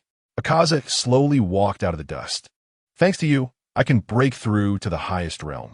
Now, being decapitated by the Nichiren blade is no longer a weakness for me. However, your stamina has been significantly depleted, right? The fragile human body can only fight for a short while before becoming powerless. In contrast, I can continue to fight all day. Come, join the demons, unbound by any constraints. Not only will you have an immortal body, but also a body with infinite stamina, able to train for hundreds of years without stopping to surpass yourself. Akaza's eyes were incredibly clear, sincerely extending his hand to Uchiha Nagi and Rengoku Kyūjuru. At this moment, he resembled a master encountering a kindred spirit, hoping someone would join him to pursue a higher level in martial arts. Uchiha Nagi suddenly laughed. Ha ha ha. What are you laughing at? Is pursuing the supreme realm of martial arts ridiculous? Akaza asked curiously. I think you're quite strange.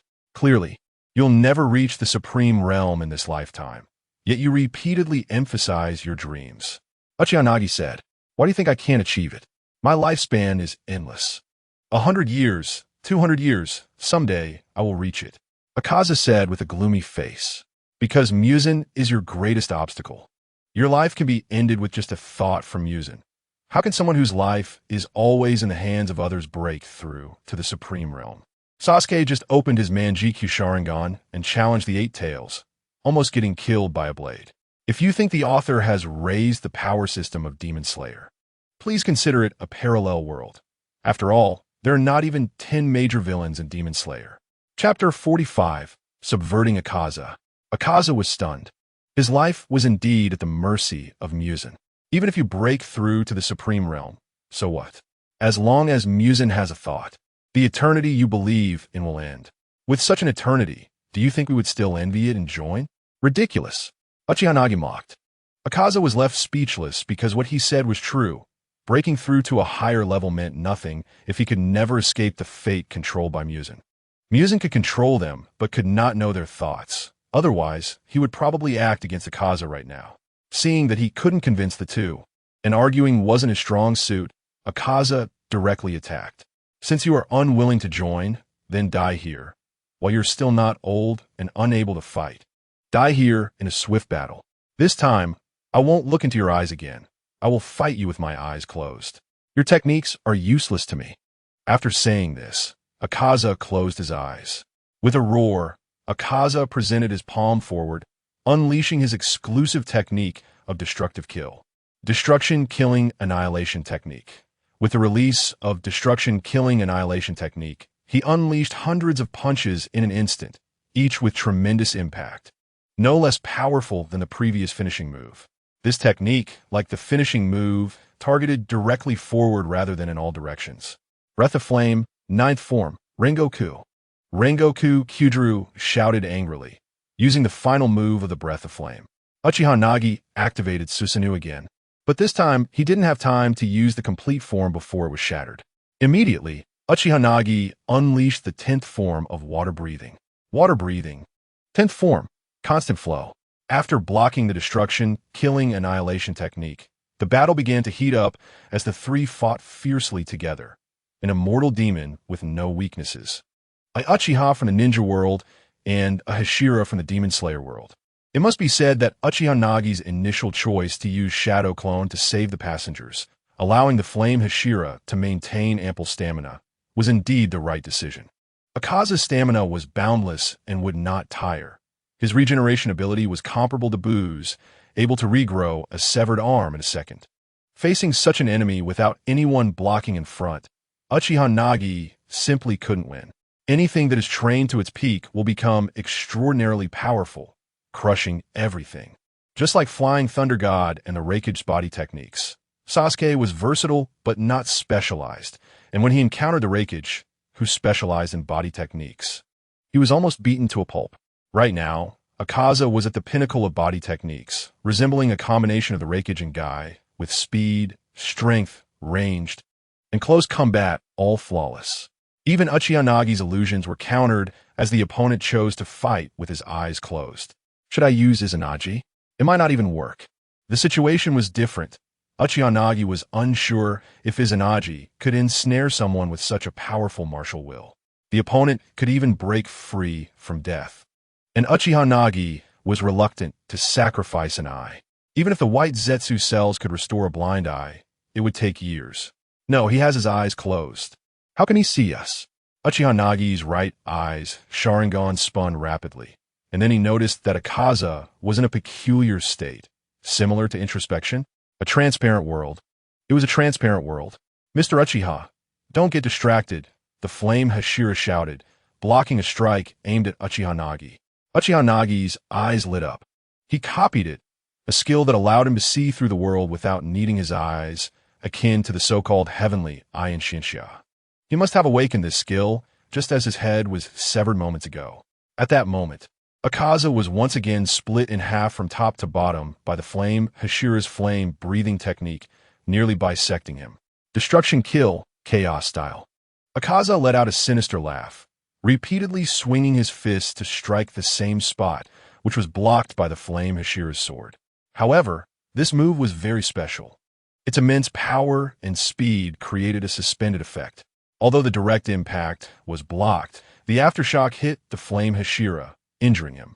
The next second, Uchiha Nagi wielded water breathing to push Akaza back, but Akaza managed to recover his bisected body in just a second.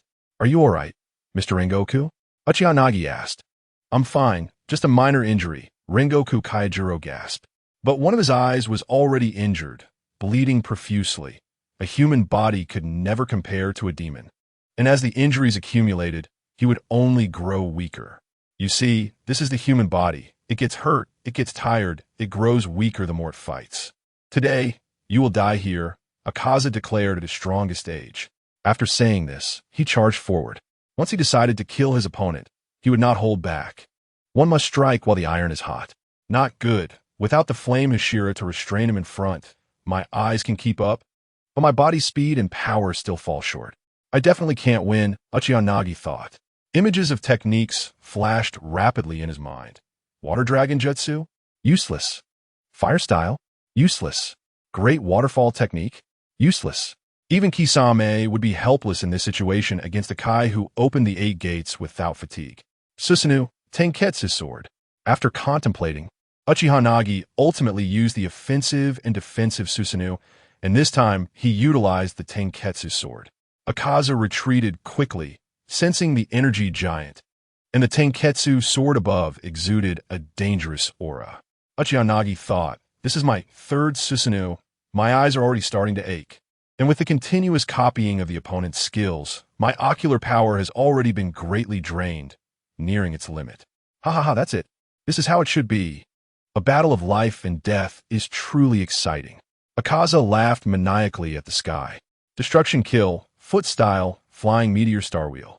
Akaza kicked in the air continuously, the trajectories of his kicks resembling shooting stars, creating turbulence around his body. Even if this move was blocked, it would still cause injury. Just like the destruction kill foot style, crown first cut. Second form, water wheel. Uchiha Nagi spun Susanoo's body and slashed down.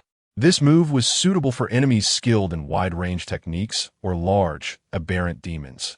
Under the massive frame of Susanoo, Akaza had no way to evade. Destruction kill, final style. Blue-silver chaos light.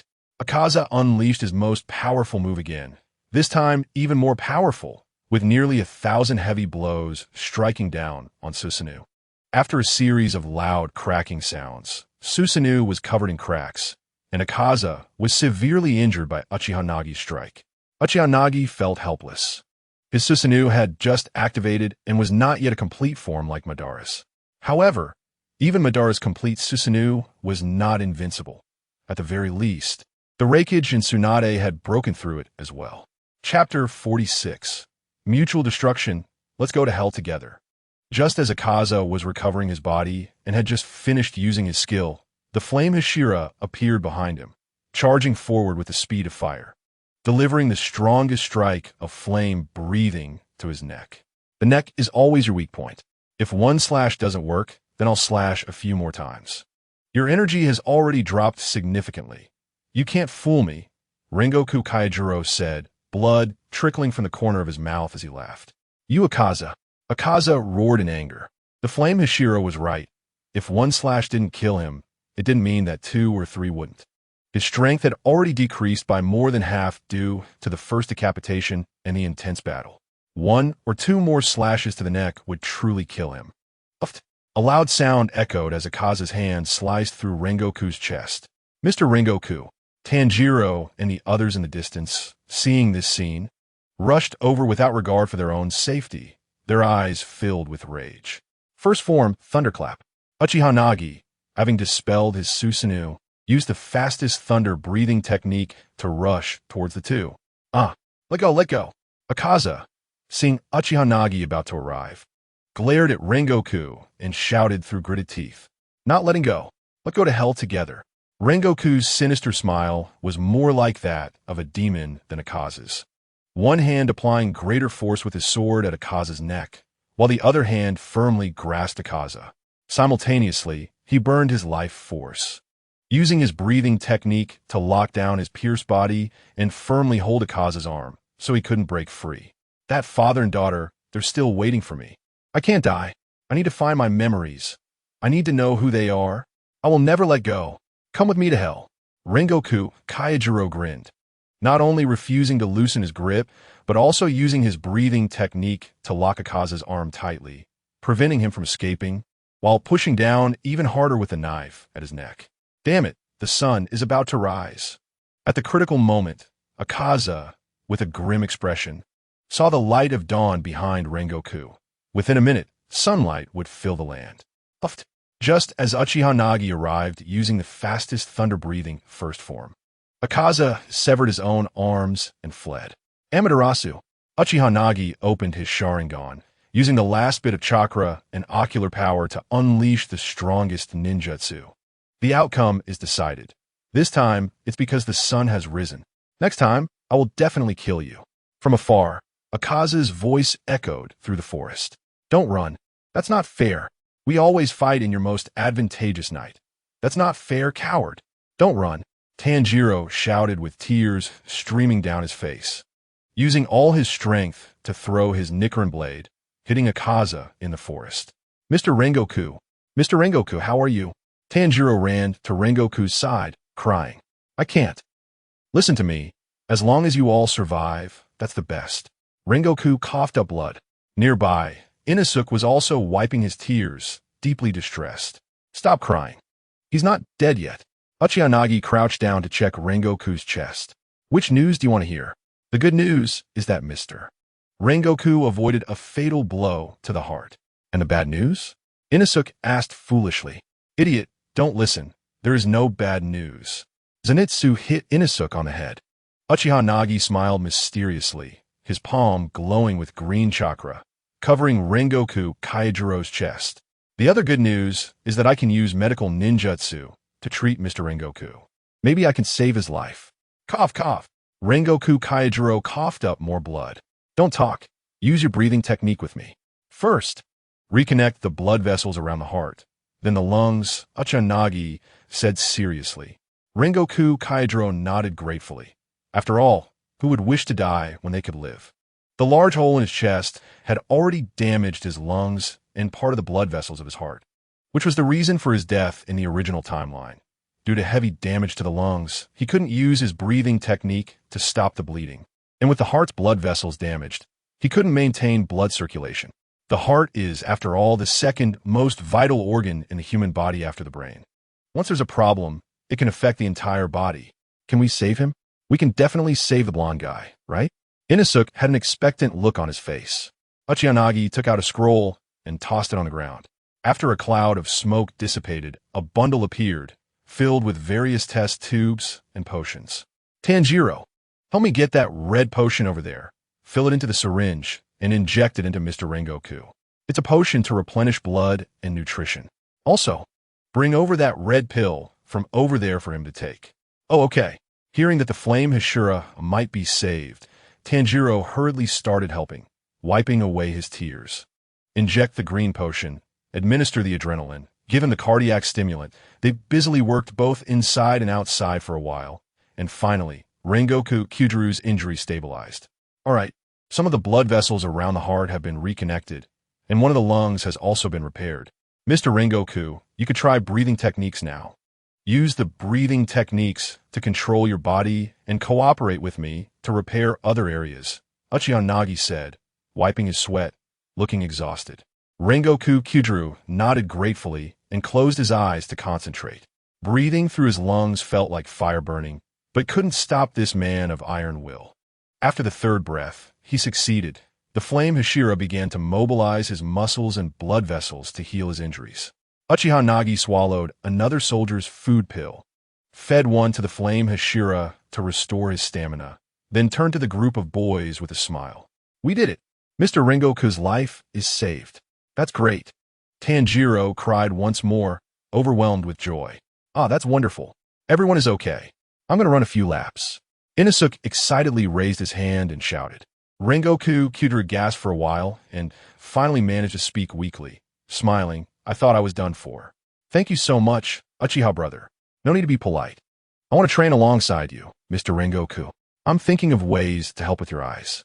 My medical ninjutsu can transplant someone else's eyes to you, but due to genetic differences, the compatibility may decrease your strength, so we have to wait patiently for a while. Different people, different results. A transplant could cause rejection, but it won't be as severe as Kakashi Sharingan. However, normal people's eyes definitely can't match the original eyes of the Flame Hashira. After all, he could fight at super high speeds, and his original eyes inherently possessed powerful dynamic vision, which ordinary people lacked. Hastily transplanting an eye that couldn't keep up would only be a burden. The ideal solution would be to use Orochimaru's cloning technique to create genetically identical original eyes. Haha, I just lost one eye. It's no big deal. Cough, cough. As long as I can live, I'm incredibly happy. Rengoku Kyūdō laughed heartily, but accidentally touched his wound. Grimacing in pain. Chapter 47, Transparent World, Uchiha Nagi, the newly promoted Hashira, along with Flame Hashira Rengoku Kyūdō, faced off against Upper Moon 3, Akaza, but the outcome was unexpectedly concluded. Uchiha Nagi had only recently started practicing the breathing techniques and had merely copied them. He hadn't yet comprehended the essence like Tanjiro and the other Hashira. His strength was only forcibly labeled as a Hashira due to the use of the Sharingan. It was like Sasuke, who had just activated a Sharingan, battling Might Guy using the 8 gates and Raikage in lightning release chakra mode. Without the protagonist's aura, he would surely be killed. However, Flame Hashira Rengoku Kyūdō had genuine strength. Lacking intelligence, he suffered some hidden losses against Akaza's destructive attacks, but in terms of power, the Flame Hashira had consistently pressured Akaza in previous fights. Unfortunately, the opponent didn't need to defend. They only had to be cautious of their neck. They could abandon defense in other areas and directly attack, while the Flame Hashira could not. He was human, and once injured, it was hard to recover instantly. Thus, there was the saying that the 12 Kazuki could not be matched by the Hashira because a human body would only grow more fatigued with each attack. And not only did they have to be careful of defense, but they also had to avoid injuries. In contrast, the 12 Kazuki only needed to defend their necks. This time when I go back, I think I'll have to retire. At this point, I can no longer serve as the Flame Hashira. I want to take my place, Uchiha brother. What do you think? Rengoku Kyūdō said. Clang, clang, clang, clang. The scenery outside the window was continuously retreating. Inosuke was still stretching his upper body out of the window, shouting, while Zenitsu awkwardly held onto him to prevent him from falling out. Tanjiro and Uchiha Nagi were sitting opposite the Flame Hashira, and this time his eyes were focused as he seriously stared at Uchiha Nagi while speaking. Uchiha Nagi, let me finish first, Uchiha brother, Rengoku Kyūdō said. First, your Nichiren blade has the same color as mine, making it very suitable for practicing the flame breathing technique. Second, your strength is already at the Hashira level, and your potential is above all of us. Your medical ninjutsu is miraculous, but I know my injuries. At least my body 1T returned to peak condition in a few years. It's just right that you, as the newly promoted Hashira, take on the role of Flame Hashira. You won't even need to think a new name. Ha ha ha. As for strength, don't worry. During the recovery period, I can provide some special training and guidance for you. You boys can come along too, how about that? Hearing Rengoku Kyūdō say this, Tanjiro immediately rejoiced. Is that really okay? That would be amazing. Thank you so much, Mr. Rengoku. Rengoku Kyūdō laughed heartily. Just call me Big Brother Rengoku. I'm only a few years older than you. Oh, can we train with Big Brother Blonde? That's great. Training together with Nezuko-chan? That's wonderful. Rengoku Kyūdō suddenly remembered something and slapped his forehead. Right, Tanjiro, your Kagura dance. My father might know something about it. He is the previous flame, Hashira, and many ancestral teachings were not recorded in books, but passed down orally. I'll take you to ask him sometime. Really? Thank you so much, big brother Rengoku. Tanjiro said happily. Haha, it's nothing. By the way, Uchiha brother, when Akaza was decapitated during his destructive kill final form, in that instant, I really felt like I would die. Then, when you used Susanoo to block in front of me, I seemed to comprehend something, but I couldn't articulate it. Rengoku Kyujuru scratched his head, looking troubled. It was like Akaza's state. He lost self-awareness, had no brain, didn't think, but with an unyielding will. I seemed to see a state of egolessness, like a transparent world. Yes, transparent world. That is a good name. I felt like that at the time, as if I could see the whole world without using my eyes, as if I had merged with the world. Rengoku Kyujuru slapped his thigh, excitedly. Hee. I saw it too. Akaza had 1 foot in the transparent world. He probably saw that realm. Plus, you were in between life and death, so you comprehended it too. But he only took half a step, and you were saved by me, so you grasped only half of it, Uchiha Nagi smiled. Unlike you, I also saw it. It was quite uncomfortable. When we go back for special training, we can exchange our feelings from that day. Maybe we can step into that realm. Transparent world? I think I've heard my father mention it before. Tanjiro, who had been listening for a while, suddenly raised his hand hesitantly. Oh, Tanjiro, you know? Uchiha Nagi asked intentionally. Transparent world isn't a kind of breathing technique. It's a state in the Demon Slayer world, silent and invisible, similar to entering the path. Once you enter the path, you can perceive everything around you, the internal muscles, organs, bones of the human body, including trees and plants, and you can merge with nature, blending your aura with the natural world. In battle, there's no killing intent, no sound, and you can no longer be sensed by strong opponents. Moreover, this realm is incredibly powerful in battle. Everything is transparent to the strong in the transparent world. Before an opponent even makes a move, it has already been anticipated. Therefore, those from the transparent world do not need to rely on their eyes in combat. The founder of the sun-breathing technique was a natural-born inhabitant of the transparent world, akin to having a built-in celestial eye, while others were struggling to master sword techniques. He could grasp them with just a glance, and then combined all sword techniques with his own physical structure to create the sun-breathing technique. In the end, if it weren't for his excessive talking, Muzan would not have been able to escape. When Muzan encountered the founder of the sun-breathing, Kaneo Yurichi, he was defeated in 1 strike. Following that, he self-exploded into over 800 fragments to flee, but Yurichi instantly eliminated 500 of them, leaving him with injuries that lasted for hundreds of years without healing. Uchiha Nagi has a premonition that if he can comprehend the transparent world, he'll be able to summarize and create the breathing technique that suits him best from all breathing methods. Sometimes, the most powerful breathing technique is not necessarily the one that suits oneself best. Among the 9 Hashira, many have merely improved the original breathing techniques to create the ones that fit them best. Upper Moon 1, Kokushibo, improved the sun breathing technique to develop his own moon breathing. The sound Hashira's sound breathing is derived from the thunder breathing, and the mist Hashira's mist breathing is improved from the wind breathing. In short, it is about absorbing all the advantages of the breathing techniques and then adjusting them based on one's own attributes and physique to create the most suitable breathing technique and sword skills, so that one's strength can be maximized to 200. Chapter 48. Kagura Dance and the Transparent World. Tanjiro's father was weak and sickly. It's unclear whether this was due to his nature or the years spent practicing the sun-breathing technique. However, he possessed something that others did not, the transparent world. When facing a giant bear several meters tall, he showed no signs of chaos in his breathing and could kill it with his eyes closed. Normally, Tanjiro's father lay at home like a plant, recovering. But every winter, he would light a bonfire and dance the fire god as Kagura all night long. When Tanjiro was young, he asked his father why he was so frail yet could dance all night in the cold winter without issue. Tanjiro's father explained that the Kagura dance was inherited from his grandfather, and that in his youth, he was even healthier than now, yet would dance breathlessly. Later, Tanjiro understood that the key lay in the way of breathing and the precision of movement. Upon realizing this, he worked hard to adjust both his movements and breathing correctly. And one day in the following years, a transparent world suddenly appeared in his mind. This was a realm that could only be comprehended by a strong person who, in the midst of painful struggles, exhaust the last ounce of their energy. Much later, I understood that my father brought me along that night to kill the bear to impart to me the insights he gained about the transparent world. After Tanjiro finished recounting everything, he sighed.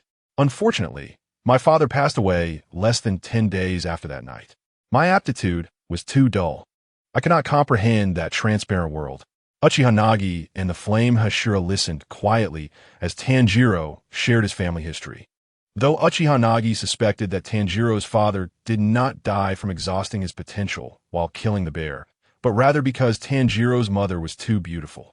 Just look at Tanjiro and his sister's looks, marrying a beautiful wife and then farming day in and day out, having a bunch of children, while being frail himself and working so hard in the fields. It's no wonder he died young. Oh right, they lived in the mountains, not as landlords. And the entire family relied on a sickly father for sustenance, farming by day and having children by night. It's hardly surprising he died early.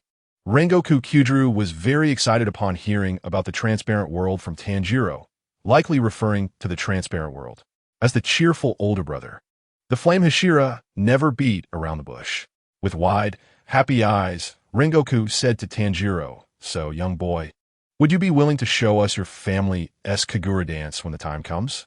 Tanjiro scratched his head and smiled shyly. Of course, whether it's Mr. Rengoku or Brother Nagi and Inosuke, I don't mind teaching everyone the Kagura dance. But I'm not sure if the Kagura dance is related to the transparent world that Brother Nagi mentioned. Uchiha Nagi said earnestly to Tanjiro, "Thank you, Tanjiro. I really want to learn your family's Kagura dance." It was impossible to deceive Tanjiro. It was better to be honest. He possessed a divine sense, able to smell the 7 emotions and 6 desires of humans, and could sniff out lies from truths. Truly a nose that defies scientific basis. "Tanjiro, how could you forget me? Whoa, do you not want me anymore?" A yellow shadow suddenly pounced over and hugged Tanjiro's leg, crying uncontrollably. It was Zenitsu. "Zenitsu, don't do that. It's too ugly. We'll all train together. So you want to be left out," Tanjiro said, wiping the snot from his pants. Everyone burst into laughter upon seeing this. After a day of travel, the train slowly entered the station. The recently maintained Infinity train was completely scrapped, but fortunately, all the passengers were safe. Well, not quite. A few were bewitched by nightmares, becoming dream assassins, and were directly killed by Uchiha Nagi, one of whom was killed by the Flame Hashira, who snapped the assassin's neck after sensing danger. In the mental world of these people, Tanjiro's was the most baffling, facing assassins sent to kill him. His mental world warmly guided the assassins to the core area. In contrast, the abnormal Inosuke and Zenitsu played with the assassins as if they were toys, showcasing their extreme strength. On the return railway, they did not encounter any demons again and traveled safely. Tanjiro's previously pierced stomach had healed about 80, but the Flame Hashira still needed to recuperate. After all, the blow that pierced his chest was too severe, nearly killing him, even though the external wounds had healed. Internal injuries do not recover in a day. Now, Rengoku Kyūjuru occasionally coughed because the penetrating strike had injured his lungs. Although Uchiha Nagi had treated his lungs several times with medical ninjutsu, there were still lingering internal injuries. After all, Uchiha Nagi was merely a medical ninja, not a top-tier medical master like Tsunade. Finally, they got off the train, and they could return to the Butterfly Mansion. How wonderful. Zenitsu stretched and said, "Nai-chan, Ki-chan, Ko-chan. I'm here to find you. That Nezuko is mine." Suddenly, little piglet Inosuke shouted this. "What a bastard. Nezuko-chan is mine." Zenitsu, who was cowardly and fearful, was the only one who wouldn't back down in front of girl. "Bastard, why do you want so many? Are you going to eat them?" "Pe. I wouldn't eat them. No, I don't eat." "Hey," I said, "can you all stop arguing?" Tanjiro said helplessly. "Haha." The group just got off the train when they encountered members sent to pick them up. Murata, the man known for having the strongest luck, who could survive anything. "Everyone, please get in the car," Murata smiled. to accommodate the injured flame Hashira. This time the Demon Slayer Corps brought a car. Yes, this world has cars, buses, cars, and trains. Even guns exist. The Wind, Hashira's younger brother, Shinazugawa Jinya, even uses a gun. Of course, except for powerful explosives, firearms only create small holes in them. Aside from slicing the neck with a Nichiren blade, they have no other weaknesses. Oh, what a huge steel beast. It can run by itself. Inosuke knocked on the bus-sized car. Inosuke, don't be silly, don't chop the car. Zenitsu covered his head and pulled him into the car. Uchiha Nagi sat in the front, looking at the familiar steering wheel, gas pedal, and brake switches side. Although it looked similar, it ultimately was not the world he was born into. Only Tanjiro beside him sniffed with his dog nose, curious why Uchiha Nagi felt a sense of nostalgia. Chapter 49. The Gradual Rebellion of Akaza. Muzan is the obstacle on your path to the highest realm. Come back, be yourself again. No, not yet. I'm still not strong enough. I need to become stronger to reach the highest realm. And then what after you reach the highest realm? What will you do? Me? Why am I so obsessed with pursuing the highest realm? Right, I want to protect the people I love. In his dream, Akaza kept repeating this sentence and, finally, he woke up in a sweat. What is going on? Another nightmare? How ironic. As a demon, I can still have nightmares. This is a cave, in a lush, primitive forest, where only demons can survive in such a brutal nature. Since that day of the final battle, Akaza met with his boss Muzan once, reported the situation, and then came here to train twice as hard. But Uchiha Nagi's words lingered in his mind like an unshakable shadow. Even if he had immortality, his life was only a thought away from Muzan. How could he pursue the highest realm when Muzan was the greatest obstacle on his path? Uchiha Nagi's words pierced deeply into his psyche. Was Muzan truly the obstacle to his progress? Just thinking about how his life was forever in Muzan's hands made him extremely uncomfortable. Moreover, what puzzled and concerned him the most was another matter. When he was about to die from being beheaded by the kaleidoscope Genjutsu, the appearance of those two people in his spiritual world, the father and daughter, gave him an immense sense of guilt and heartache, and he was sure it was related to his memories as a human. After hundreds of years, he had stopped caring about human memories. After all, human memories only spanned about 20 years, which was hardly worth mentioning compared to hundreds of years. But this time, the memories that appeared made him feel an unbearable heartache, as if he needed to retrieve something. He temporarily set aside his human memories, but next time we meet, I absolutely will not let you behead me again. Absolutely not. Akaza gritted his teeth and struck a Nichiren blade embedded in a large tree with his fist until it shattered. His hatred for Tanjiro was just as intense because he was the target assigned to him by Muzan. Moreover, such a weak person managed to stab himself with the Nichiren blade while trying to escape. This weakling, if it weren't for the sun coming out, he could have killed him with a single punch. Damn it. This weakling actually dared to look down on me. Akaza bit his teeth in rage. Destruction qu'il technique unleashed. In the Butterfly Mansion, Uchiha Nagi was fighting against Tanjiro and the other three, but he didn't use his Sharingan. Instead, he used techniques copied from Akaza. This was his attempt to fight without relying on the Sharingan, even fighting with his eyes closed.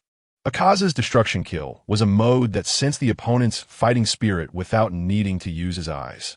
The so-called fighting spirit was just a description of physical energy in this world, as there was not much development of mental energy cultivation, so most people developed physical energy. In the final battle, Akaza was almost beheaded by Tanjiro, who had comprehended the transparent world, because the transparent world merges with nature, devoid of killing intent and fighting spirit. However, for the upcoming battle against Itachi, Uchiha Nagi needed this very much.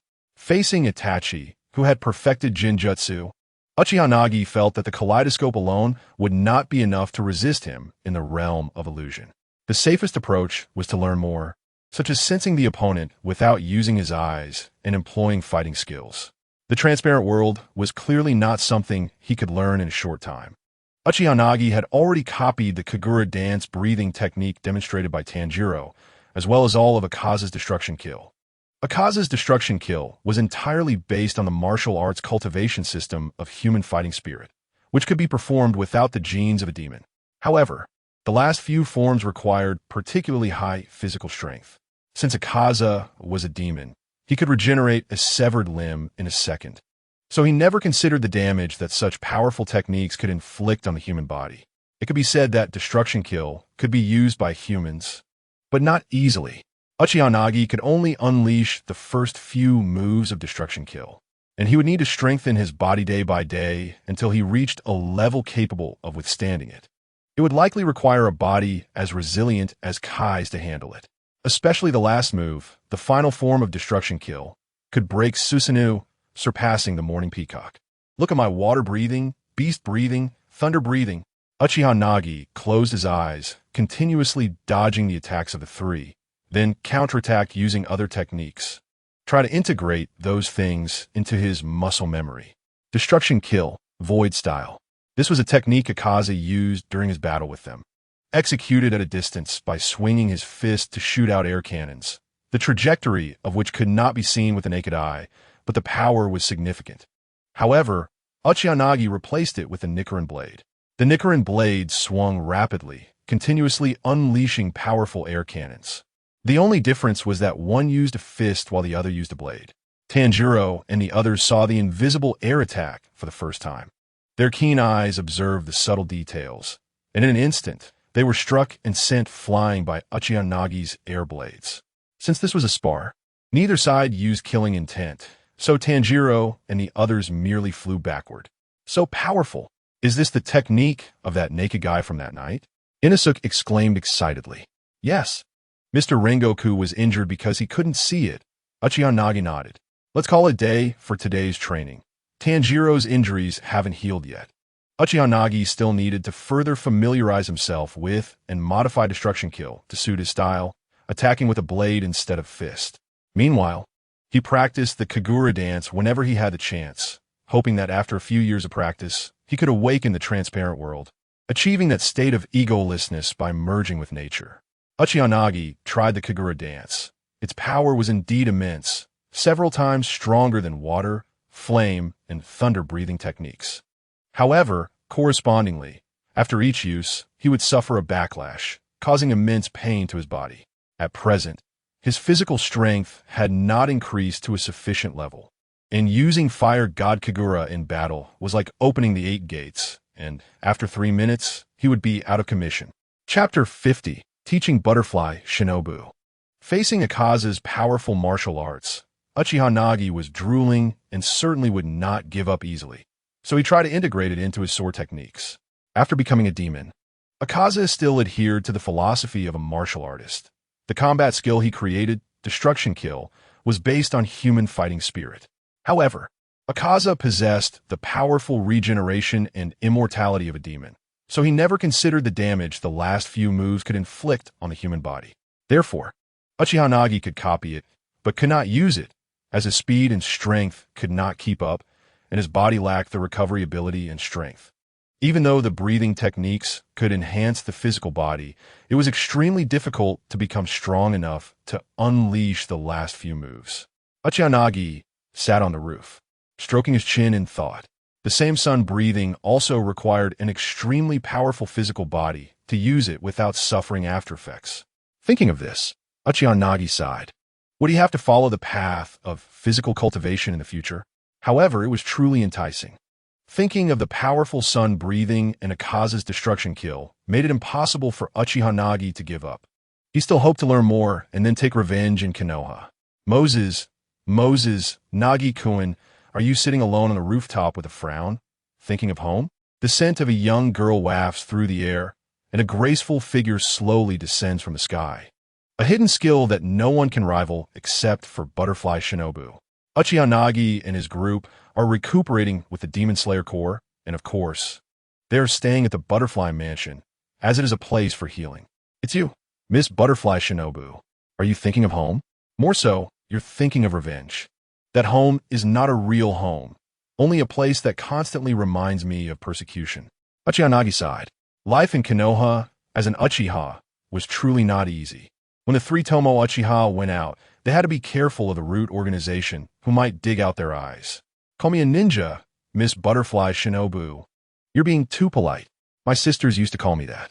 Butterfly Shinobu smiled. Uchiha Nagi blinked, remembering their first meeting when she referred to herself as Mr. Uchiha. When did she start calling him Nagi-kun? His gaze involuntarily drifted to her delicate lips, and Butterfly Shinobu seemed to notice his gaze, her face slightly reddening as she turned to look at the moon in the sky. By the way, Miss Shinobu, how is your understanding of chakra coming along? Have you managed to refine it? Uchiha Nagi asked. Previously, he had taught the basics of chakra refinement to the Demon Slayer Corps, giving them a second training system to improve their survival chances with techniques like the three-body technique or medical ninjutsu. Unfortunately, only the genius Michiro managed to comprehend and refine it. As for the others, none of them did. Chakra is a combination of mental and physical energy. But most people here only know physical energy, and even those who understand mental energy cannot control and fuse them together. I'm really sorry. I understand both mental and physical energy, but unfortunately, I still can't figure out how to fuse them and refine them into chakra after all this time. Butterfly Shinobu said with a look of regret. I see. Let me think, Uchiha Nagi pondered. Extend your hand. Huh, my hand? Butterfly Shinobu looked puzzled, but said nothing and extended her delicate hand. Years of sword practice had left her hands looking perfectly smooth and delicate without a trace of roughness. Uchiha Nagi activated his chakra, creating a green glow, and then slowly held Butterfly Shinobu's slender hand, causing her arm to tremble slightly. Feel this is chakra, and also the changes in chakra properties. After saying that, Uchiha Nagi transformed the green life medical chakra into his own fire attribute chakra. Butterfly Shinobu, being a Hashira-level powerhouse, immediately discarded her distractions and closed her eyes, focusing on sensing the components and changes in the chakra. If it were anyone else, or a man, Uchiha Nagi wouldn't bother. They just read on their own. But for Butterfly Shinobu, cough cough, beautiful women have their privileges. After a while, Uchiha Nagi stopped and explained the changes in chakra properties to Butterfly Shinobu, as well as how to fuse mental and physical energy together. This step sounds simple to explain, but is extremely difficult to perform. However, once the first step is taken, the rest becomes much easier. After half an hour of explanation, he began to repeat the process, holding Butterfly Shinobu's hand again to let her feel the changes in chakra properties, encouraging her to remember and comprehend, and then asking her about her understanding and feelings. In this way, the two of them spent several hours on the rooftop, and by the end, Butterfly Shinobu had a thorough understanding of chakra, with only time and luck remaining. Thank you so much tonight, Nagi-kun. Butterfly Shinobu smiled. You're welcome. You're a doctor.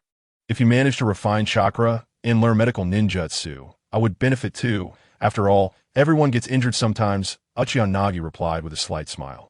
Uchiha Nagi's sudden smile stunned Butterfly Shinobu like an electric shock.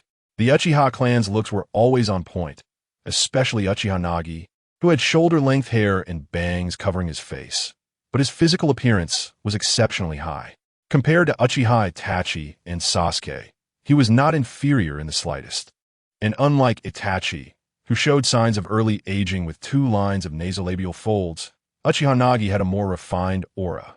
This was also the reason he wasn't seen as a bad person upon his arrival. Looks can indeed be an asset. Butterfly Shinobu came back to her senses and turned to look at the stars. By the way, Nagi-kun, can you play your music? The pieces you play on the flute, though a bit melancholic, I especially enjoy listening to. Sure, if you like it, I can also teach you. Uchiha Nagi nodded and took out his flute. Thank you so much, but unfortunately I don't understand music and can't learn it, Butterfly Shinobu said. Uchiha Nagi smiled, stopped talking, and began to play quietly on the flute. A sorrowful, yet touching melody floated through the night. It seemed to be reminiscing about something, or perhaps pleading like a longing for a love that could never be attained. When the piece ended, Butterfly Shinobu opened her beautiful eyes and asked, "What a moving piece. What is this song called?" "It's called a dirge." Butterfly Shinobu asked curiously, "Is there a story behind this piece and its name?" Uchiha Nagi thought for a moment and nodded. "There should be. It's a folk story about a love that transcends 1,000 years. A girl named Kikyo fell in love with a half-demon named Inuyasha." "Really? Kikyo is so pitiful. The person she loves ends up loving her reincarnation. It's clearly her reincarnation, yet it takes away her lover." Uchiha Nagi pondered, unsure how to explain this complicated love. But Kikyo's story reminded him of the character Jizun Bao from A Chinese Odyssey, as both stories were quite similar. Buddha said there are three great sufferings in life: the pain of resentment and hatred, the pain of love and separation, and the pain of unfulfilled desires. Or perhaps, go.When specifically reincarnated to compensate for her regrets in love during her lifetime. Chapter 51. Using Shadow Clone to brush experience points for breathing techniques, the gentle moonlight fell on the two like a thin veil, as if afraid they might catch a cold. That night, Uchiha and Butterfly Shinobu stayed awake again, sitting on the rooftop and talking all night long. They discussed the basics of chakra in the first half of the night and life in the second half. Uchiha played some of his favorite pieces for Butterfly Shinobu, like Dark Night Fragrance, Dirge, and Snowy Field. Butterfly Shinobu recounted everything she had experienced, such as how she became a Hashira, due to her innate physical strength being insufficient as a woman and her lack of talent. She used poison as a substitute and ultimately succeeded in slaying a lower moon demon, advancing to the insect Hashira. However, her control was undeniable. Uchiha recalled Tsunade, who was also a medical ninja, wondering if her monstrous strength would suit Butterfly Shinobu. He thought about finding a time to copy Tsunade's monstrous strength technique, but the hope was slim. Tsunade had the genetics of the first Hokage, with thick blood and flesh, plus the ability to heal herself, which allowed her to use monstrous strength. If Butterfly Shinobu comprehended chakra refinement, it would allow her to try mastering sage techniques and other medical ninjutsu, combining them with her poison to create her own combat system. Otherwise, relying solely on her insect breathing would leave her with no chances against upper moons. Until dawn, when the sun began to shine on the earth, they realized a whole night had passed. Ah, the night has passed so quickly. Well then, I should go back to take care of the herbs. I gained a lot from tonight's training, and I should be able to refine chakras soon. Butterfly Shinobu said with a smile, squinting her eyes. I'm leaving now, Nagi-kun. Uchiha nodded, saying, yes, I also gain a lot. Take care, Miss Shinobu.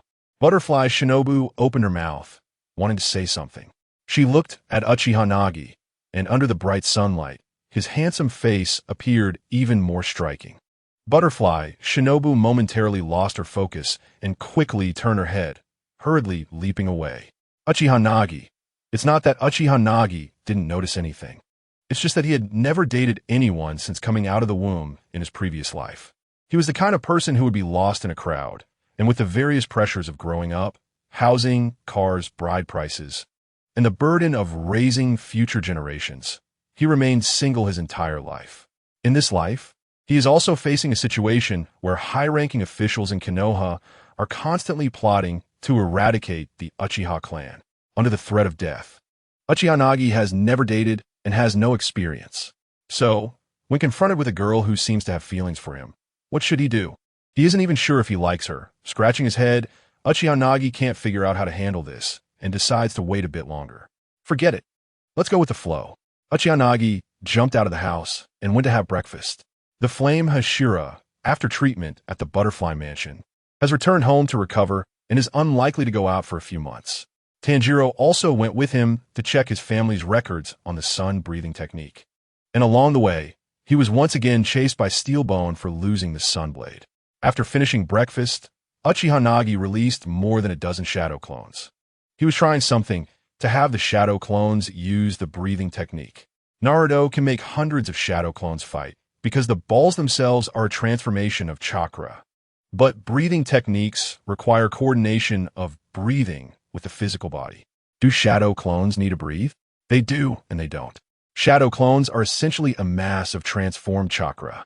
However, they can mimic every action of the human body, whether it's a heartbeat or the scent of breath, which is why even the major ocular techniques cannot see through them, let alone the Rinnegan, the Rebirth Eye, and even the Sharingan and Byakugan. But since shadow clones are simply a mass of chakra, they don't need oxygen. They just take on the form of their creator.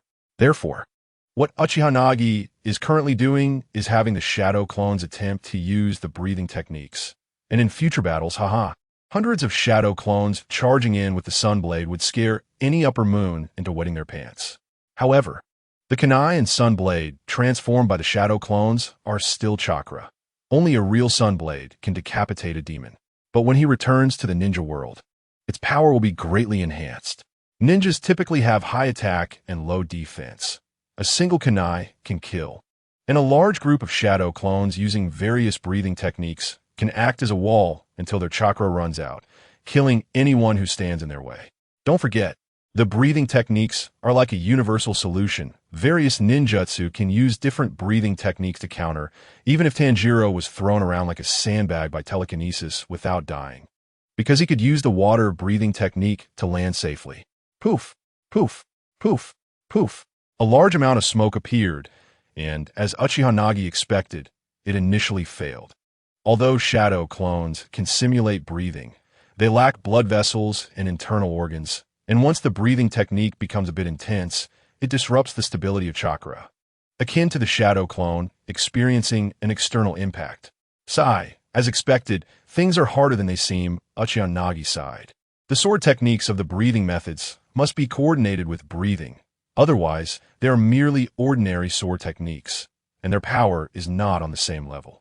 However, shadow clones do not have real human organs, which creates a contradiction. Unless shadow clones can advance further, like a real person. Wait a minute. Uchiha Nagi suddenly had a flash of inspiration. If a clone could be like a real person, then as long as the chakra doesn't run out or sustain a fatal injury, no matter how much they fight, the clone won't die, and they can endure to the extreme. That would be the wood clone, a clone that can take a beating to the extreme. Uchiha Nagi blinked. It might actually work. Wood clones are many times more stable than shadow clones, and if they use the breathing technique as sword techniques, it might really succeed. Uchiha Nagi raised his half-white arm, which contained the cells of white zetsu, meaning he could use wood release. Madara only had a small piece of Hashirama's flesh on his chest, yet he could use large-scale wood release. Since he has a piece of an arm, he can certainly use wood release. It just depends on how much chakra he has. A black-haired boy with lifeless eyes walked into the Butterfly Mansion courtyard, watching Uchiha Nagi practice. It was Michiro, the genius boy who could refine chakra. Mr. Michiro. You're here. Uchiha Nagi noticed and stopped. Michiro nodded. You told me that day, if shadow clones succeed, there's a way to increase training speed by 10 times. I succeeded a while ago when you were investigating the Infinity Train. Uchiha Nagi. In the world of geniuses, you can't take it seriously, otherwise, you'll always be the one getting hit. Nodding, several of Uchiha Nagi's shadow clones approached Michiro to demonstrate and explain the maximum capabilities of shadow clones, gaining experience. Chapter 52, The Deceptive Boy. This means that when a shadow clone dies, the memories it experienced will be sent back to the original body. So apart from the memories of death, there are also memories of training. Uchiha Nagi said so. Using 10 shadow clones to train will be equivalent to 10 times the speed. Got it. Michiro's eyes widened in disbelief. I see. No wonder Mr. Uchiha is so strong. Do you train at 10 times the speed every day? You are truly a genius. Cough, cough. Uchiha Nagi felt embarrassed by his praise. Training in other things is fine, but I tried the breathing technique, and it seems it doesn't work. Uchiha Nagi sighed helplessly and explained the nature of shadow clones to Michiro. Essentially, they're formed from chakra and lack internal organs, making it difficult for them to simulate breathing to control the body's muscles and blood flow. However, they're quite good at practicing other things, such as ninjutsu. After Uchiha Nagi's explanation, Michiro gratefully left, believing he would become stronger due to accelerated training in ninjutsu. In the following days, Uchiha Nagi began to summarize the breathing techniques he had learned during this time, with the most proficient being water breathing. Then, under the guidance of the Flame Hashira in the preceding days, he also became proficient in flame breathing. And after that night's battle with Akaza, he managed to reach a level of proficiency. What amazed Uchiha Nagi the most was the thunder breathing's first form, which he was inspired by Zenitsu. In the later stages, Zenitsu was able to develop skills like Thunderclap and Flash 6-fold and Thunderclap and Flash 8-fold based on the first form, which opened Uchiha Nagi's eyes to a different path. Because the first form of thunder breathing is just speed, But Zenitsu directly developed a composite form that can flash multiple times at once, and Uchiha Nagi possesses a Sharingan, so dynamic vision is not a problem. He can also turn into a golden flash. Uchiha Nagi activated the breathing technique of thunder breathing, took a deep breath, then activated the 3-tomo dynamic vision the next second. Thunder breathing, thunderclap, and flash eightfold. In an instant, 8 dummies in the courtyard had gashes appear on their necks after being struck by a golden lightning flash. The entire process taking less than a second. Not enough. These 8 dummies were all together. What if the enemy is scattered? Uchiha Nagi muttered to himself. Ninjas don't gather together during battle because it makes them easy targets. If they are scattered, then one strike naturally can't decapitate them all. Still not as fast as Flying Thunder God. Flying Thunder God also has its disadvantages. It requires a coordinate. His eyes and mind transmission are fine, but the consumption of eye power when crossing worlds is too great. If he goes back once, he won't be able to use mind transmission for at least a year. The time-space ninjutsu that consumes chakra, Flying Thunder God, is of course cheaper and more practical. So if he goes back, he will definitely have to find a way to get Flying Thunder God. Hey Nagi, what is that? Thunderclap and flash eightfold? A little boy with yellow hair peeked out to look at Uchiha Nagi. On that day on the train, I saw you using a flash followed by a 6-hit combo, which inspired me. Uchiha Nagi said, Is that so? I really am useless, Zenitsu said as he squatted on the ground, holding his head and crying. Uchiha Nagi saw this extremely talented fool about to fall into self-doubt, so he had no choice but to walk over and comfort him.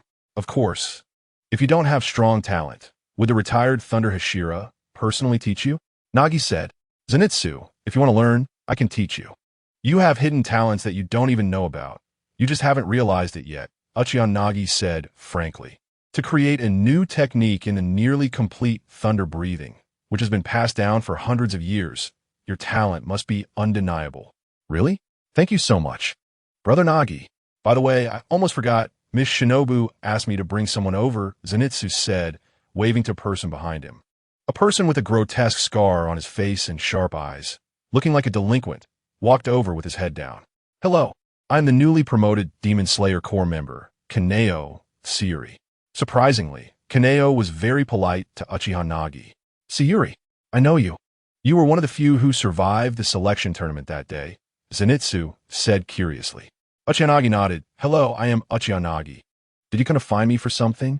Kaneo Sayuri kept his head down, seemingly having difficulty speaking. I want to learn ninjutsu and chakra. Didn't I already pass on the basics of chakra learning to the Demon Slayer Corps? Uchiha Nagi thought to himself. He was busy every day training various breathing techniques, and, after training, doing research on the genes of demons. He really didn't want to take on a student. Since they didn't know each other, he naturally wouldn't spend time teaching others. There was no benefit in it. Oh, I see. Sorry for bothering you, Kaneo said, blushing, and hurriedly ran away. Huh? Why did he leave without saying a few more words? Zenitsu scratched his head in confusion. Probably due to his pride, Uchiha Nagi understood. Young people care a lot about their image, but also struggle with it. They want someone to be their teacher, but feel embarrassed to ask. Uchiha Nagi always believed in equivalent exchange. If it wasn't an equivalent exchange, it would depend on his mood. After Kaneo left, Uchiha Nagi didn't pay him any mind. He couldn't be like Naruto, shamelessly asking for help, nor like Sasuke, risking his life. Naturally, he wouldn't learn anything. In the yard, he trained with Zenitsu for over an hour. Zenitsu turned out to be a genius with hidden talent. He only knew the first form of thunder breathing, thunder flash. However, through years of use, he had comprehended something different within the first form, developing a 2-hit flash technique. But limited by his body and dynamic vision, he could currently only perform the 2-flash technique. Since your body is still developing, don't rush to develop subsequent techniques. Overexerting your developing body is not a good thing. Uchiha Nagi comforted. Zenitsu, still young like Tanjiro, had a long way to go in his physical development. Appropriate training was beneficial, but excessive training could leave hidden injuries.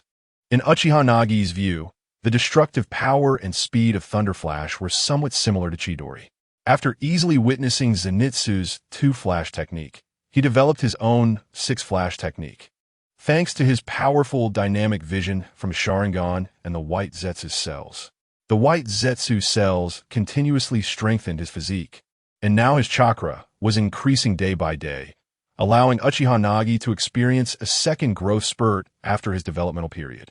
Once Zenitsu left, Uchiha Nagi quietly turned to the roof and said, "Everyone has left. Are you still not coming out?" Fun QA. Who was on the roof? Chapter 53. My stupid, everyone has left. Are you still not coming out? As soon as Uchiha Nagi finished speaking, a breeze blew by, and a man, fast as the wind yet invisible, appeared beside him. It was the wind Hashira, Sanemi Shinazugawa. "He is my brother," Sanemi said, his face covered in grotesque scars, including his body. The many scars were partly due to injuries sustained in battle, but more so because he often cut himself to let his blood flow. His blood, besides being rare, carried a special ability, anesthesia. When demons smelled his blood, they would fall into a drunken state. The more blood that flowed, the heavier the state. He sometimes even deliberately let his blood stain demons or fed it to them to weaken them, which worked every time, but unfortunately, it had little effect against the top-tier demons like Upper Moon 1 or Muzan. Sanemi continued expressionlessly. All this time, I only hope he can be an ordinary person, live a simple life, and have a family. His body is quite special. He can't learn breathing techniques, so I oppose him joining the Demon Slayer Corps. After all, fighting demons without being able to use breathing techniques is tantamount to seeking death. But his personality is very stubborn. Even without the ability to use breathing techniques, he still joined the Demon Slayer Corps. So when he learned about the other training system you brought, ninjutsu and chakra, he thought about getting stronger through other means. I have a bad temper and not many people like me, but I heard that you prefer equivalent exchange, so? Sanemi looked up at Uchiha Nagi. If you want to learn wind breathing, I can help you avoid a lot of detours. Uchiha Nagi remained silent, quietly waiting for him to finish speaking, a slight smile on his lips. Although you look like a delinquent, you're actually a good big brother. Kaneo Tsuyuri, who had been defeated by Uchiha Nagi in a moment of carelessness, blushed slightly. Bastard, don't say things I don't understand. Do you agree or not? That day in the competition, I was careless. If you're unhappy, we can compete again. I agreed. As someone who is also a big brother, why is there such a big gap between Itachi and others? Damn it, Kaneo Tsuyuri, why are you so stupid? If someone wants to teach you without any ties, you have to be thick-skinned about it. Why did you run away? The prideful Kaneo Tsuyuri punched the tree repeatedly, as someone who couldn't learn breathing techniques. Fighting demons was indeed harder for him. However, thanks to his genes, he had a special physique like his brother, the Wind Hashira. He could eat demons, temporarily gaining their abilities and physique, which was how he survived the selection tournament. To make up for the lack of breathing techniques, he even used a gun to assist him, combining it with the blood demon arts he temporarily gained from eating demons, making him very effective. Yes, there are guns in this world. Kaneo Tsuyuri had a double-barreled shotgun that could hold 6 bullets, and then he wielded a Nichiren blade in one hand and a shotgun in the other. Hey, don't be so depressed. I just got here, Zenitsu said, but he was interrupted. Damn it, are you trying to make fun of me? Kaneo Tsuyuri angrily grabbed Zenitsu by the collar and pinned him against the tree. I can't breathe. Zenitsu gasped. Oomph. After letting go of Zenitsu, Kaneo Tsuyuri turned and walked away. After being released, Zenitsu rolled his eyes and gasped for air, thinking this guy really had a bad temper. I haven't finished speaking. I'm here to tell you that Brother Nagi asked you to train with us tomorrow morning. Huh. Halfway through, Kaneo Tsuyuri suddenly stopped, turned around, and quickly ran back to grab Zenitsu's clothes, excitedly asking, "You're not lying to me, right? You're serious? Let go, really? I can't breathe." Kaneo Tsuyuri let go of Zenitsu again, who rolled his eyes. The other party's strength was too much. A weak apology, like an ant, came from Kaneo Tsuyuri. I'm sorry. Huh? What did you say? Zenitsu quickly realized that he was apologizing. It's nothing. Don't take it to heart. Before he could finish, Kaneo Tsuyuri had already left, not dragging things out at all, and Zenitsu scratched his head. What a strange person. In the sunlit forest, the figure of Inosuke Hashibara was running quickly, and Zenitsu felt a sense of joy from him. The next morning, during their usual training, another figure joined them, It was Kaneo, Teary, making it 3 of them. Inosuke, Zenitsu, and Kaneo, while Tanjiro had not yet returned. Uchiha sighed, saying that wherever one is, it takes a thick skin to eat well. Tomioka had a thin skin and cared about appearances. In fact, if he had dared to stay with a thick skin yesterday, Uchiha wouldn't have chased him away, because whether it was 1 sheep or 3, they would all be herded. Uchiha was very curious about Ju's ability to eat demons and temporarily gain their energy and blood demon arts. Could he be another Shin? Shin was a person under Orochimaru who had a fervent desire for the Sharingan and a very unique body that could merge with bloodline limits without rejection. Danzo's arm was fused using his cells as a medium, merging the first Hokage and the Sharingan, but later died in Boruto. However, Ju's physique was clearly even more special, and Uchiha planned to study it. As usual, well, since Tanjiro isn't here today, it's up to you 3. Here are 2 bells. The 3 of you will compete with my shadow clone for them. Whoever gets 1 will get to eat, Uchiha said with a mischievous smile, pulling out 2 bells. Then a shadow clone technique appeared to train with them, while the main body practiced on its own. But there are only 2 bells. What will happen to the person who doesn't get 1? Zenitsu asked curiously. Whoever doesn't get 1 naturally won't eat. This special training has to have some stakes. So prepare yourselves and discuss tactics if you want. There's still half an hour left. We'll start at 9 o'clock, Uchiha said, looking at the time. This was a problem Uchiha had noticed. Since they hadn't encountered battles on the scale of ninja wars, their combat skills were lacking. Whether alone or in a group of 3, their cooperation was entirely reliant on chance, with no tactical coordination or understanding of team dynamics.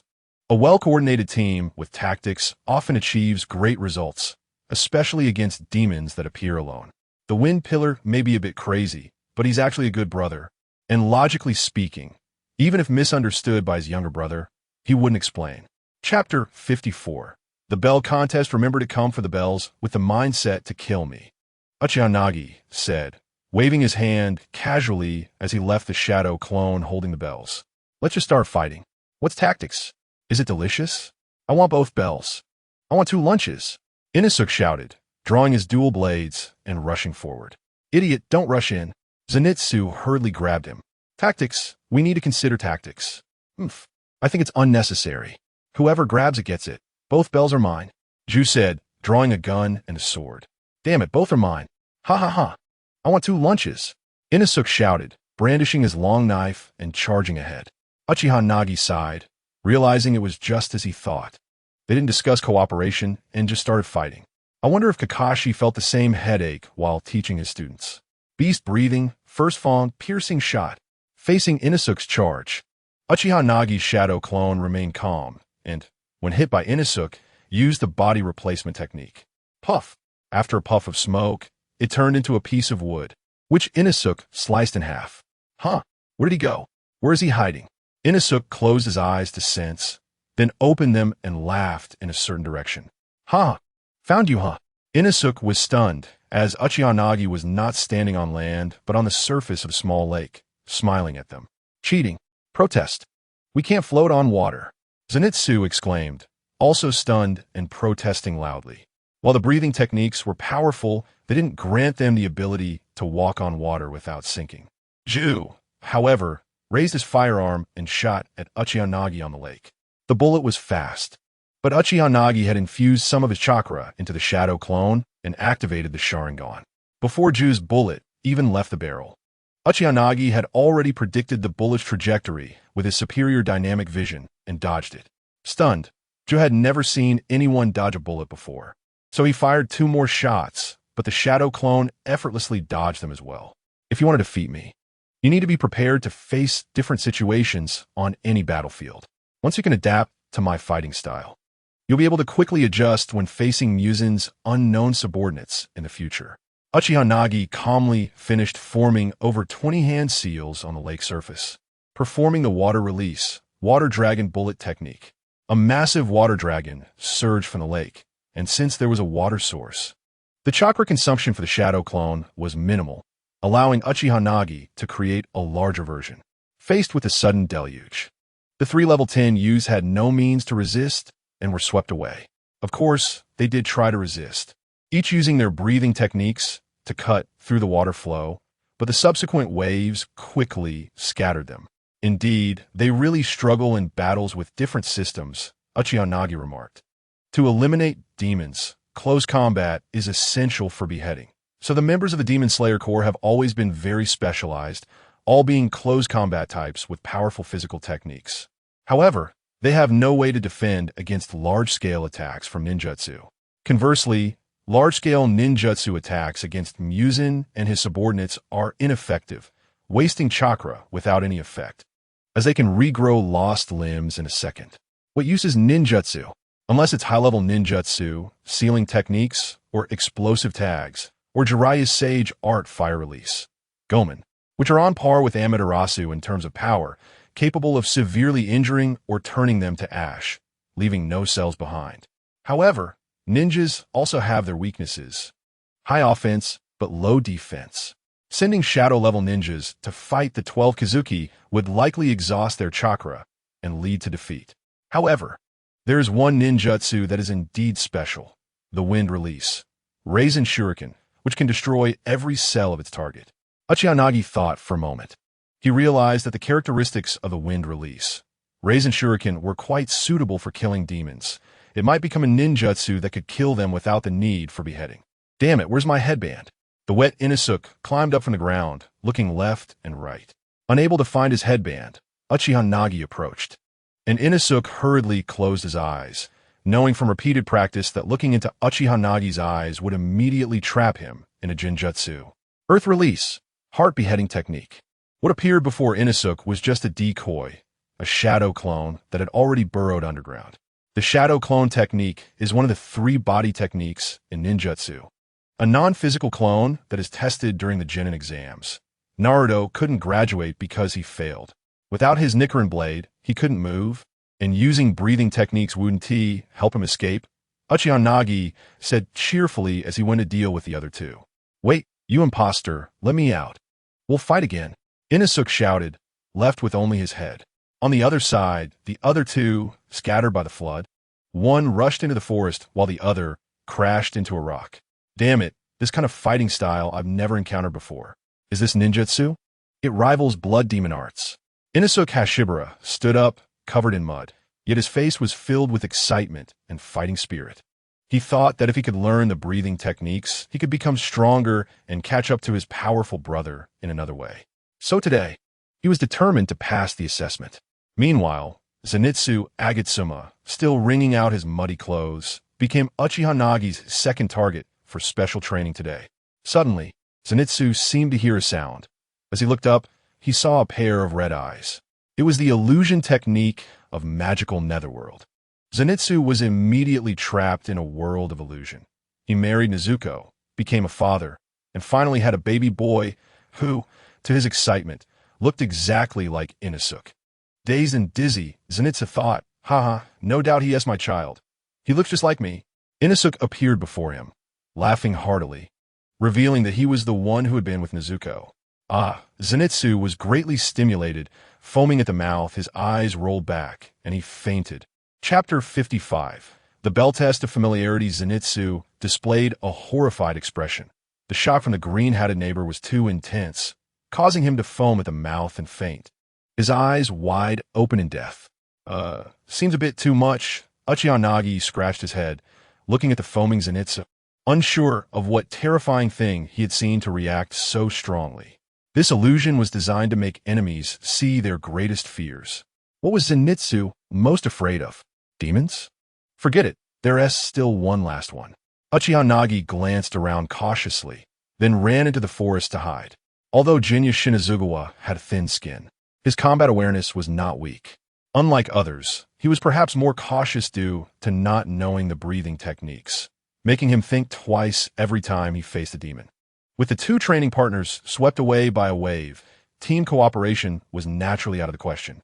Thus, Jinya quickly set up a trap with some vines to bind a person, then took out a gun and fired a shot into the sky to attract Uchiha. A gunshot? Could it be a trap? This kid is interesting. He looks hot-headed but is actually quite smart. Following his usual ninja style, Uchiha Nagi planned to use a shadow clone to test the waters. However, since they were currently competing in special training with shadow clones, he decided to be lenient and directly fell into his trap. So, Uchiha Nagi activated his Sharingan and walked into the forest with a playful expression to see what Jinya was up to. Upon entering the forest, he first dodged a half-bound tree that flew down from above, then was met with several gunshots that immediately restricted his movements in midair. With the powerful dynamic vision of the Sharingan, Uchiha Nagi adjusted his body posture before the bullets hit him, successfully dodging the bullet trajectory and landing steadily on the grass. Before he could speak, Jinya swung the Nichiren blade at him, with the gun and sword firmly pointed at his head. Jinya smirked and proudly declared, "I win. Not bad." A chain trap, Uchiha Nagi clapped his hands. "But didn't Ti say? Train with the mindset to kill me. Look down at yourself." Jinya was momentarily stunned, then looked down to see the space twisting around him. He found himself hanging upside down from a tree, with the sword and gun he was holding now in Uchiha Nagi's hands. "What's going on? You were careless during your attack. You looked into my eyes and fell into the illusion." Uchiha Nagi sighed. The earlier use of bullets to block and push him into a trap was excellent, but he had originally planned to use a Doton technique to block him. However, due to Jinya's lack of information, he fell into the illusion when he looked into Nagi's eyes while attacking. He didn't know what the Sharingan's illusion was. Thus, Jinya Shinazugawa fell into the illusion.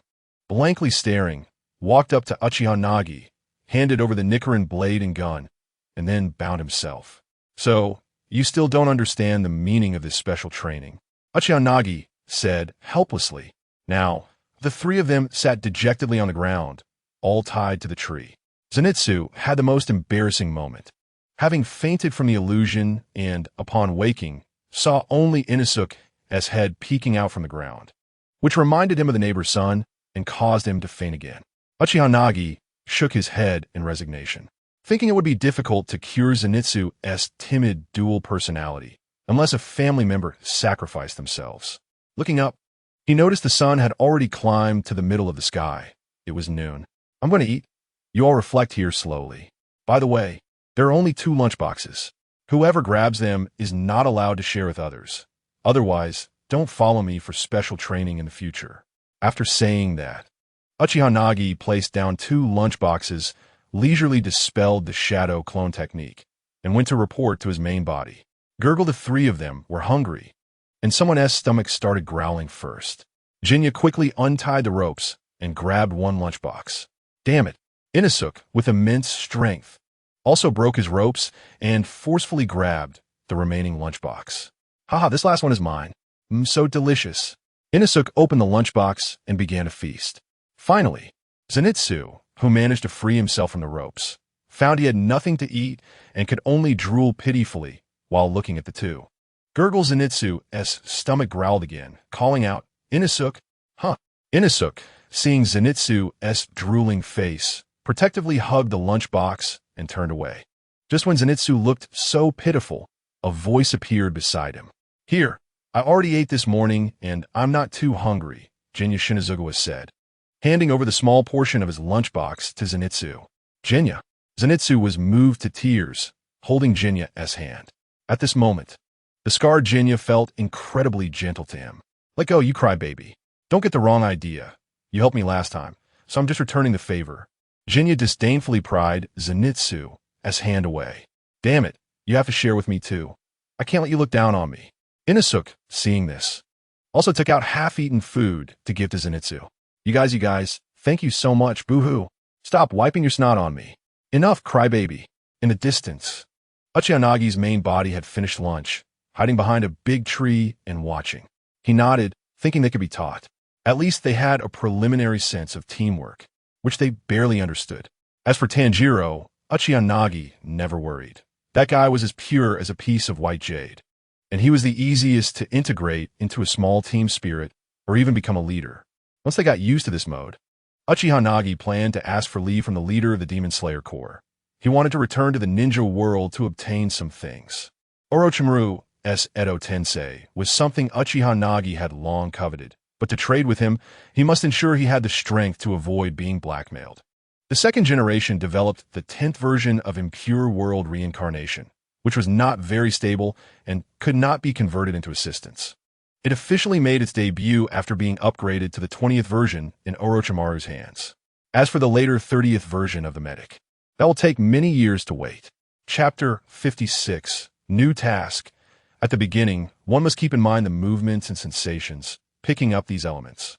When you open your five senses and recognize the shape of your entire body, down to every blood vessel inside, this process will be very painful. But once you remember and absorb a lot of things, removing the unnecessary parts, what remains will be what is needed for the movement, sealing it away. Over time, the blood vessels and muscles inside will close it off, completing it as quickly and simply as opening your eyes. Then light will appear, the path will open, and your mind will naturally become clear, allowing you to see the transparent world. That is the realm that can only be reached after exhausting all efforts and enduring pain. These words were the reminders of Tanjiro's father during his lifetime, regarding the key to opening the transparent world. Uchiha Nagi was performing the Kagura dance passed down from Tanjiro's family in front of a bonfire, closing his eyes and feeling that transparent world while dancing. Compared to Tanjiro, Uchiha Nagi had a natural advantage. He chose to become a medical ninja and had a strong understanding of the human body, making it unsurprising that the realm of the transparent world was linked to the Kagura dance. The creator of the sun breathing was a natural in the realm of the transparent world, just like Senju Hashirama's sage body. Therefore, sun breathing itself was a breathing technique created by observing the human body through the transparent worldview. The transparent world existed before sun breathing. Thus, by mastering sun breathing to its peak, one could reach the realm of the transparent world, and within the Kagura dance, the hidden essence of sun breathing was present. By continuously comprehending and adjusting the correct breathing in the dance, one could use sun breathing in conjunction with it. If the Kagura dance is performed incorrectly, it will only become more tiring. Conversely, if performed correctly, it will be effortless. Tanjiro's father was able to dance all night in the snowy night because of this. No, something is slightly off. After dancing for an hour, Uchiha Nagi stopped and wiped the fine sweat from his forehead. The Kagura dance was correct. I copied it without a single mistake. However, my breathing is wrong. Everyone has different physical constitutions and heart rates, so naturally, the breathing used will be different. I should adapt the breathing frequency that suits my own body to coordinate with this dance. Uchiha Nagi thought for a moment and created 10 shadow clones. Although the clones would disperse if the breathing technique's movements were too large, they were good for accumulating experience, and he could just create more if they dispersed. Through his research during this time, Uchiha Nagi discovered that the breathing technique is similar to a technique that enhances swordsmanship and the body through breathing. However, since shadow clones are made from chakra, once they use the breathing technique to enhance, it becomes difficult for the clone's chakra to maintain its previous stability, which is why they disperse as soon as the breathing technique is used. However, even if the shadow clones can only use the breathing technique once before dispersing, it's still worth it. Quantity leads to qualitative change. Moreover, during this period, Uchiha Nagi's chakra began to undergo secondary development. Once past 18 years old, chakra growth had become difficult, but after opening the Mangekyō Sharingan, it surged wildly.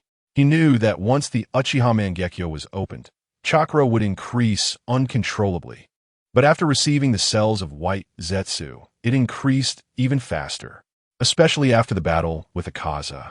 Uchiha Nagi estimated that if his self-back in Konoha was 1 card, then afterward it was 2 cards, and after going all out against Akaza, he had now at least reached 4 cards. So, the energy of his current body is roughly equivalent to 4 Kakashi. If he fought with Akaza again, he could maintain his time longer and have a greater advantage. He was improving every day, while Akaza was progressing slowly. A crow dedicated to Uchiha Nagi flew around in the sky before landing on his shoulder. A mission?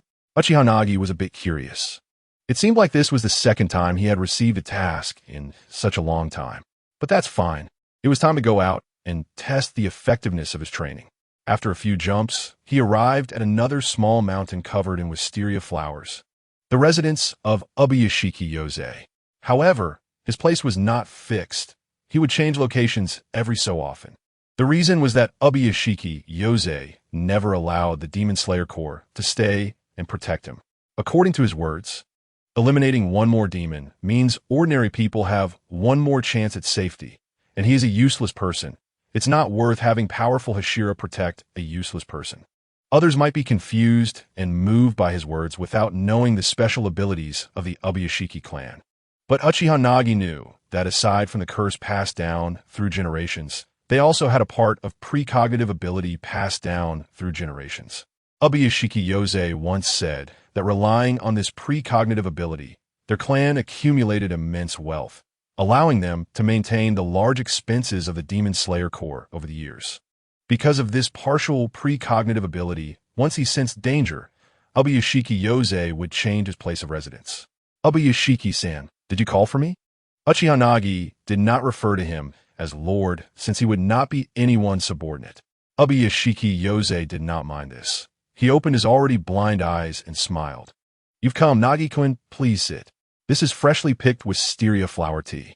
Uchiha Nagi was not particular about small details. He poured himself a cup and waited for the task from the other party. Recently, there's been a place where people often go missing. I sent swordsmen to investigate, but they all disappeared. Later, Mr. Tenjin went, but he found nothing. It seems the enemy is hiding. Then, after Mr. Tenjin left, more people went missing there. At this point, Uchiha Yosei paused and said seriously, I suspect that the enemy possesses very powerful blood demon arts for reconnaissance, discovering Mr. Tenjin in advance. Therefore, I would like to ask you to make a trip, as only you have unique ninjutsu that other members do not. Uchiha Nagi nodded. All right. I will prepare and set off immediately. Thank you, Nagi-kun. It's what I should do. By the way, after this mission is over, I would like to ask for some time off to handle a few matters. Of course, Uchiha Nagi did not waste much time and immediately got up to prepare. During this time, due to his research needs for various materials and equipment, he had taken a lot of Ubuyashiki's money, which is normal when one takes someone else's money to resolve disasters. Whether researching white Zetsu cells or investigating demon cells, he needed to purchase many things, medicinal materials, equipment, nutri-solutions, etc. Recently, he added another aspect, the ability of Jinya to consume demons. Uchiha Nagi even wondered if he could analyze Jinya's ability to eat demons. Could he make immortality a reality without altering his genes? Chapter 57. Bait Tactics. In Uchiha Nagi's view, Jinya's ability to eat demons is extremely valuable. If he could analyze it, he could clone more white Zetsu cells and then directly consume them to further complete Uchiha's genes. Or he could trade with Orochimaru for the cells of the first Hokage. Perhaps the completion of the genes could produce a reversion phenomenon, akin to the genes of the Sage of Six Paths. The phenomenon of atavism might exist. Perhaps on the moon, there is a branch of the Hinata family, whose genes represent this atavistic phenomenon. After transplanting a pair of pure white eyes, they directly transform into the Rinnegan, completely overpowering Naruto in Sage mode with 9 tails. If it weren't for the plot, he would have arrived at the Butterfly House. Due to his research, in addition to requiring various instruments, he also needs many medicines, which is why Uchiha Nagi has been living at the Butterfly House without special missions.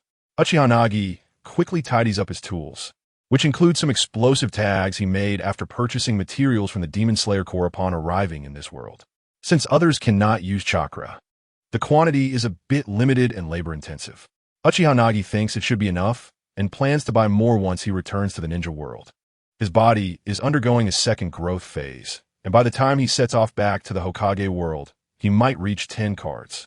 10 cards, of course, cannot compare to monsters like Naruto, Uzumaki, and Nagato, but compared to other Kage-level figures, it should suffice. Moreover, strength is not solely determined by how long one has chakra. Tail beasts have far more chakra than humans, yet they cannot defeat weaker humans. Naruto's chakra is many times that of Kakashi's, and before mastering Sage Mode with 9 tails, he couldn't defeat Kakashi either. A possibility exists that Uchiha Nagi has a strong precognitive or investigative ability. As he furrows his brow while looking at the information sent by the logistics team, the information confirms what Uchiha mentioned. Initially, A few lower-ranked members of the Demon Slayer Corps were investigating missing persons, but they ended up missing as well. Later, 2 A-rank members went to investigate and returned safely. But after they left, more people went missing. It seems the enemy is conducting guerrilla warfare. Then, Jutomiyoko went alone to investigate, and no one else went missing. Nagi-kun, are you going on a mission? A sweet female voice comes from behind. It's Shinobu Kocho. Yes, there's a rather tricky mission ahead. The opponent may not be very strong, but they are particularly cunning, so Mr. Ubuyashiki believes I'm the only one who can handle it. Uchiha Nagi nods. This is medicine for healing and some antidotes as well. Be careful. Some demons may have toxic properties. Nagi-kun returns safely. Shinobu hands over a small package containing many small jars of medicine. Thank you. Uchiha Nagi pauses. You be careful too. There's no rush for the revenge against your sister. I will help you when the time comes. Uchiha Nagi recalls that Shinobu had turned herself into a poison user for revenge, ultimately feeding her enemy, who was the second upper moon, and succeeded in poisoning him. To avenge her sister, she perished alongside her enemy, a girl with a tragic fate. Since he knows this, Uchiha Nagi doesn't mind changing her unfortunate ending. Hearing this, Shinobu is momentarily stunned, and by the time she reacts, Uchiha Nagi has already left. Not far around the corner, 3 young figures are huddled together, whispering secrets. Sister, why did he say he would help Shinobune with revenge? A little Loli's head peeks out from behind a corner. Silly key, of course. The upper moon demon can't be defeated alone. It takes 2 to win, another girl argues. You're the silly one. Obviously that handsome uncle likes Shinobune. You're the silly one. He's not that old. He's more like an older brother. The 3 little girls from the butterfly house are blushing and bickering. Ah, so you are all here idling about. It seems you've been too idle lately. How about I give you some special training tomorrow? Shinobu's gentle voice comes from behind the 3 little girls. I still have herbs to dry. The medicine in the stove is almost dry. We'll leave first.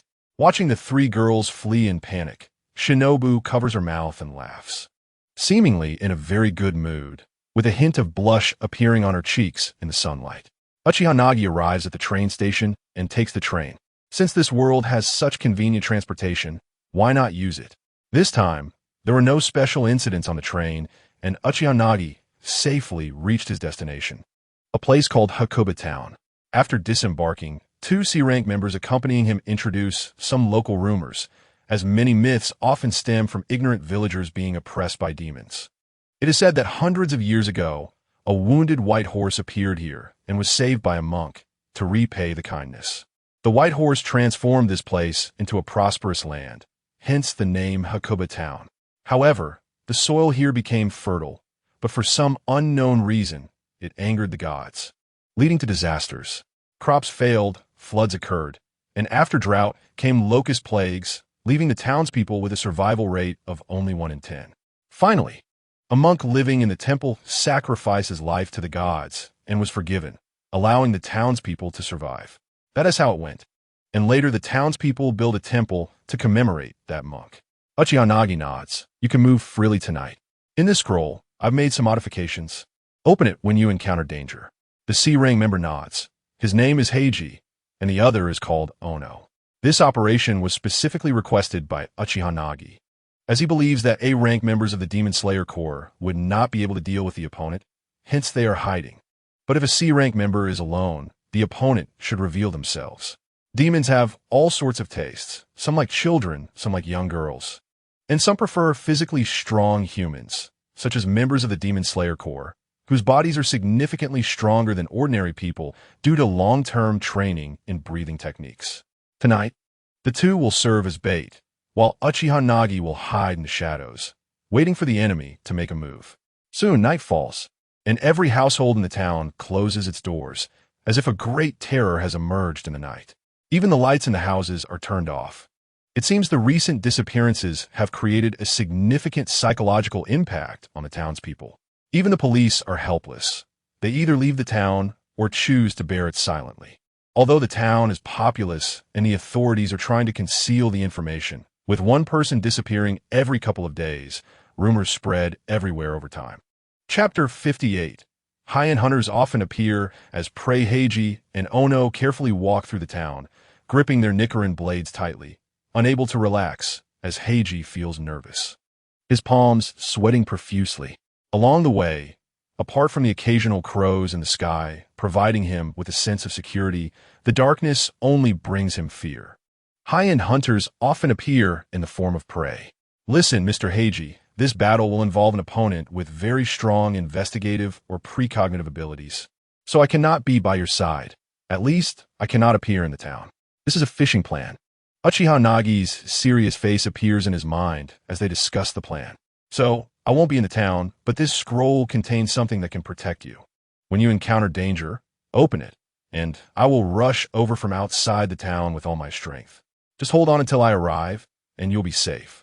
According to the plan, if the opponent is too strong, they won't show themselves. The A-rank members of the Demon Slayer Corps are too afraid to reveal themselves, proving that the opponent is definitely weaker than A-rank. However, if they are too weak, they might not survive until help arrives, thus targeting the middle ground. C-rank members serve as bait. The bold and youthful Heiji took on this task, as he just joined and is at the daring age, much like Tanjiro and the others. On the other hand, they also hope to ride on the coattails of Uchiha Nagi, the newly promoted Hashira, as there are internal rumors within the Demon Slayer Corps that Uchiha Nagi might replace the Flame Hashira in his position. The previous Flame Hashira was unable to return to the battlefield for several years due to severe injuries sustained while fighting the Upper Moon 3. Meanwhile, the newly promoted Uchiha Nagi had not chosen a name yet. As a pillar-level warrior who also mastered the Breath of Flame, Uchiha Nagi might become the latest Flame Hashira with the recommendation of Mr. Purgatory. In the Demon Slayer Corps, most of the trainers are like schools, leading dozens of trainees at a time. Only a few exceptionally talented individuals are taken on as direct disciples by retired Hashira for one-on-one training. For example, Tanjiro was mentored by the retired Water Hashira for 2 years, while Zenitsu and his senior were trained by the retired Thunder Hashira for several years. If he could receive guidance from others, Hattori Heiji's talent was not bad either, as he reached grade C in just 2 years. However, at this moment, he felt a bit scared because he had previously been part of a team led by a Hashira or was in grade A. Now he was alone. Moreover, he had only been facing relatively weak demons, but now he was up against an unknown enemy. He patrolled for several hours throughout the night, but failed to find anyone and was finally hungry. Perhaps the enemy ran away? Heiji looked up at the crows in the sky. This was his personal crow, which was also observing the surroundings for enemies. Haha, maybe he is afraid of me. Ono chuckled. After all, so far, no flying demons had been discovered. So, as long as the crow flew high enough, it would be safe, and the night was the best cover for the crow. Heiji looked up at the sky, where the first rays of morning sunlight began to spread over the land. The surroundings were becoming visible and no longer so dark. He sighed in relief, feeling hungry after a night of walking, and noticed that the owner of a noodle shop had just opened. Ah, you're an early customer. Please come in. Wow, I didn't expect to have customers this early. Please wait a moment. I'm still kneading the dough, said the owner, a kind-looking bald man in his 50s. Ah, yes, I haven't slept all night. I'm exhausted. Boss, give me a bowl of char siu ramen, Heiji yawned. After a night without sleep, his tense nerves relaxed, and he felt a bit drowsy. Boss, I'll have a bowl too with extra meat. Ono shouted. Sure, please wait a moment. The owner quickly began preparing the dough and boiling the broth. Before long, the rich aroma of the soup wafted through the air. Heiji noticed that the owner had a string of prayer beads hanging from his chest, swaying up and down as he kneaded the dough. Boss, did you get your prayer beads at the temple? Heiji asked curiously. Yes, things have been a bit unsettled at night lately, so I prayed for a string of prayer beads for safety, the owner replied, touching the beads at his chest, revealing a kind expression. After a while, a fragrant bowl of char siu ramen was served in front of Heiji. However, he noticed that the prayer beads were not new. They had a polished look from years of wear, and there were dark traces on them. Boss, didn't you say you just prayed for these beads at the temple? Why do they look like they've been used for a long time? Heiji asked in confusion. Yes, it's a long story. The bald owner wiped his sweat, smiling as he sat down to chat with Heiji. These beads were given to me by my parents when I was often sick as a child, as they prayed at the temple for my safety. Indeed, I haven't been sick since then. The bald owner looked at the sunlight shining outside, his face warming up like the sun. The masters at the temple taught me to do good deeds from a young age. I've always been grateful to them for curing my illness and giving me this string of prayer beads to protect my body, because whenever I fell ill, I would see certain things in my dreams. Huh? You saw things in your dreams? Oh no, eating ramen. Listen curiously to the owner's story. Yes, I saw disasters in my dreams, and soon they would appear in reality. Isn't that amazing? Unfortunately, when my parents found out about my ability, they forbade me from speaking about it. The owner sighed. Why? Heiji asked, chewing on the char siu curiously. Because the people who died in those dreams due to disasters would also die the same way in reality. My parents were afraid I would be seen as an outcast and burned by the villagers, so they made me keep it a secret until one day I had another dream. What dream? I dreamed that someone from outside the town came to buy grain at a high price, because the price was several times higher. Everyone sold all their grain, thinking it was a windfall since their crops would be ready in a few days. However, during the days when the grain was about to be harvested, a heavy rain fell, destroying all the crops. As a result, after the flood, there was a plague, and without food, the townspeople starved or fell ill. Those who remained were few. After I woke up, I told my parents, and we harvested all the unripe grain in advance. Many villagers laughed at us for being foolish, but my parents believed my dream. However, they were hesitant about whether or not to tell the villagers, as my dream was too terrifying. But at that time, I saw the prayer beads on my chest and remembered what the master had told me about doing good deeds. So I disregarded my parents' objections and ran out to tell all the villagers about my dream, urging them to harvest the unripe grain to avoid this disaster. What happened next? Without realizing it, Heiji was engrossed in the owner's story, not even noticing that he had finished his bowl of noodles. What happened next? The bald owner smiled bitterly. Naturally, no one believed me. They thought that harvesting the unripe grain would reduce their yield. And then the disaster truly came. All the villagers' harvests were ruined by the heavy rain, and the town couldn't buy food. People fell ill and starved to death. But what I didn't expect was that the bald owner's face suddenly twisted into a grimace, resembling a demon. Heiji was startled, instinctively gripping his Nichiren blade. He didn't notice that Ono beside him had an unusual look in his eyes, seemingly fearful. However, when he saw the sunlight shining on the owner, Heiji secretly scolded himself for being suspicious and relaxed his grip on the blade. What happened then? Even though he felt a hint of unease, the sun was out, and Heiji let down his guard. What happened then? The bald owner sneered. The villagers couldn't find anything to eat. Eventually, someone started saying, "We have food," and everyone went crazy, running to our house to rob us of our grain, leaving us with nothing. Not only that, but before leaving, they called me a disaster star, blaming everything on me, and then they set fire to my house, leaving us homeless. Hearing this, Heiji could only sigh. He was still young and couldn't comprehend the complexities of human nature. So, how did you survive that famine? After a pause, Heiji couldn't help but ask curiously. Survive? My parents were burned to death that night. The bald owner's face grew stranger, both grim and kind. While the villagers were busy searching for food in my house, they threw me into the well, never expecting that later those ungrateful people would bind me and burn me alive in the house together. I, who was weak and sickly, managed to survive this famine because of them. What do you think I lived on? Hearing this, Heiji was horrified and quickly gripped his blade. You. However, the bald boss remained calm and pressed him down, saying, "Don't rush, my story isn't finished yet." Weak and frail, I struggled to climb the mountain and found the White Horse Temple. Afraid of causing trouble for Master Bema, I sneaked into the temple under the cover of night. I couldn't understand why human nature was like this. Good people received no good in return. I was eager to seek enlightenment from the Buddha. However, when I secretly reached Master Bema's room, can you guess what I heard? What?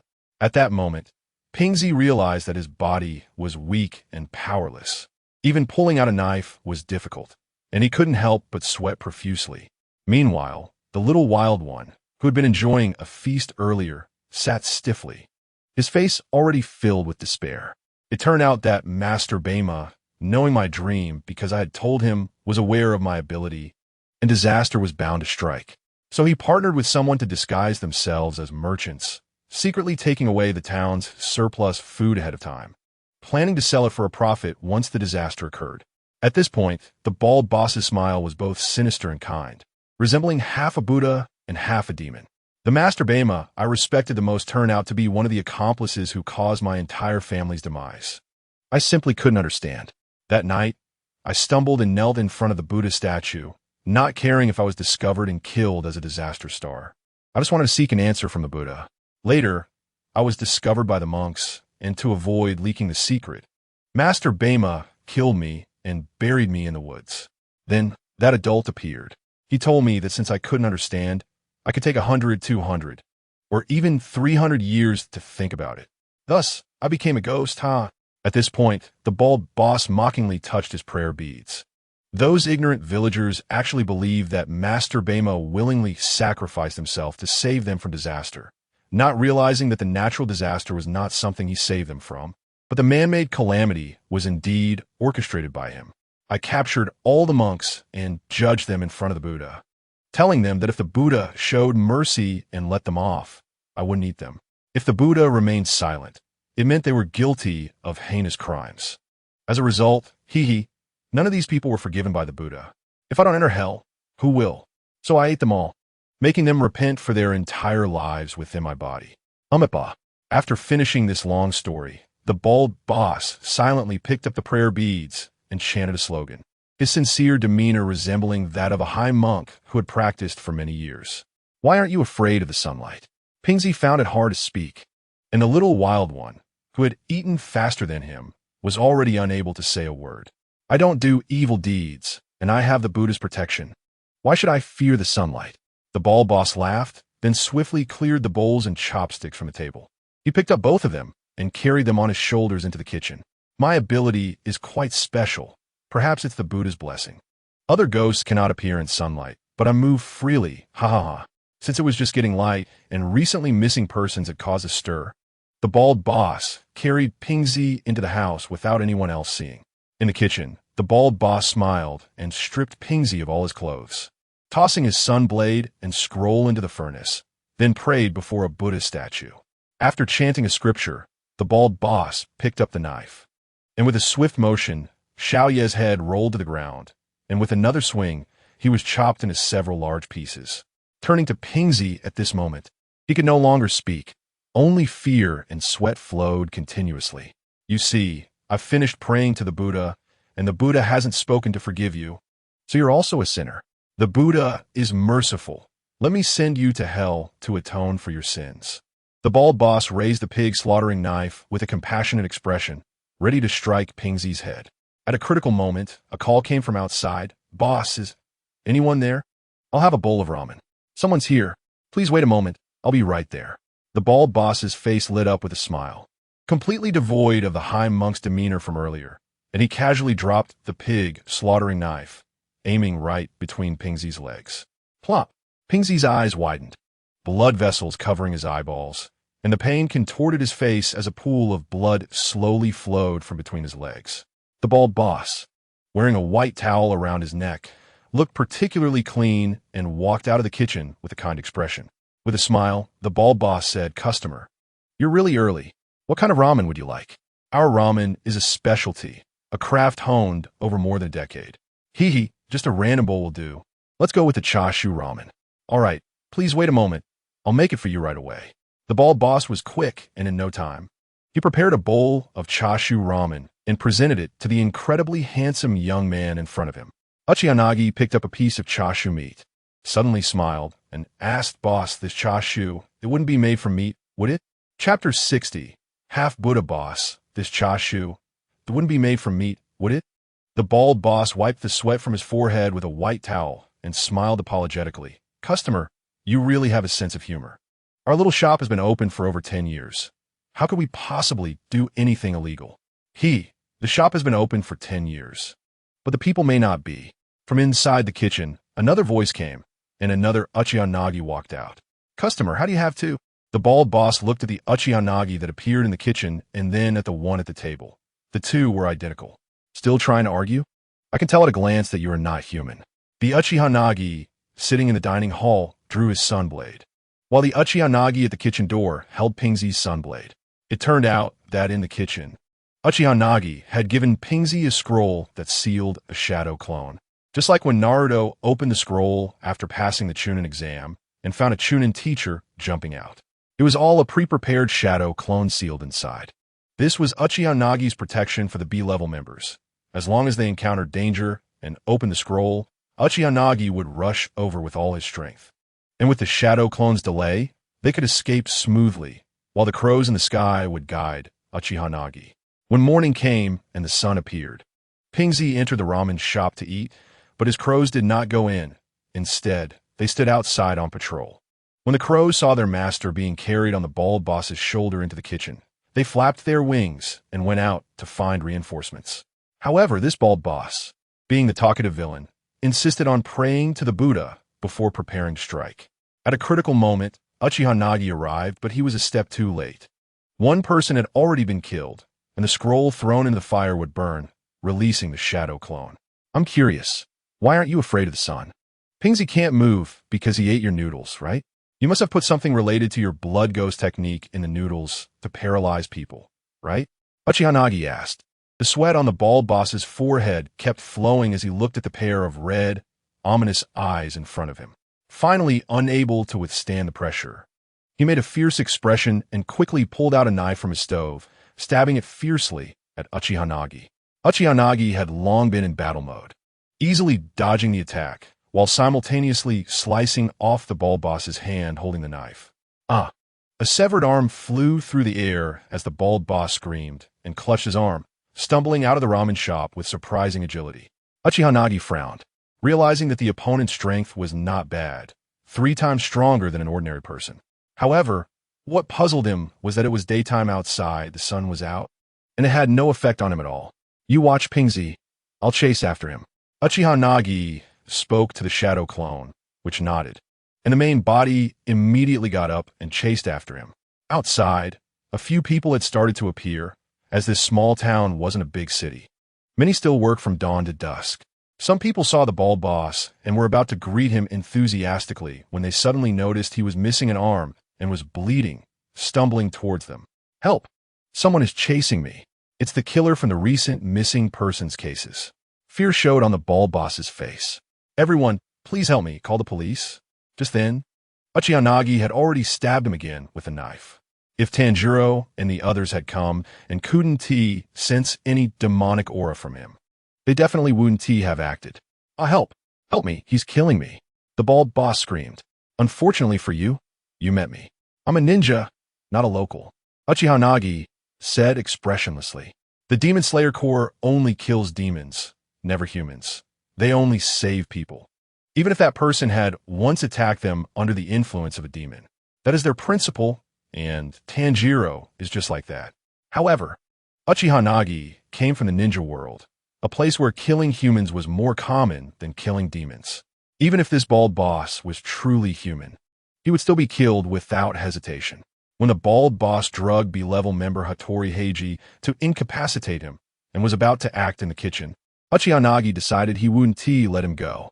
What puzzled him was that the other party had no demonic aura at all and was almost like a human, and he didn't fear sunlight. What was going on? If he could withstand sunlight, he would have been devoured by Muzan long ago, and wouldn't have survived until now. Muzan had been obsessed with becoming a perfect being for over 1,000 years. If he knew the method, he would probably be overjoyed. Quick, call the police. There's a murderer, a farmer, carrying a hoe, panically dropped his tools and screamed before running away. Don't come any closer, or we want to be polite. The surrounding people, holding whatever they could for protection, trembled as they looked at the approaching Uchiha Nagi. Uchiha Nagi ignored those ordinary people, narrowing his eyes and raising his vigilance to the highest level against the bald boss in front of him. He felt that the other party wouldn't be so simple, but he couldn't figure out where the problem lay. The bald boss finally realized that this Demon Slayer Corps member was completely different from the previous ones. He didn't care about the opinions of the world and was as cold as a merciless killer. Uchiha Nagi continued to torture him, ignoring the patrols that were coming from a distance, swinging his knife. With a scream, the The bald boss's other hand was also sliced off by Uchiha Nagi. Stop. We'll shoot. Two people in uniforms pulled out firearms, aiming at Uchiha Nagi, ready to fire. Uchiha Nagi glanced at them, activating his Sharingan's illusion technique. The two stood there blankly, then put their guns away and slowly returned to where they came from. Seeing that no one could save him, the bald boss finally grew afraid. Using his remaining arm, struggled to get up and attempt to run forward. Uchiha Nagi narrowed his eyes, revealing a murderous aura, and immediately severed one of his legs. "I'll help. Don't kill me. I'm a good person," the bald boss cried, tears streaming down his face. With a whoosh, a head flew high into the air and then rolled on the ground. Uchiha Nagi, tired of torturing his enemies, simply beheaded him. The bald boss's body immediately ceased moving, lying on the ground dead. The surrounding civilians had long since fled. Was he really human? Could it be that he was deceived? Uchiha Nagi scratched his head, looking at the sun, confused as he walked away. After Uchiha Nagi left, people slowly gathered around, some recognizing him as the ramen shop owner. But the body lying on the ground was too horrifying. The murderer was indeed cruel, having brutally killed and dismembered the ramen shop owner. Chapter 61. The truth of not fearing sunlight. Before long, the officials finally arrived. Several forensic workers placed the ramen shop owner into a bag to take him away, while several police officers began to inquire about the situation. Soon, the body was transported to the morgue, where the lights turned on, and the ramen shop owner was placed on an autopsy table. It was merely a formality, since there were numerous witnesses, and the forensic workers didn't need to go through much trouble to determine the cause of death. "How tragic," said one forensic worker wearing glasses, casually checking with a knife. "No need to check. The cause of death is decapitation." Just as the forensic worker touched the head, the eyes on the severed head suddenly moved, turned to look at him. "Ah, a monster?" The forensic worker, or rather the coroner, was so frightened by this horrifying scene that he wet his pants. He had never seen anything so terrifying in his entire career. The head suddenly opened its mouth, and a mass of black shadow sprang out, quickly lunging towards the coroner's face. The coroner was so stunned that he didn't know how to dodge. And being just an ordinary person, he couldn't evade something so fast. Just then, a kunai flew swiftly from a corner, narrowly brushing past the coroner's face and hitting the shadow, pinning it firmly against the wall. "I see. Your blood demon art is parasitism." A figure slowly stepped out from the corner, and in the dim light, a pair of red eyes shone brightly. It was the stealthy Uchiha Nagi. He couldn't figure out, but that didn't mean he would just leave. A ninja's common practice was to launch a surprise attack, often ensuring no enemy accomplices were hidden after battle. "Let me go. Let me go. The Buddha won't spare you." The small, fist-sized mass of flesh struggled desperately. This was the true form of the bald boss, or rather, it was a parasitic demon. The human it had inhabited didn't fear sunlight, because sunlight couldn't reach its true body. The outer flesh was not only human, but also alive. Its brain had been eaten long ago, replaced, and turned into a puppet. However, such a flesh puppet couldn't last long before it would rot, so it would change hosts periodically. No wonder even Mr. Ju Tomioka couldn't find you. Your ability is so peculiar. Uchiha Nagi chuckled and walked closer. Pitifully weak, but once it parasitizes a strong body, it becomes different. However, the upper moons do not fear its parasitism. If it dared to parasitize Akaza, he would probably smash his own head to get it out.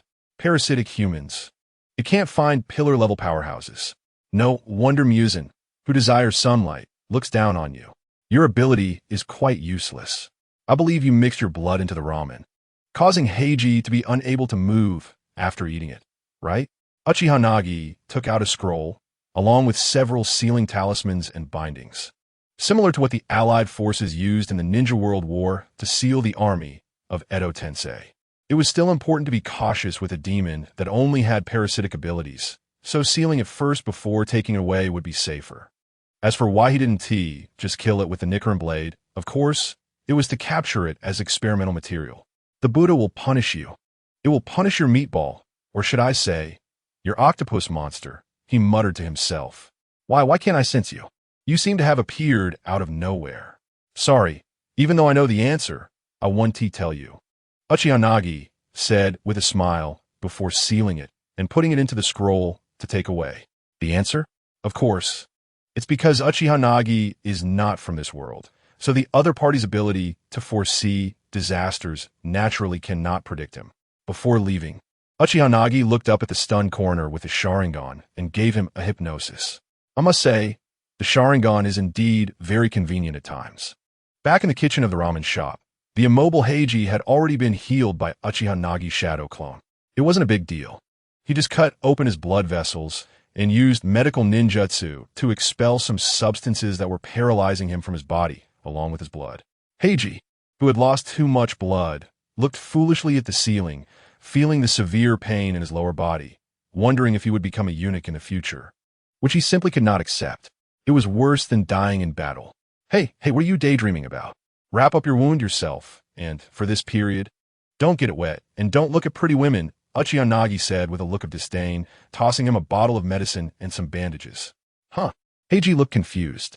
What do you mean, huh? You just lost a layer of skin. Once it heals, it will grow back healthier. Don't you have circumcision surgery where you come from? After saying this, Uchiha Nagi casually tossed him a pair of stolen pants. Huh? Sikin? I'm not a eunuch. Heiji happily sat up, lifting his gaze to check between his legs. Ahaha, it's still there. Senpai, that's great, Mai. Watching this foolish-looking boy dance around, Uchiha Nagi decided to pretend he didn't know him. Then, Uchiha Nagi reported this matter to his crows and the Demon Slayer Corps logistics team, saying that the situation had been resolved and informing them of the target's abilities, as well as some remaining fragments of the Nichiren blade in the ramen shop, left by the members it had killed before. By nightfall, the logistics team of the Demon Slayer Corps had come to handle the follow-up troubles, so Uchiha Nagi didn't need to clean up. He and Heiji, who had made this achievement, were already on the train, preparing to head back. On this trip back, Uchiha Nagi planned to visit the Hashira of the Stone, Kanamori, to seek his guidance and training, and then return to the shinobi world to reclaim what originally belonged to him. Kanamori is one of the strongest in physical training among the 9 Hashira, standing at 2 meters tall, a complete giant, wielding a broad axe and a meteor hammer. Yet his movements are very agile. His tragic past has made him extremely distrustful of young people, but he was later enlightened by the protagonist's words. What's even more incredible is that he is blind, relying entirely on hearing and perception of fight, being only half a step away from understanding the transparent world. In a life-and-death battle with one of the upper moons, he fought with all his strength and, after enduring the pain, directly opened the transparent world. That night, after Kabutsuri Musen was beheaded, he instinctively unleashed his destructive kill, also just a step away.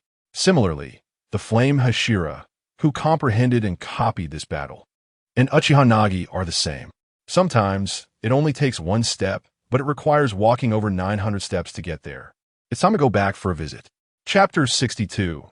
The ancient martial arts of this world, Senpai, said the C-rank member, Heiji Hattori, hesitantly and quietly. Can you please not tell anyone about my injury? After saying this, he lowered his head in embarrassment. If this matter got out, he feared being laughed at for a lifetime by his fellow Demon Slayer Corps members, becoming a laughingstock for their daily teasing. For him, that would be a major embarrassment. Huh, what did you say? Uchiha Nagi looked up and gave Heiji a deadpan stare, confused. Oh, it's nothing. It's best if you don't remember. Ha ha ha. Right, it's nothing, Heiji said happily. This mission was completed quite satisfactorily, although one member had sacrificed. He was watching some history of this world. Although it wasn't as good as the shinobi world, many miraculous things had appeared here. For instance, Musen was a frail human who suffered from illness until he grew up, and the doctor who treated him brought a miraculous medicine that directly changed his physique, making him a healthy person. Unfortunately, this medicine had side effects. He could not be exposed to sunlight, having long suffered from illness. Musen had already lost any sense of gratitude towards humanity when he discovered he could not consume human food but could grow stronger by eating humans. He completely fell into depravity, even killing the doctor who had cured him. However, although this world lacks chakra, it possesses extraordinary powers like fighting spirit and swordsmanship. After Musen began creating his subordinates in search of a way to overcome his fear of sunlight, Many righteous martial artists and swordsmen with extraordinary powers began to hunt down these man-eating demons. But later, why did they all slowly disappear, leaving only the swordsmen who knew breathing techniques, namely the Demon Slayer Corps? The answer is easy to deduce. Because martial artists had no advantage against the immortal demons. Even if they destroyed their brains and hearts, the demons could still fight back, and the same went for swordsmen. Later, a swordsman discovered that using blades made of sunlight could decapitate demons, thus creating a second method to kill them besides sunlight. Gradually, various martial artists began to decline, replaced by swordsmen wielding Nichiren blades, and then, by a stroke of historical luck, a naturally gifted individual named Yoriichi Tsujikuni was born, who created the strongest sun-breathing technique. He then taught the sun-breathing technique to all the demon-hunting swordsmen, but the requirement for mastering it were incredibly high. So gradually, some wise swordsmen began to create various schools of breathing techniques. What Uchiha Nagi is currently reading are legends of some sects before the emergence of breathing techniques. The reason he can copy Akaza skills is that Akaza employs martial arts used by human fighters. The difference is that if one does not have a strong body and powerful recovery to forcibly use the later techniques, the side effects would be akin to Lee opening the 8 gates upon his entrance. Nevertheless, Uchiha Nagi still greatly enjoys the martial arts of this world, as they encompass the strengths of various schools and can lead to enlightenment. Of course, during this time, even firearms appeared, causing martial artists to fade away even more. Uchiha Nagi looked at the history of this world with interest. For example, there was a cursed blade called the Mamoru. Its user could make 3 wishes for battle, achieving victory in every fight. However, after the 3 wishes, the user would face backlash and die a terrible death.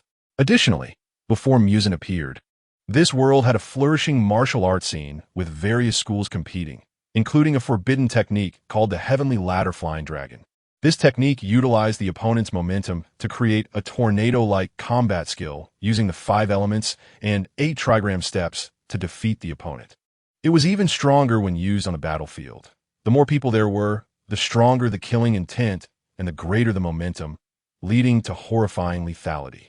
There was also a technique similar to a powerful punch called explosive acupoint, which concentrated energy in a single fingertip to strike, capable of shattering mountains and rocks. It would be interesting to find these things. That would truly be fascinating. Uchiha Nagi looked at this book with interest. It was brought from the Kanroji clan. So everything recorded above is true, but it has all been lost. Not to mention, even the sun-breathing of the Tsujikuni family has been lost.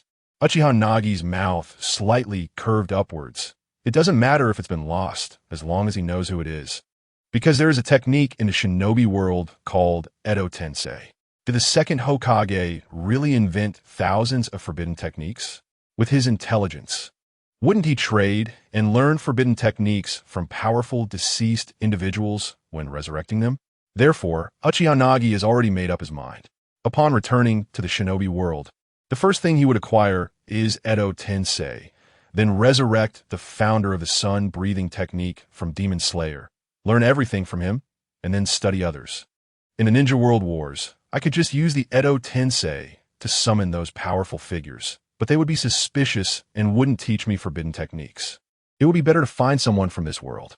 However, figuring out how to get the improved version 2.0 of Edo Tensei from Orochimaru, and later the 3.0 version from Kabuto, is a challenge. Orochimaru, that snake, isn't easy to trade with. One misstep and you could end up like the 4th Kazekage, being betrayed. By the way, I'm going to train with Mr. Higurashi on the Misty Isle. Do you want to come along? Uchiha Nagi asked. Huh? Can I, senior? That would be great. I can go with you. Thank you so much. The B-rank extra, Heiji Hattori, said with a face full of joy. Then let's go together. After returning to the Butterfly Mansion, I learned that after a period of special training with Uchiha Nagi, Inosuke and the others formed a small team to find Tanjiro for a mission. Uchiha Nagi directly explained the situation to Shinobu Kocho, who had already written to Higurashi and received his agreement. Oh, Nagi-kun, you're back safe. That's wonderful. Butterfly Shinobu said with a delighted expression upon seeing Uchiha Nagi. Well, there was a guy with peculiar abilities. He wasn't very strong, so it was easy to deal with. Uchiha Nagi smiled and nodded. I plan to train with Mr. Higurashi for half a month to a month. Then I'll return home to handle some matters. I see. Wait a moment. Let me get you some healing medicine. After saying that, Butterfly Shinobu vanished with a whoosh, and when she reappeared, she was already holding a small package. Thank you, Miss Shinobu. Uchiha Nagi accepted it with a slight smile. Well, I wish you smooth training. By the way, I also want to thank you. I think I have a bit of a clue about chakra. I've found a sense of it in the past few days. Butterfly Shinobu smiled. Uchiha Nagi nodded, unsure of what to say next. After a moment, he finally thought of something to say. Good luck, then I'll take my leave. After Uchiha Nagi left, Butterfly Shinobu covered her mouth and smiled. After bidding farewell to Butterfly Shinobu at the Butterfly Mansion, Uchiha Nagi headed to the training place with Mr. Higurashi, which was in a mountain with a waterfall. Chapter 63. Returning to the ninja world, back to the Naruto world. Mr. Higurashi, thank you for the training this month. You've made me considerably stronger. Uchiha Nagi bowed sincerely. Originally planning to train for half a month, it ended up extending to a month because the training was just too good. Mr. Higurashi might not be the fastest or the most powerful in attack among the Hashira, but his physical body is definitely trained to the extreme. Standing at 2 meters tall, wielding a meteor hammer, he roars Umitba as he slams down, resembling a fierce-looking Vajra. Unfortunately, he doesn't have a fierce look because he is blind. However, what impresses Uchiha Nagi is that a blind person can elevate their strength to the level of a Hashira. In the later stages, Muzan even lamented that Mr. Higurashi's physical body was the strongest human he had encountered in hundreds of years. He cannot see but can perceive his surroundings, using all his senses except his eyes to judge the situation. If you didn't look at his eyes, you would never guess he was blind. Compassionate Buddha. The stronger humanity becomes, the more possibilities there are for Muzan to be eliminated. Uchiha-san, no need to thank me. Mr. Higurashi said, tears streaming down his face, with his hands clasped together. Speaking of which, Uchiha-san truly surprised me. Your body can withstand such intense training, and your physical energy grows stronger day by day. Truly a blessing for the Demon Slayer Corps. During the muscle reinforcement training, Uchiha Nagi amazed Mr. Higurashi too many times. Possessing white Zetsu cells, his recovery ability was astonishing. Moreover, during high-intensity training, he developed Uchiha Nagi's bodily potential, allowing the white Zetsu cells to fully exert their effects, resulting in Uchiha Nagi's chakra increasing day by day. Thus, in his perception, the energy within Uchiha Nagi's body grew stronger each day. Little did he know, Uchiha Nagi had already been analyzing and copying his abilities with his Sharingan, seeing through and analyzing the laws of things operation. This eye's ability essentially lies in the aspects of seeing through and analyzing. Uchiha Nagi spent an entire month analyzing Mr. Higurashi's ability to perceive the world with clarity. This ability, like clarity of the world, does not belong to skills, so it's not something that can be copied just by seeing through it. Thus, Uchiha Nagi could only analyze it again and again. Eventually, with Mr. Higurashi's help, he attempted to abandon his strongest Sharingan dynamic vision, covering his eyes with a bandage and then undergoing special training. After relentless effort, he successfully mastered the ability to fight even with his eyes closed. Uchiha Nagi couldn't help but think of Madara. After his resurrection, his Edo Tensei Sharingan shattered, and he fought a bunch of enemies effortlessly with his eyes closed. Could it be that he reached a similar realm of clarity? Thus, in battle, Madara didn't need the dynamic vision of the Mangekyō Sharingan. The Rinnegan was merely a special ability within it. Without the Rinnegan's abilities, there was no difference in Madara's strength with his eyes closed or open. Even without eyes, Susanoo could still activate. Unable to see the enemy, it could still fight, and even evade a surprise attack from Flying Thunder God with ease. This made Uchiha Nagi yearn for the power of the clarity of the world, a realm and ability similar to the heavenly eye in Taoism and Buddhism. Clarity of the world has different names in different worlds, the heavenly eye in Taoism and the heart eye in Buddhism. However, upon careful analysis, they are quite similar. It's about feeling the world with the heart. Mr. Higurashi has practiced Buddhism for many years and has been blind, which is why he possesses this ability. However, he is still a step away from clarity. Perhaps only a truly intense life and death battle can help him cross that step. Mr. Higurashi, please pass this on to Mr. Obito. This is something I've researched containing production data and introductions, which I believe will greatly help the Demon Slayer Corps. Uchiha Nagi handed him a scroll that could release its contents without needing to input chakra. Helpful for the Demon Slayer Corps? That's great. Umeba, may I ask what it is? Mr. Higurashi inquired. Oh, it's just a type of ultraviolet lamp. Uchiha Nagi smiled, and then went on to explain to Mr. Higurashi. Having captured the bald ramen shop owner and other demons, Uchiha Nagi continuously researched these vampire-like beings. Garlic, sunlight, ultraviolet, and silver metal. He tried each one, ultimately discovering that ultraviolet light was effective against them, but not lethal. The technology in this world is comparable to the level before and after World War I. Ultraviolet light had not yet been invented. However, Uchiha Nagi is not from this world.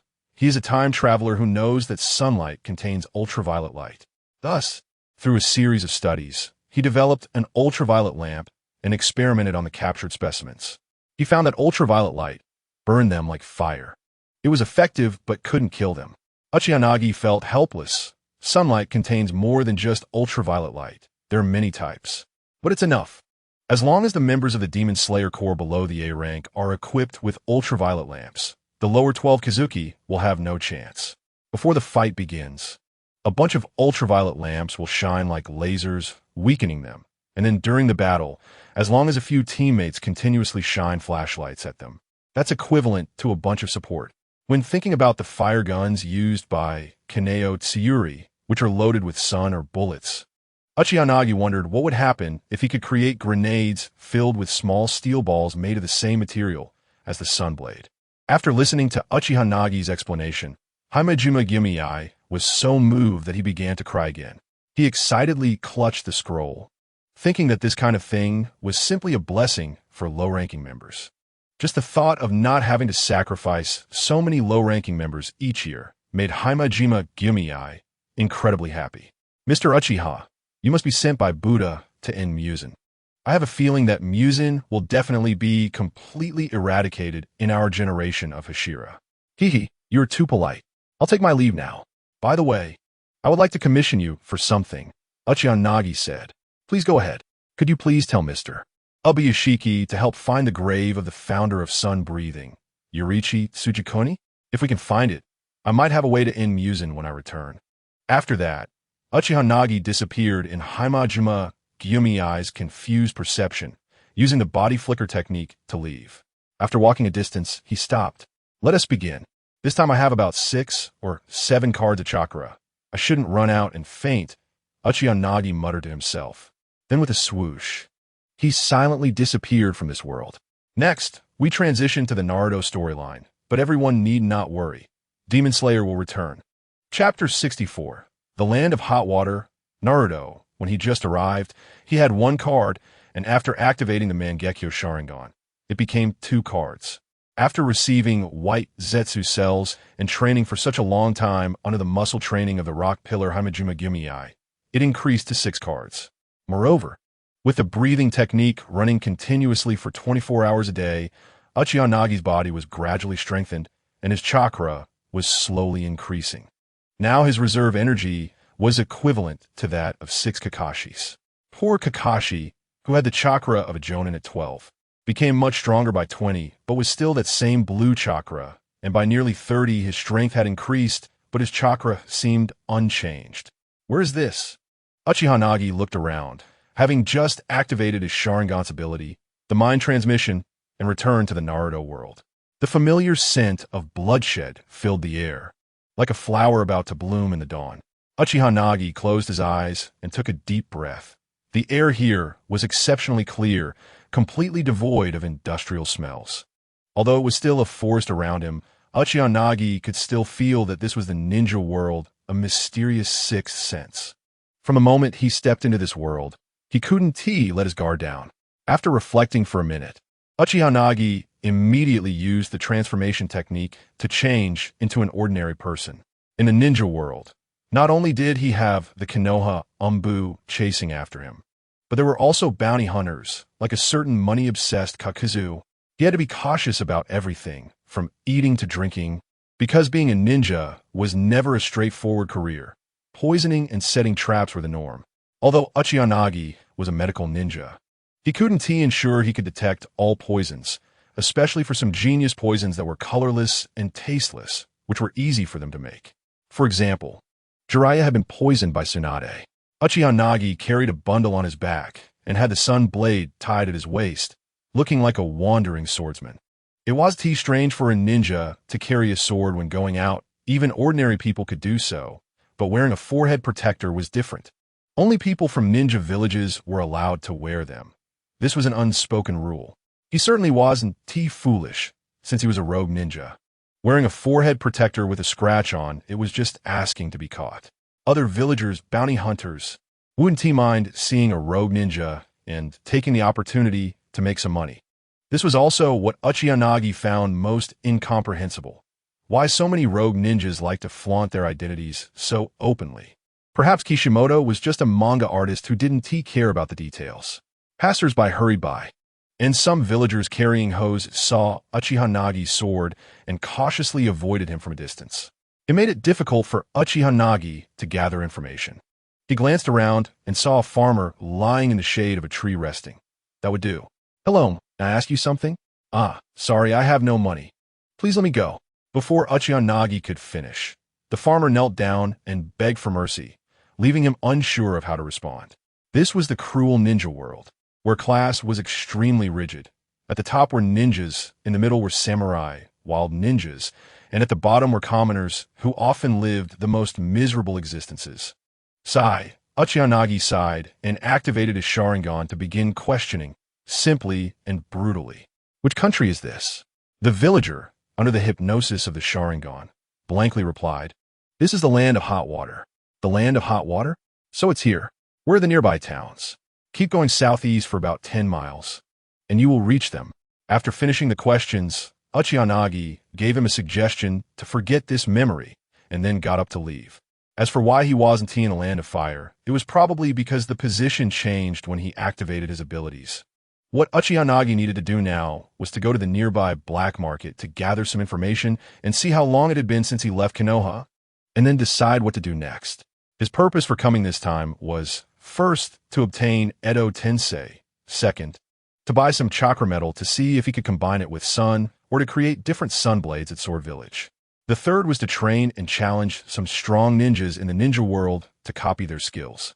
Among them, Uchiha was most curious about the Reikage lineage. Did they cultivate the lightning release chakra mode to have that powerful physique, or did they need to have that powerful physique to cultivate the lightning release chakra mode? However, looking at the whole land of lightning, it seemed that only the Reikage and his son passed down the tradition. The conservative view of not passing it on was one aspect. The second was that the difficulty was too high, and there were no capable students among those who could teach. Just like the flying thunder god technique, which was classified as a forbidden technique. Is there really no one besides the fourth Hokage who can learn it? Probably not. The reason lies in that conservative mindset, unless they are direct disciples or family members. They generally wouldn't be taught. And ordinary people, even if they have the talent to learn the flying thunder god technique, have no opportunity to come into contact with it or learn it, so they naturally cannot see it. However, trying to copy from the Reikage would be a bit difficult, because a village's shadow would never casually leave the village. Uchiha muttered to himself. Directly breaking in? That's impossible. The Reikage village also has sealing teams. Attacking a village without being a super shadow level is very dangerous. Soon, Uchiha arrived at town. In any world, taverns are always the best place to gather information. Uchiha walked into a tavern where a dozen sword-wielding ronin gathered, along with a few ninjas from small ninja villages wearing forehead protectors. The people were clearly divided by class. One team of sword-wielding ronin, one team of wandering ninjas, and a small team of rogue ninjas. Among them, the surrounding people looked most up to the rogue ninjas from the big ninja villages. Uchiha understood why rogue ninjas walked around flaunting their forehead protectors.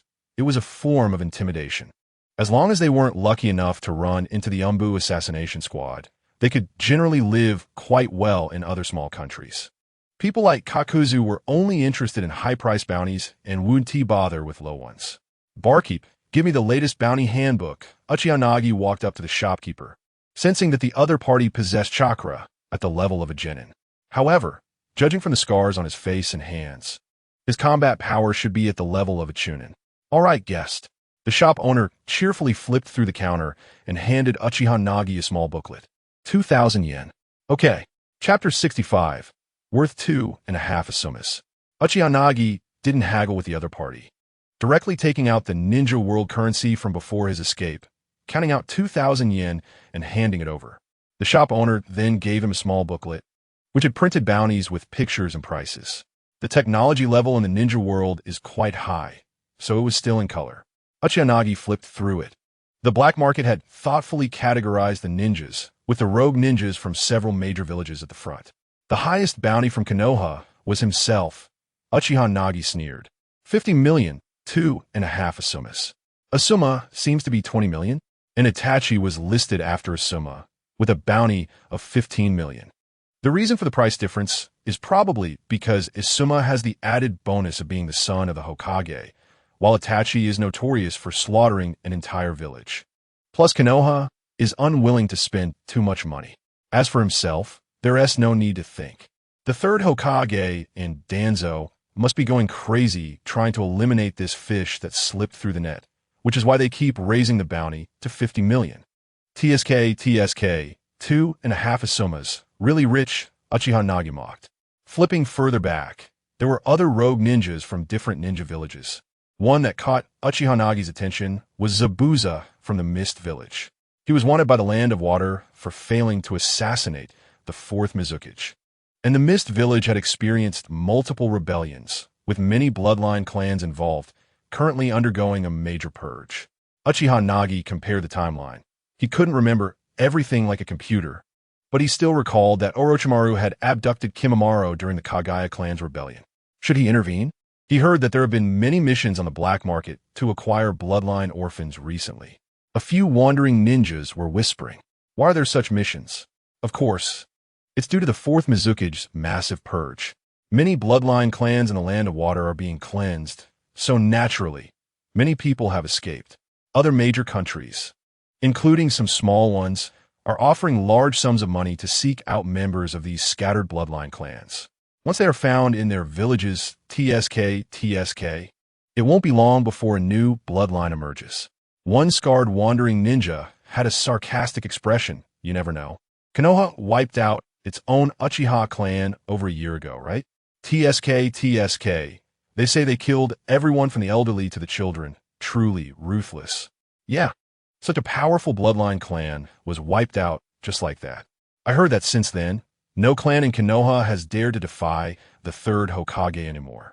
Let us go to the edge of the Land of Water and stake out to see if we can get lucky and pick up a few members of the escaping bloodline clans to sell on the black market and get rich.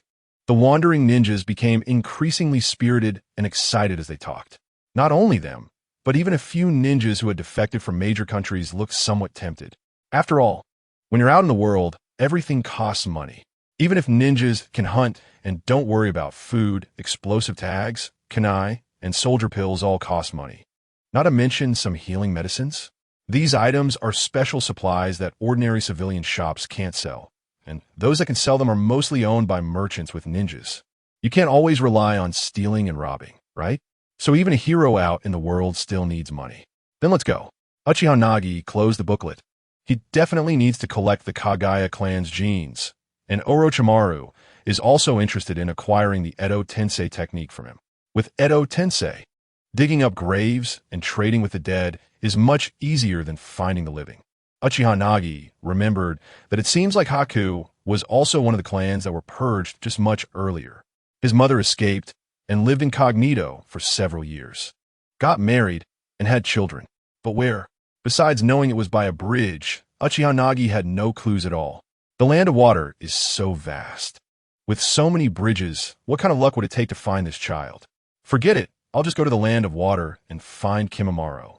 This child awakened his bloodline ability too early, resulting in a genetic disease that caused him to die young. However, Uchiha Nagi had a different idea. If he could fix Kimimura's genetic flaws, could he save him? A seed at the level of a Kage, with even higher potential than Haku, and loyal to the core. Missing out on such a subordinate would be something to regret for a lifetime. Orochimaru couldn't do anything about Kimimura's genetic disease because he lacked information, but he was different. He knew that the Byakugan and the Shikatsu Miyako share the same ancestor. If he could get a pair of pure Byakugan to implant in Kimimura, along with medical techniques, perhaps he could solve his genetic disease. Wouldn't a pure ancestral Shikatsu Miyako then soar to the level of the sage of 6 paths, just like that guy on the moon?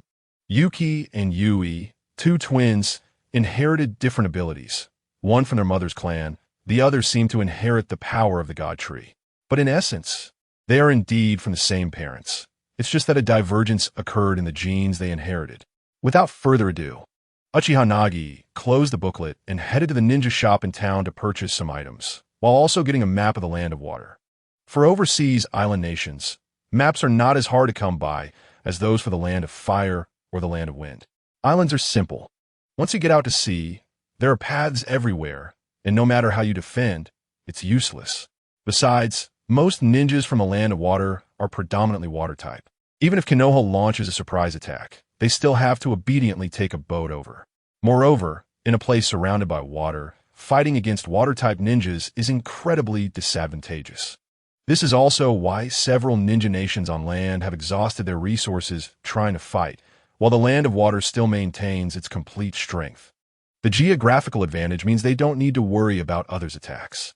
Alright, 200 explosive tags, 600 each, totaling 120,000. These few kunai and shuriken are a gift for you. The shop owner squinted his eyes, happily starting to tally up with Uchiha Nagi.